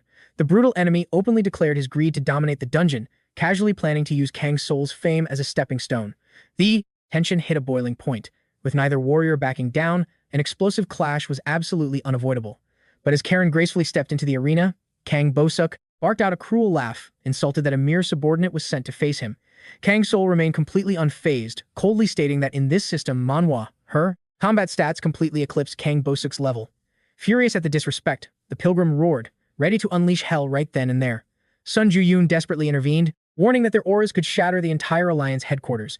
Kang Soul smoothly assured them it would be quick, while Karen flashed a deadly smile, promising to hold back her overwhelming strength. Kang Bosuk sneered at her absolute arrogance and violently ignited his combat skills. His brutal weapon passively suppressed his pain receptors, turning him into a relentless berserker. Boasting that his massive hammer existed only to obliterate, he swung with terrifying force. Sun Ju-yoon shrieked in pure panic as shockwaves ripped through the luxurious marble floor. Yet, Kang Bosuk only struck empty air, cursing like a madman. The audience watched in breathtaking awe, jaws practically hitting the floor. Karen danced around him with godlike agility, turning her enraged opponent into a complete fool. Kang Soul observed the slaughter like a bored king, his expression colder than ice. Whispers erupted as the crowd realized the mighty pilgrim could not land a single hit. It was an utter humiliation. Suddenly, Karen countered with devastating impact, sending the colossal fighter stumbling. Blood boiling, the savage pilgrim screamed for her to draw a real blade. Karen smirked, acknowledging his brute strength, yet absolutely certain this giant posed zero threat to her mastery. Consumed by blind fury, the berserker charged like a wild beast, but the shadow assassin sidestepped like the wind. Quick as lightning, she delivered another phantom strike, completely shattering his pride. The desperate man ground his teeth in pure wrath, gripping his hammer tightly for a suicidal charge. Changing targets, he viciously launched himself directly at Kang Soul. However, the overpowered protagonist effortlessly caught the devastating blow with a single, unyielding fist. The pilgrim's mind went completely blank, staring at his stopped weapon in absolute terror. Meanwhile, Karen erupted in murderous intent, disgusted that this trash dared approach her liege. Kneeling, she asked her lord how to dispose of the garbage. The young king simply glared at the trembling pilgrim with overwhelming disdain, ignoring his pathetic existence. Breaking into a cold sweat, the crushed fighter instantly forfeited his labyrinth rights, tasting bitter defeat. Sun Ju-yoon grabbed her head in utter frustration, watching her so-called elite vanguard crumble so easily. Pan Chang'ik smirked victoriously, proudly declaring to the chaotic room that his chosen champion was, beyond a doubt, the real deal. Reluctantly swallowing her pride, she agreed, but a new mystery surfaced. Who exactly was his final test subject? The crowd wondered if the deadly female assassin was the true candidate. Karen flashed a mischievous smile, ready to reveal the secret, but with a mere thought, Kang Soul instantly recalled his shadow summon. The entire hall froze in absolute awe. The protagonist calmly declared that since she was merely his loyal shadow, he himself would conquer the final trial. Surrendering to his majestic aura, Sun Ju-yoon announced his name would officially cement the final roster of legendary participants. Ultimately, the epic chess match played out exactly as Pan Chang'ik had schemed. The ambitious broker bowed, placing his absolute faith in the Hidden One for their glorious upcoming raid. And just like that, our overpowered heroes stood before the cursed gates of the labyrinth of endless agony. Now, the true survival game was about to begin. He needed to completely conquer the hellish dungeon that previous legends had miserably failed. Dominating this nightmare zone was no easy feat. Surviving the horrifying entrance alone was a miracle, with full clears demanding anywhere from 1 to 3 brutal months. Knowing most guild raids took 30 days, descending into these demonic stone depths was basically a grueling war of attrition. Furthermore, just as its ominous name implied, every single step forward practically guaranteed unimaginable suffering. Was the looming threat absolutely terrifying? Without a single shadow of a doubt, yes. but Kang Soul's eyes blazed with unstoppable resolve. After all, true awakening only happens when backing down meant betraying his comrades, warriors who fearlessly charged into the vanguard of death without hesitation. Plus, he absolutely could not ignore the epic loot shimmering within the interface. Their fierce companion commanded the boys to return with an absolute victory, warning them not to lose a single ounce of pride. She fiercely ordered her brother to clear the quest, threatening him with Sun Jun's wrath if he failed, and demanding half the gold drops. And, though the guildmaster kept a stoic face, Sun Jun's heart actually pounded with nervous anticipation for them. Panch Changik, looking desperate, asked if it was true, but his sister coldly dismissed it as pure speculation. The fateful hour to breach the dungeon had arrived. The entire party knew their survival depended entirely on Kang Soul's awakening. The quest seemed simple on paper: survive until the final exit point. The hunters marched into the abyss, clinging to the hope of coming back alive, their hearts hammered with dread as the brutal trial, dubbed the Labyrinth of Agony, officially commenced. They had to carefully navigate through the ancient stone ruins. They had to stay hyper-vigilant, knowing a single misstep meant instant death. The raiding party crept cautiously down a suffocating corridor. Panch Changik suddenly halted, declaring that they had finally reached the boss room zone. The eerie atmosphere around them felt exactly as it had been before. A trembling rookie whispered, asking which gate to choose and who would take the lead.